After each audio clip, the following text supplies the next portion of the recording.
drive me so insane. But when you call, I still fall back into your game. Play the game, play the game. Wrong can still be right. People wanna tell me all the time that someday my prince will come. But if this ain't love, then I don't want it.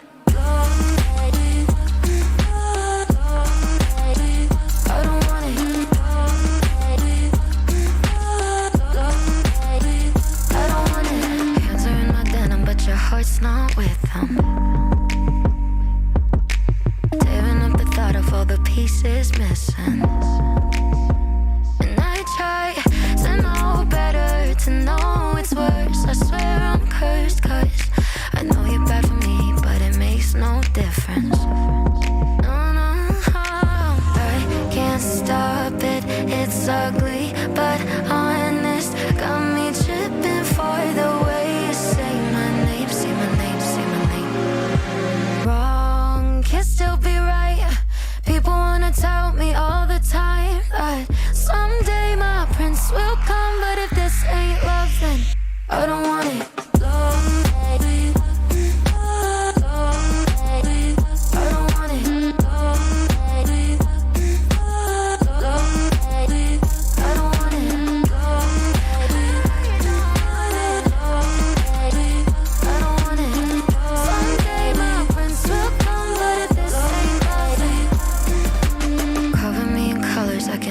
With you, I'd be better with another, but I always pick you. Oh, and I count the ways you drive me so insane. But when you call, I still fall back into your game. No, no, wrong can still be right. People wanna tell me all the time that someday my prince will come. But if this ain't love, then I don't want it. I don't want it. Someday my prince will come.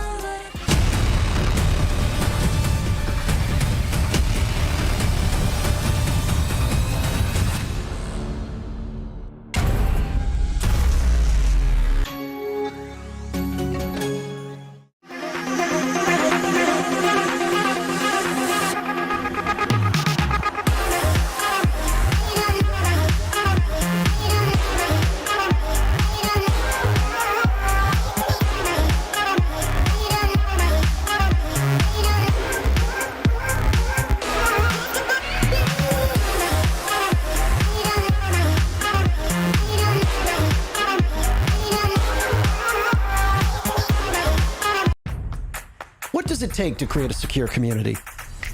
Join us on the second episode of I Call Next as we discover how to protect what's most important and enable worry-free play.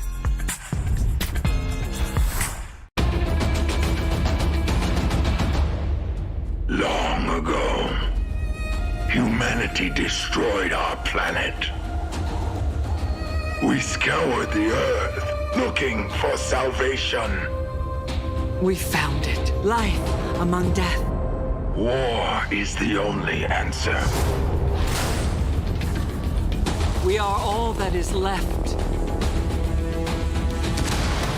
We will fight to protect it. To seize it. Beautiful, delicate. Powerful. A source of fuel for our people. Sand and oil. Blood and bones! We are the last bastion of hope. Redemption!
It's day 3 of the 6th Invitational, an event that so far has been dominated by the Brazilians and 5 cheeky Italians. Welcome to the pre-show where we will cover the action of the first 2 days and along with looking ahead to day number 3. Guz, how have you been? How have you seen SI play out in your eyes? I'm doing well, man. The last 3 days have been absolutely action-packed, some of the best Siege we have seen in a long, long time. And there, of course, has been quite a few surprises as well. As you mentioned, Makers, the Italians, absolutely popping off a 2-1 record so far, really destroying the hopes of NA yesterday, taking down Parabellum and TSM, such a huge name to defeat. G2 as well over towards in the EU region have started to, they've struggled, unfortunately. They are yet to get a win at the 6th Invitational, and as you mentioned, the LATAM region. That's why I'm rocking the badge. You know, being from APAC, if you can't beat them, join them. They've been popping off so far. They certainly have. They've been so entertaining to watch. Before we dive a little bit deeper into the pre-show, first we are going to, of course, play that breakdown video as to how SI really is played. Welcome to the 6th Invitational of Rainbow Six Siege. 2020 was a special year for everyone as lovers of Rainbow Six could not gather at offline events, share their passion of the game, and compete as they usually do. For this reason, the 6th Invitational 2021 will be a unique event with a maximum of matches where the best teams in the world can finally fight against each other. But first, who are the qualified teams? At the end of the 4 regional leagues and regional majors, the 16 teams with the most points in the global standings were automatically qualified. 4 extra teams from the regional open qualifiers completed the pool of participants. Unfortunately, due to the worldwide pandemic, some teams could not attend the competition in Paris at the very last minute. Now, let's introduce the group stage. The teams are divided into 2 groups. They will meet once in a round-robin system during the best-of-1 matches. With no possibility for a draw, the loser gets 0 point. At the end, the top 4 teams of each group directly win their ticket to the upper bracket, whereas 8 teams win their chance to redeem themselves as they go through the lower bracket. Finally, the bottom team of each group are eliminated from the 6th Invitational. The 16 remaining teams will be fighting in the playoffs to make their way to the grand final. The playoffs will be in a best-of-3 format. The lower bracket leaves the teams no room for mistake, as a loss will result in an elimination. In the upper bracket, if a team is defeated, players will have one last chance to stay in the competition by making their way through the lower bracket. At the end, only one team will climb its way to fight the winner of the upper bracket during a best-of-5 final with unlimited overtime, crowning the champions of the 6th Invitational 2021. We hope that you are as excited as we are to get this started.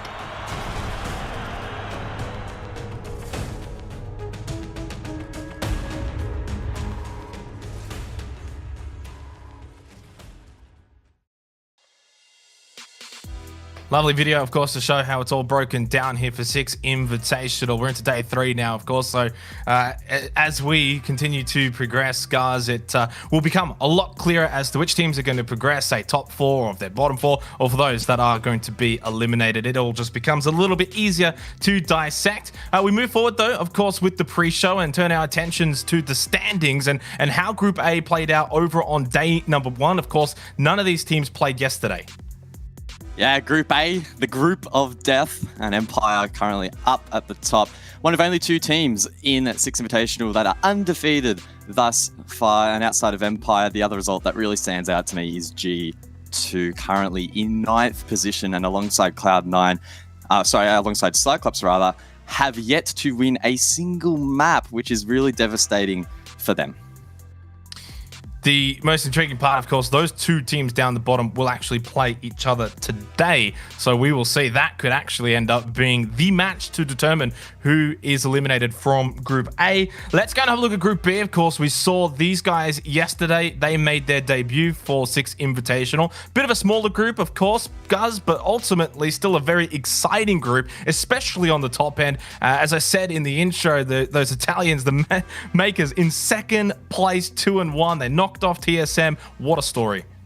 Yeah, definitely some spicy Siege being played in this group. As I briefly mentioned, only 2 teams undefeated in 6th Invitational, NIP, Ninjas in Pajamas, currently at the top of the standings for Group B. And yeah, as you mentioned, Makers in 2nd position absolutely incredible. And that's off the back of a really strong result against Parabellum on Villa, and then a 7-4 against TSM over on Clubhouse, which is just absolutely nutty. There is, of course, a battle ensuing at the bottom of the group as well. Giants and Parabellum still looking for their first win. Yeah, we saw a bit of Parabellum ourselves actually yesterday. It's going to be a bit difficult for them, I have to say, but they've still got a couple of games to turn it around over the next few days. Let's go and have a look at the schedule, though, for today. Day number 3. Feels like this has gone all pretty quickly. We're about roughly the halfway mark already, guys. This has, of course, got both Stream A, which is this one, and then Stream B, which is over on Rainbow Six Bravo. Yeah, looking through some of the Stream A matches that stand out to at least me personally. The first one being BDS and G2 right out of the gates. They're looking to reignite that rivalry that was given life in the EWL final last year, where G2 took the best of 5 3-2. So a super close matchup, at least on paper, between those two, despite G2 not starting off too great here in the group stage. Working our way down a little bit further, Cyclops and G2 also a huge match. And there is a possible scenario, albeit a small one, that match could well determine which one of those actually makes it out of groups, keeping in mind that only one will be sent home early. And then finally, TeamOne and Furia, an absolute banging lifetime match to close out the day. It was 8-7 in the Brazilian League during the mid-season between those two, so another exciting matchup. Big games, big matches, of course. They need big predictions to go alongside them, guys. The talent predictions have been a bit hit and miss so far over the first couple of days. Here are our predictions, of course, for the A stream for today's matches. No one is moving away from the first 4 games, in fact. It's not until we get to the Cloud9 Furia game where it's actually Dez who has gone for Cloud9, the rest Furia. It looks like everyone's on the same page. We've seen enough of the teams now to get a bit of a clearer picture. Well, shout out to Des, mad respect. He's got more faith in the APAC lads than the APAC casters, so not quite sure what's going on there. We could have some egg on our face if Cloud9 managed to pull off what I am framing as an upset in that matchup. As for most of the rest, pretty 50-50. One that really stands out, though, I think, to me, in terms of how split the predictions are, Team Empire and G2. Empire heading into this one, it was always going to be a story of whether or not they'd come out of the gate strong, or would they sort of flounder as they did in the regular season. But they've come out strong, and the experts think that they'll continue that form. Yeah, there was question marks, of course, for Team Empire coming into the tournament. Some suggested that they were going to be a little bit lacking. Others thought, no, there's room for improvement, and they've shown that improvement. So I guess, in a way, they've only played the one day, but they've answered a lot of questions. We'll see if they can keep that momentum going. The Twitch drops, guys, we had a little cheeky laugh about this. You haven't been claiming yours. I have. I've got all of mine claimed for the week. Of course, link your account, and you can get some of these awesome skins. Yeah, don't do what I do, chat. Make sure when it gets to 100%, go to your inventory, manually claim it, and then you'll start earning towards the next one. I believe it's 4 hours per pack, so make sure to stay tuned, earn those up. I think the one that stands out to me the most is the Invitational Tachanka bundle. That one is absolutely sexy, so I hope I can cop that one eventually. I love the look of the playoff charm there. I think it just looks golden, if I have to say so myself. Well, that is going to be the pre-show done and dusted. We're going to have a bit of a short break. When we come back, though, it will be the pre-match for BDS Esports and G2.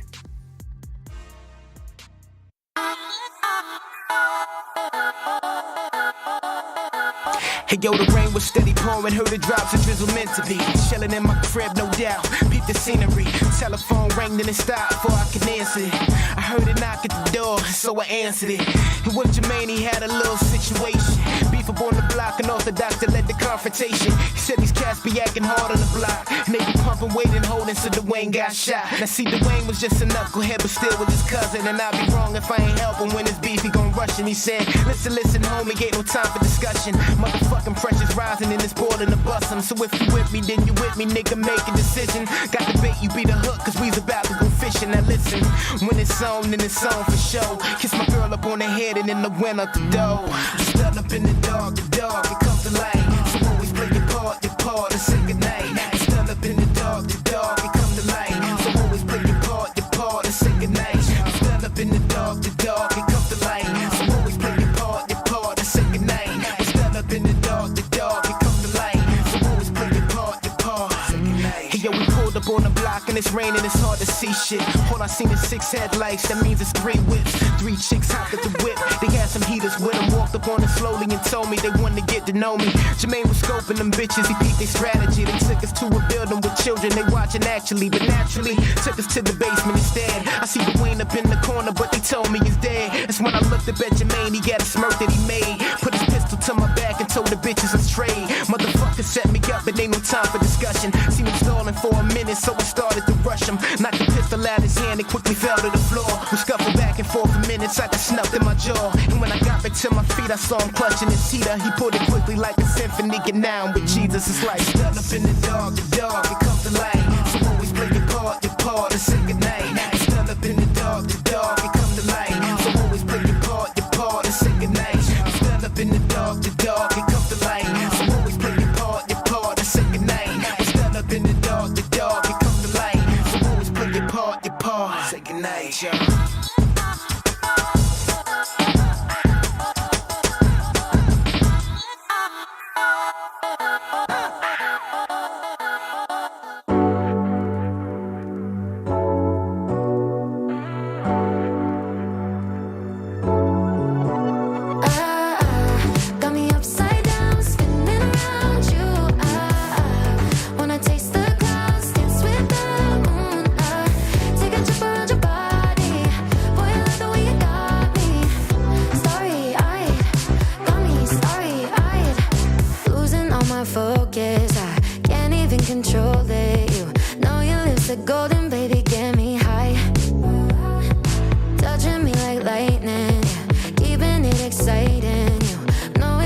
What to do to blow my mind. You're from another planet.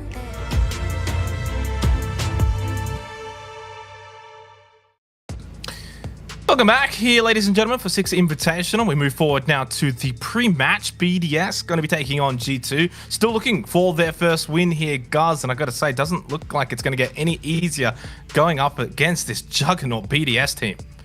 Yeah, BDS are just super scary in that they were very difficult to take down. The French boys are absolutely popping off so far. A 2-1 start to their campaign as we look at that roster. Shaiko, Renshiro, Rafael, Alems, and Brede. 5 huge names that have just absolutely dominated the EU scene. That said, that dominance hasn't been uncontested, and of all the teams that have been contesting them, it actually has been G2 recently. Yeah, look, I got high hopes for these guys. Pretty much, I think all the talent do, all of the fans do as well. They're expected to do big things here for 6 Invitational, and I expect this to continue by beating G2. Let's go and have a look at their lineup, of course. 0-3 at the moment. It has been a struggle, probably putting it a little lightly there, guys, in the opening matches. In saying that, though, the matches and the results, the numbers have been close, and it does feel like they're close to turning a corner. It's been a tough one for G2, as you mentioned. A lot of tight matches just not quite going their way, and of course in this format it's 1 point for a win and no points for a loss. So even if you manage to drag it to OT and fall short, you don't really reap the benefits of that effort. And unfortunately for them, 4 out of their 5 players really have not been showing up. Citizen has been popping off. He's literally up there, one of the top rated players in the entire tournament, 1.22. And do well in the entry, but unfortunately the rest of the team, some of the top fraggers that we would expect historically to do well, Kanto, Virtue, etc., really struggling so far. So if they can find themselves into this matchup, I expect the whole team to really lift to that next level that needs to be achieved to beat BDS. Definitely, as Australians, we notice Virtue very much struggling at the moment. Hopefully he can turn his form around, and for G2 as a team can turn their hopes around. Of course, they've got a pretty crucial matchup to come actually after this, provided that they do lose this, which I think many would expect it. BDS just too strong, and the fact that G2's current form suggests that they're just a little bit weaker as a roster at the moment. Ultimately, it is going to be a tough matchup for them, and then after this, they've got the battle down the bottom against Cyclops. So it's a big game here. If they can win this, though, if G2 can turn their fortunes around, it would be a surprise, and it would almost just salvage their SI immediately. Yeah, given the fact that only one team from each group eventually gets eliminated before the playoff stage, there's a real possibility that if they manage to snatch this match or their next match against Cyclops, as you mentioned, that could be enough to scrape through to the lower bracket. I mean, maybe even if they can mount enough momentum now, that could be the turning point for them, and they could make a really light run into the upper bracket, which would be absolutely insane. But, you know, we're getting a bit far ahead of ourselves, and I'm sure they'll just be taking a game at a time, of course. Yeah, one game at a time. Let's go and have a look at the map for this matchup between BDS and G2, and it is a surprising one. Chalet is where we are going to be heading. Guys, it's surprising for a pretty big reason at that. EDS have insta-banned Chalet 11 times in recent history. They are yet to play it in a competitive match of Siege. So that is absolutely huge. I have no doubt that BDS have been workshopping this map. They are ready and raring to go. I mean, we'll have a quick look, of course, towards G2 and see exactly how they shape up on this map. And wow, surprise, surprise, they haven't played it either.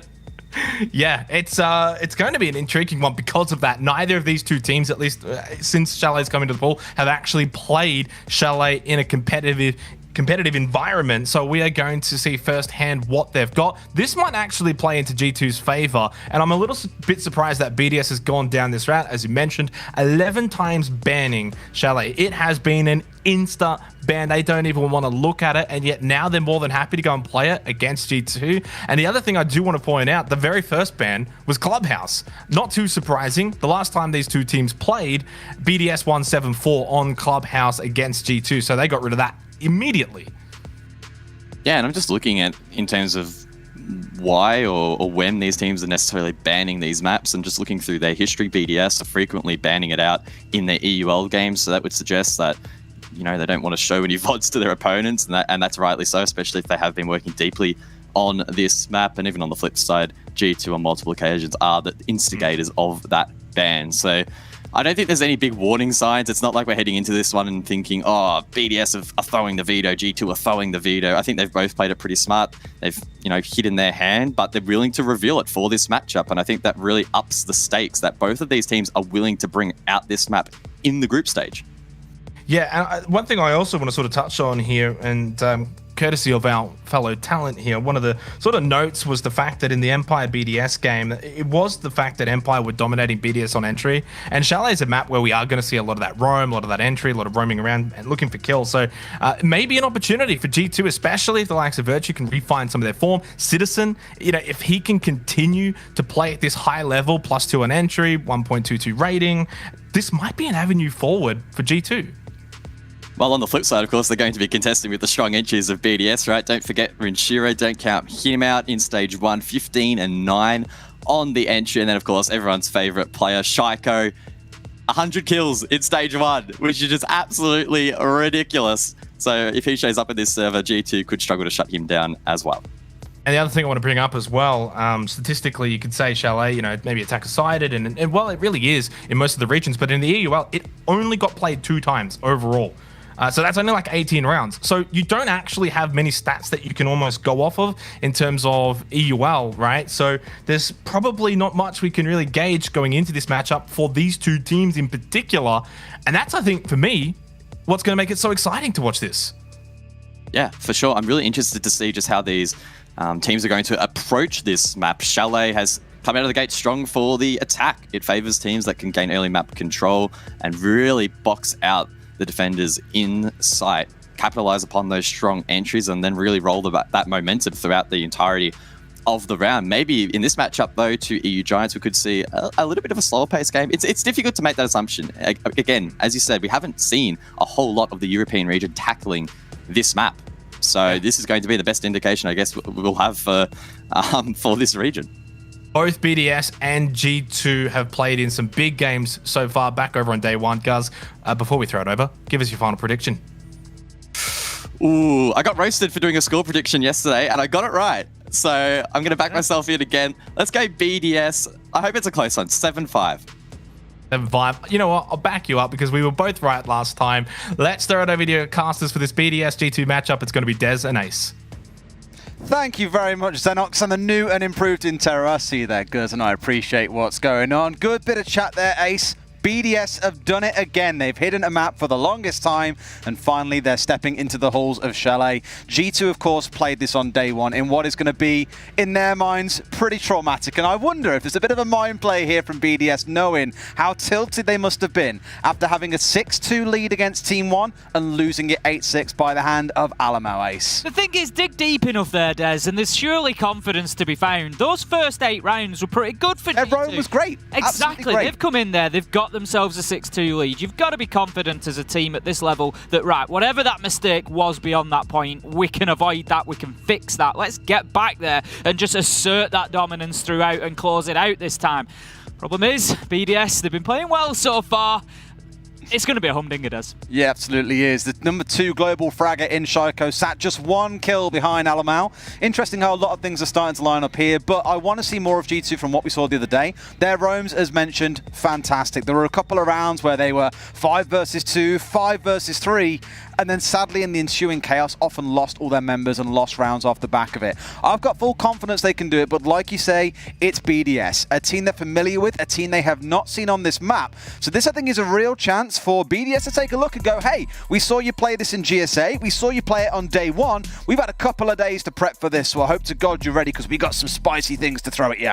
Well, that's the big thing, isn't it, as you look at it, and BDS have at least had the opportunity to see G2 here on the map and prepare, even if just a little, whereas G2 really don't have that opportunity against BDS. The question is, the big question, of course, has the map been hidden, Des, or has it been avoided?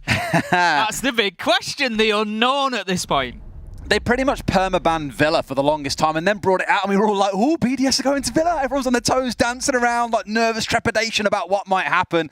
And I think, sadly, they did lose that first game on Villa. Tried it again a couple of weeks later, lost it again and thought, yeah, forget about it. We're not going back there to again. The perma-ban. Exactly. And this is an interesting ban, the Buck coming out. Whenever I think of Buck, we think of 2 players. I think Alamau is one, and I always think of Shaiko and Oregon. His West pushes with this operator always shine through. But here, it's BDS banning it away. I think it's a little bit of a nod towards the vertical aspect of this map. We know how important those vertical holds are, both for defenders and attackers. You're going to see the attackers in many cases, pretty much other than when attacking onto the basement. If they're attacking anywhere else, they're going to want to use verticality because there's a lot of soft floors / ceilings, they're the same thing essentially. There's a lot of soft partitions between levels where you can just get in there and open them up, and removing that book is at least taking away some of that ability. The ability particularly, Des, is to get underneath on a master and office site and open it up, because of course Sledge is unable to do that. What I found interesting was the other day a couple of times G2 did struggle to open up the K9 wall from below. They had an Asher as Ophir and still couldn't find the Electro Claws that were present, for example. But Kanto, in every single attacking round they had, played this book. Talk about targeting a man while he's down, Ace, because Kanto, as we said, all tournament long, not having the best of times at the minute. It goes deeper, Des. If we look back to EUL Stage 1, the last time that we saw these two teams face off, BDS won 7-4. And who was the top player for G2 that day, Des? Who got the most frags? It was Kanto with 10. So, as you say, coming in and just really hamstringing him potentially here. Always up for a little bit of kicking a man while he's down. We'll see what he can do in this game. But let's get into it as round number 1 is away. The Frost is being brought out by Uno. Always seeing this with Rooney becoming quite present on this map. I still recall the first game of EUL. We had Na'Vi versus Trainhard. Trainhard starting on defense in almost every single defensive round. Had that Rooney on side.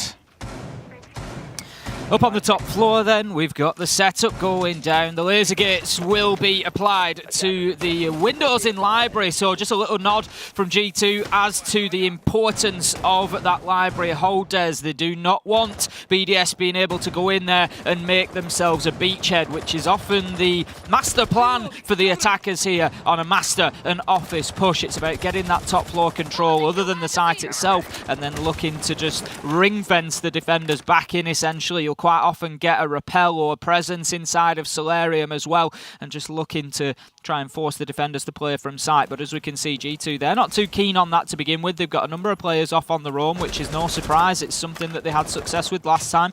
Mezzanine, they're going to hold on to that with their lives, Des.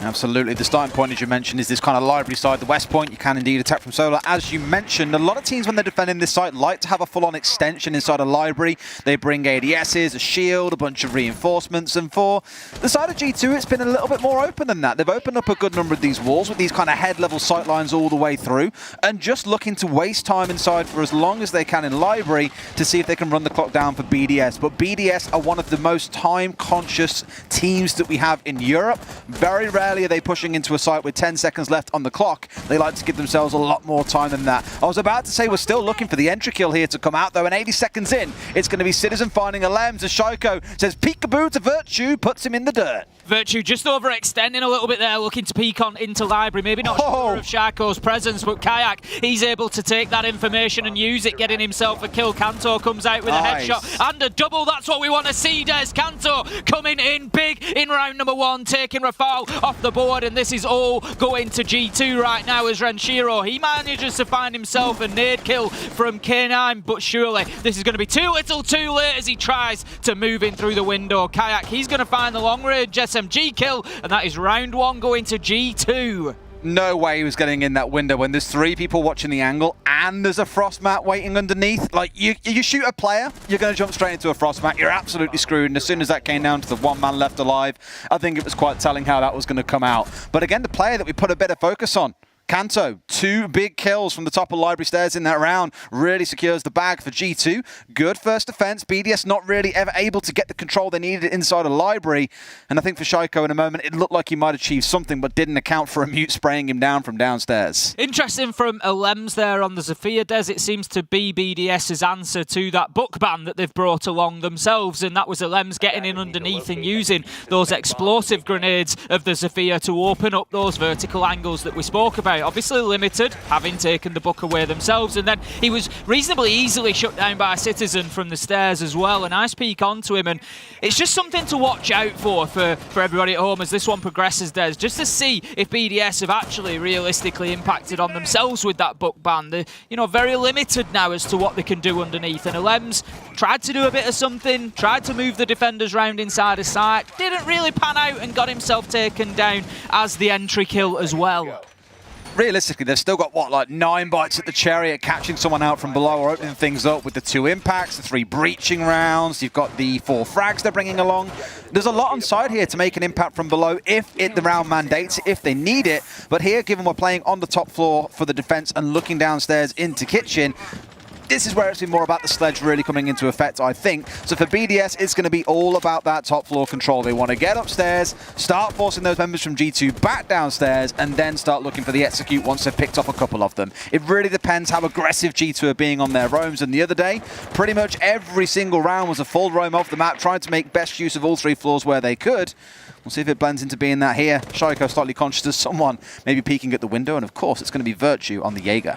I like the level of pressure that we saw out of G2 on the roam. It felt just about right, Des, back in round 1. They were happy to get in there, take those opening engagements, but they didn't overcommit themselves to them. They didn't throw lives away trying to get those early picks, and it's looking very much the same. Here, we're a minute into the round. We don't really have too much of a coming together yet, but we've got plenty of G2 presence up on that top floor. Just saying, yep, we know BDS. You want to get in here, you want to get Renshiro established, and you want to open up everything there is above us. Now, Citizen, he's going to be playing in that office position. He's going to lock himself in there for as long as possible. I think it was Neskin that we saw trying to hold on to that back on day 1, Des, and it was a tough position to hold down. Now, Shaiko, he's going to find the opener onto Kanto, but immediately traded by Virtue. So G2 once again showing that they're playing well as a team here, doubling up and trading out those kills. Got to give a nod to BDS, sorry. So much drone work coming in that first 60 to 75 seconds or so. I think every single man has been on a drone at some point.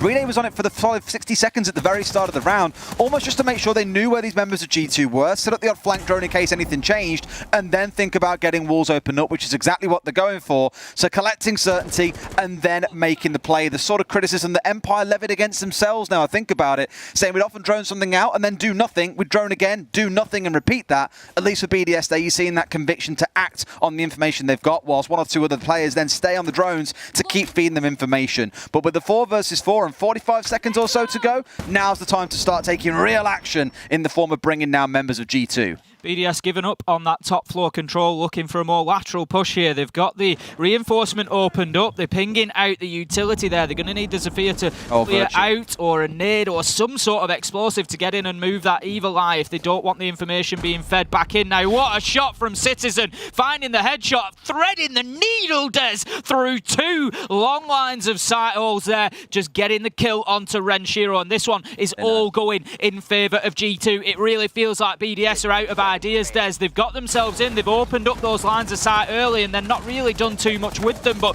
Brede manages to find one onto the flank in Virtue. In they go to try and get the plant down. Now G2 still have vertical control. Can they use it? Not at this point, as Brede, he is successful, and what seemed like a dead end for Brede and for BDS, they've managed to just smash that wall open, Des, and get the diffuser down. Kayak finds himself now 1 versus 3, cuts it down to 1 versus 2, but still an awful lot of work to do in the next 20 seconds.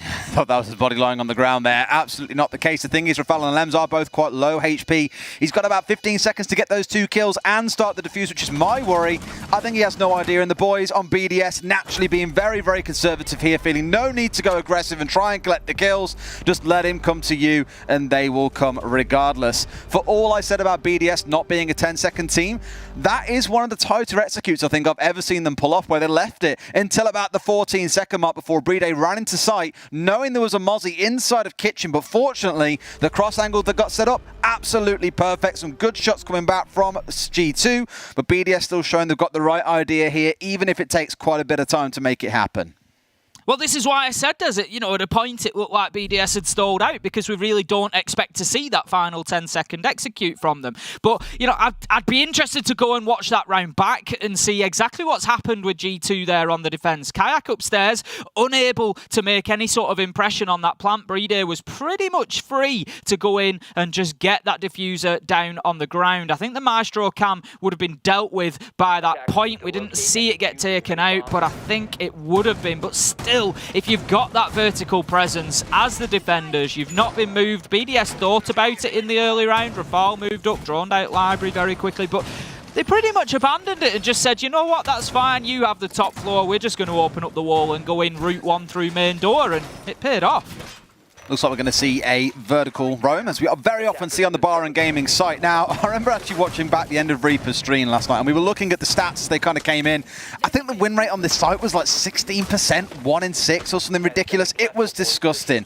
I think teams really struggle to hold on for the longest time on the top floor, and once the plant comes in, think about TeamOne the other day jumping in through the double window and getting a plant down, Lagonis just stealing the round away from G2. It was disgusting, so some question marks around G2 set up on this site, no doubt. We'll see if they change anything here, but at the minute, looks pretty default. You've got the hole at the top of Library stairs there, no doubt, with the shield and a couple of ADSs stacked in. That's to stop them easily getting vertical control inside of Library. No doubt may see 1 or 2 players also holding Library itself before dipping away and playing a little bit safer. Virtue is playing the full roam game, it feels, throughout all 3 rounds so far too, as he's currently pushed up towards Solar, looking to cause a bit of trouble and catch out some drones on their initial push into the map.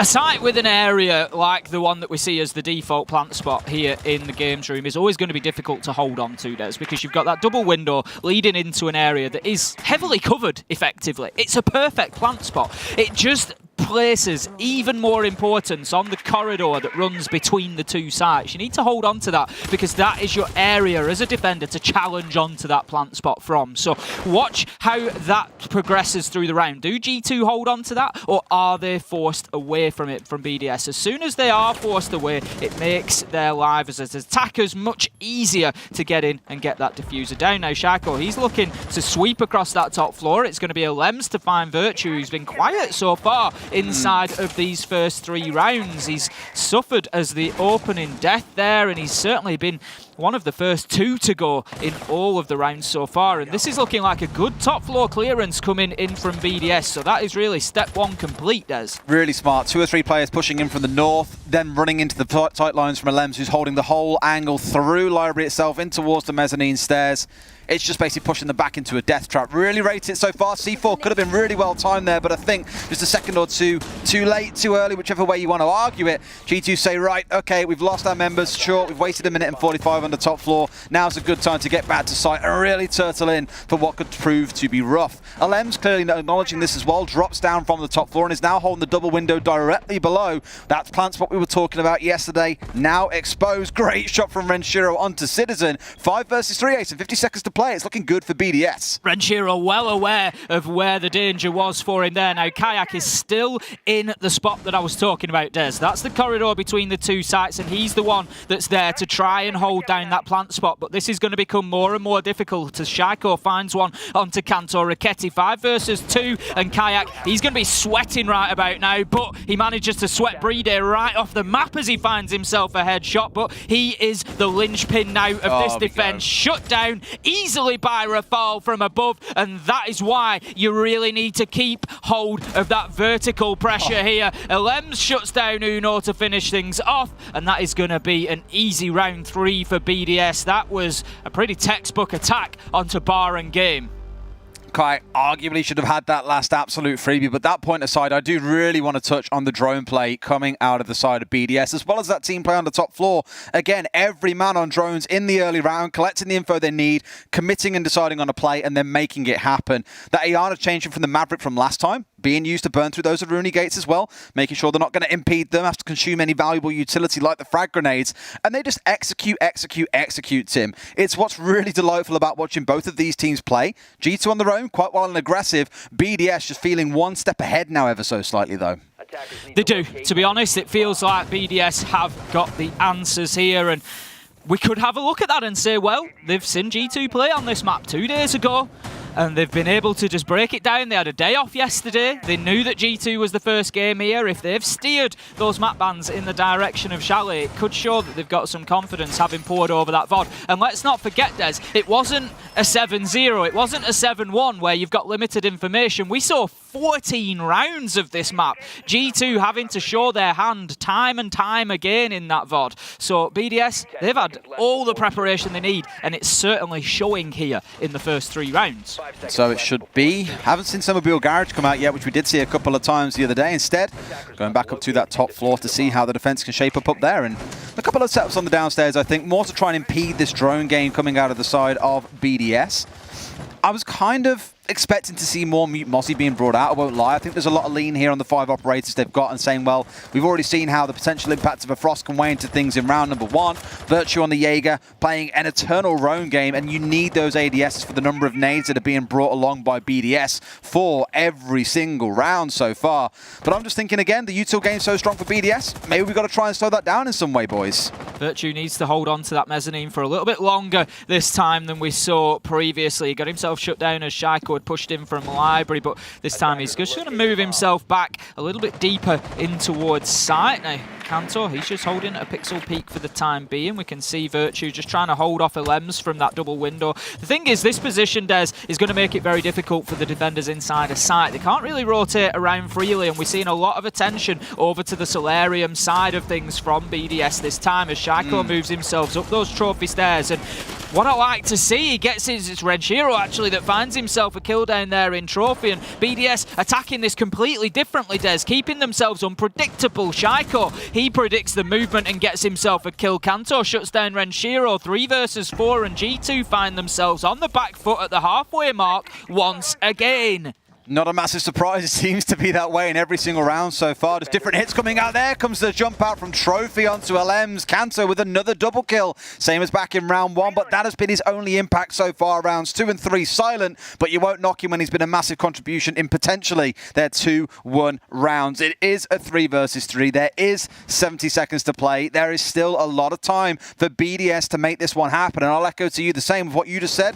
G2 I was going to commend for being quite alternative in their attacks, always changing it up every single round despite the site they were on. Here BDS have gone for something completely different. They've got full control of the north side of the map and are going for the plant. They kill the last man on site in Virtue. There's no stopping this plant going down. 3 versus 2 for BDS, and for G2 they're going to have to pull off something special, but they have got Citizen and Kanto who is on one today. BDS have just played that beautifully, as you say, and take full control of the north side of the map, and then it was a stroll, Des. It was a stroll for Brede to come in through that bathroom window, walk into site and get the diffuser down, and right now Citizen, he's trying to find anything that he can, but you can just see that the battle line is drawn from BDS, and as they try to cross it, they move through no man's land, Des, and they are left exactly there. Shaiko and Rafal finish it off with a big double. It does not come easier than that from BDS in the post plant, and that is 3-1 now, and G2 are floundering. It's the cute things at the very end of that round, like the timing from BDS on that peak coming out of the closet at the same time as someone swung from bathroom.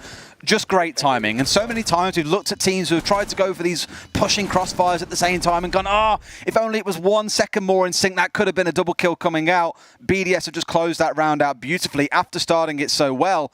G2 left floundering, as you say, a little bit static, I think, on the south side of the map. Timeout coming in for G2 as Shaz, as you can see, has got that headset down. They're having a great conversation right now because, my God, do they need it. Things are looking a little bit tense, Des, if I've got to be honest. I'm looking at the faces of the players there, and, you know, it is very serious, and there's nothing wrong with that. You know, we're in an important matchup in the 6 Invitational here. Of course you want your players focused, but it just looks like, honestly, the weight of the world is on G2 right now. I think that's the fair way to put it. In the rounds, it doesn't even feel particularly close, right? And again, I'll put this on G2 and say that they aren't playing bad. In terms of their setups aren't bad, their ideas aren't bad, positions of the players I don't think are miles off. It's the adaptability to what happens in the round. One, they're not winning their gunfights against BDS early in the round. I haven't got the exact stats up here, but I'm imagining you might. The entry stats so far, I imagine, quite heavily favour into BDS, sorry. 3-1. 3-1, there you go. That's for a pretty predicted, I suppose you're supposed to say, looking at the score, you'd say, yeah, that's the way that it should be. But it's also the late round manoeuvrability. No one is really adapting to what's coming out of them, and by the time they're actually pushing back in, it's a little bit too late. Think about their attack inside of Kitchen Dining, for example. They had one man left on spot to contest. It was Citizen. He was killed, and there was a Mozzie then way back up north at the top side of Trophy, pushing down into Kitchen, and that was all they really had. A C4 from the right spot could have done enough, but it's like there is nothing G2 can do that is going to surprise BDS. They're just ready for everything. I think the way that I'd put it, Des, to sum it up, is G2 always feel like they're fighting back. Yeah, they're never in the lead or have the controlling foot, right? They're always fighting back. It's always about what can they do to interrupt BDS on the attack. And, you know, really, that onus should be on the attackers coming in. The defenders are the ones with the setup. The defenders are the one that should be... They start with map control. Exactly. Yeah. You know, they have everything in their favour. They've got the clock on their side. They've got the map control to begin with. You know, they should be the ones sort of dictating those early rounds. But from 30 seconds into these rounds, it does always feel like G2 are trying to respond. And as you say, they're lacking that adaptation. It's sort of like, you know, this is how we've set our stall out. This is how we're going to play it. And once we've lost that area, we're not really sure how to regain it. Bit of an alternative setup coming out here as well, with that Pulse being brought along as opposed to, say, the Iruni that we saw being brought along not too long ago, a couple of rounds back. Hoping, I think, after that timeout that we're going to see something a bit different. The fact that there are 4 C4s on side, you've got the Pulse and the Valkyrie, just screams to me this is absolutely going to be denial-based play. They want those C4 kills. They want to be able to catch them out. What is Brede planting already? No way is he getting away with this. They're inside, so where are G2? Surely the intel comes through. C4 is thrown. It goes off, but the plan is down, boys.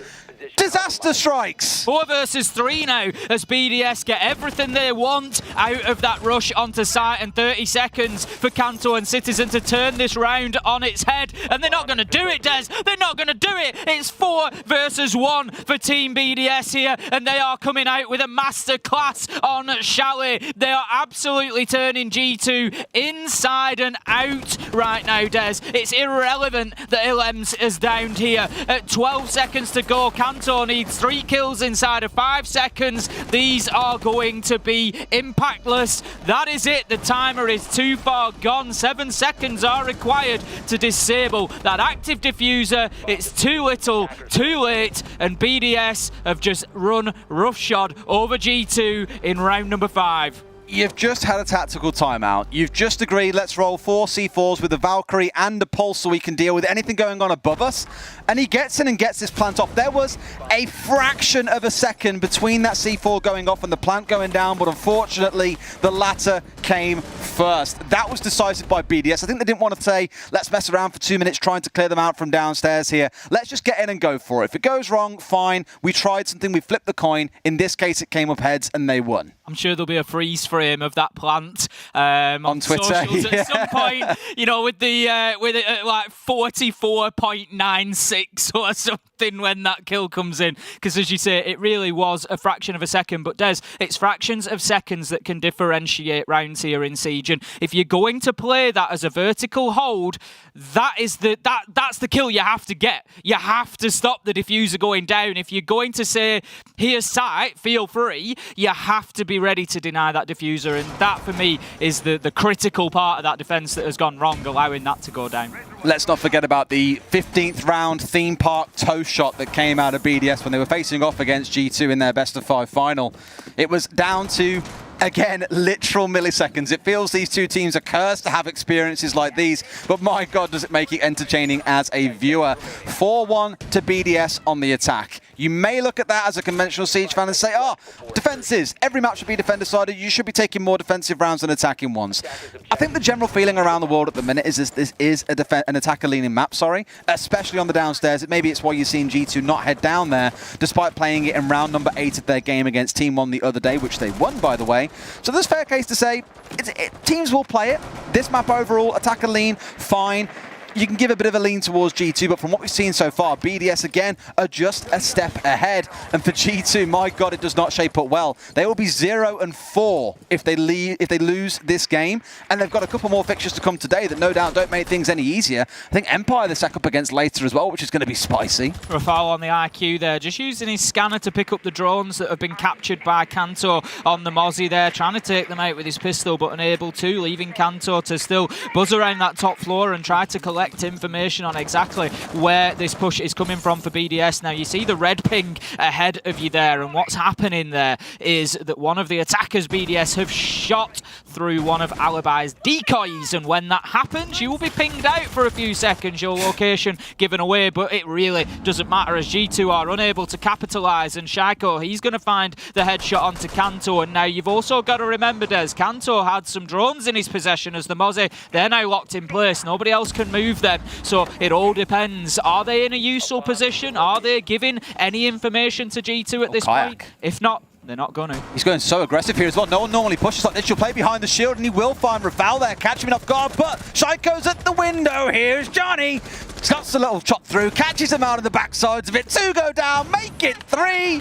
Man, put this guy in a position where he can find a couple of unaware members, and my God, is he going to strike through. It looked for a second after the back of Kayak's play. They maybe find something, but no. Shaiko puts him in the dirt. There's Citizen with 2. It's flank after flank after flank in this round, and it's a 2 versus 2. But we've seen this before, Race, when it's all even on numbers. There's 60 seconds to play with. I still worry for G2. G2 recognising, though, that they need to change things up and make themselves unpredictable. Des moving around much better, a lot more mobile there, and able to capitalise and get kills because of it. Now 2 versus 2, 45 seconds left to go. We're going to see a little bit of a lull here. We've got Renshiro just going in with the drone now. Can Lems find his man? No, he cannot. And these are becoming tense gunfights in the final 30 seconds. 2 versus 2, and Lems drops down onto that lower floor, has the diffuser and takes the opportunity to put it down. He's got Renshiro on the cover, and once again,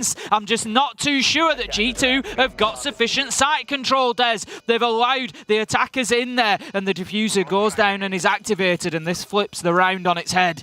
Again, you'd be asking questions around how on earth 2 members of G2 have been so far from site. That we've seen the members of BDS get in, get the plant without even so much as a firefight. 25 seconds on the clock. They've got about 15 seconds to get these 2 kills and get the diffuser stuck. Else it's a 5-1 half. Renshiro finds 1. It's turning into nothing for G2. Every late round clutch situation where they could come up big, BDS just shut the door in their face, catching their nose in the process. That's a 5-1 half, Tim.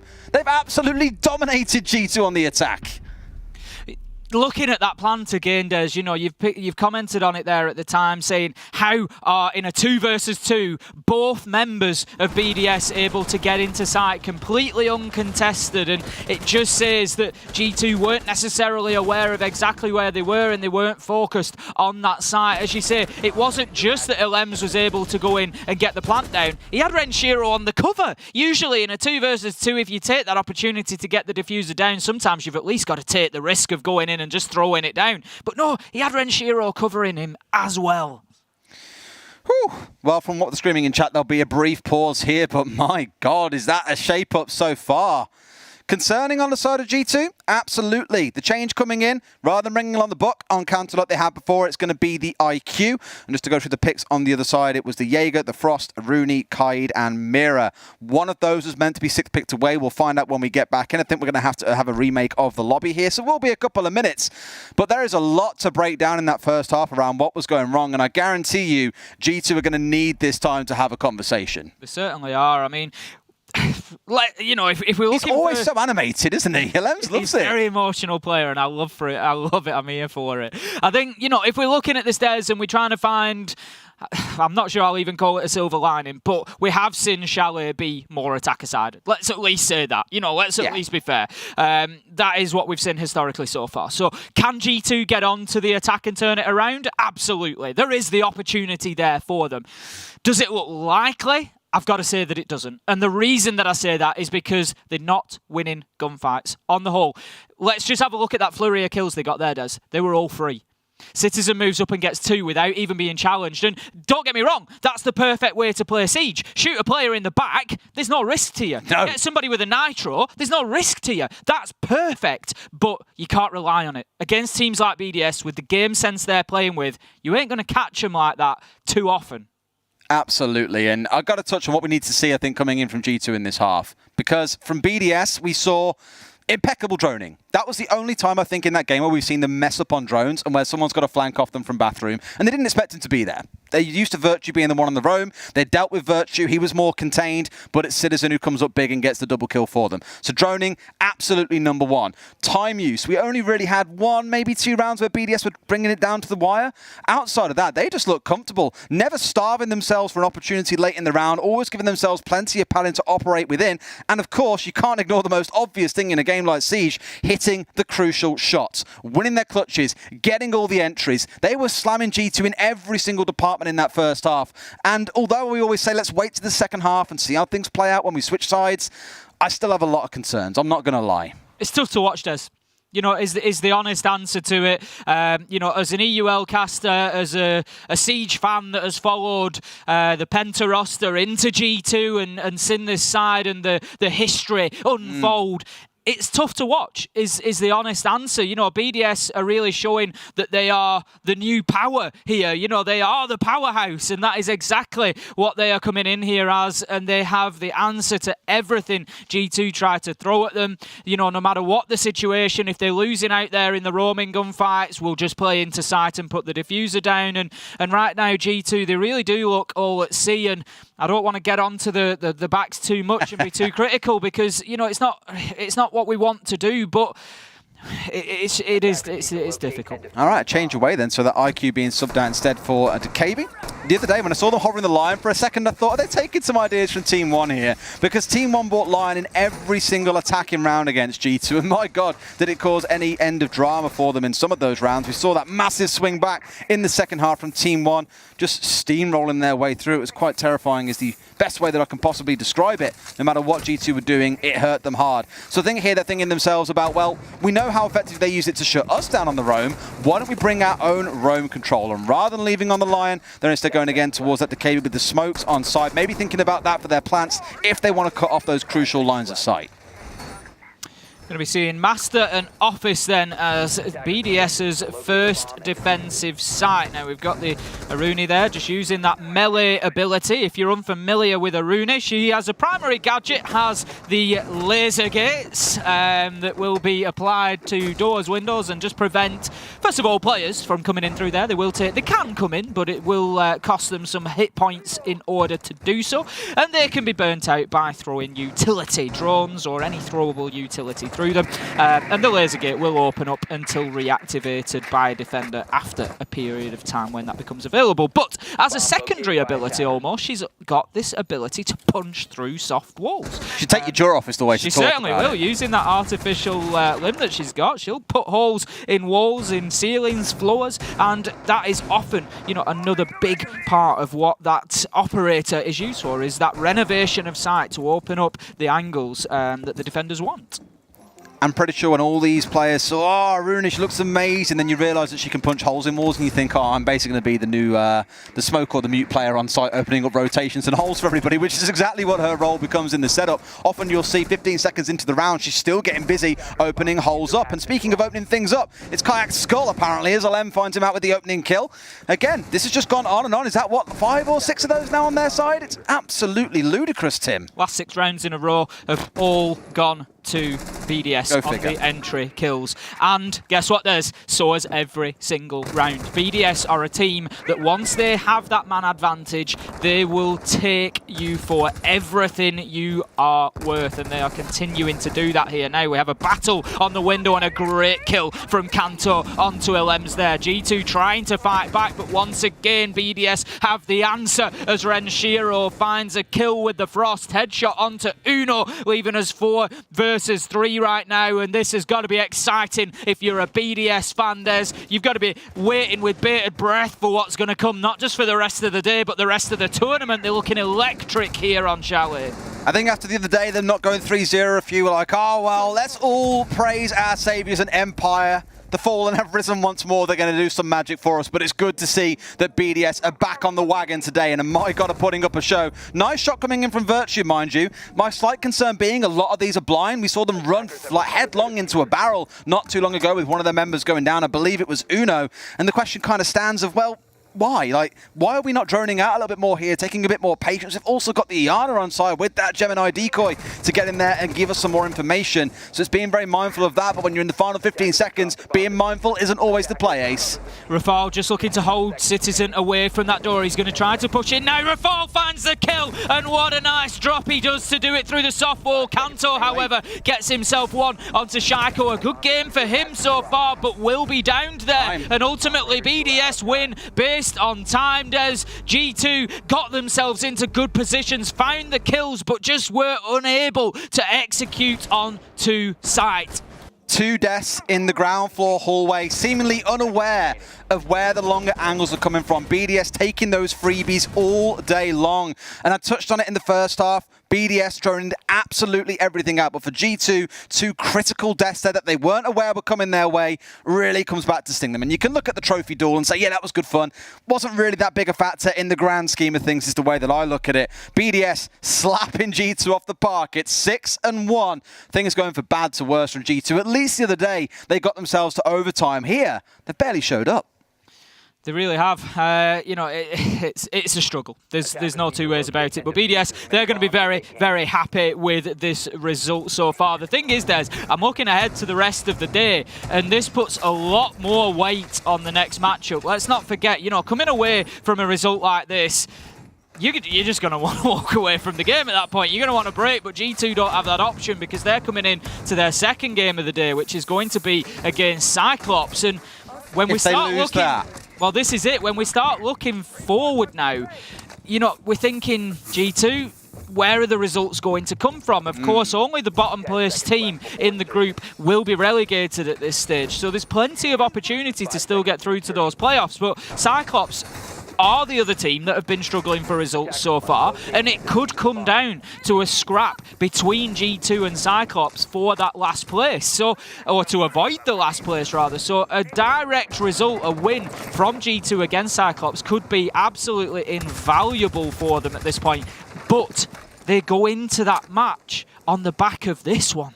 You know what sounds really weird to be happy about? Not a single player in this game has got more than 10 or more kills. It's a real team effort from BDS where everyone is getting involved. Brede is 1-5, but given he's being on the support duties, the rest of them are taking the kills. It's kind of hard to see where you're going to collect them. We've had 1 multi-kill in all 7 rounds, and that was Shaiko with a 3K. Outside of that, it is a team effort, which to me is always promising to see that there isn't a reliance on Shaiko to pop off, or on a day that he's quiet for Rafal to do it, like he did the other day, for example. Instead, it's a team-wide effort, and that is only going to help you when you start coming into future games. I'm always wondering now for other teams is, BDS have shown they can play Chalet. Are you really going to be willing to let them go here, given how good their attacks were?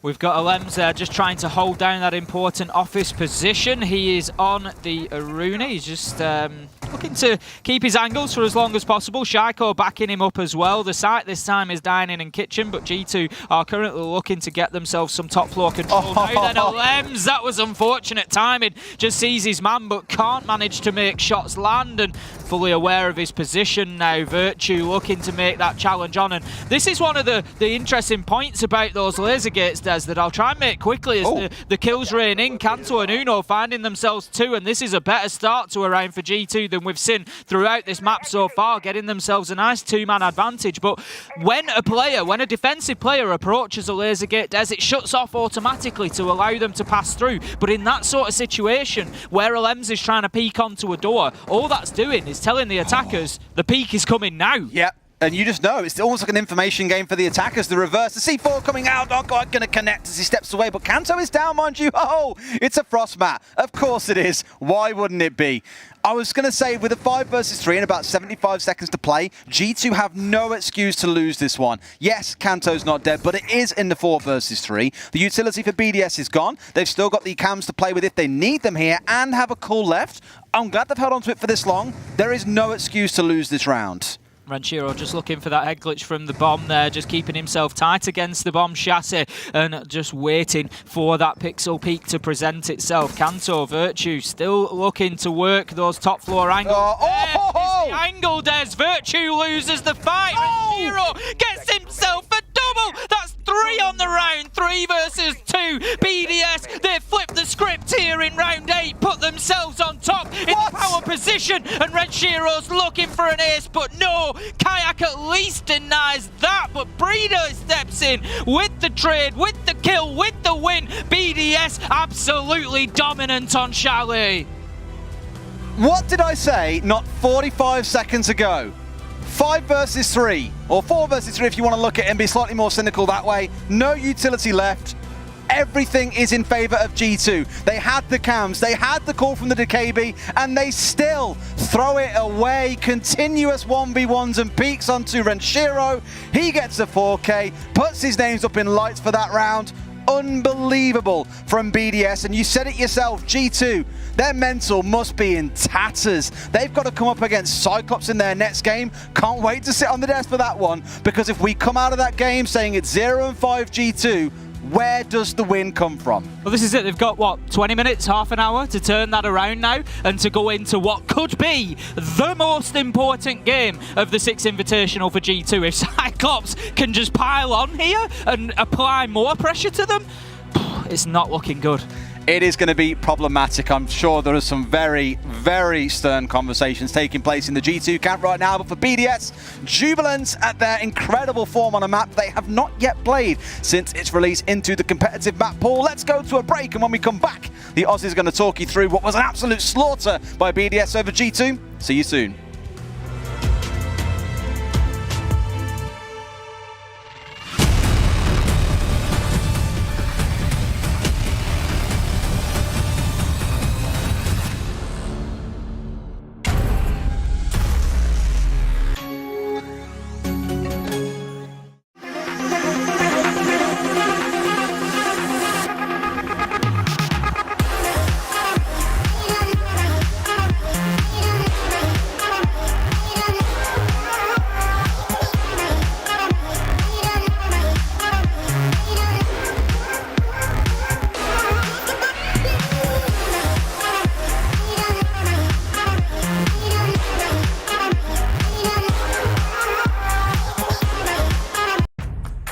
What does it take to create a secure community? Join us on the second episode of I Call Next as we discover how to protect what's most important and enable worry-free play.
Well, we're back already, guys. We didn't really get much time to go away, have something to eat. That was quick, too quick in the end. 7-1 BDS, just too strong for G2, beating them up on Chalet. Not too surprising in the fact that they won, guys, but in the way that it happened, in the manner of it, it was a slaughter.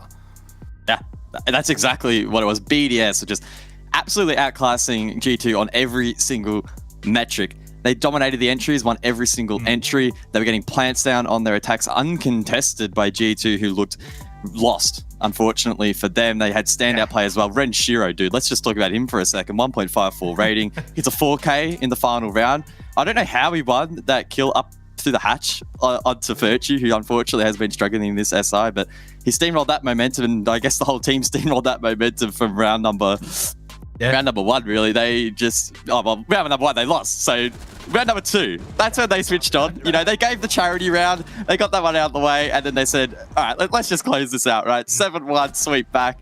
Absolutely nuts.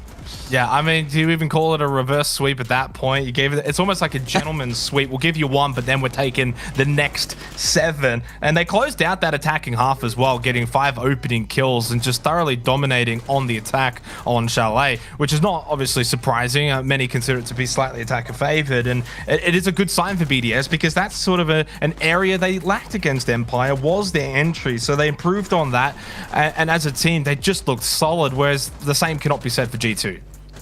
Yeah, that entry was just absolutely dominant. I mean, it was 5 out of the 7 rounds. Not every round, as I mentioned earlier, but just insane. And Shaw Citizen, for example, like that flank there, he was popping off and playing well again for G2. But it just wasn't enough. No one was stepping up to that next level. And outside of that, there were just some team-based issues. There was that one round, right, when...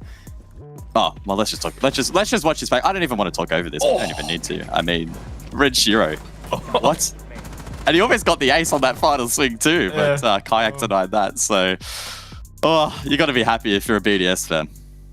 Yeah, look, that really sort of, I guess, emphasized how that match really went for G2. Ranchero with a quad, almost an ace to close it out. Emphatically, a big match, a big win for BDS. And most importantly, guys, I think what this does do is it solidifies an extra map in the map pool. I don't think many teams are going to want to face that BDS performance on Chalet, despite the fact that, you know, over the last couple of months, they've been banning it. They haven't really played it.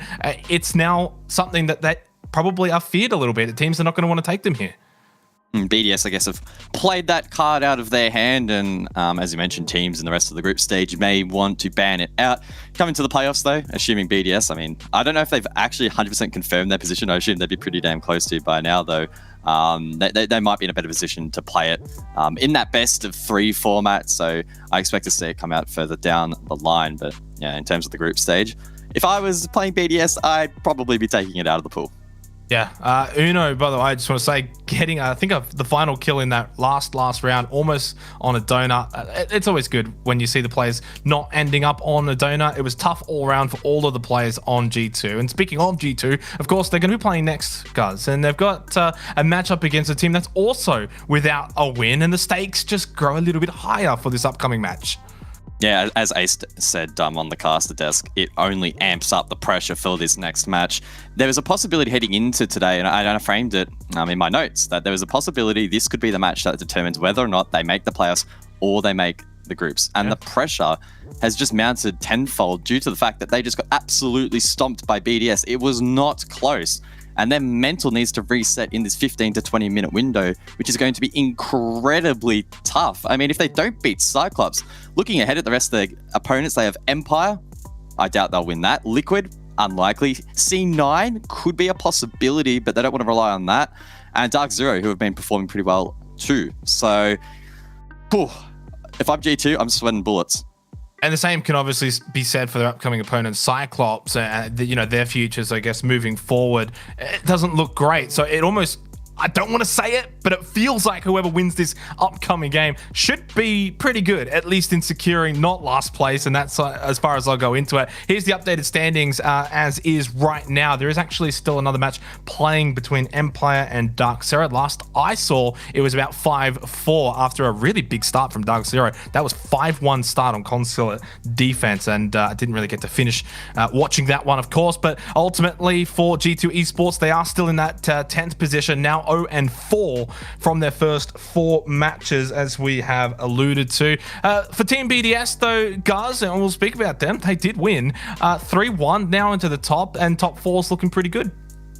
Yeah, which is where you want to be. If you finish higher in the standings, you start your run in the upper bracket, in the playoffs, and that gives you that fallback. If you falter, if you make a mistake, you can go back down to the lower bracket and make that miracle run. So BDS find themselves in a really great position. On top of that, they're really just building some nice form, taking down G2.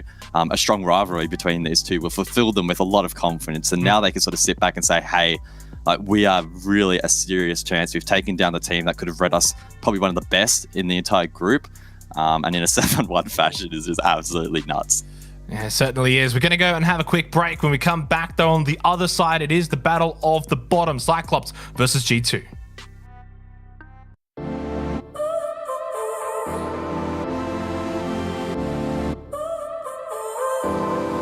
So now you're here again, knocking at my door. A little too late for, I'm sorry for. The lights went out 'cause you kept cutting the cord, and I started to fade into your gray. See, I finally opened up my eyes, and I saw me coming back to life. That I'd be better without you inside. It's time to be someone I wanna recognize. The future starts right now. I made a reservation, but you never came, so I'm checking out. The fire you stole away, I know one day we'll come back around. The future is now.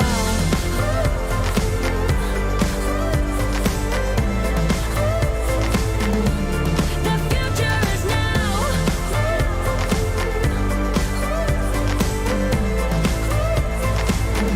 The future is now. I waited for you in the passenger seat. There's only so far I can ride in your dreams.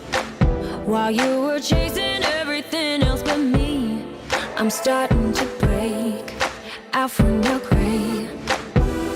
See, I finally opened up my eyes, and I saw me coming back to life.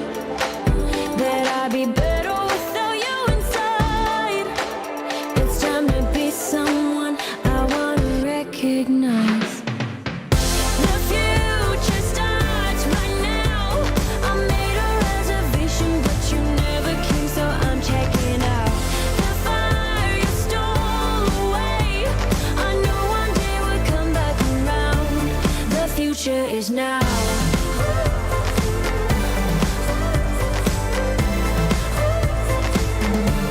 The future is now.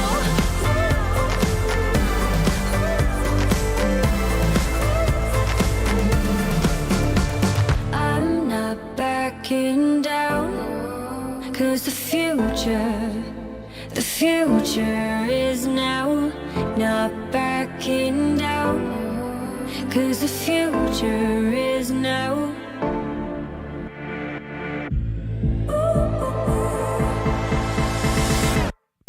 The future starts right now. I made a reservation, but you never came, so I'm checking out. The fire you stole away, I know one day we'll come back around. The future is now.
The panels are moments in time, are these little moments where we as developers decide to both reveal what's coming in the next year, which is really exciting, but also talk to the community. And we have this really fortunate moment and all be in this one place and celebrate together what's coming in the future of Siege, something that the development team takes so seriously and works so hard on every single day.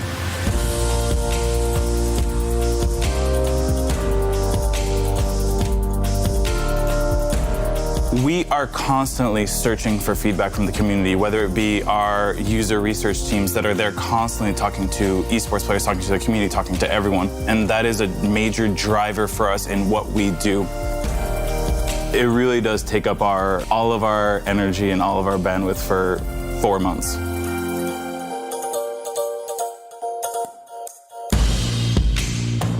When we get to the SI, it's a little bit different. It is very much a singular moment, which is exciting and scary, where we can have a pretty good idea whether the community is interested in where we're going or not. It's the best and most fearful moment of the year. We are about to kick off our Year 5, Year 6, and beyond panel. We'd prepared everything we could. At that point, once that speech was done, there's nothing else we could really do. I was fearful of the community response, and I put my headset on, and as they started getting into these other features, they started getting into all these different things that we've never talked about.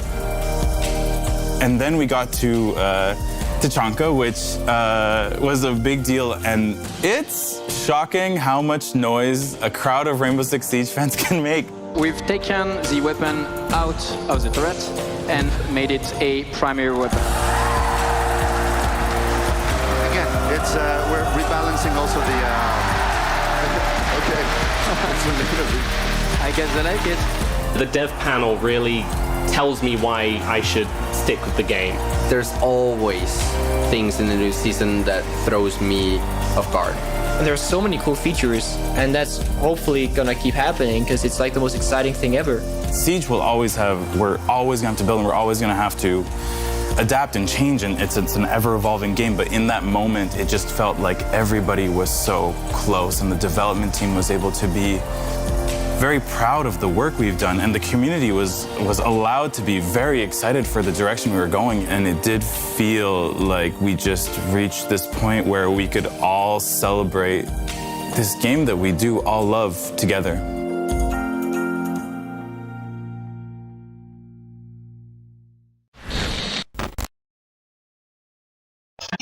I'm Elems, I'm from France, and I'm playing for Team BDS. It's all about practicing a lot, making the strategies, looking what the enemy team is doing, and most important things like working and having fun at the same time. I would say nade because it's more enjoyable.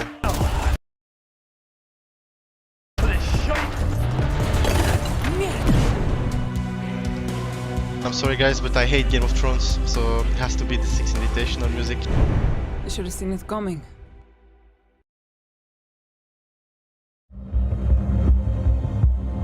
I have to win this round for the grand finals now. And there are so many ways to approach it. Teammates always get into kind of bad situations that are tough to clutch, but you sit there, you watch, and you hope they can pull through. Diffuser in a position where they'll have to see when the Hibana goes through. One will cover the doorway. As they start to defuse, Hengu goes for one on the Young. Can he go the second?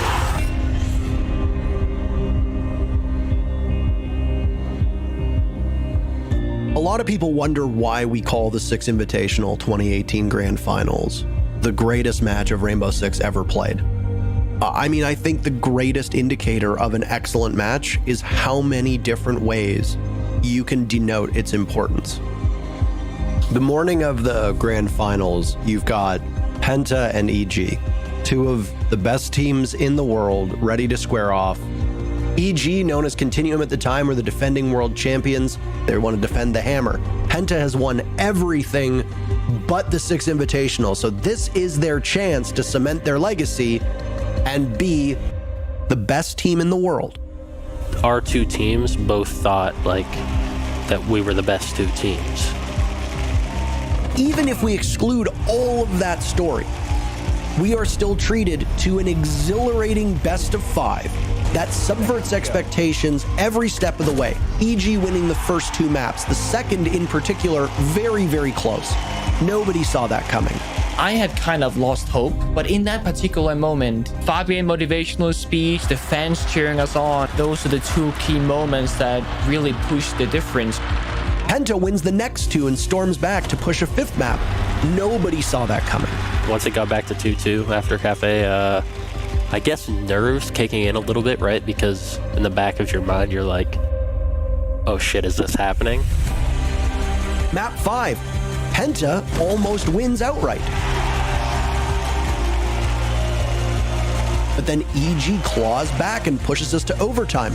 Nobody saw that coming. And honestly, I was kind of mentally exhausted and I didn't have any like super logical answers to like try to close rounds and just trying to kind of create some chaos.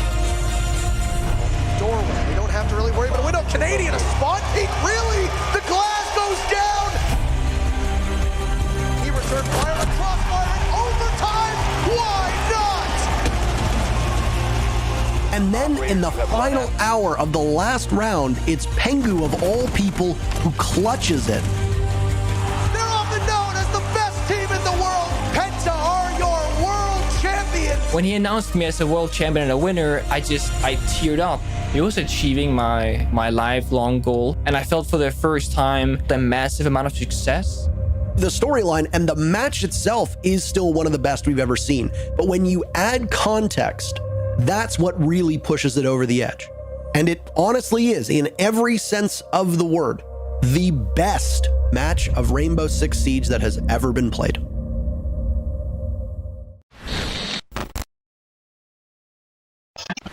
My name is Bodega, I'm from MIBR and I live in Brazil. That's a tough question, but I want the Six Invitational because it's with my team and I really love to win with them. We are a team and we have to work as a team. I mean, I have Loki, he doesn't have feelings during a clutch. I really look up to EU's playstyle, I really love their aggression. I don't look up to NA, I really hate them. Sorry, baby. Attackers win. He needs to get into the site and keep in mind, in a 4v1, they are the best team that has ever. The date is February 17th, 2019. G2 has just beaten Team Empire. Many will say this was one of the best moments of G2's reign in Rainbow Six Esports. And certainly one of the more surprising ones, because their opponent gave us a heck of a show.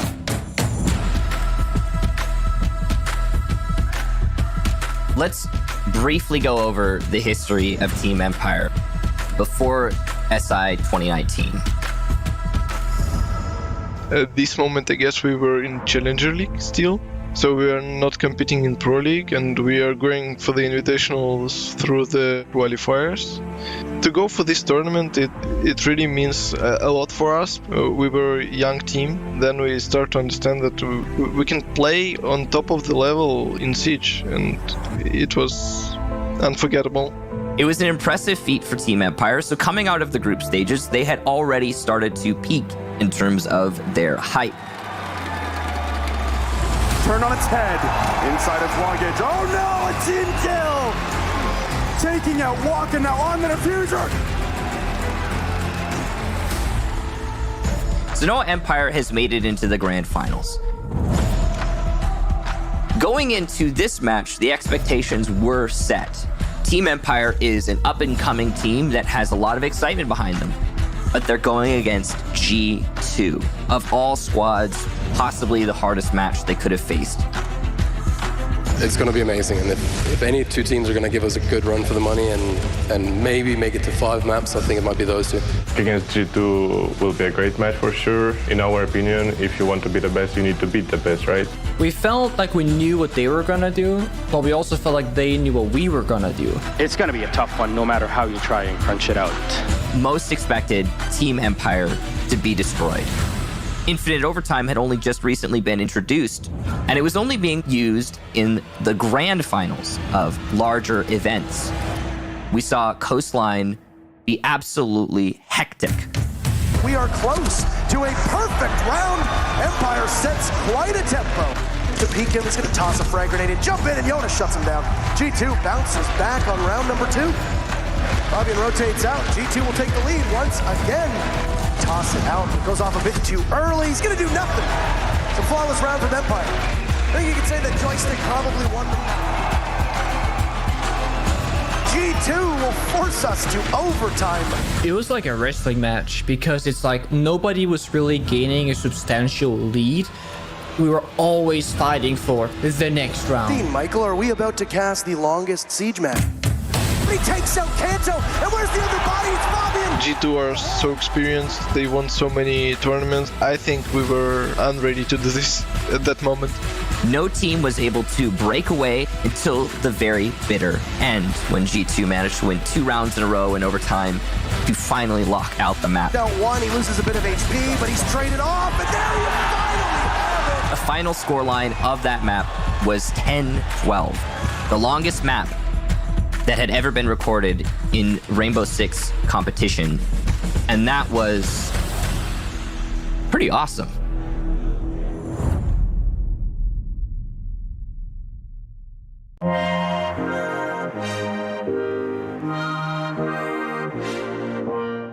This game would be completely different. In fact, it might not even exist if the community wasn't there.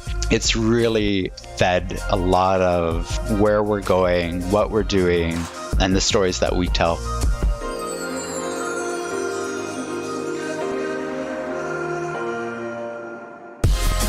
The great thing about Siege is that it attracts people from cosplay communities, from art communities, and then the gaming community and the competitive community. And the fact that we can all come together and it doesn't really matter, like as long as we talk about Siege. There's no kind of barrier. Everybody should be allowed to participate, and everybody can grow and get better at art and fall more in love with these characters.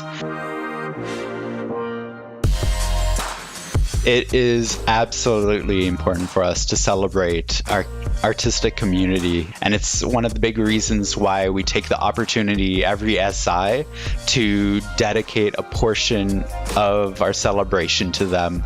You can go to these events and you sort of see the way people react to your work, and actually to be able to see it in person, it makes you know what you're doing is right and what you're doing, you could improve on. And that is something that I don't ever take for granted, and I am extremely grateful for. It's helped me mature as an artist and as a content creator. As a person, as an artist, online or offline, I'm more confident to talk about myself. I'm more confident to talk about my art. So it's something that I'm still thankful for the people that I met at the community.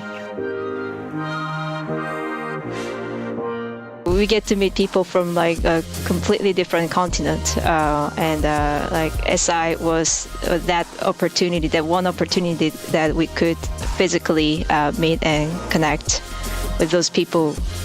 You go to these events and you find that everybody is from all different walks of life. They speak different languages, are from different countries and cultures, but at the end of the day, we all speak the language of Siege. As long as you can draw, or as long as you can construct a uniform, you can share kind of your love for Siege. It goes beyond any kind of language barrier that you may have, because everybody kind of shares the same passion together.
drive me so insane. But when you call, I still fall back into your game. Play the game, play the game. Wrong can still be right.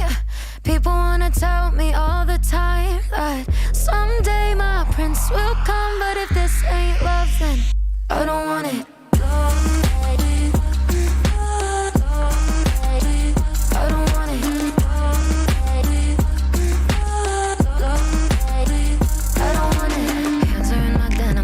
Heart's not with them. Tearing up the thought of all the pieces missing. And I try to know better, to know it's worse. I swear I'm cursed, cause I know you're bad for me, but it makes no difference.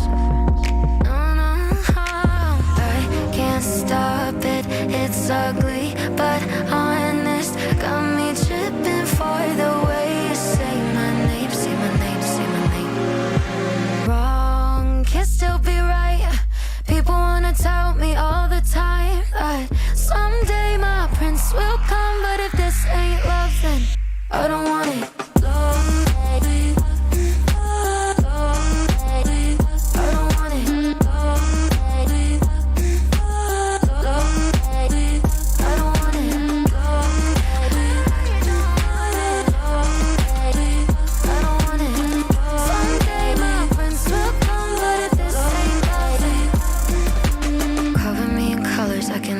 With you,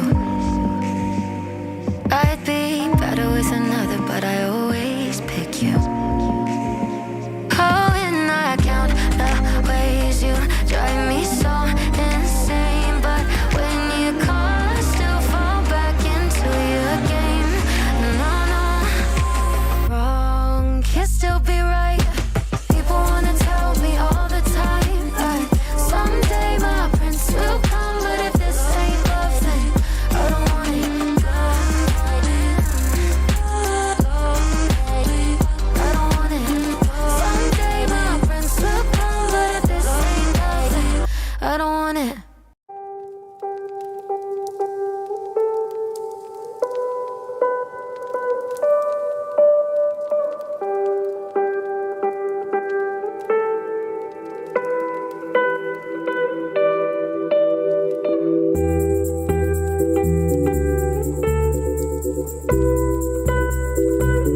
Welcome back to the A stream here with the A team. Again, I'm going to use that line twice today because why the hell not? And no one can stop me. We're going into another game. It's G2 versus Cyclops. A bit of a concerning time if you're a G2 fan or a G2 player or involved in G2 in general because Ace, it has not been a good start. They are 0-4. They got demolished by BDS earlier, and arguably this should be, no offense to Cyclops, their easiest game of the group. If they lose here, there's going to be grave questions about whether or not G2 will be the first team going home. Honestly, if my name began with G, I'd be worrying at the minute, Des.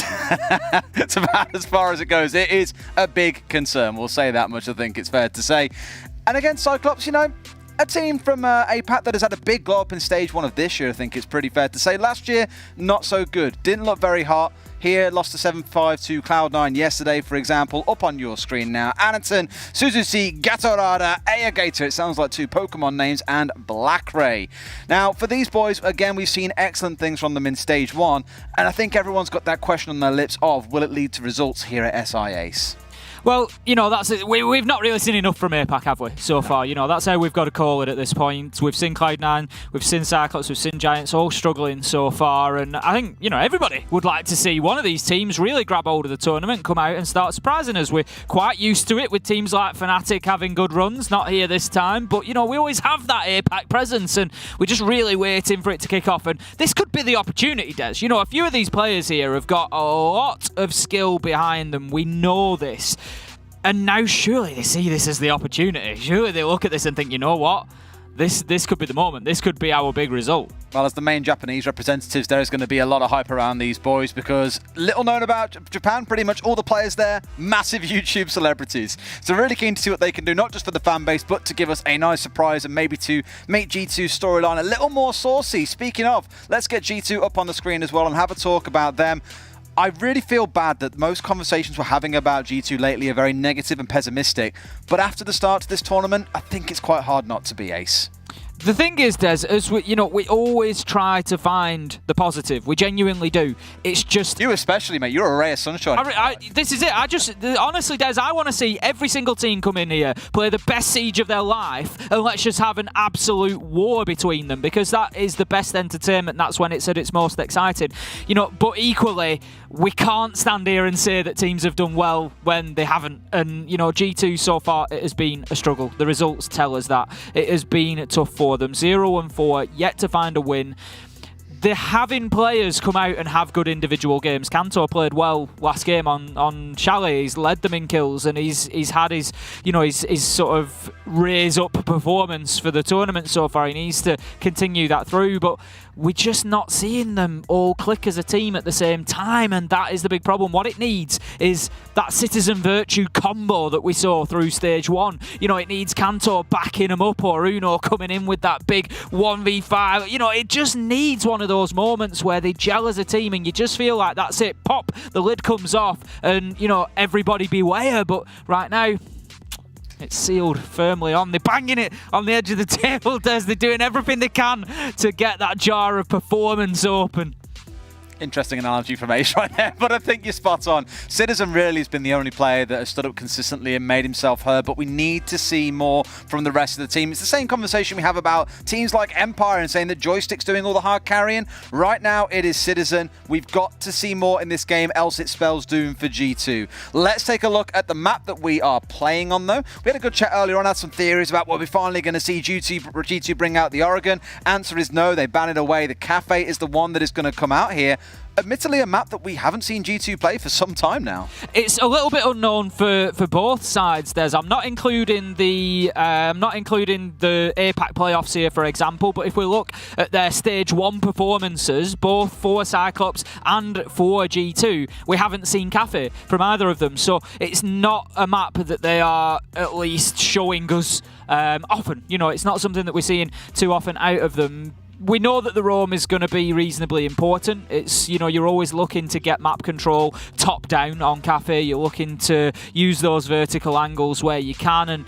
And for me, I think G2 didn't really show us too much mastery of that on Chalet. They were shut down reasonably easily by BDS in and around the map, and so that for me is something that's going to have to improve immediately for them here on Cafe. Massively. And I think the frustration that we had for them in their earlier game against BDS was that more often than not, they were just running into the end of barrels. Like, they weren't droning things out. I think one of their final attacking rounds, they had, 2 kills, I think, to their name early on, or 2 deaths that went their way because they weren't aware of where the members of BDS were. And I think against more chaotic teams like you tend to see in APAC, and Cyclops definitely epitomised that style at points over the last 12 months or so, they're going to give you a real war if you let them. Give them an inch and they'll take an absolute mile. So we have got to see lots of composure coming out of G2, getting behind those drones. But the biggest curse for them on this map, and I think back to their games against Na'Vi historically here, they're slow. They'll get to site with no drones left. They've got 30 seconds to go. They're pushing in for firefights. It's a little bit chaotic. We cannot afford to have that against an APAC team that, again, will bite your arm off if you give them the chance. I'm looking at this one, Des, and I'm just thinking about it. And, you know, I always like to find that positive spin, as you've said. And the way that I'm going to look at this is, Des,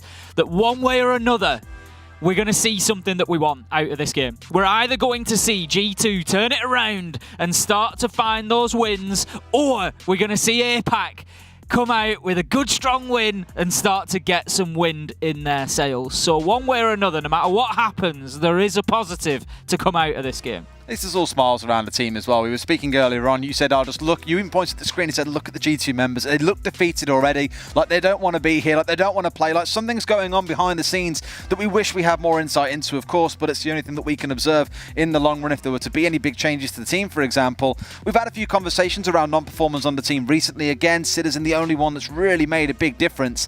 We saw glimmers of Kanto in the game earlier on. First 4 rounds, he had 2 2Ks coming out early into a round that really got G2 going, but they then couldn't convert it into a win off the back of that. A lot of stern faces here on G2. Doesn't seem to be a ton of talking going on. No doubt there's some thinking to do as Kanto, doing a big thinking pose there, no doubt. I've never seen someone think while squeezing the lips like that, I won't lie. It certainly seems to be getting very introspective, doesn't it?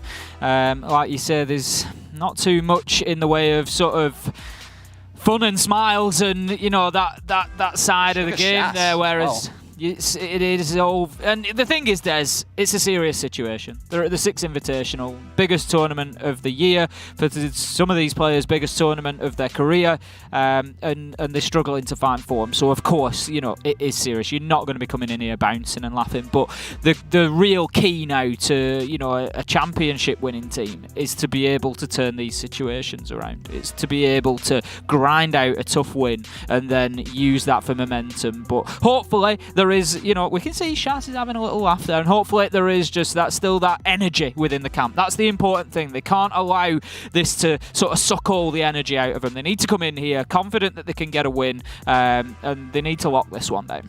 Coach Fuji there with Cyclops. They also have hybrid, I imagine, because we're only allowed 6 staff on site, 5 players and 1 coach allowed to be here. It would be Coach Fuji that comes along. They also have hybrid, who moved over from Scars last year, coming as their analyst, who, you know, do a bit of correlation here. Didn't have such a good last year. Came into stage 1, surprised everyone with the level of performance that they stepped up to compared to 2020.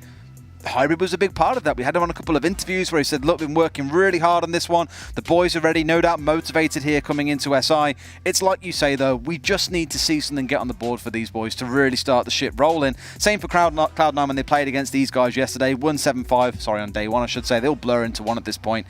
There is potential here. And when you're looking at G2 as this wounded animal, this is the best time to do it. It is, and there's much less expectation for Cyclops. You know, it's one of those teams that we come in, and I would liken them to teams like Furia, for example. You know, I say that making it to the Invitational is almost the win for them. You know, the fact that they're here, everything now is a bonus. Whereas obviously G2 comes in with this level of expectation. They're expected to make it to Invitational. They're expected to make it to playoffs. And so it's a little bit more difficult for them. Whereas Cyclops, they can come in, not too much pressure, not too much weight. They've already won effectively in getting here, and so, you know, we're going to see that play out in the server as well. Will that sort of ease of style, that lack of pressure, be a positive for Cyclops? I've got to say it, Des. I don't often hedge for predictions on stream, but I'm still expecting a G2 win here. I really am expecting this to be the moment, and I just hope that that's then a driving force if they do get it. Well, after Fox had destroyed me on Twitter early on for my EU greater than NA after results yesterday, Dark Zero come out and beat Empire. I'm going to sit on the fence on this one because I honestly think it could go either way. It's going to be a real hard one to call, but the players are ready, or as ready as they can be, as are our casters. It's Xenox and Guz, the boys from Down Under, to take you through to Cafe. Boys, take it away. Thank you very much, fellas. Yes, we're very much excited for this one. It is the battle of the bottom guards, but there's so much on the line, and that is what makes it so tantalizing. Yeah, I gotta say, Des, what are you doing, mate? Stop sitting on that fence. I saw your prediction in the pre-match. You went with APAC, and we're from APAC, so we're gonna back the boys in for this occasion, and it's a massive matchup for these two. If G2 doesn't get their first win here, they're gonna be struggling when it comes to the latter stages of this group stage. Cyclops, on the other hand, they're in a similar boat, aren't they? They want to get the dub as well. I noticed you said that we're from APAC, but I don't see your APAC pin. I see an EUL pin, guys. You're trading once again. The voting, though. Cyclops 45, G2 55, probably about right. G2 maybe slight favorites as we head into this matchup on Cafe. 0-4 versus 0-3. Both teams looking for their first win at the 6th Invitational. And I've got to say, whoever loses this match, their road out of groups entirely is a difficult one. Well, I'm definitely not wearing an EU pin. It was LATAM, but you could make the argument that EU has been feeding LATAM a little bit in SI so far, so we'll make that distinction. Of course, jumping into the ban phase, though, of course, Cyclops taking the Thatcher off the board first, and we'll expect them to follow that up later with the Maestro. As for G2, typically we expect them to take off the Ying, or maybe even target ban Anaton on the Monty, which they will. So F's in the chat for Monty, and then they'll likely follow that up with Mirror, a potent ban for them, and a potent ban on Cafe. And I'm probably expecting Maestro from Cyclops when they get their opportunity. They've banned it out every single time they've played Cafe this year. There's the mirror pick. And look, going back to the Monty as well, it's usually the discussion, Monty or Ying, which one do you ban, guys? In terms of the effectiveness of the operator for Anaton, more than happy to play either one. The Monty probably at this stage a little bit more annoying to deal with, as there goes that Maestro. Yeah, I guess boiling down, Cyclops' typical match plan is send Anaton in on the Monty, Black Ray and Aega to follow up and find picks. But look, that's been thrown out the window. With Ying still on the board, I'm expecting we definitely see those Candelas in play. Cyclops will play aggressive off that on their attack. But of course, they're starting out on the defense, and we're going to head downstairs. And for Cafe itself, I mean, we were having a little brief chat quickly before we came onto the air space, and I think we can both sort of agree that Cafe itself, especially in this case, we've only seen it twice so far for SI. It should be a pretty 50-50 sort of matchup. I'm not sitting back saying defense or attack sided or anything like that. Let's play it round by round. Let's play it site by site. In saying that, though, service cooking typically, you would say in some cases, can be considered defender-sided, especially if we look at, say, I don't know, the EUL statistics on it. Played 22 rounds this stage for EUL, 68% defensive win rate. So I think that's a decent enough sample size that you can maybe give it to that one. The other sites, though, guys, all around that 50% mark. And continuing on with the stats discussion, Cyclops heading into this match over from Japan, of course participating in the APAC North League and the Japan National League, where they've played it 4 times in 2021, this map in particular. And on every single occasion, it has been a dominant win. And they have been some pretty notable names. They beat FaZe in the Japan League 7-0 and Guts in the playoffs 7-3 for stage 1. So yeah, they are looking pretty damn good at the moment. They certainly are. Neither team losing out on Cafe basically this year. Obviously, there hasn't been many matches of it played, so there's not too much from it. Cyclops on the defense first, though. Anderton on the vigil. Just going to see if he can maybe get a cheeky spawn pick. And for, I think, both teams, it's imperative to get off to a good start. There is a good Giselle from Gatorada. Takes out Virtue. What a way to get the opening pick of this matchup. It has been a rough 6 Invitational from Virtue thus far, the only Australian represented at this event. Known for his nutty gameplay, but unable to find his way into the server on many occasions. An unfortunate pick there, and there's so much intel. Gatorada on this camera can see so much outside. He can see Kanto and others. Citizen, though, he's popped off. He's in the site. This Black Eyes proving to be already quite pivotal.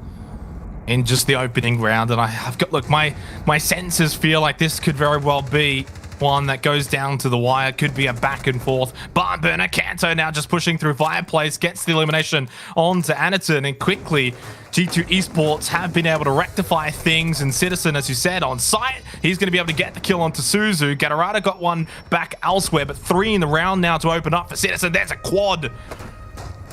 Well, the opening pick going the way of Cyclops, but the opening round going the way of G2. No doubt it's been a rough start in this tournament for G2, but of all the players on this roster, it has been Citizen to step up hugely. The stats are just absolutely astronomical, again, considering just how difficult the team has had it thus far. It's a quad to start out the match. Absolutely nutty. Kanto, of course, rounding it out with the final kill, or 1 kill in that matchup. Pardon me. Cyclops are not going to reattempt the most defender-sided site in EUL, instead heading back upstairs.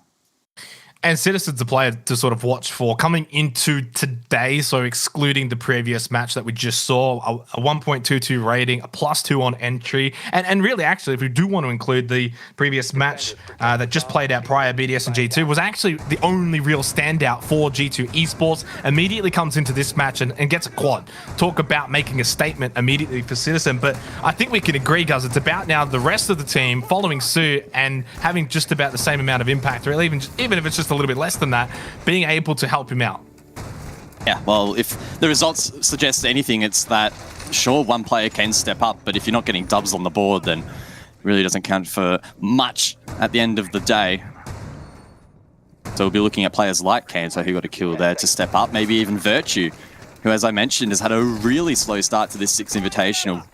The pretty poor stats from the man that we know to be so nutty when he is switched on. Yeah. He'll be looking to recover after that devastating Nitro cell at the beginning of round number 1. Playing that IQ role. Also trying to find a lot of those electronics placed around as well. And another player that has been struggling so far, only 1 day played, but Blackray for Cyclops, lowest rating at SI. He is dead last, 0.49. Also tied last for entries at -6. So Blackray player to keep an eye on in this match to see if he can also find a little bit of form here. There's a lot of players on both of these two teams, no surprise, looking to find some form. The Gemini from Citizen to just get some information down that skylight. It's going to be Bar Cocktail for this second round. Cyclops on the defense, and there is that Blackray player there in that position who, as I said, needs to find an impact, find a bit of form. Early aggression there with the intel gathering from G2, and had the Ying have been on the board, we may have expected an early round rush, but of course that operator has not been selected, and instead G2 applying pressure over towards Cocktail. It's a pinch, in fact, as Kanto mines his run out over towards Red Stairs. CAG, they have a tendency to not like sitting still, and they are running around like mad at the moment, trying to get this opener. Yeah, and look, sometimes that's the downfall for Cyclops. Just their inability to sort of hold positions. Right now, Blackray, though, is sort of bucking that trend. He is having to stick that position over in Cigar Shop. Minute and a half remaining, and well, not too surprising that G2 Esports haven't claimed too much territory just yet. Such is the case usually for Bar Cocktail. They'll drop down top red as they look to clear out a lot of this utility. Oh, this nade through the drone hole. Oh, Citizen! You're not allowed to do that.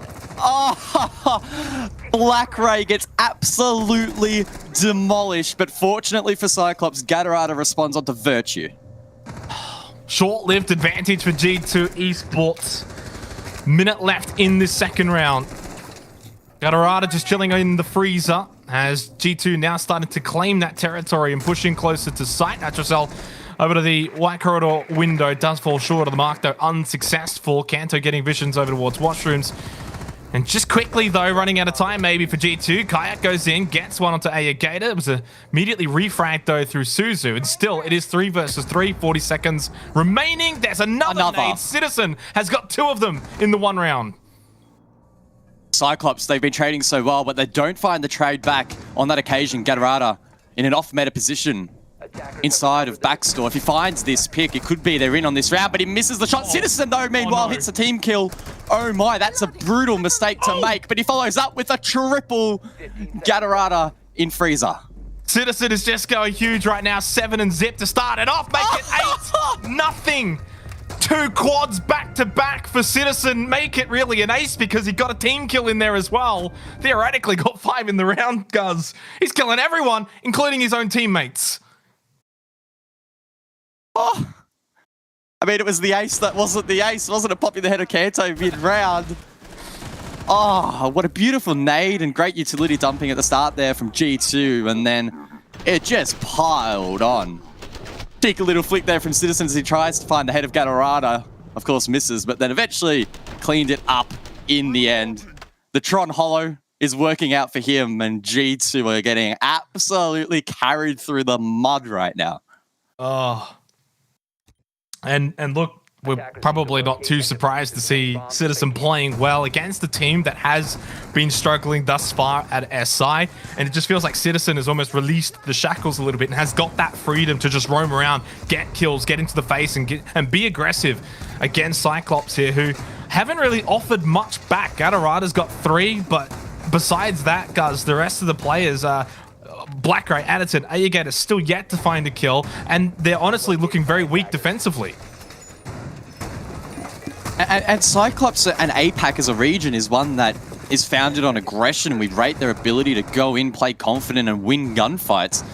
But Citizen has taken that into his own hands, just the solo man on a mission to find picks, and he's doing his job. Cyclops are just left absolutely stunned in these rounds, playing super static, unable to win these picks. And even if the rest of the team is struggling to find their ins, it does not matter at this stage because Citizen is just so incredibly dominant. Yeah, and the IQ now can obviously start to deal with a lot of these black guys. We saw it play a part in that opening round, not so much in the second round. T2 of course, needed a bit of a boost, and this match could be the boost for them. Not only to get on the board at SI, find a win, but also just find form. Uno taking out Anaton, and this is... right now, looking like the bottom team versus the bottom team in a way, but not so much from G2. They're maybe just refining this form round by round. Of course, Citizen is the man to be keeping an eye on. At what point is he going to activate once again and try and find these picks? Of course, G2 at the moment doing their due diligence as they sit on the roof trying to find intel as Blackray gets a late trade there onto Uno, who's taken down off the board. But there it is once again. Citizen 9-0. About to crack double digits in the third round here at SI. He missed the C4, Gatorada. Oh, no, Cyclops at the moment are just making so many micro mistakes. And now he doesn't have the C4 when they have the intel. I believe they're on Kayak on the soft floor. So Cyclops really suffering from some land jitters at the moment. Yeah, and they're even just their setup as well right now above is just being torn to shreds by G2 Esports. Still so much time on the clock, which is not ideal for Cyclops. They gated down below. That's going to be the Nitro Cell thrown out, and this one is effective. Virtue gets taken out. Scoreline evened up 3 versus 3, but Citizen still roaming around, and that's the player that you need to keep an eye on. Oh, Gatorada tries to find that pick. If he shuts him down, it could have been Cyclops to take the round, but Citizen, deadly. Still alive with 2 nades in the hand, and G2 have a solid amount of drones left, 5 in total, to try and exactly discern where these defenders are located. Kayak, of course, has done his job. Kanto as well with the soft breach. Oh, lays a little bit of damage down onto Ayagator, who's going to hold that position. Oh, he still wins the fight, though.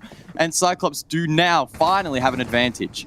40 seconds left of the round. G2 down 2 versus 3, but Citizen's up, so I give that sort of as an advantage at will, because he is almost expected at this point to probably get the remaining 3 players. Kayak there for a bit of support on the Hibana. 27 seconds left.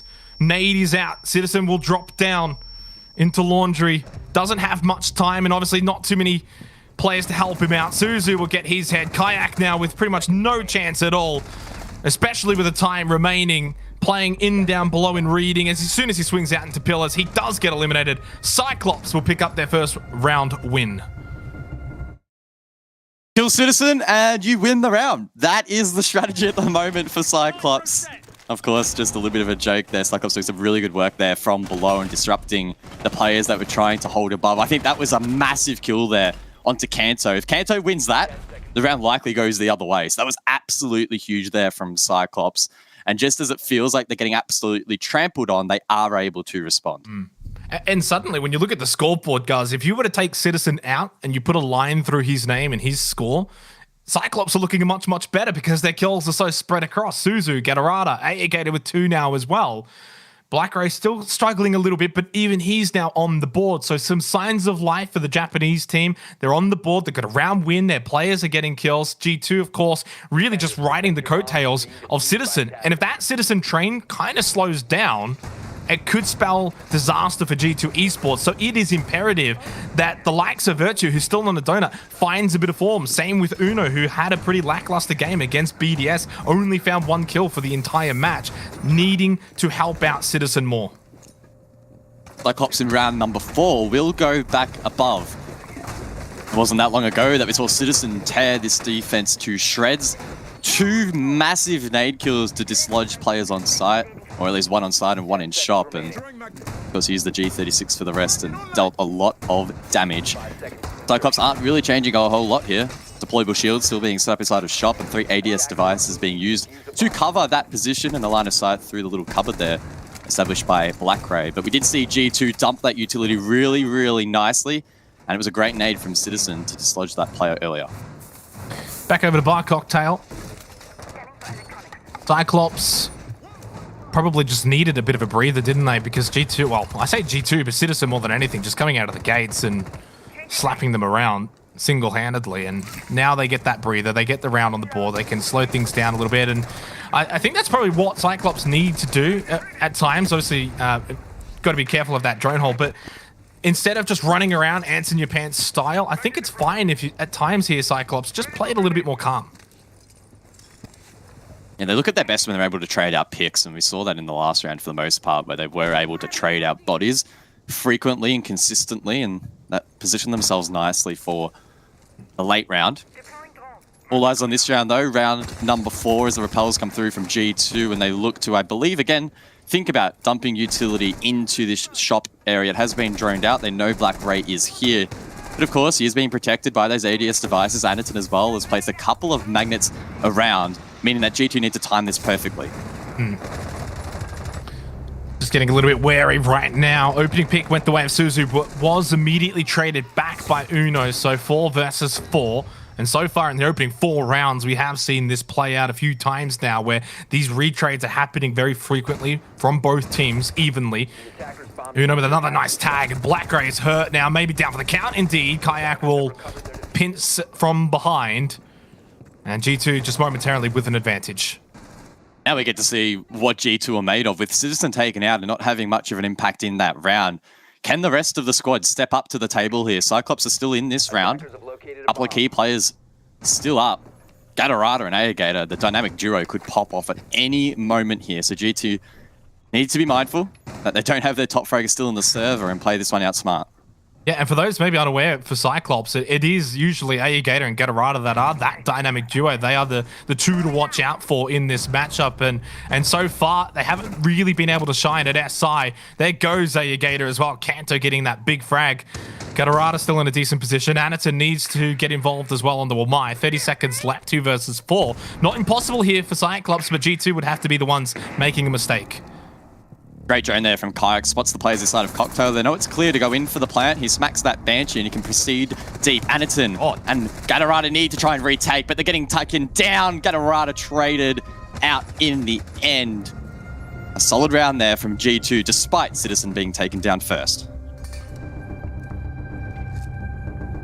And those are the signs that G2 need, that they are not just relying on Citizen. It's not the Citizen show, it's the G2 show. In that round in particular, of course, as you said, without Citizen from the get-go. Unfortunately, once again for Cyclops, though, just too easy in breaking down their defense. G2 able to just walk in towards the end of those rounds, and the fact that Cyclops are down so many players early on means that there's just pretty much no defense left by that point. G2 sticking to, not sticking to the same attacking lineup. I was going to mention that for the first 4 rounds, they played the same lineup, and heading into the 5th, it was looking like they would do the same. But Virtue will activate the 6th pick, allowing, of course, 1 player from the team after the reveal phase, where everyone sees one another's operators, to switch out blindly to another, and he'll jump off the IQ onto the Maverick, focusing on that utility game. And I'm sure that his role will be either to open up Freezer, or maybe, of course, the typical line of sight here in Bakery behind that little desk. And maybe it's best that Virtue isn't playing a heavy entry game at the moment. It's going 0-4, and I know we're bragging on him a little bit here, but I just want to see my Aussie brother shine. Speaking of shining, though, Anderton 0-4 on the Vigil. You need him to be shining if he's going to be roaming around above and at times even having the cheeky spawn pick here or there. Has been struggling so far at SI, been a lot of talk around his Monty plate. Of course, you know, so that's been banned out. So when they go to the attack, that's not going to be an option. And Anderton is just kind of getting almost banned out of the tournament right here. Needs to be able to have some sort of an impact. Whether it's at the spawn peak or whether it's later in the round. Oh. A double spawn peak. Gatorada and Anderton just holding hands above. I know. But G2, to their credit, they play it smart. They do not just blindly run after the prep phase like they probably would in most matchups. They just do their due diligence, they wait patiently, and they get safe passage towards the map, which is the way to go about it. Yeah, and I think this is sort of right now the difference here. G2 Esports just playing more methodically compared to Cyclops, who are a bit all over the shop at times, and it's just playing into G2's hands. Long way to go in this game in particular, especially once Cyclops themselves go onto the attack. That's where I really want to see how things play out. So for me, I think Cyclops, even if it's a 2-4 half that favors G2, I don't think they will be too disappointed. Ideally, at best, they would like to, of course, now make it 3-3 with only 2 rounds left in the half. A lot of time, though, left in this round. Anderton probably going to start to think about rotating back downstairs, or at least somewhere along the second floor for a little while. Good read there from G2, just continuing to watch those windows, worrying about a potential run out and having that covered. But here's the man in the Hour Citizen dropping over towards the top of the red stairs. But it's Alligator from Cyclops inside of Mining to get that opener. It's outside onto the balcony, and that is the diffuser down. Kayak dropping that one. There's some other bit of information below, of course, though, from that kill. So Cyclops do have to be wary. G2 Esports going to want to obviously reclaim the diffuser, then take control of Mining and the second floor. Nitrocell, though, from Gator shuts down Citizen, who, can you believe it, guys? Now the last 3 rounds has gone 0-3 after that spectacular start, getting 9-0 in the first 2 rounds. Has just been taken out of the piece, and now with a very significant advantage, Cyclops need to capitalize here. At 5 versus 3 on this kitchen site, very defensive-sided, should be making this 2-3. Virtue still trying to get that wall open. Kanto, of course, is holding his hand alongside ready and waiting as Uno gets the first pick for G2 in this round. It's Black Grey, the Malusi, taken off the board, so the MP5 no longer in play. But Anderton, he's still above. Surely he can shut this entry down. Oh, the angle, though, goes the other way, and he just gets lit up. Gatorada also taking a bit of damage. And with 15 seconds left, as you said, G2 Esports down below, now pushing in onto the site, looking to clear out the few remaining players of Cyclops who are on site. But Gator with a triple kill is having a monster effort in this 5th round as the plant from Uno going down in the final seconds. Kanto watching the cross, gets the headshot onto Suzu. 2 versus 2, but he whiffs the shots on the Gatorada. Gator down, but so is the plant. Uno and Gatorada now in a 1 versus 1. They both go for the plant. They both want to. You can see it, but Cyclops, they'll get the edge. Gator's back on his feet, and they can trade this out. Swing, though, from Uno. Technically still has Kanto on the floor. He gets taken out. There is that 1v1 re-established. And I think probably advantage Uno now. He can hear it being diffused, takes the first cheeky shot, just at least gets Gatorada off of it and shows his position. Almost has to stick it now, and he's not going to be able to survive. Well played from Uno. Well played from G2 Esports. Oh, it was a sloppy mid-round there from G2 that had fantastic intel with that drone inside of Train. Yet, of course, Gator was allowed to run a rampage, in that position. But Kanto, oh my god, one of the best players to ever grace the game. Able to cover that post plant, or that plant at least for the post. And Uno, so disciplined. 1.5 seconds left on the defuse, but well played in the end. Good position. And as you said, Kanto setting that round up and the slam dunk in the end from Uno, who's having a very good game, should I add, 5-2-1. After a very lackluster start to SI, this is almost like his coming out party in this particular match. 4-1 now. Cyclops on the verge of going down 5-1 in this opening half against a team that is 0-4, Guz. This is Cyclops' best chance, it has to be said, of finding a win at SI, and they just couldn't look further from getting into this one now. 4-1 down. They are struggling.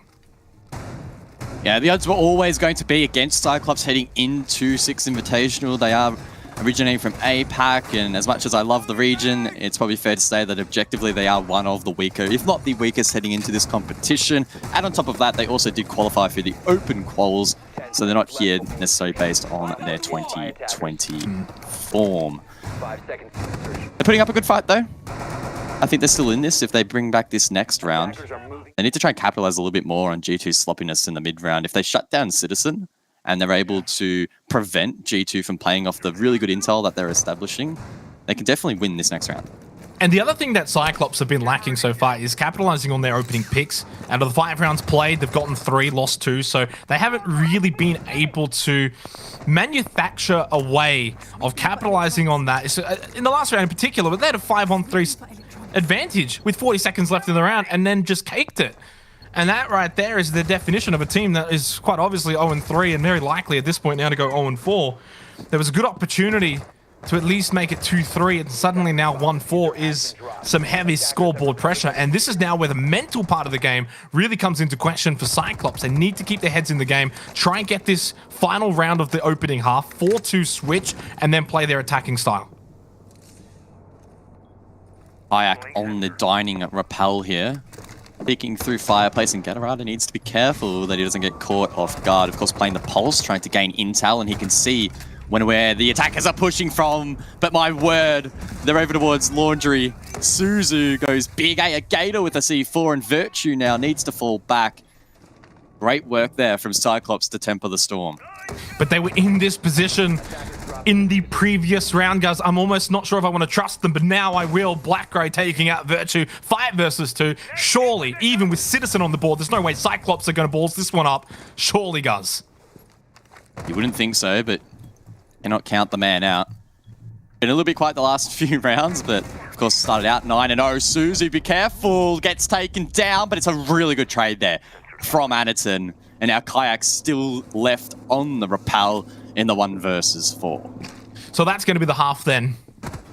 I'm more than happy to count out Kayak here, especially after he's just been spotted. It is also just been tagged up. They got the info, not much time either. And also the kit still close by to Cyclops. So it's going to be 2-4 half.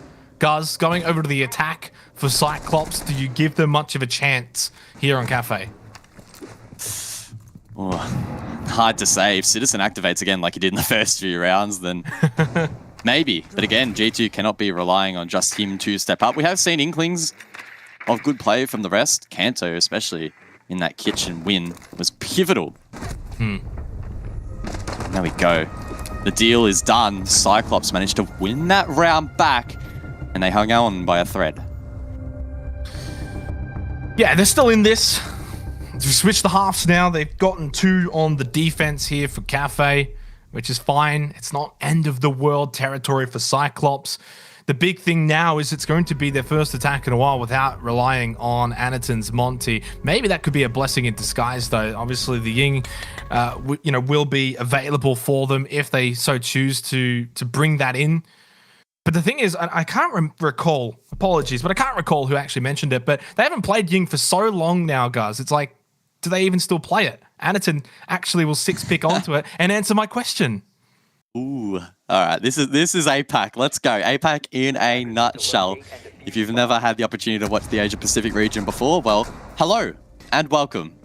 Because you have Twitch on the board, Ying on the board, and Dokkaebi on the board. 3 operators, which in a lot of other regions don't see a whole lot of players. Sure, Twitch has become a bit more relevant recently, but you definitely don't see a whole lot of Ying and Dokkaebi frequently. Cyclops not willing to shy away from that. And I'm keen to see just how aggressive they get. Do they try and play a little bit more measured and use those Candelas to flush out positions like Pixel, for example, or that setup established inside of Shop? Or do they just go for the straight hatch drop and go, hey boys, we're here to play? Well, I guess that's obviously the benefit of the Ying, right? You can obviously execute that sort of more aggressive, fast-paced push. G2 Esports should be wary of that. They'll be ready for it too. Citizen probably has the freedom to roam around, look for some cheeky picks. And well, if Cyclops are going to spawn picks, so are G2 Esports as well, especially on Cafe. Why not? Oh, he's going to get him here. Oh, it'd be rude not to, wouldn't it? Return the favor. And it's Anaton taken down, so those Candelas from the Ying will have no impact in this round. I think it's probably fair to say that Cyclops' strategy was hedging on that operator staying alive for the execute. And that makes things really tough here for Citizen. Cyclops. Citizen is just an absolute beast. Suzu deleted as well in the exact same position. And that's Diffuser down as well. Not the opening start to the attack for Cyclops that they would have been hoping for. G2, though, just also maybe need to keep things in check. Don't get too greedy here. Kayak basically giving away a freebie.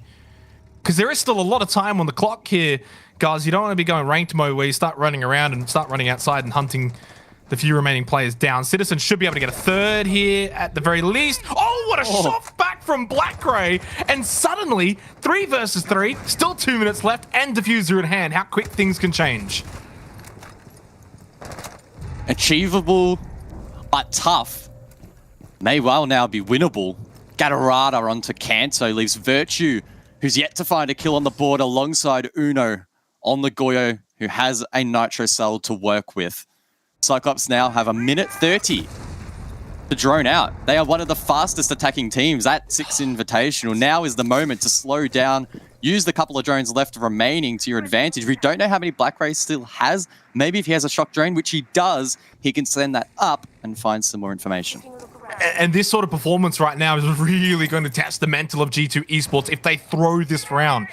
Because they had such a strong advantage to start this game. 5 versus 3, Citizen popping off, Diffuser down. They really just had to not put a foot wrong. And they did put a lot of feet wrong. Now Cyclops with the man advantage, still with a lot of time, even though this round feels like it's been going on forever. Blackray pushing into bar. Just makes it really easy for Gatorada, although he gets shut down by Virtue. Uno in a good position. Suddenly, G2 just turn things back around. Gator doesn't even know where he's getting shot from. And I think this might just be falling away from Cyclops here. With 30 seconds left, it's a 2-on-1. Surely G2 can bring this round back and close it out and take a 5-2 lead. Collects the Diffuser, but as he makes his way through bar, he gets shut down. G2, they almost threw that round, but they bring it back. Cyclops had a lot of time to work with, but it wasn't used efficiently. They went for the yeet strat in the dying seconds, and it didn't pay off. It's a game of throws over here in this match. And look, I'm just going to say, this is very much playing out like the bottom team versus bottom team at the moment, which is not good signs for either of them here at SI, guys. But ultimately, for G2 Esports, had they lost that round, their mental really would have to have been questioned into what state it would be in at that point. 3 versus 4 on the score, but now it's 2-5. You get that, breathing space once again. Scoreboard pressure applies back over to Cyclops now, who have to dig themselves out of a hole. Indeed they do, and let's just remind everyone of the stakes of this matchup as Cyclops take their one and only tactical timeout off the back of that loss. Both of these teams are hunting for their first win at the 6 Invitational. And considering that both of these teams currently are situated at the bottom of the standings and looking forward at the rest of their fixture are maybe, some would say, unlikely to win another match, this could, it might not, but it could dictate who makes it through to the playoffs and who goes home early. That's how important this matchup is.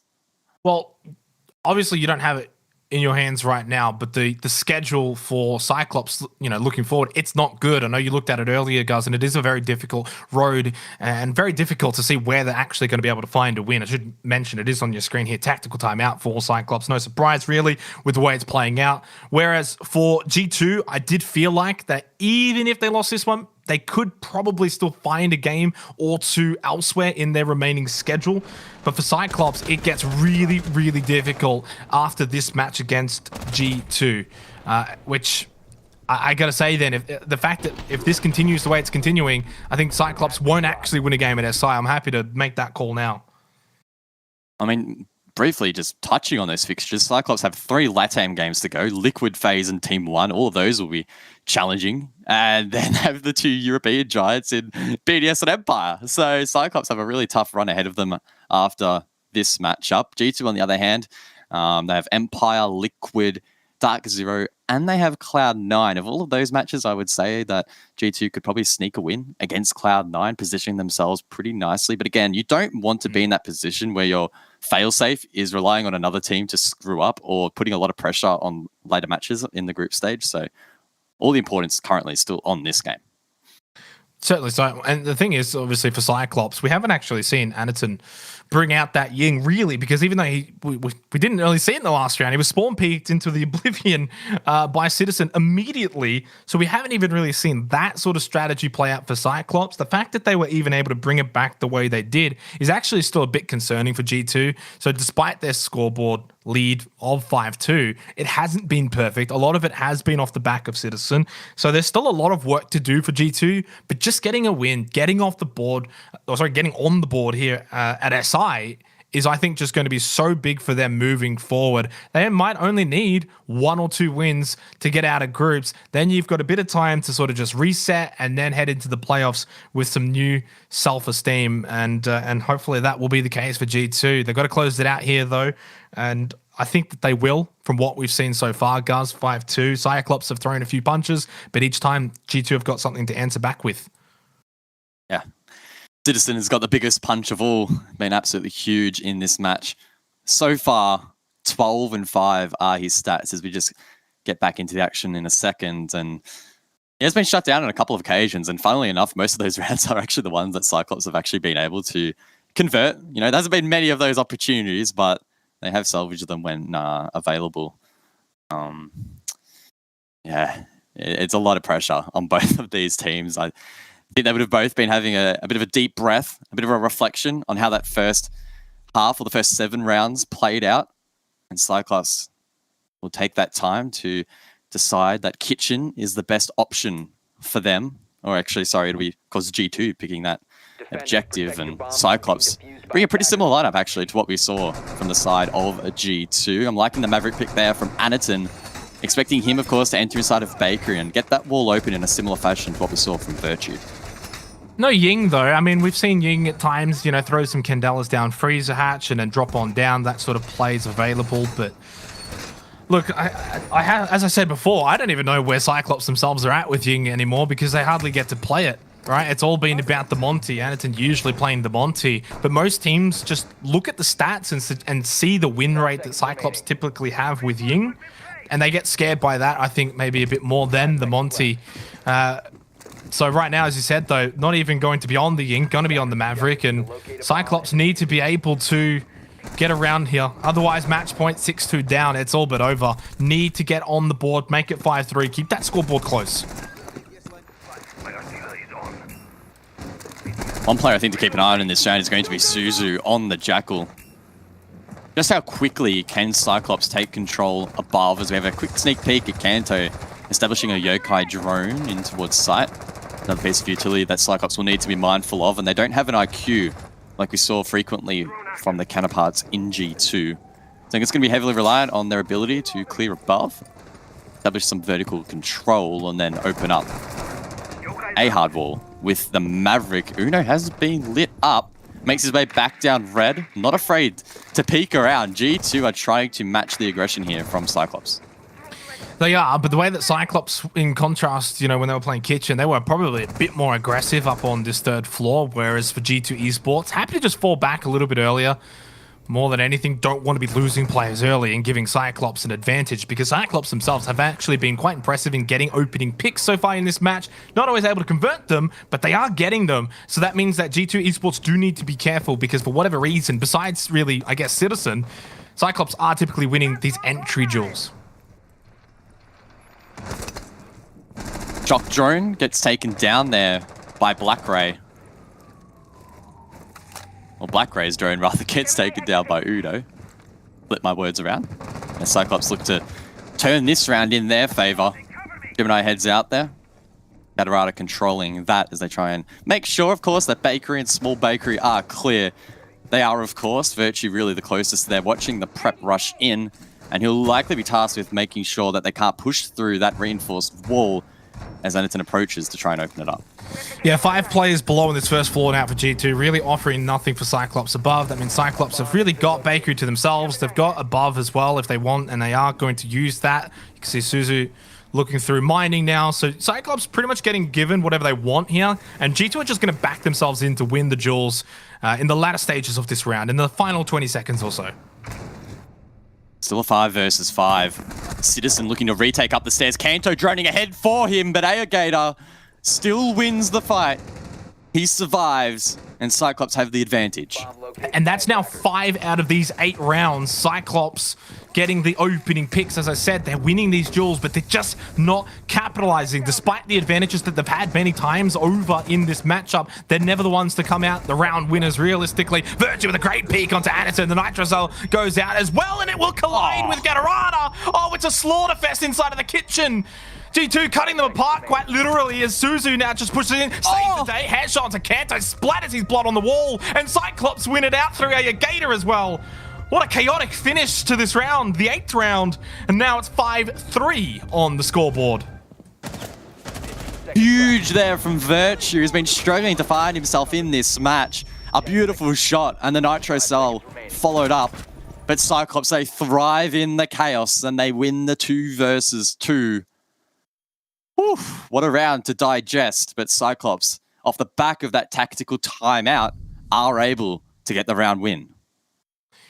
They do, and they've done this a couple of times now, guys, though. G2 at no point have really been able to go and get, say, like 3 rounds in a row. They've never been able to break away from Cyclops like that. Usually been, 2 rounds to G2, then 1 to Cyclops, then 2 to G2, then 1 to Cyclops. In this case, it's 1 to G2, now 1 to Cyclops. What that establishes, though, is the fact that Cyclops have not been able to win 2 rounds in a row so far. They need to do that here. 5-4 suddenly makes this an even game, and G2 might just be sweating a little bit that they had this 5-2 lead, and then all of a sudden it's 5-4, and that lead has evaporated in front of their eyes. So they need to be mindful of the fact that they're losing these opening duels constantly. Maybe either you play safer or you play even more aggressive and hope that you can then win out. 5 seconds left. Cheeky little tweet there. Citizen is tired of losing and is hungry for blood. Definitely true. But of course, G2 can't rely on him to be just the man in the action. I loved what I saw there from Virtue. That's the sharpness that we have come to expect from the Aussie. If he can continue to step up, that could be the players. Kanto will recover that camera, toss it out over to the eastern side, I believe, of the map. Get that opened up, or open up the options for intel gathering. There we go. Thank you, Kanto, for showing us that camera. Sees one of the players spawning in, rappelling up. That's Aegator. Can G2 aggress onto this player, though?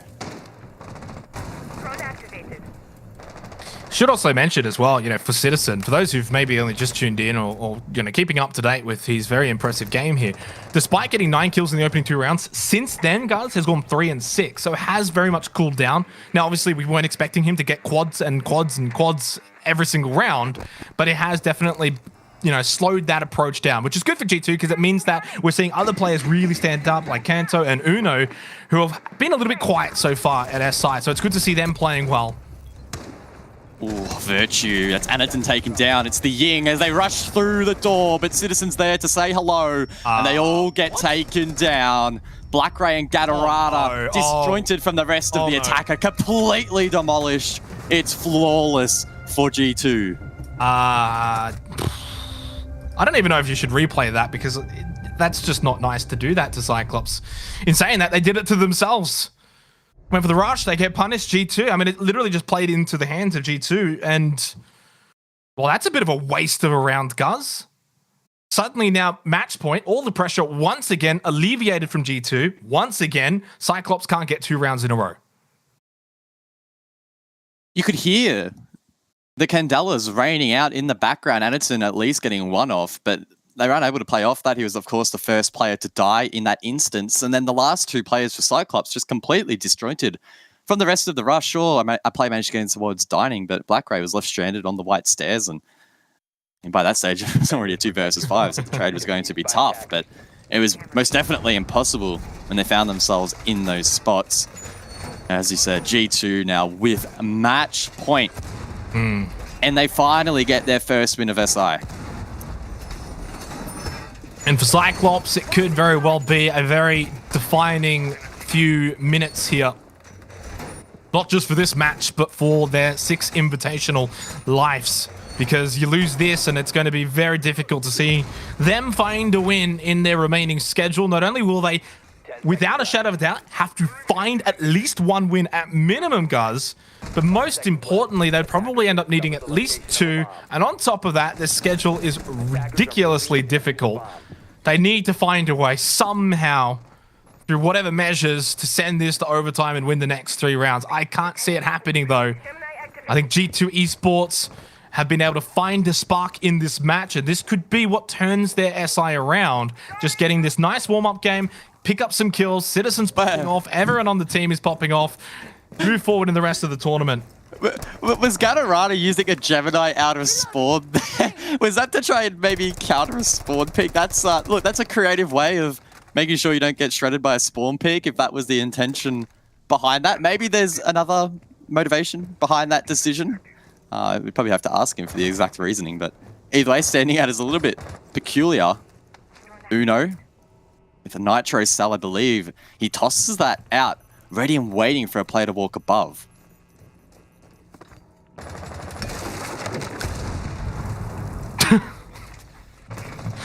Not going to happen. But I like the fact that it's still G2 who are the ones that are trying to instigate and make something happen here. Because it should be up to Cyclops to be that team right now that is making the plays, being aggressive, getting into the face of G2, looking to pinch them on sites and flush them out of sites and be the aggressors. But it's G2 that are dictating this match right now and have been for pretty much the entire match of Cafe. And they're feeling very confident in just the way that they're able to move around the map and roam around and look for kills, spawn peek at times. They're just playing better than they have over the first couple of days here at SI. Halfway through the round, and Cyclops, their drone management hasn't been incredible. Of course, we don't know exactly how many drones Black Ray has on the map, but outside of that, they only have 3 available, which isn't ideal. That said, Anaton throws out the Candelas, but Cyclops not really in a position to capitalize upon that. And they lose another opening duel, refractoed by Black Ray. Unfortunately, though, for Cyclops, it's falling apart here. 1 by 1, they fall. Ayagator and Gatorada, the dynamic duo to try and just salvage this for Cyclops, and that's what it is, salvaging this shipwreck. Because Cyclops are sinking here at SI, and they are moments away from staring down the barrel of an 0-4 start and giving G2 their first win of the tournament. I think they need to just go for a Skylight drop here, maybe try and drop a raid and get something going. Again, of course, and Cocktail might be able to find 1 pick, but bringing this round back against G2 will be tough. 25 seconds left. If anyone's going to be able to do it for Cyclops, it's these 2. Starting off, it's going to be Gatorada taking out Uno, 2 versus 3. Not so bad now. Ayagator, though, has to be the one swinging into Barstock and getting this kill here. Has to be the aggressor, has to be the one swinging. Peeks left, goes right, though. It's too late. Good night. G2, too good. And they pick up their first win of the 6th Invitational. They are on the board, 1-4. Great work there from G2. Cyclops outmatched, outpaced, and outplayed in the end. G2, of course, can now finally breathe a sigh of relief. You can see that relief on the face of Citizen, who had another big map here at the 6th Invitational. And G2 will be looking to carry this momentum throughout the rest of the group stage. And unfortunately for the Japanese team and for the APAC fans, it is still turning out to be a bit of a disaster SI event. Another loss. Cyclops confounded to their 4th in a row now. They are staring down the barrel, in my opinion, guys, of being knocked out of the group stage from Group A. They are looking like the team that is going to be in that 10th place when it's all said and done. Still plenty of games, of course, for them to rectify things, but it's not looking good. Yeah, like we sort of touched on earlier, their run for the rest of the group stage is really, really tough. Liquid, FaZe, BDS, Empire, TeamOne, so many huge names ready and waiting to take them down. And unfortunately, again, as much as I love APAC, Cyclops, they're not looking at their best. No. From maybe a glass half full perspective, the one thing that I think Cyclops do have heading into the rest of the group stage is their positivity, their mental. They're one of those teams that no matter how hard they're getting smashed, they normally have a smile on their face, they have fun in the server, and who knows, maybe that could just be enough to clutch a map here or there. Well, it's happy days for G2. They're on the board. It's a win, and they should feel pretty safe now, at least to get to the playoffs. Going to go to a break, though, on the other side. The Desk's going to break it down.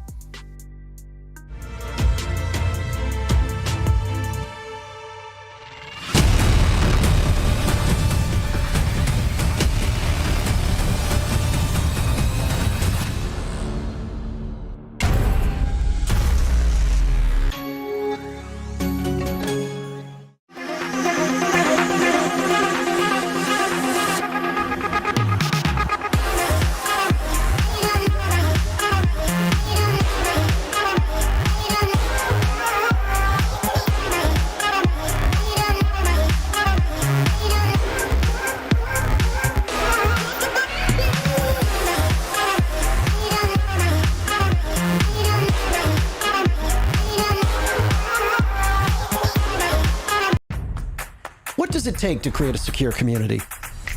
Join us on the second episode of ICALL.NEXT as we discover how to protect what's most important and enable worry-free play.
Welcome back, ladies and gents, to the desk. Finally, G2 have broken the curse. They've got a win on the board on Cafe, a map that we haven't yet seen them play this year. And equally for Cyclops, a map they have played 4 times, won 4 times. They now get that loss mark down on their record. And it all kicked off with the first couple of nutty rounds from Citizen. Me and Ace sat here and said, surely this can't be a game where Citizen just goes nuts and drags G2 over the finish line.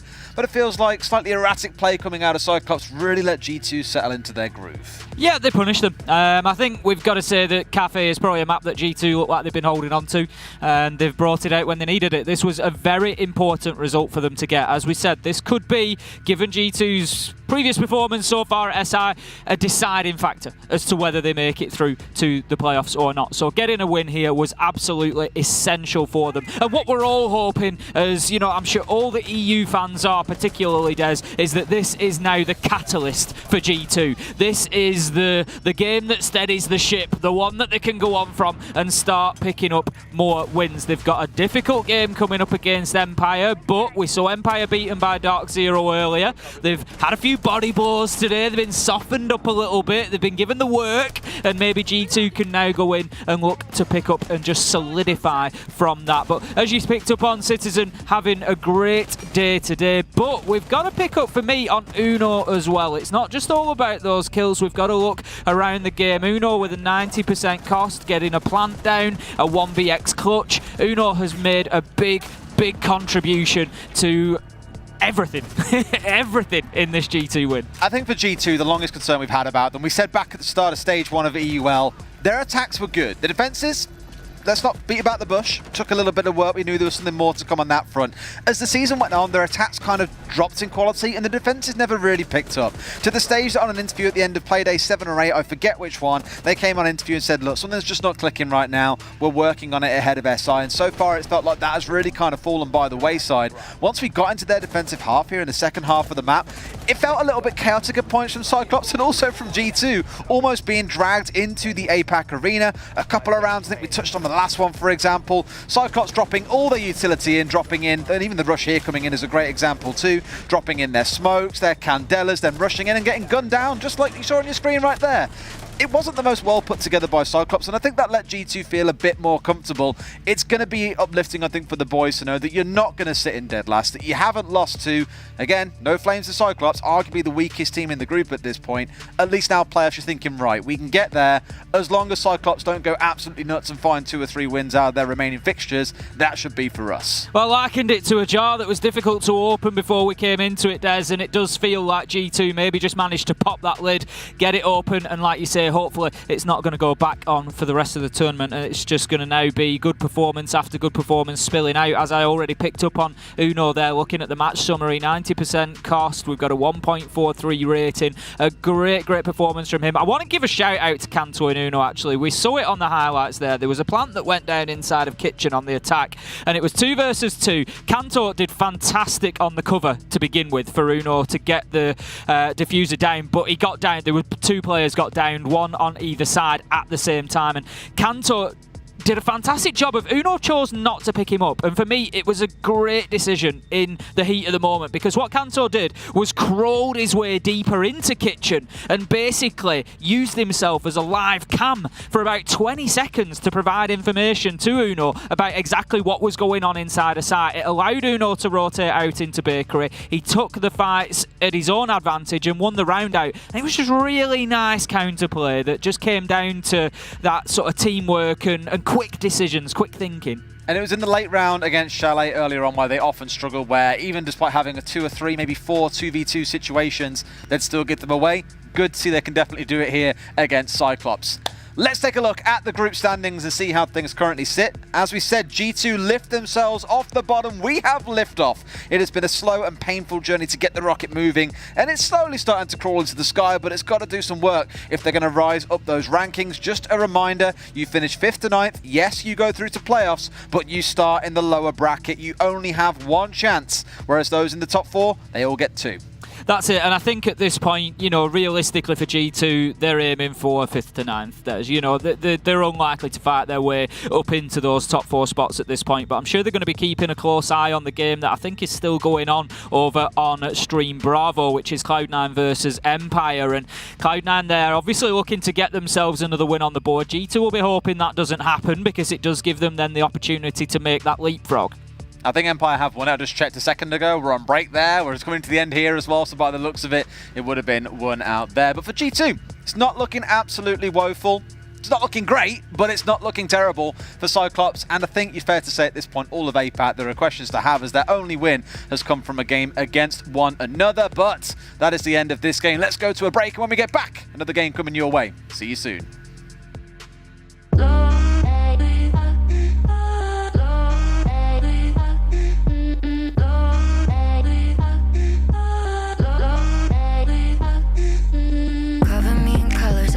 See with you, I'd be better with another, but I always pick you. I try my best to fight it, can't deny it. Touches diamonds, and you're probably the reason that I'm so messed up too. I can't stop it, it's ugly but honest. Got me tripping for the way you say my name. Say my name, say my name. Could count the ways you drive me so insane, but when you call, I still fall back into your game. Play the game, play the game. Wrong can still be right. People wanna tell me all the time that someday my prince will come, but if this ain't love, then I don't want it.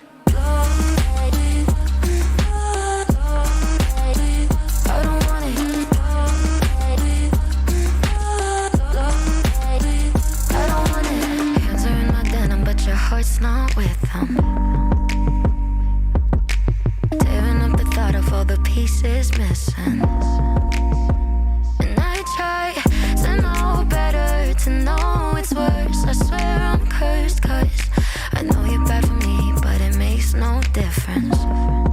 No, no, I can't stop it. It's ugly, but honest. Got me tripping for the way you say my name, say my name, say my name. Wrong can still be right. People wanna tell me all the time that someday my prince will come, but if this ain't love, then I don't want it. Love, baby. Love, baby. I don't want it. Love, baby. Love, baby. I don't want it. Love,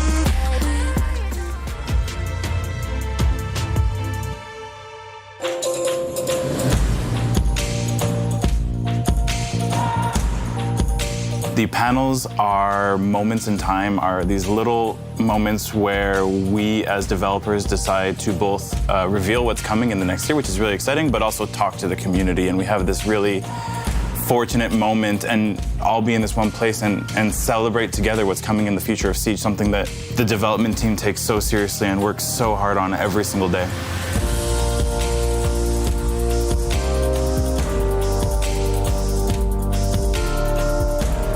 We are constantly searching for feedback from the community, whether it be our user research teams that are there constantly talking to esports players, talking to the community, talking to everyone. And that is a major driver for us in what we do. It really does take up all of our energy and all of our bandwidth for 4 months.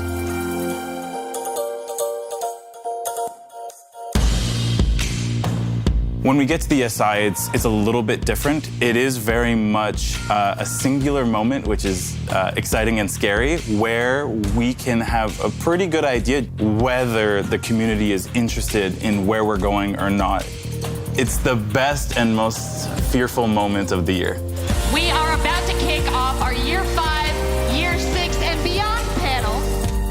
We'd prepared everything we could. At that point, once that speech was done, there's nothing else we could really do. I was fearful of the community response, and I put my headset on, and as they started getting into these other features, they started getting into all these different things that we've never talked about. And then we got to Tachanka, which was a big deal, and it's shocking how much noise a crowd of Rainbow Six Siege fans can make. We've taken the weapon out of the turret and made it a primary weapon. Again, it's we're rebalancing also the. Okay. I guess I like it. The dev panel really tells me why I should stick with the game. There's always things in the new season that throws me off guard. And there's so many cool features, and that's hopefully gonna keep happening because it's like the most exciting thing ever. Siege will always have, we're always gonna have to build, and we're always gonna have to adapt and change, and it's an ever-evolving game, but in that moment, it just felt like everybody was so close, and the development team was able to be very proud of the work we've done, and the community was allowed to be very excited for the direction we were going, and it did feel like we just reached this point where we could all celebrate this game that we do all love together.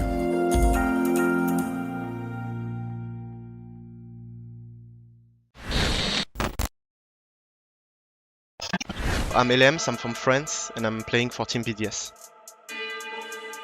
It's all about practicing a lot, making the strategies, looking what the enemy team is doing, and most important things like working and having fun at the same time.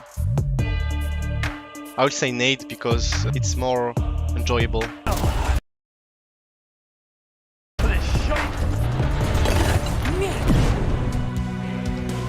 I'm sorry guys, but I hate Game of Thrones, so it has to be the 6 Invitational music. You should have seen it coming.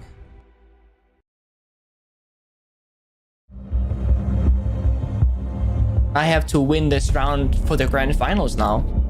And there are so many ways to approach it. Teammates always get into kind of bad situations that are tough to clutch, but you sit there, you watch, and you hope they can pull through. Defuse are in a position where they'll have to see when the Hibana goes through. One will cover the doorway. As they start to defuse, Hengu goes for one on the Young. Can he go the second?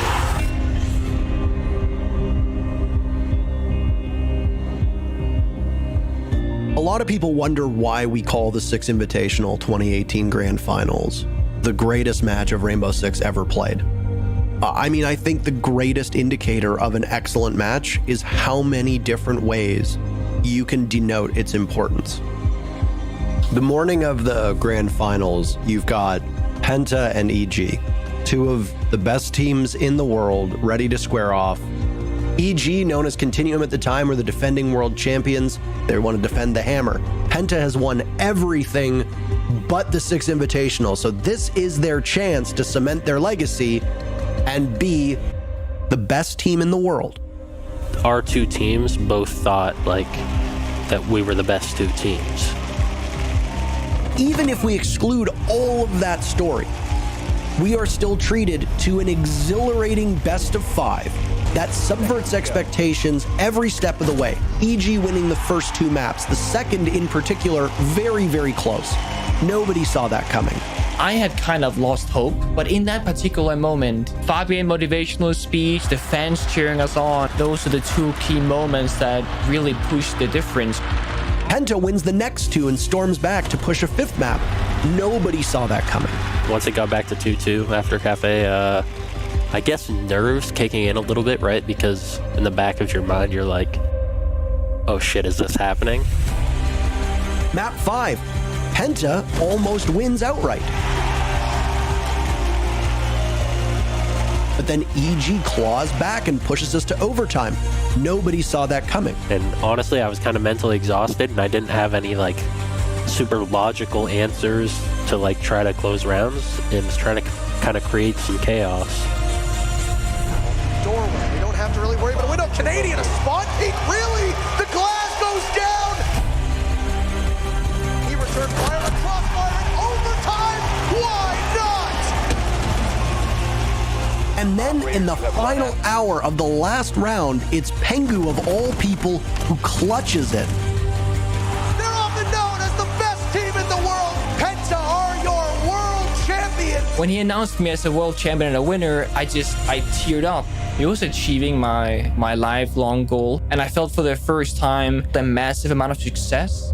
The storyline and the match itself is still one of the best we've ever seen. But when you add context, that's what really pushes it over the edge. And it honestly is, in every sense of the word, the best match of Rainbow Six Siege that has ever been played.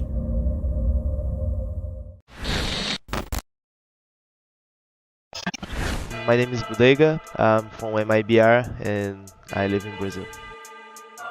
That's a tough question, but I want this Invitational because it's with my team and I really love to win with them. We are a team and we have to work as a team. I mean, I have Loki. He doesn't have feelings during a clutch. I really look up to EU's playstyle. I really love their aggression. I don't look up to NA. I really hate them. Sorry, baby. Attackers win. He needs to get into the site and keep in mind, in a 4v1, they are the best team that has ever... The date is February 17th, 2019. G2 has just beaten Team Empire. Many will say this was one of the best moments of G2's reign in Rainbow Six Esports. And certainly one of the more surprising ones, because their opponent gave us a heck of a show.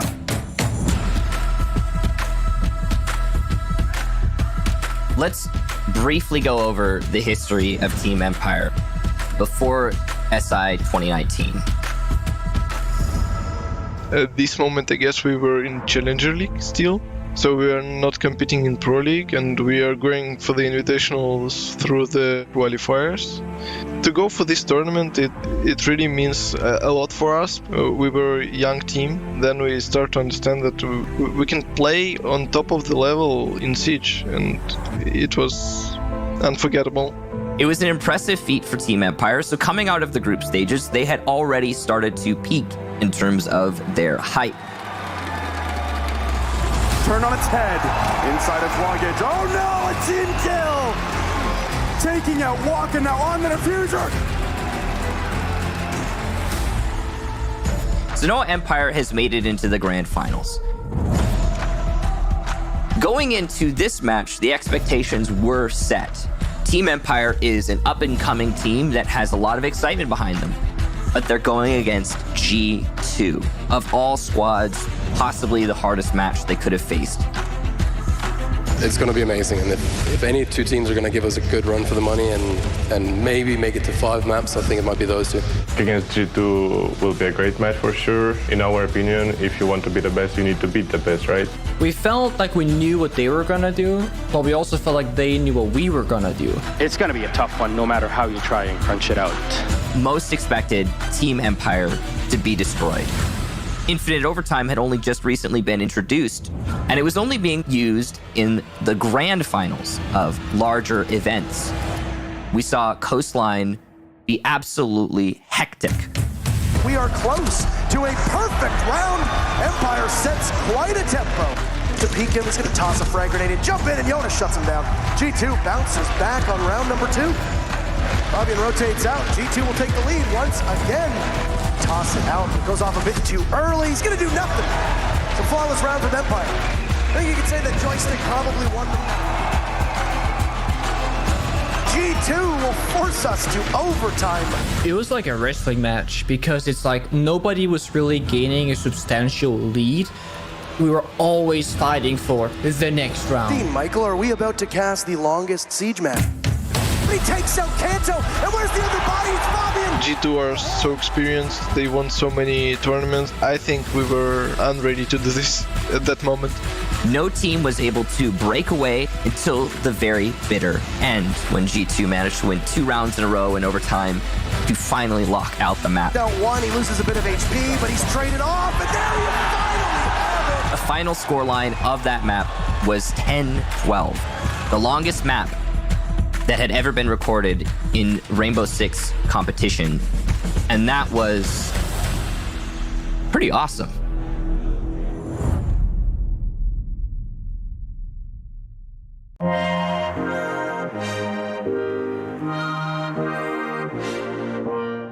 This game would be completely different. In fact, it might not even exist if the community wasn't there. It's really fed a lot of where we're going, what we're doing, and the stories that we tell.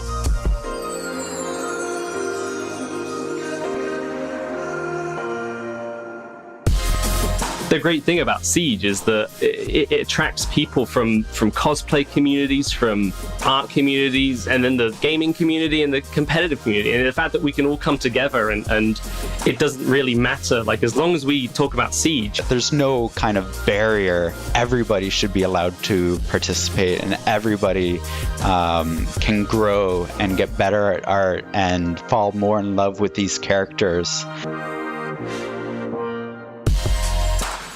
It is absolutely important for us to celebrate our artistic community, and it's one of the big reasons why we take the opportunity every SI to dedicate a portion of our celebration to them.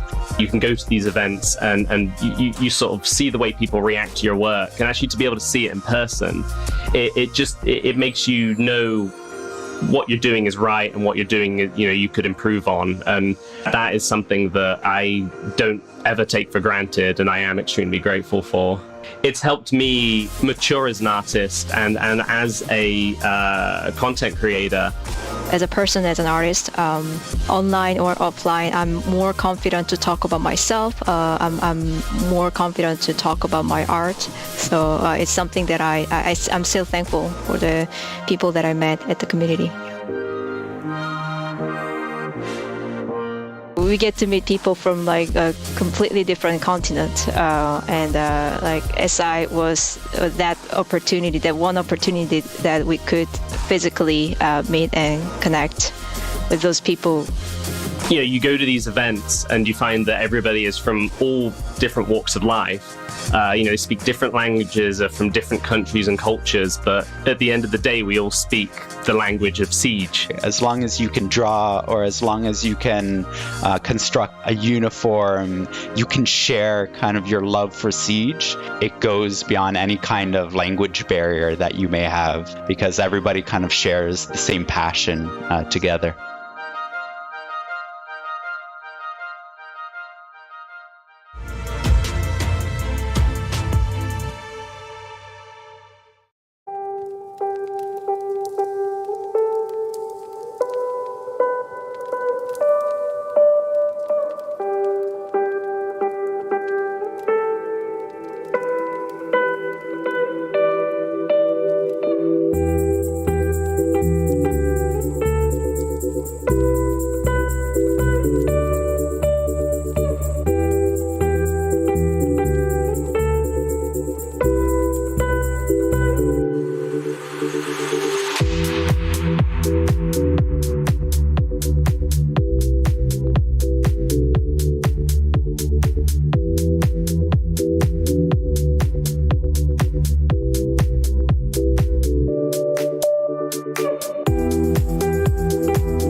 into the ring.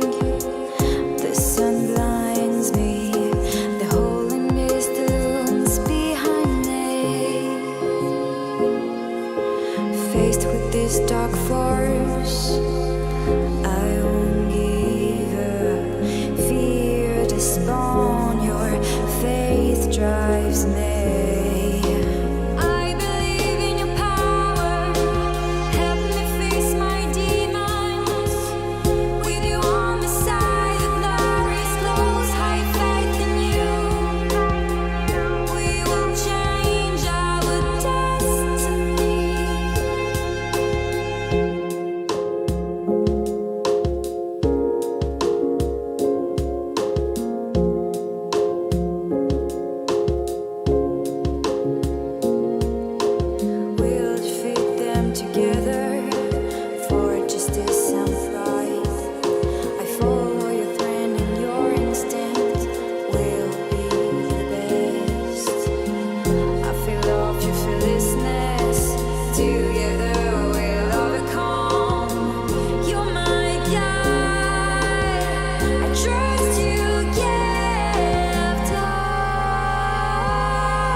Hey yo, the rain was steady pouring, heard the drops of drizzle meant to be.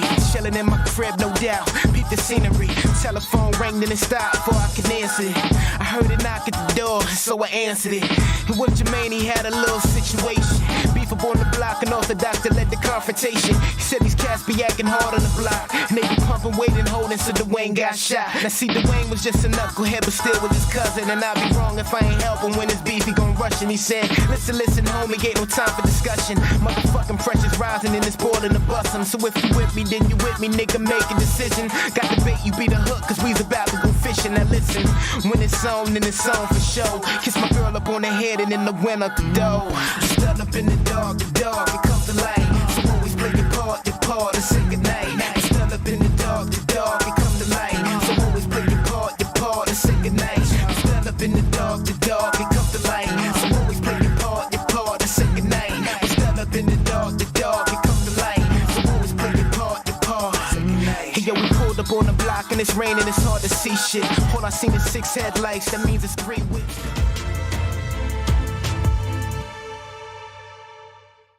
Hello everybody and welcome back here to the A stream. Demo and I are going to be your experts for this one. We've got Cyclops coming up here against Liquid.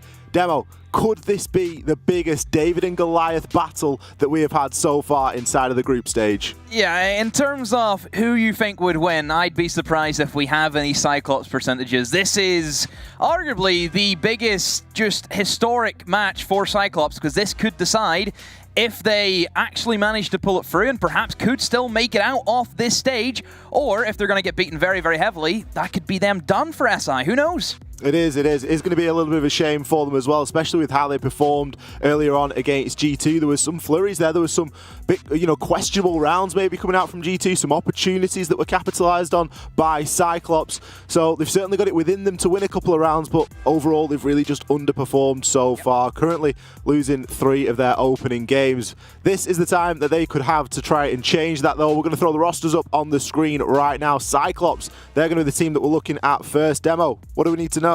Cyclops, the greatest of times at SI so far, still yet to get a win.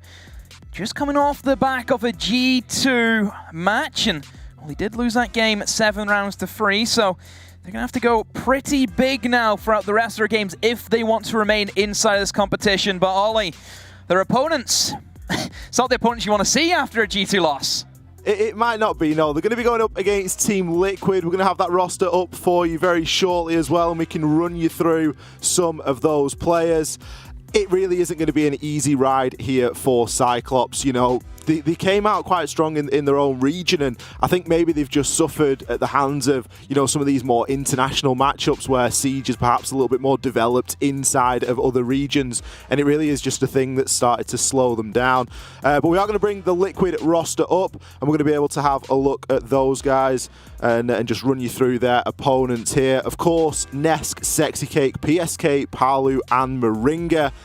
The pride of the Latin America region, top of the tree over inside of the Copa Elite 6, and they have come out pretty strong so far inside of the group stage here at SI21 so far. Current record, 2 games, 1 loss, and I'm sure that they're going to look to make that 3-1 here and now.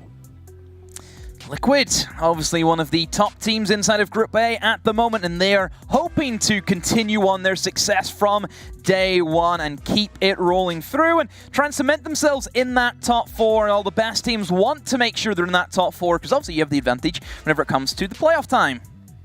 You absolutely do. So for these 2 teams, they are going to need somewhere to play on down. We're going to find out the map veto very soon as well, so we can see just where these 2 decide to throw it on. Demo, off the top of your head, where do you think Cyclops ought to be trying to go here in terms of map pick? Didn't get time to answer, Ollie. It's okay, right. I think you would have maybe said not Consulate. Yeah, to be fair, Consulate is Cyclops, one of their better maps that they have, but this is, in my opinion, Liquid's best map. So it is going to be a case of both teams really fancying this map, but if we compare both of them, Ollie, Liquid are the ones who outshine Cyclops in almost every way. The ban phase there not being very kind to Cyclops, I think. I would agree with you, Demo. Liquid and Consulate, it's a handshake. They go hand in hand very, very well together. It's one of the more exciting maps to watch Liquid play, in my opinion, because of the way that they fearlessly get in there and get the plant down. And I think that that's something that we're going to see a bit more coming out from Sexy Cake today. He's not been the sole planter. It's been not scrappy, but it's been a load that's been shared, where historically Sexy Cake is a player that will consistently be getting that diffuser down. 19 plants across the BR6, and I think something like 15 inside of the Copa Elite 6. Nuts numbers, you know, really getting himself on up there. Oregon being the last ban that was removed there by Liquid as well. It isn't a map that we really know Liquid for. They do play Oregon. They've played it a couple of times, but I think, you know, you get the choice between Consulate or Oregon and you're Liquid. Where are you going to go? You're going to go to Consulate every single time. And the thing about Liquid as well, Ollie, is if we look at a map like Consulate, this is going to be their feeding ground. This is where they will take those smaller teams and just tear them limb for limb. I think Liquid, they've never really been a team which have had hiccups with the smaller boys. It's been more of the big ones, which has been their main issue. So if that's the kind of dilemma we're in, Cyclops are definitely a smaller fish in the pond, and it's a big hungry shark coming for you. It really is. I think maybe one of the advantages that Cyclops have got inside of this matchup is they're going to be starting off on the attack. And Consulate is a map where attacking rounds can come quite easily. Obviously, it is very ban dependent. It heavily depends on the matchup between the 2 teams. And Liquid aren't going to, you know, sit there and roll over whilst they're on the defensive phase. But there are opportunities on Consulate on the attack. And we could see, if we do get some coordinated play coming out from Cyclops, they might be able to chain a couple together here and get some plants down. You know, you think down to the garage, all you need is a cheeky little smoke plant and then hold it from outside, and it can be very difficult then for defenders, no matter who you are, to try and retake onto that. It's really going to be about trying to get an upper hand quite early here, I think, for Cyclops. The thing with SI is you can never, ever count out what's going to happen. There is the possibility that Cyclops walk away with a victory. I mean, it is a 1 in Doctor Strange numbers, you know, that's what we're getting into, but there is that possibility. Is it going to happen? In my opinion, no. In your opinion, I'm guessing no. For most people, probably no, but there is that small chance. Cometh the hour, cometh the man. Well, we are only moments away, I'm sure, from throwing on into this one. I do believe we've got all the players in the lobby. We're just performing some final checks. But we are going to throw over to the casters for this one, and they are going to be taking you through this. Guys, have so much fun with this one. Thank you very much, boys. Yes, well, fun. It might not be the word for Cyclops here because they're not having a fun SI so far, 0-4, and now going up against the behemoth of Liquid. Guys, it's not going to be easy, despite the fact that, of course, there is rich history for Cyclops on Consulate. Hey, Cyclops heading into the 6th Invitational had a 16-0 win record on Consulate, but Cloud9 saw through that, and they lost 5-7 earlier in the Invitationals. So Cyclops a little bit wounded on this map. On the flip side, Liquid have already played it once as well against FaZe, of course. It was that 7-3 result. So they've got some pretty good form, and more generally, they are one of the strongest teams in this entire competition, homing from that Latin American region. So the odds are, of course, against Cyclops. They're stacked against them quite highly. Liquid look very, very good. Yeah, for Liquid, it's their first showing today, of course, since day number 1. So they're fresh in, ready to go. For Cyclops, of course, as we just saw before, losing out to G2 on Cafe, where in the end, they just didn't have enough to match them. Gatorada, Aegator, Suzu, they were quite decent in that matchup, usually around that 1.0 rating. So I guess they broke even, but the big one was Anaton, and he struggles very low on the rating. 0-4 on the entry, brought out the Ying once, didn't even get to see it, as he got spawn peaked immediately. Big struggles there, I think, in that particular player, but most importantly for Cyclops as a team, I thought their defense was just a little too easy to get picked apart. Well, I guess just quickly piggybacking off that Anton point, I'm very intrigued to see what Liquid's approach will be in this matchup. Do they target ban him with the Monty and let that Ying fly through, maybe knowing that he didn't have a very big impact against G2 in that previous match? Or do they maybe let that slide?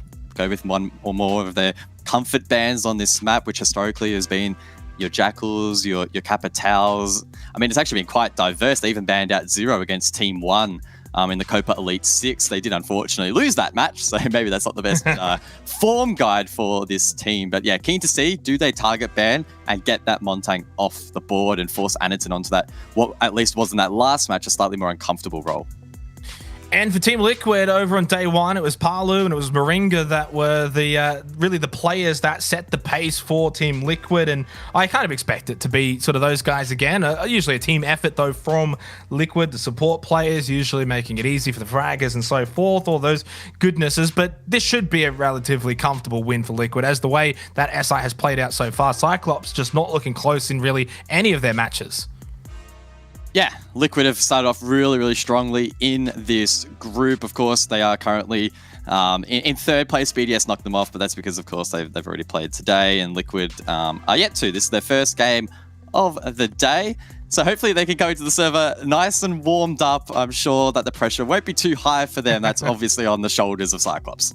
First time, I think, between these two teams meeting entirely, Cyclops and Liquid as well. So we are ready to get into this match, heading on over to Consulate for our 3rd match of the day here on the stream. And wow, look at that social vote. One of the more one-sided votes that we've seen so far at SI. 82% favoring Team Liquid. No surprises there. And I feel like, I'm just going to say it's a matter of how much they're going to win by. Oh, that's not what you want to hear. If you're a Japanese faithful, I know, of course, there's a lot of passionate fans from that region looking to see their team that made it through the open qualifiers succeed. But as, of course, we now enter in towards that ban phase. And as I said, Liquid had quite a diverse picking in their bans in recent history on this occasion. Let's see what they lock in as the timer depletes. And it's going to, on this occasion, be the Thatcher. So they banned that against W7M, Ints, and Santos in the last couple of years with pretty good success. Most recently, it's W7M. It was a 7-1.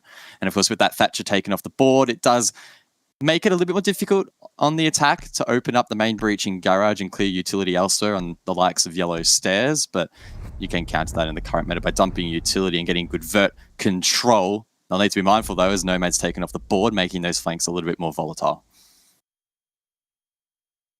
That was going to be actually the ban I was going to speak about, the fact that we haven't seen, obviously, too much from Liquid there, besides banning Thatcher. So what were they going to ban on the attack? Nomad off the board. Mirror going to go out here, so I kind of expect it's going to be Maestro, then banned out in the end, maybe. Oh, actually, no, sorry, I got that one incorrect. It's Cyclops who have taken out the Mirror as expected, so Liquid not going to ban out the Maestro. They'll obviously go the Valk. I was going to say that it was either going to be the Mirror or the Maestro, In the end, it was the mirror. So Valkyrie taken off as expected on Consulate, usually a stock standard, especially for Team Liquid. And that is pretty much a straightforward ban phase. Guys, nothing too surprising there that we can really point out. Yeah, not particularly. Nomad, again, typical favors or leans into the aggression of this map. Mirror, a nuisance to deal on almost every map, and teams don't really like playing against it, particularly Cyclops, as they are quite aggressive. And then Liquid, not wanting to be forced onto the IQ. Ban that Valkyrie off the board. Of course, she can throw those cameras a long way away. Outside, hide them in the trees, hide them in the bushes. Really tough to find. And Liquid just obviously not wanting to deal with that. But of course, with that ban phase concluded, the Montang did slip through, and Anaton is going to pick it up in round 1. Yeah, and obviously good that you brought that one out, especially with Cyclops on the attack, something that they didn't really get to do much of in their last matchup against G2, of course, starting out on the defense first, where they did lose the majority of the rounds. So now they've got a really good opportunity to play off this Monty in their attack here on Consulate, get off to a good start. But there was a match that was played elsewhere on the B stream today. If I remember, on Consulate, it was between Dark Zero and Empire. And Guz, that was actually very defender-sided. Both teams went like 5-1 on their defense. So for Cyclops, that's something that they might have to look at here, that their attack needs to be perfect to break down this Team Liquid defense. An upstairs extension here from Team Liquid. Palu, of course, can use that shotgun to create rotations, as there's a couple of reinforcements peppered around as well to make these positions a little bit trickier to push through. Anaton with the shield extended, protecting Blackray and Aegator from a potential spawn pick as they progress over towards the yellow door. I wonder how aggressive Anaton is going to be here. He's already having a cheeky gaze in towards the site to see what he can see. And I know it's been mentioned a few times in the Cyclops matches that have aired, of course, so far here for our site. But for any new viewers, this is a very common sight to see Anaton on the Montang. So very much proficient at it. Doesn't necessarily always work out. And so far at our site, to be blunt, hasn't really worked at all when given the opportunity. But it's still something that Cyclops are used to doing. Generally, Aegator will play off the shield of Anaton. 2 minutes in the round. Team Liquid holding above. Suzu just looking to clear out these claws from PSK. Struggling at the moment. Anaton actually taking a big amount of damage early on in this round. Not gonna lie there, that's breach there from Suzu looking a little bit sus in more ways than one as he tries to get that wall open. Still reinforced, of course, as Liquid still have control above, and CAG will need to clear this out if they are to get in towards the site. Could be a challenge, of course, as Moringa's also applying pressure inside of said site, and he gets the opener. It's a strong pick there onto Aegator as Cyclops are still desperately trying to get this wall open. Really struggling at the moment here. Cyclops, Anaton unable to really have much of an impact besides just being a giant drone over at the bottom of yellow stairs. Moringa just happy to continue to be aggressive here. That's now soft wall. Still a minute left on the clock, so a decent amount of time for Cyclops to make a late play here. Moringa, though, getting a little bit antsy towards the garage doors. But right now, the onus is definitely on Cyclops to find a pick, and they do just that through Blackray, and can get a second one as well. Nesk gets his head ripped off over at Yellow Stairs. Sexy Cake unable to respond. In fact, does not respond at all. 3 for the round now for Blackray. He's got a quad! How has this happened? In the matter of about 10 seconds, Team Liquid have just been taken apart by Blackray. Palu's still alive, but he's got so much to do, and he has a shieldy boy right in his face. One of the hardest sites in the entire game to retake, and in the 1 versus 3, surely it's impossible. Anaton avoids being taken down by the Nitro Cell as Palu desperately tries to find this kill with the SMG. Anaton baits him out by extending that shield back down. And this round's over. There's no way that Palu can get back into this one. No Nitro Cell, not much HP, and a lot of pressure being applied. That timer continues to tick down. Gatorada gets lit up, but Anaton finally finishes the job. And Cyclops will take round 1. Full credit to Blackray, but obviously that happens off the back of the Monty and the ability to keep control of the bottom of yellow stairs, and then we can allow Blackray to sort of push up, as you can see here. Gets the swing onto Nesk and then continued that. I'm not sure exactly what happened there with Sexy Cake, was holding it. I thought he was originally going to hold it and continue to push forward, and then just started sprinting. So clearly just misreading that situation, but a really good play from Blackray playing off the Montang and getting full control of yellow stairs. I think Anderton really is going to be the player to watch in this game. And of course, Xenox, as you know, kills aren't everything in Siege, and he can often apply a lot of pressure to the defense. But he's going to slap me in the face and actually jump off the Montang, bringing instead the Sledge. And that, of course, will bring some handy utility to the team. 4 grenades in total here for Cyclops, and yellow stairs will be tricky to hold, even with that Jaeger on the board.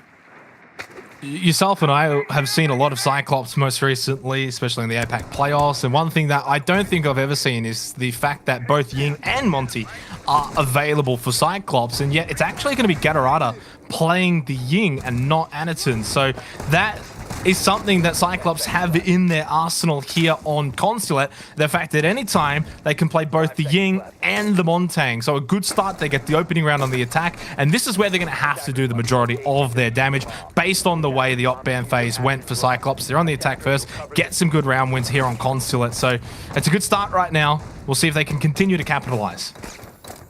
PSK as well, bringing out the Warden in this round, an operator that is in a little bit of a niche. He might be positioned over towards mid, and they have a deployable shield set up. He can play deep in towards that position and deny the balcony as well as the run up the stairs. CAG, though, they spawn in, of course, on the western side of the map, approaching from that side, suggesting they'll go for yellow stairs take. That drone from Blackray will try to scout ahead, but Sexy Cake, ready and waiting, will shut that information gatherer down. And you just have to remember, because there's probably going to be some people wondering, why Cyclops? Why couldn't they play like this against G2? But this is a very different map. Consulate's been really good for them over the last couple of months as Team Liquid find the opening 2 kills around the Candela. He's in the smoke. So effective. Moringa just sitting inside of that smoke. Gatorada does not have an idea whatsoever. Pops out of the smoke. Gatorada gets shut down. Gator goes down to a 1 versus 4 scenario. And we'll have to emulate what Blackray did in the first round by getting now 4 kills. But it's going to be much difficult as he's by himself. That smoke there, deployed by the attack, ends up being devastating for Cyclops. Marunga, the game sense to just play off that, waits for the sound cue of the plant, and just dominates his opponent. Gator, unfortunately, now just left outside, and he'll just spam the stance, just memeing up a bit. I think he's laughing. It's a little bit tricky to tell that player can, but this is Cyclops for you. They'll just meme out the rest of the round, you know. Have a bit of a quick chat, and again, we'll try and get something done, but Liquid know exactly where he is. Well, for Liquid, I mean, they're going to be pretty happy with that round. The first round, they wouldn't have been too happy with their performance, especially the way that Cyclops were able to pretty much do as they pleased over at Yellow Stairs in that first round. But in this round in particular, it was the rush effect that just completely backfired for Cyclops, kind of like it did in one of the rounds in particular over on Cafe in the earlier match against G2. They went for a rush, I believe it was into reading, and they just got completely obliterated. And this was kind of similar in the effect, right? Where they go for the rush effect, Guz, and it just backfires straight away. Yeah, like I mentioned, that smoke actually working out there in the end there. For Moringa, an opportunist play there, and unfortunately for Cyclops, not really doing a whole lot of groundwork in terms of gaining map control over towards the likes of Yellow Stairs and establishing control below, etc. It was always going to be really tough and a bit of a 50-50 round, and of course on the occasion it doesn't go their way. Anderton again teasing us with the Monty, but again he'll go back on towards a soft breach as Team Liquid will rotate below. 1-1 though is the scoreline that I probably wasn't anticipating on seeing, and I was pretty adamant that it was going to be a Liquid win, and I still believe in that, but at least there's some decent signs here from Cyclops. They're willing to take the game on, play on their terms, look to engage, and something they were able to do well against G2 was getting those opening picks, winning a lot of those opening duels, and that's something they're going to need to do against Liquid, especially on these attacks most importantly, and then capitalize off that, which is actually something they couldn't do against G2. Maybe. Ooh, Nesk though. Preparing for a spawn peek there. Of course, if you've ever played ranked on this map, you'll know that the spawn peaks can be pretty potent, but they've also crept their way in towards competitive play as well. But the entire team spawning over towards the northwest will be able to avoid that. And CAG prepare once again outside of the yellow door, anticipating Suzu to go across to the main wall and begin opening that as the first of the frag grenades flies out to clear that barbed wire on the yellow stairs. Well, the main difference this time is there's no Montang to play off, so that yellow stairs area may not be quite as fortified as it was in the previous attempt on basement. Of course, Cyclops winning that one. So for Team Liquid, this should be a relatively easier time, especially above for all these players roaming around. You know, players like Aegator or Blackray, once they try and go above and clear those roamers, they're not going to be as protected, I guess, below. Adorado draining above. I can only assume that himself and Adderton will want to link above and clear that area of the map to gain lines of sight in towards Garage, as you mentioned. No Monty on the board means they can't really rely on that perceived pressure over towards yellow stairs. We did briefly see as well there, Nesk, I believe it was, on the top floor, and Cyclops will need to be careful of that. Utility cleared. The wall is soft, and Aegator can now pop that halfway into the round. Minute and a half remaining in the round.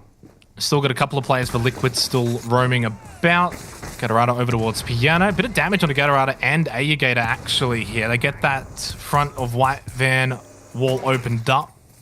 Going to be the Evil Eyes just doing a little bit of damage, being a bit cheeky. Still time though for Cyclops. The fact that they've already got front of White opened up means that really just clear out a lot of this utility. They've got control of Piano above as well, but they haven't cleared out Nesk, who's still roaming around. Aegator will be the entry. He makes his way to the front of White Van. That Banshee still standing though will slow him as he swings, but he doesn't get taken down, doesn't find a pick either. Still a bit of utility on the board here to indicate that this push is coming through for Team Liquid, but they need to try and do their due diligence and deny these plants. It's a great smoke canister there to push back Aegator, and this plant will be tough.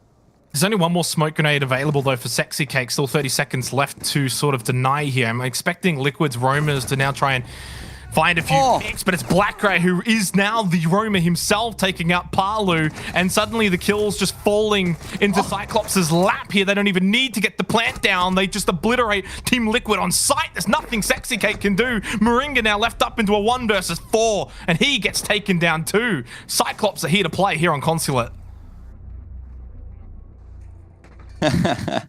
Cyclops pretty happy with how that round went down, and rightly so. Liquid did a great job in pushing back the initial shove there from Cyclops, but they recovered, and Blackray over towards Spiral just went absolutely huge. The rest of the team capitalizes upon that pressure from the backside of the map to eventually convert it.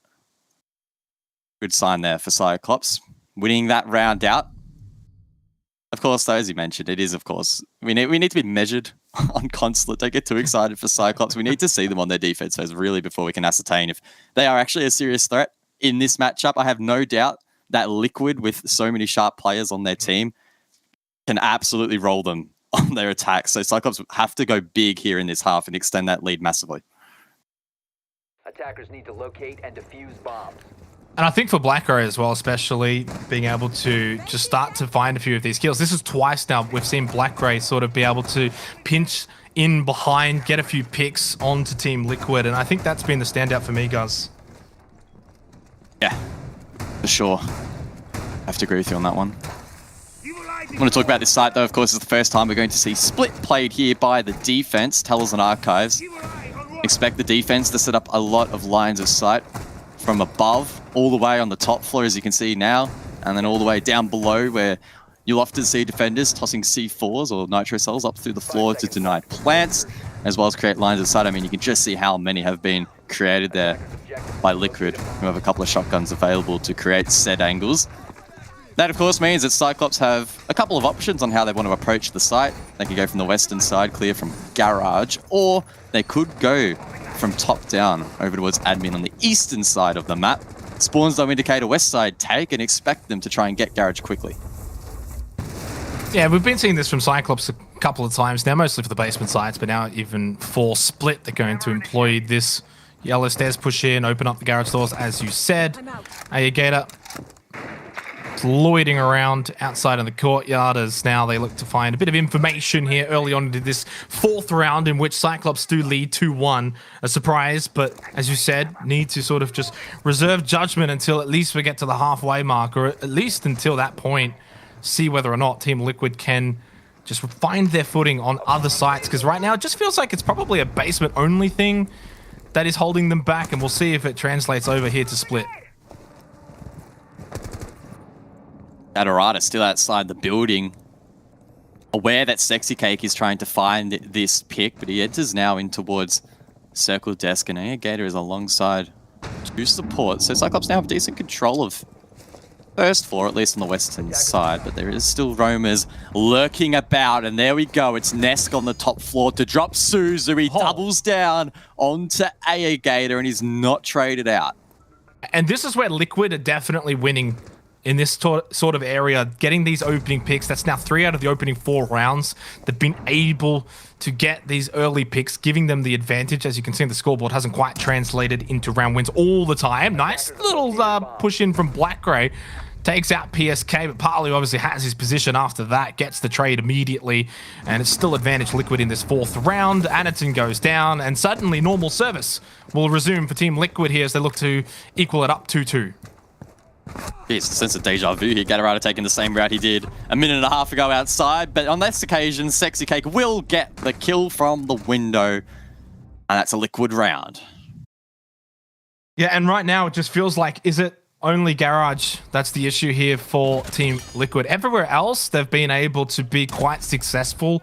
And in fact, you even brought it up twice now. We've seen Gatorada in that sort of 1v4 position here. So those rounds outside of Garage have actually been very one-sided for Team Liquid, despite the fact that it's a 2-2 scoreline. Liquid, when they win, they are winning a lot cleaner than Cyclops. 2-2 the scoreline. And the defenders now will rotate upstairs to console and a meeting. We have, of course, seen this objective played. It was a successful Liquid defense off the back primarily of Moringa's huge play inside of the smoke that was deployed by the attack. He was able to sit and wait, and he hunted down his prey. And Cyclops tried to get that plant down. Outside of that mistake from Cyclops, it wasn't a bad job in getting in towards the site. They went for a slightly riskier play and didn't elect to go for much map control elsewhere and cutting off a lot of those common rotations. So you can only assume that they'll play a little bit more conservative on this occasion, not trying to just directly yeet in towards the site, and actually be a bit more progressive as to how they approach it. So Liquid have won CEO meeting, they've won Teller's archives as well. It's, as I said, really just Garage that has been their downfall so far. 5 seconds left. Kind of expect them to be able to take this next round out and get themselves a lead for what would actually be the first time in this match. Nesk continuing every single round looking for this spawn peak. So far hasn't been successful in getting that one, but as I said before, Team Liquid themselves as a team have been successful in getting these opening kills 3 out of the first 4 rounds. Cyclops sitting outside of the yellow window, PSK holding this on the defense, and he's sitting and waiting for all that utility to come through here from the attack.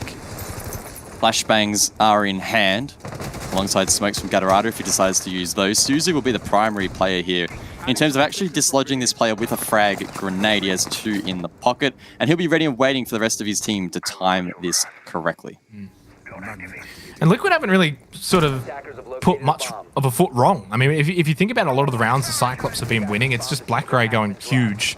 Team Liquid just not really winning their fights. I think the way that they've been defending, they've been holding their positions. They haven't necessarily sort of tried to get too aggressive, for instance, against a aggressive team from APAC like Cyclops. So Liquid's playing their game, and it's just a matter of time until it really starts to overwhelm Cyclops, I feel like. And we're already starting to see that. They're not even trying to bring the Monty and do any cheese strats with that.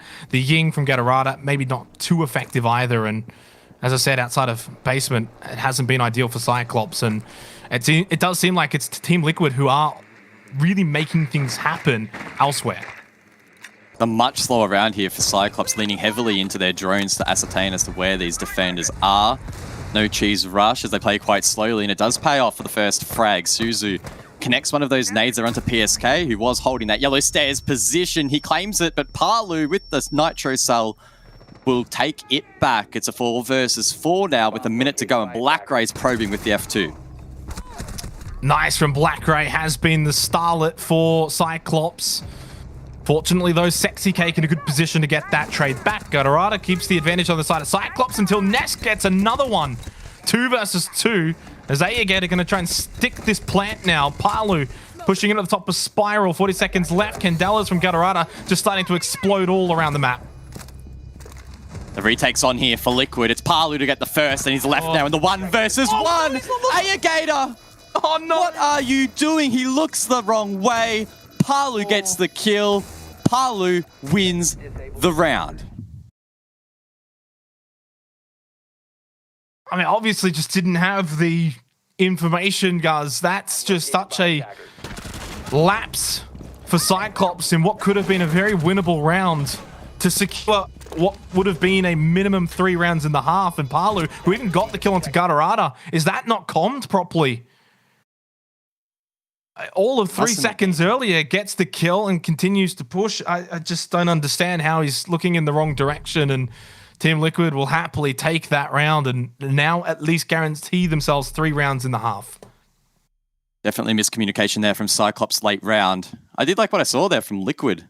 PSK, of course, taken down on yellow stairs, but they actually had a player situated, as we saw in Piano. The wall open. Throw the C4 up through the hatch and get that trade back. Thought that was a cool little play, and I guess then fast forwarding to the end of the round, Palu. God, he's just an absolute beast. The man just does not lose those. Even had Gatorada been looking the right way, honestly, or Aegate, pardon me, whoever it was in that last clutch, even if they were looking the right way, Palu honestly would have swung that and won that anyway. So he's the man of the hour. He has been throughout stage 1, and Cyclops will need to shut him down. Now, of course, you know, Palu can't do everything, and he is being facilitated by his team, but his raw mechanical skill is just outlandish. And honestly, you can say that for the majority of this Liquid roster and the way that they have been playing at SI. And if they can win this, they'll go 3-1 and looking pretty good to try and secure top 4 in this A group. But we head back down to the basement, and this is where Liquid have been struggling, guys. They have been unsuccessful so far in defending it against Cyclops. And Gatorada on the Nook. No Ying, no Montang. But so far, Cyclops are 2-0 in taking basement away from Liquid. Can they make it 3 from 3? Gatorada on the Nook in this round, of course, can be cheeky and avoid detection from information gatherers like the default cameras or Moringa, rather, in this scenario, playing those Maestro Evil Eyes. Already used one of the frag grenades that he has in the pocket. It leaves 3 left in the hands of Cyclops for further utility. We saw them struggle a little bit clearing out some of the Banshees. We saw those red pinged late round last time. And they'll need to be careful on this occasion. I think they're going to use the nades once again to try and clear the Kaid claws. So they'll need to be, again, mindful in how they ration those out. And the way that Cyclops have been sort of winning this site, it's not the conventional way where you open up the garage doors, you maybe find a peak or two, get full control of that white van, full control of bottom of yellow, go for that default plant, usually with a few smokes or so, and then you fall back out, and then it's almost impossible to retake. Both times, it's been BlackRay literally pushing him from behind, going like the bottom of Spiral, and then just pinching him from behind and finding like 3 kills, or the first time pushing up top yellow and then getting kills from there. So it's been 2 different ways for Cyclops, and that's at least a good sign. This time might be the more conventional approach, where you just sneak into the front of white van, get this plant down, but it gets denied by PSK. Gatorada, that is not going to work, and that diffuser is now stuck at the front of white van. Cyclops in an awkward position now. Palu, of course, still has control above. Cyclops are going to filter up the stairs to try and clear this player out. But no, one gets taken down. It's an eventual trade, though, from Aniton, who's obtained control of yellow stairs. He'll elect to, of course, go above and use that skeleton clear to clear out some of these positions. Moringa feels the heat a little bit and backs off. And BlackRay's down, so BlackRay's not going to be able to save the day this time. Liquid maybe just unlocking the way of being able to defend Garage here. Suzu just pushes in, picks up the diffuser, expects the peek, and does, and he's able to take off the head of PSK. 3 versus 3. Evil Eye still somehow hasn't been eliminated. 30 seconds left in the round, though, and Suzu just getting quite cheeky here, pushing up further into Garage. Now over towards the back of White Van. Anderton gets a very, very critical kill, and now a third one as well. Has been so ineffective at SI, but this time he gets 4 and wins the round for Cyclops. When they needed him, he stands up to end the half. Once again, Cyclops will take basement from Liquid. It's a huge play from Anderton. Makes his presence known inside of the server. Cyclops, despite losing that first pick, are able to recover on the basement site, which they've shown some good form on. They sent it deep, they got those picks out, and unfortunately for Sexy Cake, as good as he might be, is unable to win that round out. I mean, you can look at so many different ways to spin this, guys. We'd be here all day just sort of dissecting that opening half, but to put it blunt, Cyclops just better on basement, Team Liquid better everywhere else. And because of that, you still kind of have to back in Liquid, the fact that they were able to win on other sites like CEO Meeting and Split. And now Liquid on the attack, though. Are they feeling the pressure here from Cyclops? This would be a massive, no, this would be a monumental upset if the APAC team can knock off Team Liquid, pick up a win. Suddenly G2 will start sweating a bit again because that one win they got may not even be enough. They might have to then find a second one because Cyclops are back in it. So there's so many different storylines that can be unraveled from this game if Cyclops can continue this effort. And lo and behold, we do head down to the basement here. Cyclops, will they be just as proficient on this site on their defense as they were on the attack? IA claws being used here from Cyclops to deny the wall. And I wrongly believe that the Maverick in the previous round was actually going to use his nades to clear it, of course, just cleared it off quite naturally and by Maverick tricking. Team Liquid on this occasion can't rely on that technique as no Maverick has been selected. Instead, we have Sexy Cake on the Thermite and Palu on the Habana. So unless they can pull off something cheeky, maybe towards Yellow Stairs, they will need to try and take control above. And talking about above, Anderton narrowly missing that spawn peak on the con window. I'm pretty sure Liquid wasn't able to find a spawn peak at all on their defense half. We'll see if Cyclops can do it at some point. But one thing Liquid were able to do was get a lot of those opening picks. Now, it didn't necessarily always translate into round wins, but the spawn peak game, not too effective. And we'll see, obviously, for Cyclops, whether it can be for them. Anderton just going to continue to roam around, be a nuisance. And for Cyclops, that's just really in their DNA. Constantly on the move, constantly in different positions. And that's going to make it difficult for Team Liquid to sort of clear this roam. Liquid are committing to clearing it, though. Nesk upside down on the CEO Rapal, and PSK with an E1D covering him will look to take control of the top of Yellow Stairs. It doesn't deter Anderton too much, and rightly so. They have Gatorada down below gaining information for these players. So they should know where they're coming from. Anderton does, but he doesn't quite connect the deadly headshot. Yeah, he landed a small tag. It was almost like a flesh wound onto PSK. Just enough, though, to at least give him a bit of a warning. And more than anything, by having declared top down here, Cyclops are just at least buying themselves a lot of the time off the clock already. Minute 20 left. Liquid just struggling to deal with this roam clear, and I think they're almost going to have to abandon it. Aegator, though, just gets chunked quite heavily. Palu surely gets this kill. Does. There goes Gatorada. Oh, Black Ray, though, sweeps through, gets the trade. Even just running straight through the E1D there, but I don't believe there's anyone from Liquid to say hello. He'll be able to get back down towards the site. And Team Liquid will need to try and recover the main wall. The garage wall is still electrified. I think Nesk might try to clear it with grenades, and Sexy Cake might try and open it after that. He will instead throw out the Gon 6, burning out that ADS device, more utility being dumped. So great teamwork here from Liquid. The nade to follow through, and Sexy Cake can now try and get the wall open. It's all so late in the round, still electrified? Is it still electrified? I don't know if Sexy Cake is committing to it. We didn't really get to see, but... It is! Oh, it is? Oh, okay. Well, that's probably round over just there, I reckon, already for Team Liquid. It's just going to have to be a rush onto the site, try and win these trades with 14 seconds left. They did get control of Piano above eventually, but it's all a little, too late. Got at least one side of this wall open, but boy, have they left it late. Nice swing, winning out that trade over at Yellow Stairs. PSK is in, back of White Van, secure, now into the cafeteria, but unfortunately time has run out for Team Liquid. Left it way too late. 4-3 for Cyclops. And we've got a story brewing here on Consulate. There's no doubt that those Kaid Electro Claws are difficult to clear, but I am fairly confident that a grenade, well placed, should be able to clear those out. Liquid did a great job in combining to burn out those 3 ADS devices we can see at the bottom of the staircase, but unfortunately for Team Liquid, the grenades don't quite hit the mark. We saw Sexy Cake run out to try and get the breach, then went up. It's still electrified, guys. We got to run back inside. And then by that stage, time had already depleted and Cyclops could hold on. And I've got to say right now, guys, I am more than happy to put my hand up and say I got a bit of pie on my face because, at the beginning of this game, I thought it was just going to be a Liquid slaughterfest. The majority of people probably did. The Cyclops have come out to play. They didn't feel that way. They thought, hey, we're going to Consulate. We're obviously very efficient here, and we're going to make sure that Liquid are not going to want to make that mistake later on in SI anywhere else on any other team to regret the map decision here.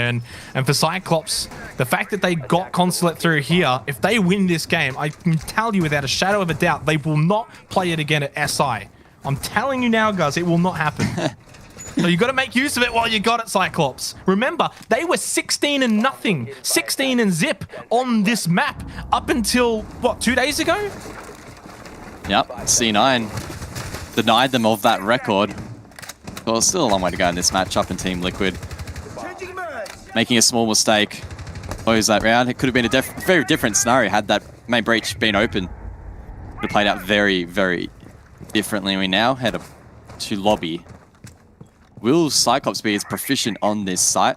They've got an aggressive roam above with Anaton, of course, with the traditional holes looking down in towards lobby, and that will task the likes of PSK to try and clear these roamers out. Once again as well, Gatorada is playing on the pulse. We saw him gathering some really nice intel for those roamers previously, and I expect him to do the same. You just have to start to get a little bit nervous here if you're a Team Liquid fan or if you've bet your entire life-saving of channel points on this game, because it looked like a pretty straightforward affair that Liquid were going to take it out, but it has not been the case. Black Grey gets the opening pick, but immediately traded back by Palu. Makes it 4 versus 4, but in all retrospect, that Team Liquid probably need as many players as possible if they do eventually sort of rush in for this lobby plan at some point. Still need to probably get a little bit of control above as well. A lot of time. E1D is going to go out. Sexy Kate just going to go straight in. This is going to be a rush plant. Have Cyclops got what it takes, though, to deny this? The diffuser, it is going to be successful. And now there's only 43 seconds left on the clock. Suzu able to get Sexy Kate, but the plant is down, and it should be pretty difficult for Cyclops to retake this. Great pressure there from Nesk, denying Anaton from above. Does eventually find a kill off the back of that onto Gatorada. The jump out from Anaton. Oh, that could have been absolutely massive. But Liquid, they still have the advantage. Suzu on the diffuser. And with that vert, there's nothing he can really do about that. Nesk will close it out. And it's a big round from Liquid. And a sigh of relief as well for Team Liquid. We've seen that sort of rush, in terms of a plant many times over. Cyclops have had it happen to them on Consulate, and I'm actually a little surprised it was effective this way. Like the way that they are able to just get in that quickly, get the diffuser down. They did make sure that there was no one above when they did get that plant down. So while it didn't have necessarily full control of Pro, it was at least empty. And so able to get in, get that plant down. And as we know, guys, it's similar to sort of Garage, right? Once that plant goes down, very difficult to retake.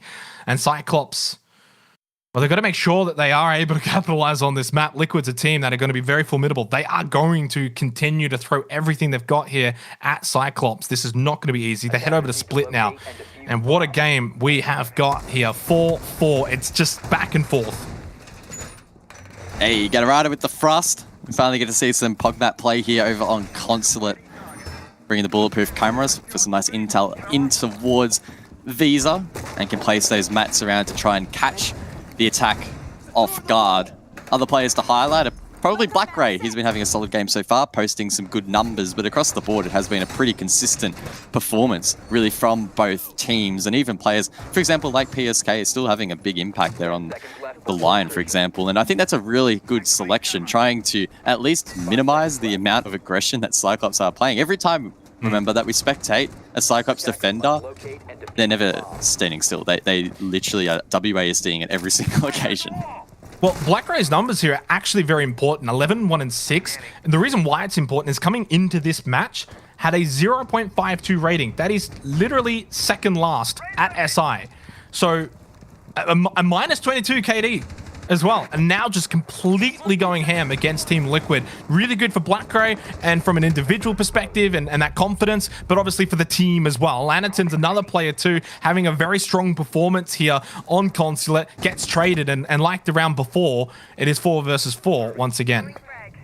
He forfeits his life to get rid of that lion that allows for some more aggression. And talking about aggression, it's a great grenade there from Nesk. Great work there to clear out that player above. The pressure now mounting on Cyclops as they think about trying to take this position back. But it won't be easy. I don't think this round will go the way of Cyclops. They have a lot of ground that they need to try and gain back. And there's Intel as well. Nesk almost finding the floor bang there onto Zuzu, who's now forced back towards Talos. And there's still so much time as well for Liquid to be able to just clear everything out, get all this info, Gatorado over towards main stairs. But ultimately, and he's about to get droned out here by Palu as well, ultimately time is just not on the side of Cyclops here. Liquid can just basically do as they please now. As you can see, Nesk now starting to push in on the Yana, get rid of all these defaults, and just continue to pretty much surround the site. And what's going to need to happen really for Cyclops is, it sounds simple, but you're going to have to hit shots as soon as Liquid come in and just try and win those duels. And that's something BlackRay has been able to do thus far. We'll see if he can do it again.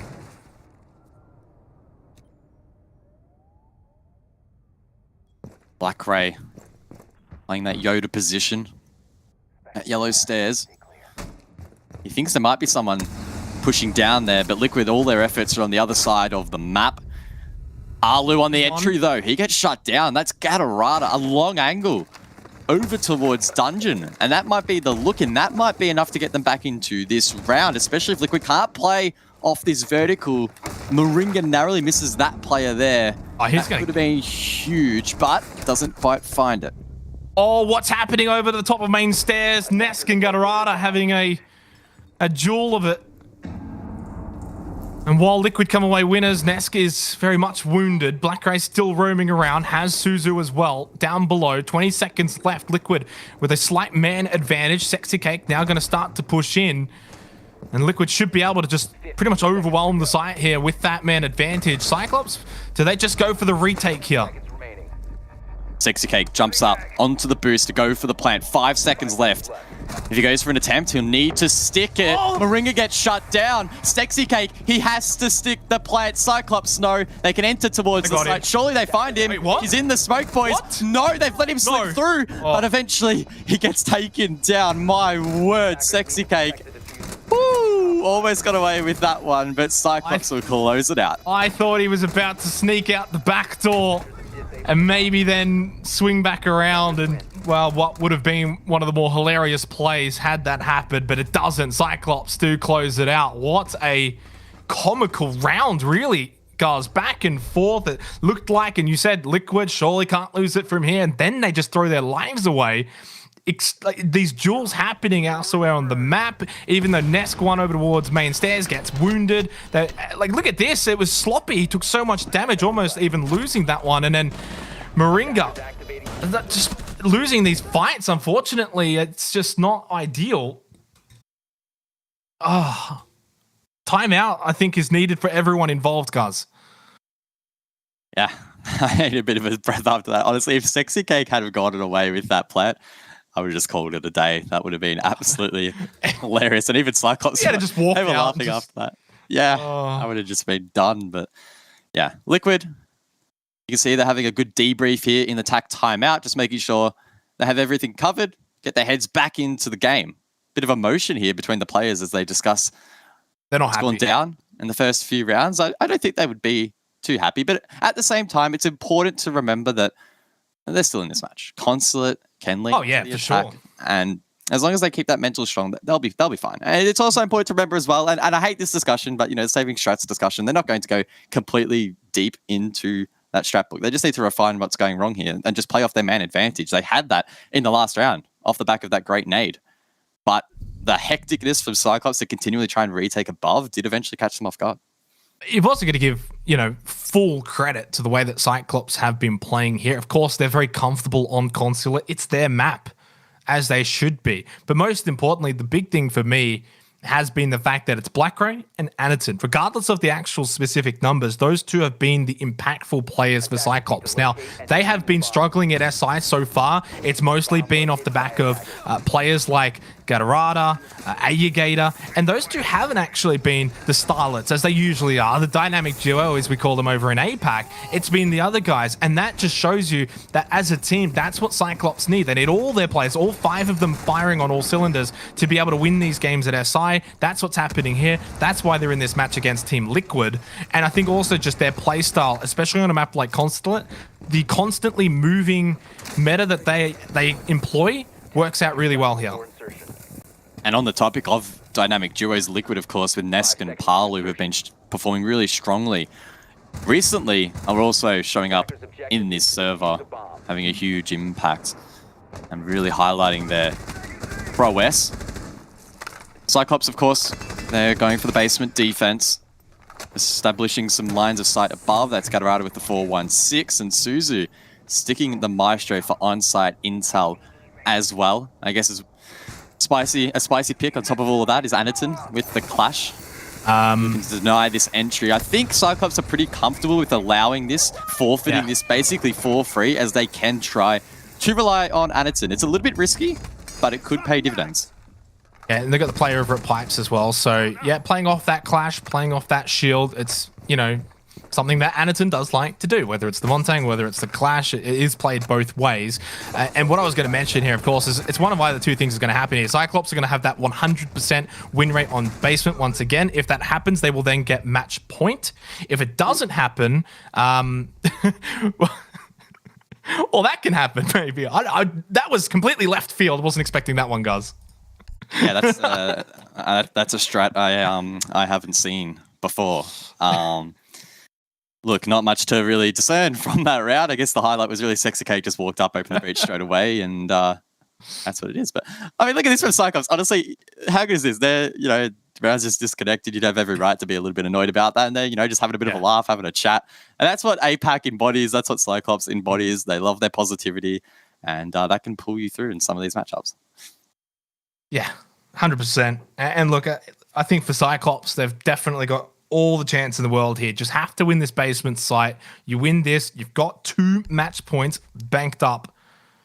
And to cause what arguably would have to be one of the bigger upsets here at SI, maybe the biggest, guys. I don't know if, we can claim that yet, but no one expected Team Liquid to win this. And Cyclops, off the back of their loss to G2 Esports, for those who maybe missed that one, G2 were pretty comfortable in that win. It was not really all that close. And Cyclops have shown up here on Consulate, and they've been very impressive to watch. And for Team Liquid, I don't think they've been that bad. I think they're just playing Cyclops at their best. Yeah, for sure. Maybe there's a little bit of an APAC aura being established at the moment. I've just got word that Cloud9 beat FaZe, which is pretty funny at the moment. So really, maybe this is APAC's time to shine. This is APAC's time to shine. Maybe. What was the score? Who knows? I am not too sure what the score was. I'm sure chat can tell us. Can you tell us, chat, what was the score? Please? Yeah, chat, what was the score between Cloud9 and FaZe? Because if it's the fact that has happened, Guz, maybe rings true that it could just be the moment of the hour here for the APAC region. 7-2? 7-2? What? Sheesh! Oh my word, that's nuts. Let's go. Gotta shove into that APAC love for that. That is worthy of a sheesh. I've been waiting all tournament to say that. Wow. Well, it's if we can say this, day 1 was the day for the Brazilians. Day 3 might be APAC after all, when it's all said and done. But we've still got a match here. It's by no means over. Team Liquid are a team you do not want to count out in any way, shape, or form. And for Cyclops, they're aware of that. Despite the smiles and the feeling of self-confidence here, they know they've still got a job to do. Got to win basement here. It has not been won, I will repeat, not been won by Team Liquid on either attack or defense so far. 100% win rate from Cyclops. They go back to it now. as it opens up for them. We'll see if they can continue this trend and then get match point. If you are just joining us, maybe you've jumped across from that Cloud9 and FaZe match as that Stream B goes on break. Unfortunately, there was a DC in the previous round that is going to be replayed. It's basement. All the players need to play the same operators, same kits, etc. So you probably anticipated to play out in a similar fashion. Last time the round was attempted, Sexy Cake on the hard breach walked up and got the wall open almost immediately. As you can see, Cyclops bringing no wall denial, instead relying on the vertical presence and the likes of Anaton to prevent that plant from going down. Yep, spot on. It's almost like inviting them, handing them the keys to the garage door. Shield place over to the left side of the white van as well. And as you said, Anaton's going to be the nuisance. He's going to make it difficult to take control of Yellow Stairs. And then you've got the player, if they want, that can then play behind the shield. It's typically going to be Ayagator. There it is. Oh, he gets the headshot. Spawn peek on the Palu. Black Ray's got Nesk as well. 4 versus 3 advantage for Cyclops. The E1D is going to be deployed, but PSK might be too late with this one. Sexy Cake to open up the garage doors, and maybe something is just brewing here. Maybe it is the hour of APAC. Ooh, Liquid though, they get aggressive, but Ayagator greets them. Anaton is just pushing them back, and now it's Sexy Cake outside of the breach. And there's nothing that he can do, surely. It's a 1 versus 4, and Anaton is literally laughing. He is memeing right now outside, giving Sexy Cake a big fat hello. Oh. Sexy Cake just ignores him, pushes into sight. It's match point. Ayagator with a quad says, see you later to Team Liquid. Cyclops on the verge of completing one of the biggest upsets here at SI. 2 match points in the back pocket. Let's just watch that back again. Oh, wow. This is insane. And it's a huge upset when you think about the fact that Liquid are one of the best teams in Latin America, arguably one of the strongest regions in the entire tournament. And Cyclops, they made it through in the APAC qualifiers, arguably one of the weaker regions. But then if you want to look more map specific, Cyclops are actually a pretty damn good team on Consulate. They're not a walkover at all. And they are playing really well at the moment. They are just bringing ridiculous aggression. They're spawn peeking with Clash. What? You just don't do that. Yeah. You just do not do that outside of the APAC region. But Cyclops, they're making it work. They need to be careful though. Can I just say, guys, that, you know, there's probably a lot of people who are like, well, why didn't they play like this against G2? Well, G2 banned Consulate immediately. They gave Cyclops the respect of taking out their best map off the board straight away. Whereas Team Liquid have felt like, oh, okay, yeah, 16-0 and then 16-1. Cloud9 beat them here. Can't be that bad. Well, it's turned into a disaster here. And I'm going to be completely honest. Team Liquid should not have taken Cyclops to this map. Any other map. Literally any other map. And I think Liquid win comfortably. And they're going to back, and it's going to pay. This could be maybe, I'm not going to say top 4 is gone for Liquid. There's still a chance you can get top 4. But it could be something that, you know, puts a dent into that. Yeah.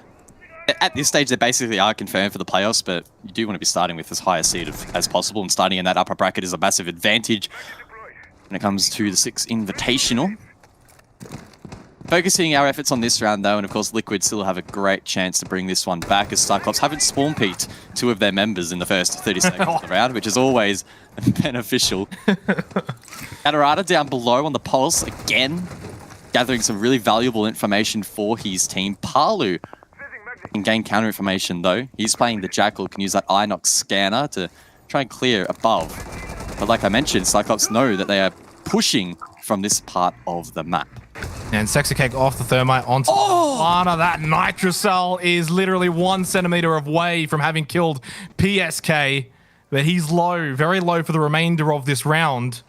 And I should mention that Cyclops have been able to get the opening pick in the last 4 rounds in a row. They've won 4 out of the last 5 rounds. This has just been a tsunami that has hit Team Liquid head on here on Consulate. They start to make their way in now, but I've got a fear for them. I feel like Cyclops have all the momentum here to shut them down. Minute 30 into the round. Good control ascertained on this side of the map by Liquid, and Sexy Cake with those X-Kairos can open up a line of sight in towards meeting. But Anaton, he swings the hallway. I think he may have denied those pallets from detonating. Of course, Sexy Cake does still have 12 in the bank, and he can reattempt that, but it is delaying a little bit of time here for Team Liquid. And this is where also the nerves kind of probably kick in for both teams. Team Liquid obviously don't want to lose this match. Cyclops, you're on the verge of winning. You're this close. You know you don't want to make a mistake. You lose this round, and then Team Liquid only need one more to send it to OT. So every little fight matters so much. Got to be pinpoint perfect. Nesk over towards Long Desk. Didn't quite get the headshot that he wanted. The E1D is going to be deployed once again by PSK. 45 seconds left. Has one more in the back pocket. Nesk at around half health here on the Yana. Just fighting out on the top floor here against Cyclops and still unable to get a pick. Cyclops with all 5 players fully health intact. And Liquid still have all of their utilities. So many nades, smokes, flashbangs that can be used. We can see all that utility getting sent out as Sexy goes for the plant. Got him! What? That's 2 picks for Cyclops. Sexy Cake's gonna go in, try and get the diffuser, but it's shot down. It's Anaton. Triple kill in the clutch round. The diffuser is down though, but Anaton immediately on for the counter diffuse, and PSK does not realize Cyclops have melted Team Liquid on Consulate. And they pick up their first victory at the 6 Invitational, and Group A has been turned on its head. The jet lag has warmed up. APAC is here, baby. They've done it. Cyclops, absolutely insane. Their aggression unmatched. And they leave Liquid a little bit red-faced in this matchup. A great contest between these two. Cyclops just edging out in the end. Monumental victory, not just for Cyclops, but for all of APAC as well. For Team Liquid, they drop to 2-2 now. It is just a huge win. Cyclops pick up their first win of SI Guz, and suddenly we've got a couple of teams that are around that 1-4 mark in the bottom of the group. Who knows what's going to happen? And all I got to say is I took this off a little bit earlier after the G2 match. I'm going to have to just put this back on here. It's the APAC logo, baby, and they are back. Cloud9 beat FaZe, and we just saw Cyclops beat Team Liquid. The moment of APAC has arisen. We're going to go to a break. When we come back, the desk is going to have a lot of fun breaking this one down.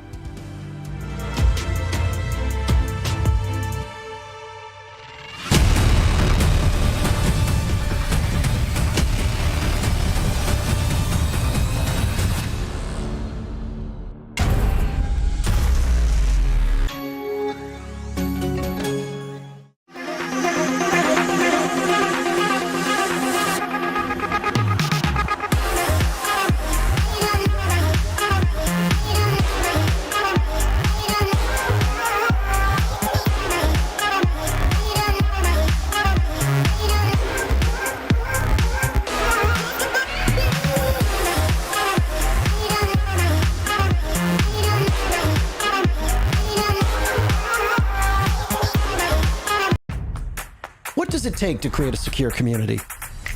Join us on the 2nd episode of I Call Next as we discover how to protect what's most important and enable worry-free play.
Welcome back, everybody. Demo, what about that for a game? Guys, I don't think we gave that the justice that it deserves. Cyclops have come out there and they've managed to take a map off none other than Team Liquid.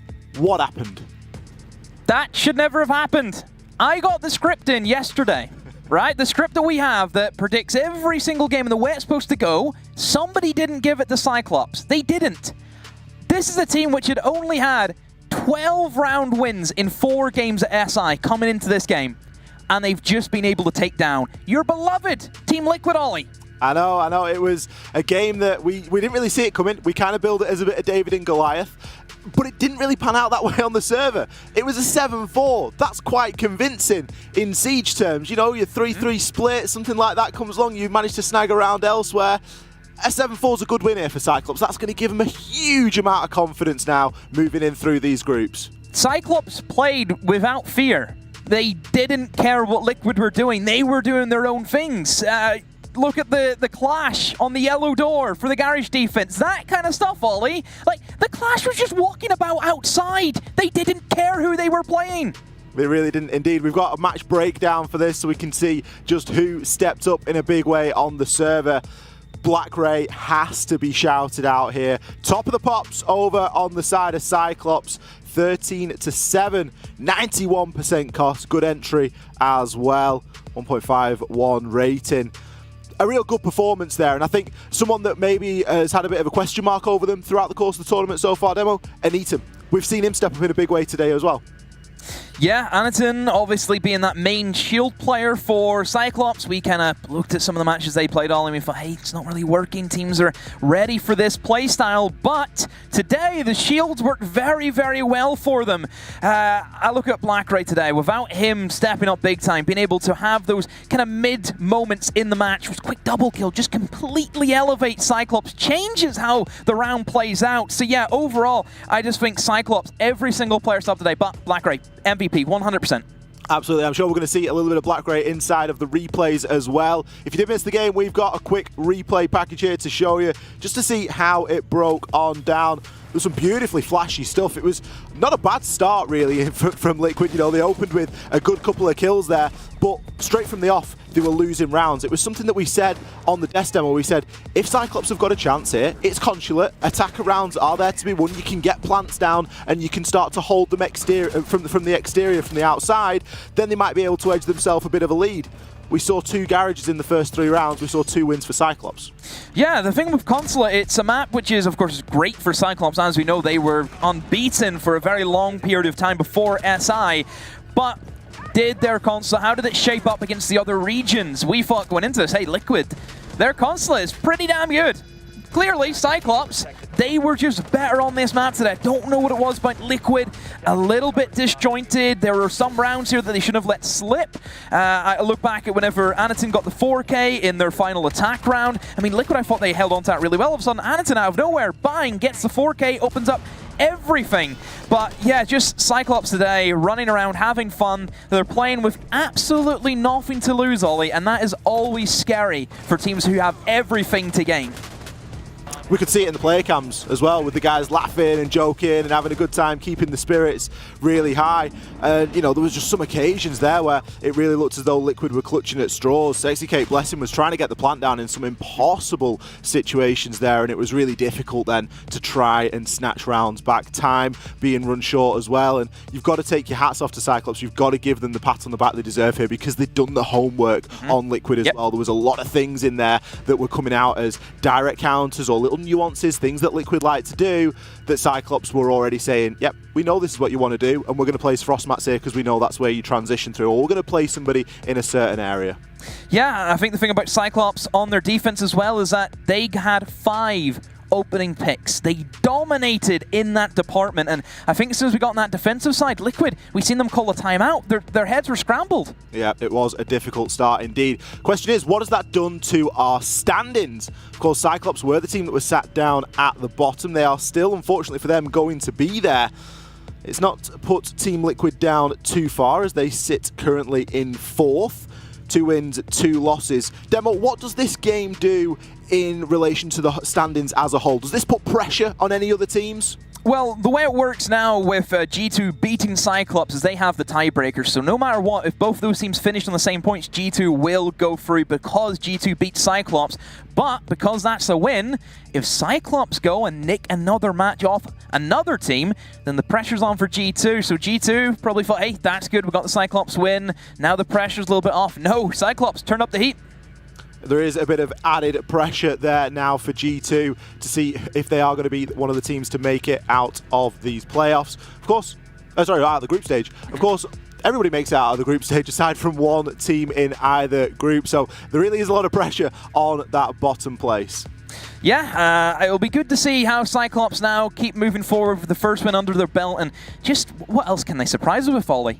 I'm sure that they're going to have something up their sleeve. If you're a Liquid fan, don't go anywhere. We're going to be coming back with Furia versus Liquid. Let's see if the boys can bounce back. Before that, we're going to throw to a very short break. Don't go anywhere.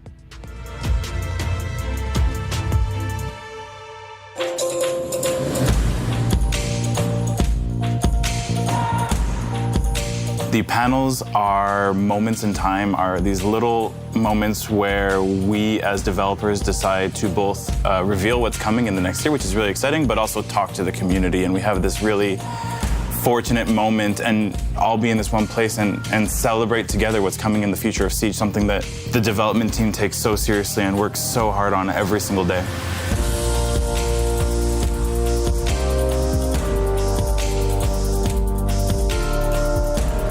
We are constantly searching for feedback from the community, whether it be our user research teams that are there constantly talking to esports players, talking to the community, talking to everyone. And that is a major driver for us in what we do. It really does take up all of our energy and all of our bandwidth for 4 months.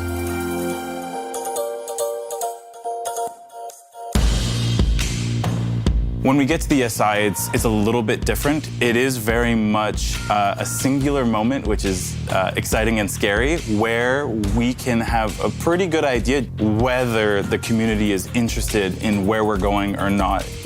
It's the best and most fearful moment of the year.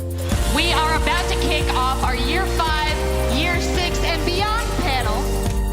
We'd prepared everything we could. At that point, once that speech was done, there's nothing else we could really do. I was fearful of the community response, and I put my headset on, and as they started getting into these other features, they started getting into all these different things that we've never talked about. And then we got to Tachanka, which was a big deal, and it's shocking how much noise a crowd of Rainbow Six Siege fans can make. We've taken the weapon out of the turret and made it a primary weapon. Again, it's we're rebalancing also the. Okay, I guess I like it. The dev panel really tells me why I should stick with the game. There's always things in the new season that throws me off guard. And there are so many cool features, and that's hopefully gonna keep happening because it's like the most exciting thing ever. Siege will always have, we're always gonna have to build and we're always gonna have to adapt and change, and it's an ever-evolving game, but in that moment it just felt like everybody was so close and the development team was able to be very proud of the work we've done, and the community was allowed to be very excited for the direction we were going, and it did feel like we just reached this point where we could all celebrate this game that we do all love together.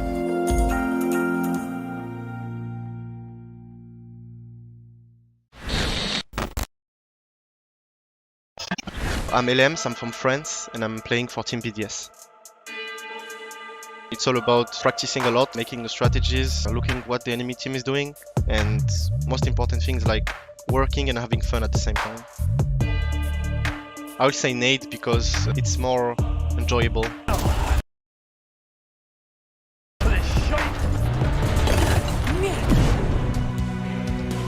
I'm sorry guys, but I hate Game of Thrones, so it has to be the 6 Invitational music.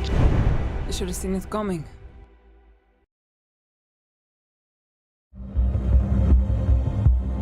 I have to win this round for the grand finals now. And there are so many ways to approach it.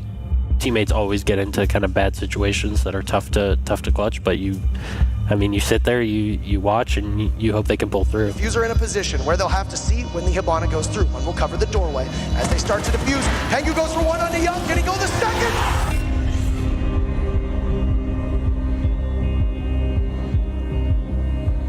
A lot of people wonder why we call the Six Invitational 2018 Grand Finals the greatest match of Rainbow Six ever played. I mean, I think the greatest indicator of an excellent match is how many different ways you can denote its importance. The morning of the Grand Finals, you've got Penta and EG, two of the best teams in the world, ready to square off. EG, known as Continuum at the time, were the defending world champions. They want to defend the hammer. Penta has won everything but the Six Invitational, so this is their chance to cement their legacy and be the best team in the world. Our two teams both thought that we were the best two teams. Even if we exclude all of that story, we are still treated to an exhilarating best of 5 that subverts expectations every step of the way. EG winning the first 2 maps, the second in particular, very, very close. Nobody saw that coming. I had kind of lost hope, but in that particular moment, Fabian motivational speech, the fans cheering us on, those are the 2 key moments that really pushed the difference. Penta wins the next 2 and storms back to push a 5th map. Nobody saw that coming. Once it got back to 2-2 after Cafe, I guess nerves kicking in a little bit, right? Because in the back of your mind, you're like, oh shit, is this happening? Map 5, Penta almost wins outright. But then EG claws back and pushes us to overtime. Nobody saw that coming. And honestly, I was kind of mentally exhausted, and I didn't have any super logical answers to try to close rounds, and was trying to kind of create some chaos. Doorway, we don't have to really worry about a window. Canadian, a spawn peek, really? The glass goes down! He returned fire, a crossfire in overtime! Why not? And then in the final hour of the last round, it's Pengu of all people who clutches it. They're often known as the best team in the world. Penta are your world champions. When he announced me as a world champion and a winner, I teared up. It was achieving my lifelong goal, and I felt for the first time the massive amount of success. The storyline and the match itself is still one of the best we've ever seen. But when you add context, that's what really pushes it over the edge. And it honestly is, in every sense of the word, the best match of Rainbow Six Siege that has ever been played.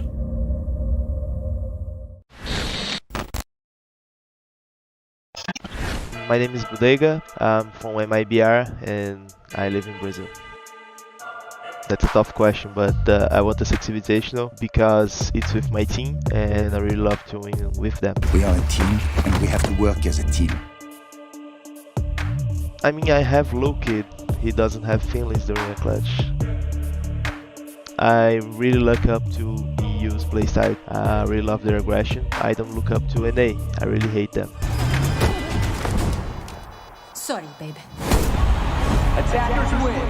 He needs to get into the site and keep in mind, in a 4v1, they are the best team that has ever... The date is February 17th, 2019. G2 has just beaten Team Empire. Many will say this was one of the best moments of G2's reign in Rainbow Six Esports. And certainly one of the more surprising ones, because their opponent gave us a heck of a show.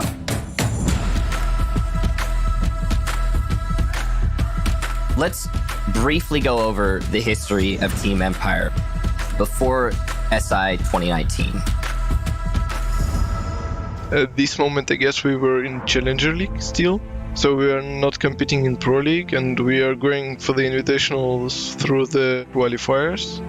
To go for this tournament, it really means a lot for us. We were a young team. Then we start to understand that we can play on top of the level in Siege, and it was unforgettable.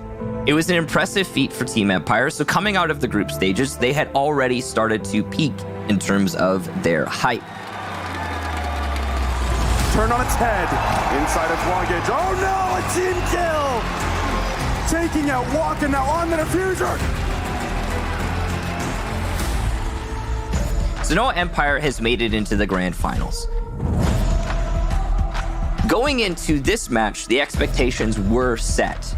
Team Empire is an up-and-coming team that has a lot of excitement behind them, but they're going against G2. Of all squads, possibly the hardest match they could have faced.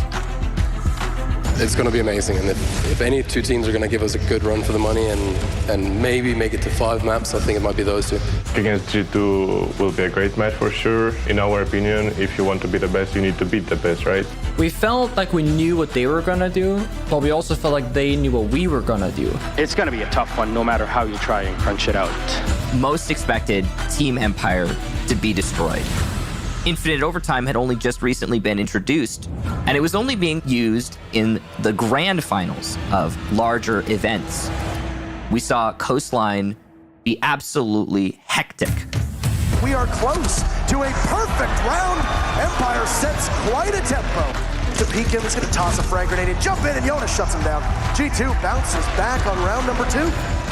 Fabian rotates out. G2 will take the lead once again. Toss it out. It goes off a bit too early. He's going to do nothing. It's a flawless round for Empire. I think you could say that Joystick probably won the G2 will force us to overtime. It was like a wrestling match because it's like nobody was really gaining a substantial lead. We were always fighting for the next round. Michael, are we about to cast the longest siege match? He takes out Kanto, and where's the other body? It's Fabian! G2 are so experienced, they won so many tournaments. I think we were unready to do this at that moment.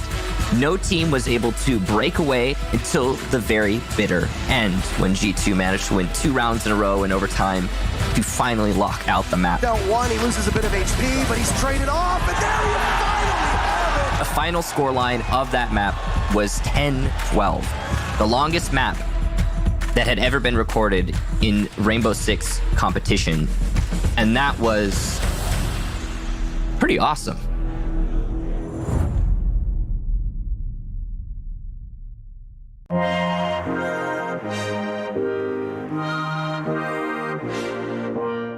This game would be completely different. In fact, it might not even exist if the community wasn't there.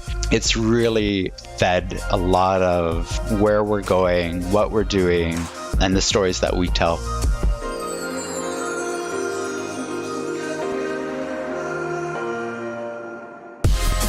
The great thing about Siege is that it attracts people from cosplay communities, from art communities, and then the gaming community and the competitive community. And the fact that we can all come together and it doesn't really matter, like as long as we talk about Siege. There's no kind of barrier. Everybody should be allowed to participate, and everybody can grow and get better at art and fall more in love with these characters. It is absolutely important for us to celebrate our artistic community, and it's one of the big reasons why we take the opportunity every SI to dedicate a portion of our celebration to them. You can go to these events and you sort of see the way people react to your work, and actually to be able to see it in person, it makes you know what you're doing is right and what you're doing, you could improve on. And that is something that I don't ever take for granted, and I am extremely grateful for. It's helped me mature as an artist and as a content creator.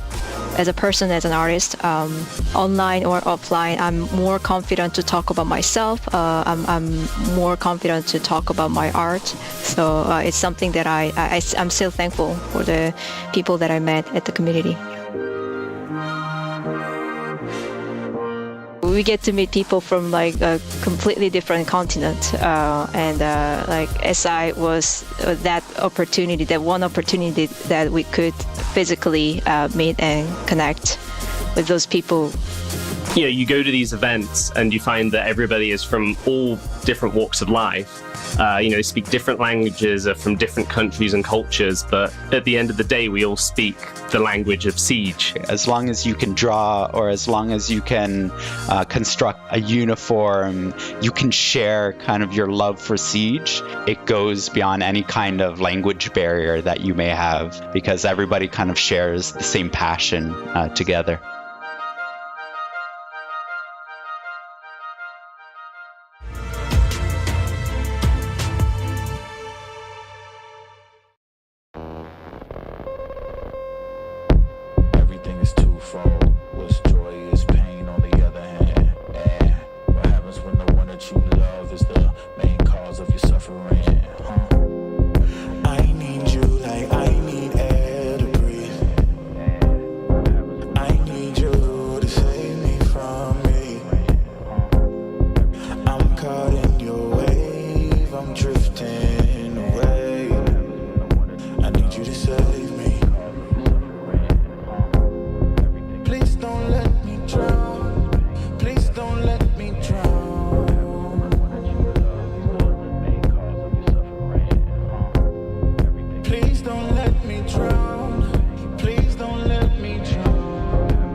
Welcome back, everybody, here for CEST Invitational. Well, how quickly things can change, both for the good and some for the bad. Team Liquid losing out in the end to Cyclops over in Consulate in our previous matchup. Elsewhere on the B stream, of course, Cloud9 beating FaZe Clan. But for our upcoming matchup, it is going to be a LATAM brawling fiesta. Furia versus Team Liquid.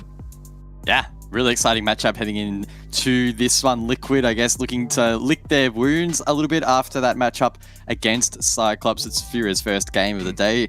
So again, they'll be looking to come out of the gates nice and strong and maybe take down slightly demoralized Liquid. I don't think they're going to be completely demoralized, understandably so. It's a long group stage, but they might be hurting a little bit after that one.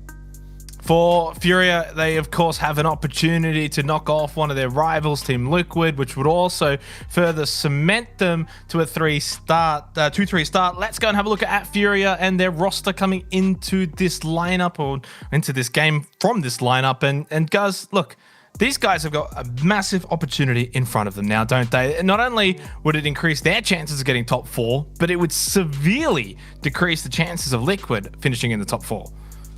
Yeah, Furia have, for a little while now, been the bridesmaids, I guess, of the Latin American region, and they're looking to try and establish a name for themselves, forge a name for themselves amongst those giant names in the region, like your Liquids, like your FaZe clans, for example. And heading into this matchup in the live standings, they currently sit 5th. So they're teetering on the edge of the upper and the lower bracket. A win here would be absolutely huge, propelling them into the top 4, and then they're in a great safety net when it comes to trying to qualify for the upper bracket. Again, it's a long group stage. There's a lot of games to be played, but Furia have been pretty promising thus far. They've taken down CAG and G2 in a bit of a banger as well. They did, of course, fall short to BDS, but hey, BDS are currently on a pretty high level against everyone at the moment.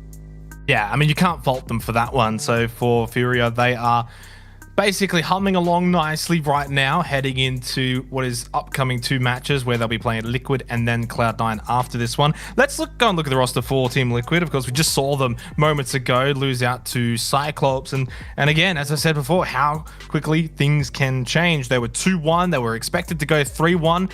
Coming into this match, that's probably what we expected their standing place to be at 3-1. Now it's 2-2, and suddenly you'd lose this, and as I said before, top 4 could be, well, out the door. Definitely a rough matchup there against Cyclops, caught off guard a little bit by that aggression. That said, there were still some good signs from that matchup. Nesk and Palu still stepping up. Sure, their impacts weren't as massive as that they could have been at their very best when the whole team is firing, but they were still both up there in the ratings. So expect them to bounce back, hunker down in this next matchup. For me, again, those will be the 2 to watch if you're looking for flashy plays. Outside of that, you've got the likes, of course, of PSK on the support. Unfortunately for him, he struggled a little bit there, getting taken down quite a bit on that line and Kaid role. But if he can open himself up a little bit in this matchup and again assist those fraggers, then Liquid can elevate themselves once again. Sexy Cake had a pretty decent game as well outside of the numbers. Got 3 plants down and was able to sort of get involved in that area. And I will reiterate this, and I said it before as well. I didn't think Liquid actually played all that bad. Sure, there were things that they could have done better. Typically, that is the case in a loss. But you've got to just give a lot of the credits and plaudits to Cyclops in the way that they played. And I think for Liquid, they should feel more comfortable actually playing against a team like Furia, and a team that they're used to playing against, rather than, say, the chaotic nature of, say, an APAC team, for instance. Yeah, a little bit of a known quantity when you're versing another team from the same region. You have the benefits of 1, either playing them before, or 2, more intently reviewing that sort of VOD and being more aware of the meta. That said, though, I guess in this matchup, that probably doesn't bode particularly well for Furia. They lost to Liquid on Coastline. It was a 7-2 scoreline in the BR6 back in April, so a little while ago, but that is really the main bit of form that we have heading into this matchup. But I mean, we've already seen results flying up in the air, left, right, and center, so I wouldn't read too much into that, of course. Well, I know in our notes you've written down that you're expecting a comfortable win for Liquid, but I expected a comfortable win for Liquid in the last match, and obviously didn't play out that way. Let's go and have a look at the map, Vito, and see where we are going to be heading in this matchup between these 2 teams, which obviously you would hope is not Consulate. It's not. It's Chalet, so it's something different. Ironically, it's actually Furia who banned out Consulate. I thought maybe Liquid would want to be the ones banning that out in case of PTSD. What are your thoughts here going over to Chalet, guys, for these 2 teams? Well, Chalet is a little bit of a more neutral playing ground for these two in terms of the history that we have to go off. We have a little bit more, actually, for the side of Furia in the last couple of years. I mean, not that this map has been in there for that long. They've actually played it on 3 occasions, and on every time they have played it, they've also not banned it out. So they've been allowing it to sneak through these vetoes throughout stage 1, and they've had some pretty solid results. They beat Malvinas in the Copa Elite 6-7-2. They also beat TeamOne, another team attending the 6 Invitational 8-7. So we'll have to see what Liquid can bring in response to that. Assuming they've let it through, they're not going to be too dissuaded by that, of course. Well, for Team Liquid, they played it not too long ago either in the Copa Elite 6 semi-final. It was about late April or so. They ended up beating TeamOne, so they've got some experience on it as well. I'm not actually sure, have they played it at SI yet? I don't believe they have. They have not. Nope. Yes, so that's pretty much all we've got to go off there for Chalet, and as you said, it becomes a little bit neutral because of that. So if anything, the fact that both teams obviously know each other and a bit more of a known quantity in terms of the teams, the map though does obviously beg to differ. Although I will say, you would have to surely say the fact that Furia have played a little bit more than Team Liquid might give them the edge. Yeah, Liquid on paper, arguably the better team, the better performing team, the more well-rounded and experienced team. And if they've done their homework and know what to expect from Furia on this map, they should be able to read into that and play into that. They've just got to back themselves in their game plan heading into this matchup. Like I mentioned, they let it slip through the veto. If they really weren't comfortable heading to Chalet, they would have just banded out and gone to one of their more comfort picks. So again, neutral territory, Liquid should have the edge. I can't recall what your predictions were at the start of the day for this matchup, but based off of what we've seen now, is there any swapping? Did you go for Liquid and now maybe you're thinking of changing your mind here? Or are you expecting Liquid to bounce back, which is something they actually did on day 1 if we cast our minds back. They lost their first game and then won their second, so it could happen again. Yeah, I would anticipate them to bounce back here. I honestly expect that result to be a little bit of a blip on the radar, maybe just getting caught off guard there by APAC having a strong showing on that occasion. Being more of a known quantity heading into this one, Liquid should be superior. Keyword being should. This is Six Invitational. This is the group stage. We've seen some wild results, and Furia could capitalize upon that.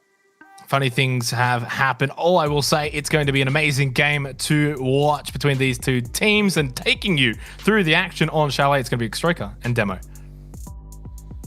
Thank you very much there, Guz and Xenox. We appreciate the work that you do always. Demo, moving into this one now. Liquid versus Furia. Chalet being the map. I know it's a map that you were kind of felt like you'd big-brained. You'd sort of figured all this out. You've been there. Don't mean to brag. Yeah. Give us the story. Give us the story.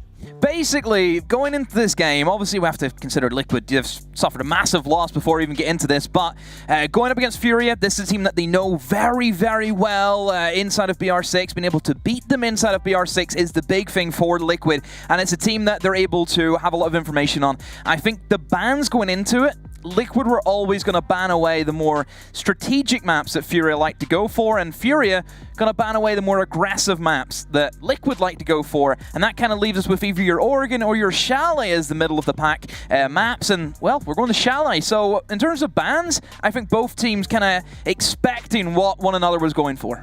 Absolutely. It's a difficult game to call, really, because we've obviously just seen Liquid struggle there at the hands of Cyclops. So you can go at this with one of two mentalities. You can either come into this and think, Liquid are down and out, like this is the time for Furia to strike and get a win, or are Furia just going to get a hornet's nest thrown at them?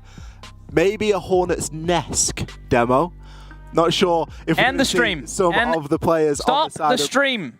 We're done, because you've said that. We're done. It's a great meme, a hornet's nest. I love it. I thought about that earlier all on my own. It is one of those situations where we could see some massive performances in this game. Liquid are a team that have that capability to step up in a monstrous way. Which Team Liquid are we going to see here, Demo? We're going to move on to Chalet to find out. Liquid, can they redeem themselves after a upset from Cyclops?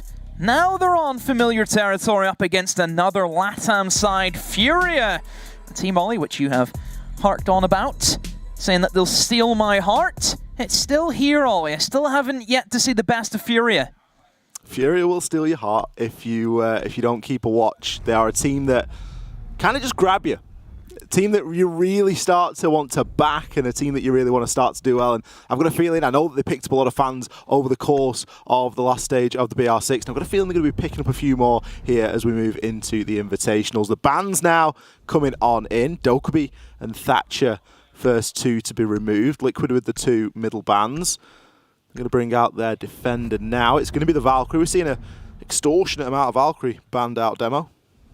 Yeah, Valkyrie as a whole, an extremely strong operator. Information is a big thing in almost every map, so Valkyrie is always going to be a solid ban.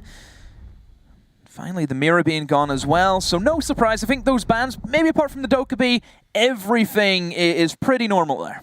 Yeah, the Dokkaebi coming in there as a little bit of a left field ban, not something that we necessarily expected to see, but not an operator that, you know, Liquid shy away from. They do bring the Lion, they do bring the Dokkaebi, they do bring these information gathering tools. As if on cue, Moringa, he's going to be starting off here on the Lion, at least for the time being, pending a good old 6 pick. So Furia on the defense first. Shally attacker-sided, defender-sided. I'm kind of leaning into the attacker favorite at the moment only. It's a really tough one to call in, isn't it? I think it's still a developing map, and it's still a map that we're learning a lot about in terms of, you know, how these regions want to try and play on it. It's obviously the first time we're seeing Chalet played on an international stage. Yeah. I know this could be seen as more of a regional derby between the two LATAM teams, but the Invitational as a whole is going to be the first chance for teams to play Chalet across the seas.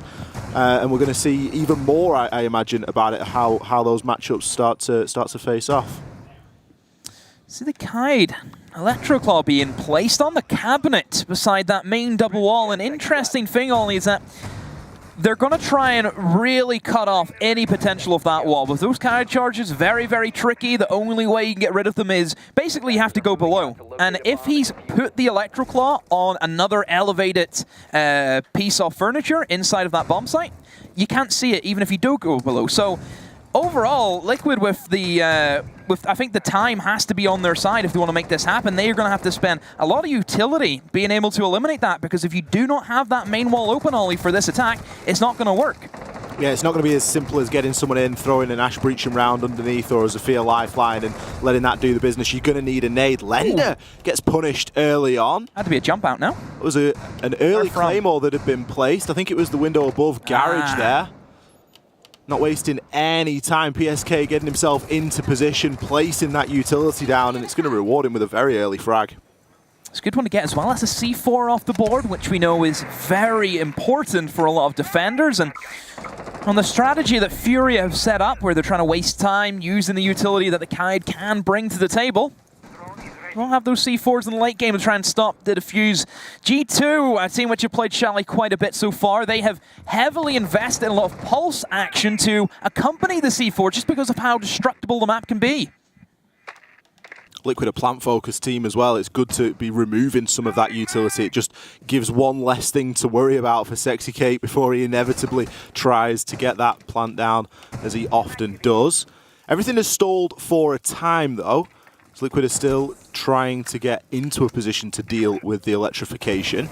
Sexy Kate going to get himself in and just make a small hole there with the blowtorch. In fact, he may be going for a full delete here. That could be a reasonable way of actually getting in here and just circumventing that Electroclaw. Yeah, they're going to have to try and use the Maverick blowtorch, but it's very, very difficult and very risky. Keep in mind, holes work both ways. How many times have we seen a Maverick try and open up the wall, and there's been a defender on the other side saying hello to him? So, yeah, Liquid taking a big chance, but it is working for them. Electroclaw not going to matter in the end because Maverick is there, and Paul even manages to find a nade kill on DeFantasy, a big name player, Ollie, that you've highlighted quite a bit for Furia. One of the fraggers on the side of Furia that can step up, all capable of getting the kills on the day, but often one of the more flashy members of the side. I think the wall is still being opened here. It looks as though Sexy Cake's having a bit of trouble as his teammates do start to fall around him. Rare's going to be able to take down Palu. A bit of a late trade there, as Palu did get a nade in the earlier part of the round, but we're getting toward the sharp end. There are only 20 seconds remaining. Toxic Babe's now going to cut off some of the access from Kanto Balcony. Sexy Cake still struggling to get that breach open, and you've got to think, how long do you leave it? Neski tanks nearly a full C4 before being taken down by Rare there, as Sexy Cake's going to fall as well. It's going to be a doorway and single window push here. 1 second remains. Likely an impactless frag, confirmed to be an impactless frag there from Moringa. As Furia, they're going to take round number 1 out on time. Liquid, what happened to you in the final minute? They had a great opening. They have the 2-man advantage, which is something that we know Liquid, they love to have, is that man advantage in going for that final plant. They have all the angles being covered, but they couldn't open up the main wall. I don't know what Sexy Cake was doing. I am by no means a Maverick aficionado. Get the briefcases. You watch me with that blowtorch, I'm nothing to write home about, okay? I'm rubbish. It looks very abstract art-esque. Now, Sexy Cake, professional. Really good with the Maverick blowtorch. Why did he struggle inside of that round? And I'm thinking, Demo, correct me if I'm wrong, he went very low on the reinforcement. And I'm wondering if he went a little bit too low there and wasn't able to get rid of the key structural parts of that reinforced panel that are then able to, you know, delete essentially when you draw the Maverick line at the top, the Maverick line at the bottom, the panel deletes and you can soft breach the wall open. I'm wondering if there was something there that was just stopping him, causing him that little bit of trouble, and obviously he was constantly worried about Rare on the dock playing in behind that reinforced wall. The dock as well, able to tank a couple of grenades, able to keep himself alive.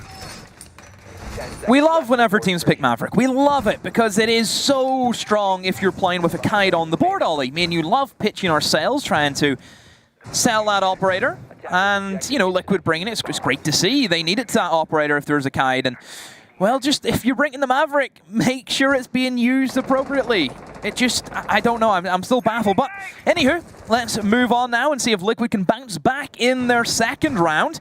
It will be a different bomb site. Not the basement, which is where a lot of teams actually at this event have actually strayed away from. Nobody's liking the garage at the moment. A lot of teams now favoring in towards your bar and gaming as well. And we've seen a few kitchens also in there, but bar and gaming being one of the big ones. I think garage just plays too similarly to garage on Consular. Too easy. It's too easy for attackers, it's yeah. one of those where you can get that plant in and then just hold it from outside and it becomes quite difficult. It's very similar in that regard. Liquid are faced, of course, with a different objective here, with Furia going 1 round up. They are going to be going down to bar and gaming, as you say. They're going to employ this little bit of a roam game here and keep themselves loose up on this top floor. Doesn't look as though they've invested too heavily in any one particular area. Instead, just ready to flex between where they are required. Ness going to be working in now as a drone goes ahead and is going to call most of that top floor as clear. PSK finds an opener there over onto Rare. Paid for it with a good chunk of his health, but he got the frag nonetheless. 2 rounds, 2 opening kills for Liquid. Can they hold on to it, Ollie? That's the question. Last time they had a great start. Slowly lost that advantage. But to be fair to Liquid, the man who caused them issues is now gone. So, Liquid, you have your first pick. You still have plenty of Lion charges to go through as well.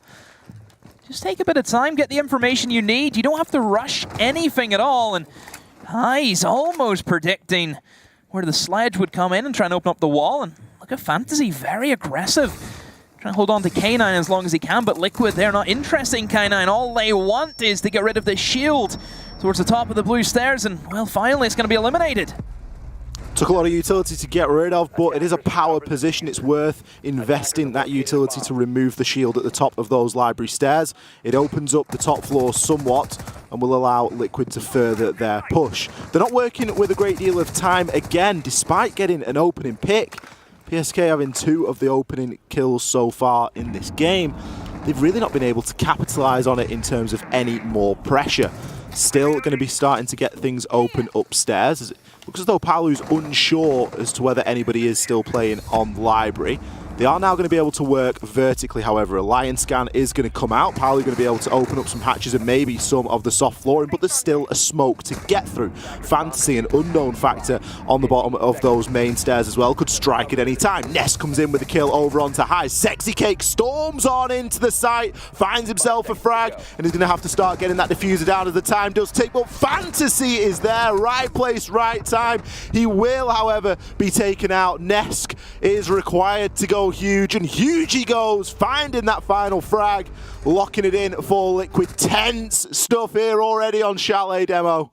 We're watching an IP again from yesterday, Ollie. The time is always up against them, and Liquid cutting it as close as they could. Miracle tried his best, but hey, there's your boy. There's your Hornets Nesk. There he is.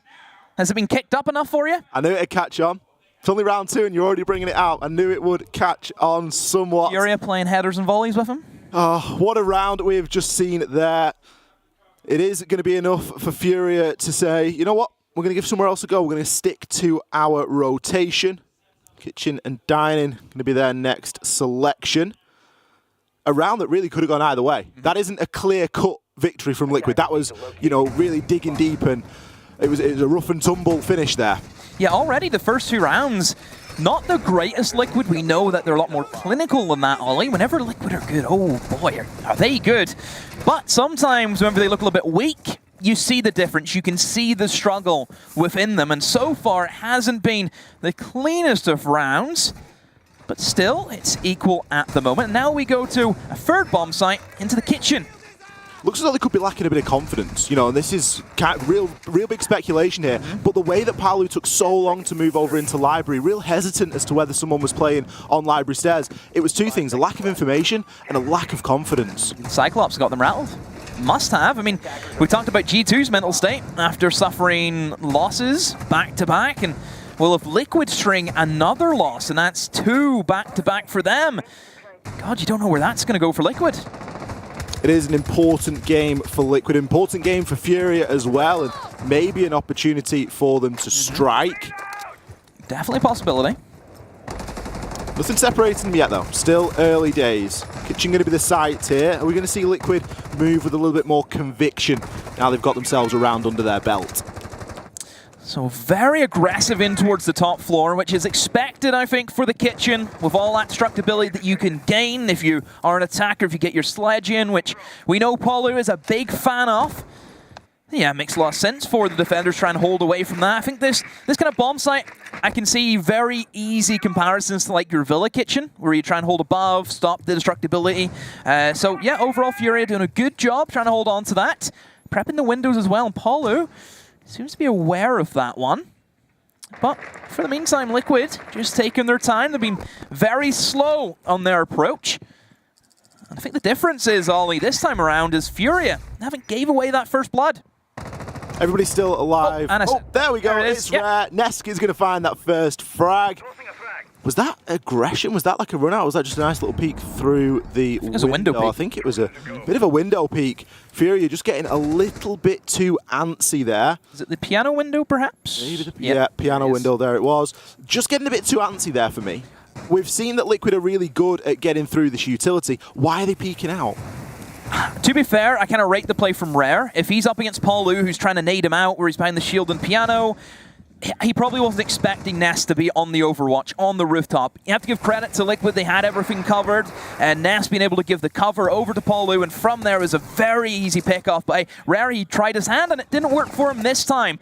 That wall will be opened. Sexy Cake doing a much better job this time around, opening up that office wall, and now it's just a matter of time for Liquid to set up their approach, and whenever they hit fast, Ollie, boy, are they hard at it. Nest's going to start opening up the wall now, but it is in fact going to be denied. Going to be a mute jammer on there. Palu finds a rotation kill there over onto Fantasy. All the kills so far going in Liquid's favour, but there are only 30 seconds here remaining. They've got to get themselves in. PSK finds himself another. The frags are starting to fly. This could be a flawless here for Liquid, and boy, do they need it. Miracle. He's in the 1 versus 5. He is playing on the smoke. 19 seconds left, but crossfire galore. Sexy Cake. He secures the final frag. Liquid, they chain 2 rounds together here. That's the Liquid we know. that is the dominant team out of LATAM who have this setup, and then whenever they have that man advantage, they do not lose it. What's your thought of this, Demo? We got a timeout for Furia. Very early. Already. Probably the earliest I think I've seen. Ever. In the history. Jokes aside, very early timeout here for Furia. You've got to question it. What are they trying to achieve with this? I can get it, right? If they are feeling that they can do a lot better on their defensive half than their attacks, they need to make sure these next three defenses are extremely strong. So I do kind of respect the timeout. If they're focused on trying to win it in the opening half, then yeah, this is a correct moment to go for the timeout. You just lost 2 rounds of flawless as well. Keep that in mind. You want to make sure you're back in, ready to go for these next 3 defensive rounds. Takes a little bit of the momentum away from Liquid as well. They've just come out there with a flawless. Very scary team with momentum, Liquid. Bit of a stomp there by all accounts. The kills were coming quite easily. It was classic Liquid just piercing from the outside. I think Palu got himself 2 kills. He didn't even enter on in. Just starting the window. He was just stood watching a window, finding rotations because of all the pressure that was being applied elsewhere by his team. The coordination there was what we expect to see from Liquid.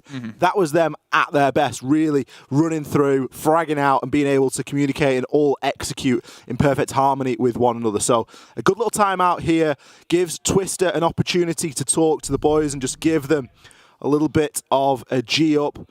If there's anything that they need to be doing differently, I would, I mean, I'm no expert, I'm not certainly no coach, but I'd maybe suggest the opening kill is something that they might want to try and keep hold of for a little bit longer. It's something they've lost a couple of times, in fact, every single round, and it's cost them in 2 out of those 3. One player in Liquid who I think needs to have a big performance this game, and already has gotten off to a good start, is PSK Ollie. Probably one of his worst performances I think we've seen out of him last game against Cyclops. 2 kills and 10 deaths for him. That's very uncharacteristic of a player of that caliber. And it's good to see that he's already back on form. He's got more kills already than he did last game. Yeah, bouncing back strong here in Chalet. Consulate obviously not his jam today. He did struggle on there. Fury going to take us back upstairs. Back into that master bedroom site. Really starts to make sense when you start to dissect the rehost at this moment in time, because they're going back upstairs. This was a round that they did well in. They were able to waste a great deal of time. It's like, right, go back upstairs, do the same again, and we're in the rehost. We're going to talk about what we're doing back in Bar and Gaming and on Kitchen. They have a clash, which they didn't have last time, so that is going to be a new one to have fun with and see what they have in store. I think the thing with the clash is, right now Fury are lacking in information. Yeah, like we've seen, Rare trying to go for these quick peeks out the window, not knowing that Nesk is on the rooftop. Maybe if you have that clash can feed the information, being able to spot out these positions of Liquid, and then Furia can capitalize on it. But again, Ollie, another opening pick for Liquid. It's the Malusi curse demo. Anyone that's playing Malusi on the side of Furia seems to be getting picked off fairly early on.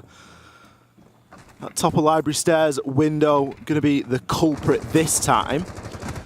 The only problem that I see with bringing the clash is you forego your dock, which was such a big factor in the previous round. Ness gone for a double kill, takes down Fancy. Fancy just get caught flat-footed there in the site. Nothing stopping Sexy Cake from getting this wall open this time. No dock pressuring in behind it. He's going to be able to spend as much time as he needs to try and get this open. Of course, he is going to have to deal with a clash when that time comes. But Demo, time's looking pretty good. Even if they wanted to, they could have used their Habana pellets. There's no denial in terms of the Kite. Sure, they have the Mute being brought up. That's very easily dealt with. So, yeah, perhaps going for the Maverick, a little bit risky, but maybe they're trying to bait in a bit of the clash, trying to come in and trying to catch her by surprise. Who knows? And Rare actually spins away and pulls out the SMG. Sexy Kick has opened up a hole now, so they have the breach, but still for Furia, Ollie, they're backed in a corner. Not ideal positioning really there for Rare. There's a lot of crossfires available to where he is stood, and Sexy Cake's going to take advantage of one of those taking down highs. A nade being cooked here in conjunction with an E1D popping out. It's going to force Rare all the way back into Piano. An upside down repel is a terrifying prospect for Miracle to deal with that, and a nade comes in. Another rotation kill for Team Liquid. Nesk hits a triple, Sexy Cake the double. A flawless round there for Liquid. Back-to-back flawless rounds. We don't see that all too often. Liquid, extremely dominant. One thing I loved as well, we can see the man advantage working so well for Liquid, being able to rotate Paulu over to that double window, not allowing the smoke, not allowing Miracle to pull off, I suppose, a miracle in that situation. So yeah, overall Liquid, very, very dominant. I'm liking the rotates they're going for. Slow and steady wins the race for Liquid. They're really just punishing Furia at every turn here. Furia can't move a square inch without moving into one of the many crossfires that have been set up for them there. That small adaptation of the clash really didn't work for them. And let's not forget, timeouts work both ways. Maybe the negative for taking your timeout early as Furia did, it gave Liquid an opportunity to say, right, we struggled last time we attacked into Master Bedroom. That was much better. That's where they're going to go this time. Let's use this timeout to just discuss Master Bedroom. And that's obviously what they've done, because they've come out night and day different, been able to take the round. They're now 3-1 up here on Chalet, and things are starting to look pretty good for them. Same bomb site again, and 2 more changes. We're seeing the Goyo come out with the Goyo shields, which is great for the utility. You can place them down, use them, of course, to your advantage if you are going to try and play a little bit more aggressive, which Fury have definitely shown that they want to play a little bit more aggressive. And also, we have the Rene. Seen a little bit of her so far, SI, not overwhelming amounts, but still enough. Great for the setup. You can punch out as many holes as you want, and also those gates. Great for denying the projectiles. I'm not saying it. What type of gates are they, Demo? Laser gate. Oh, I said it again. The good old laser gates of Aruni. A very, very popular tool at the moment in terms of denying some projectiles. You have to throw a projectile through the Aruni gate for it to burn, and your projectile is eaten up in the process. So you can think of it as a pseudo ADS or a pseudo magnet from Wamai. It really is going to do a very similar job. It does have a sort of ramp up time after it has been disabled, and it will reactivate upon a defender shooting the top of it. So multiple things that you're able to do with the Aruni gates, and we've seen just how good Liquid are at that utility dump and the way that they time all of those stuns with the nades. It could just be something to give Furia an edge here. Liquid love this rooftop, don't they? Chalet, of course, in the remake, made it so you could get onto the top of the building, and Liquid showcasing that very well, of the certain angles you can have and covering a lot of the aggressive jump outs you can have towards the piano window and the bathroom window as well. So, yeah, Liquid actually changing up their strategies. Now we're seeing a Solarium push, which is, I think, more of the second class rated push. Usually teams go for the library start. We saw a slight element of the Solarium push earlier. Moringa, if you notice where he is on that rappel, he's on the double window there of Master Bedroom, and he can play upside down on that rappel. It's a nightmare for him to be. He has just been C4'd out there. It's a huge kill to get. The upside down rappel or any pressure on that rappel is vital for a Solarium-sided push. Yeah, double window essentially cuts the bomb sites in two. Nobody can rotate to assist anyone who may be stuck inside of Bedroom. So a very important kill that Furia needed, and also their first opening kill off the game. This is setting up to be a much better defense from them. Maybe Liquid should have went for the change-up, Ollie. Quite possibly. Palu going to find himself a frag before being traded out there by C4 is going to miss, but the frag grenade doesn't. It's going to knock Rare into a down, but not out state.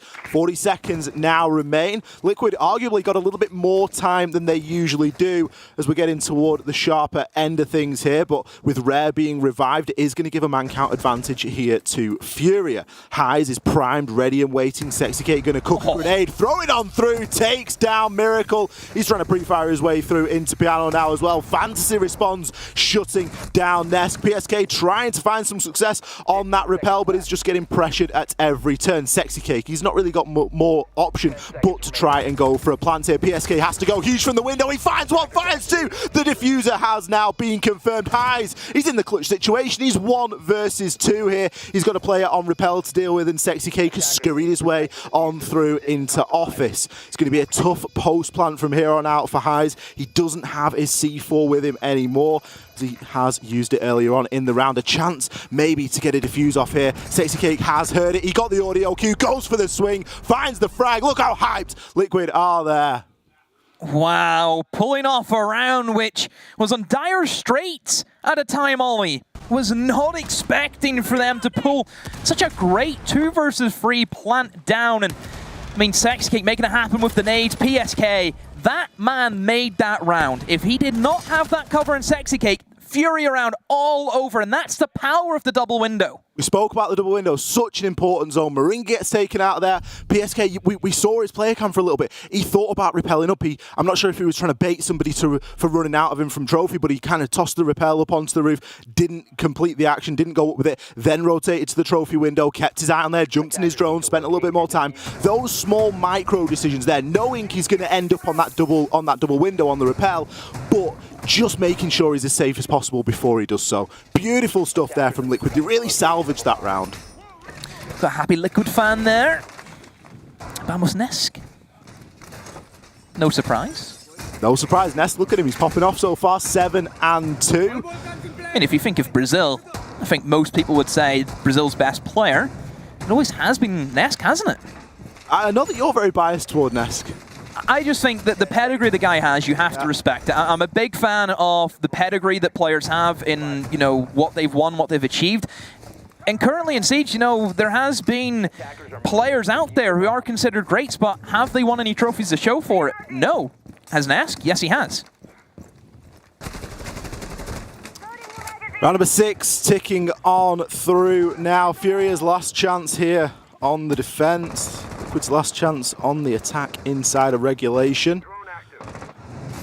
After a good start, Furia seem to have lost their way somewhat, and Liquid have shook off the earlier result on Consulate against Cyclops. Very well indeed. And they've managed to come out very strong here. I think we've seen 2 flawless rounds. There's been, you know, really good focus on getting that defuse down. Lender this time though, gonna find an opener.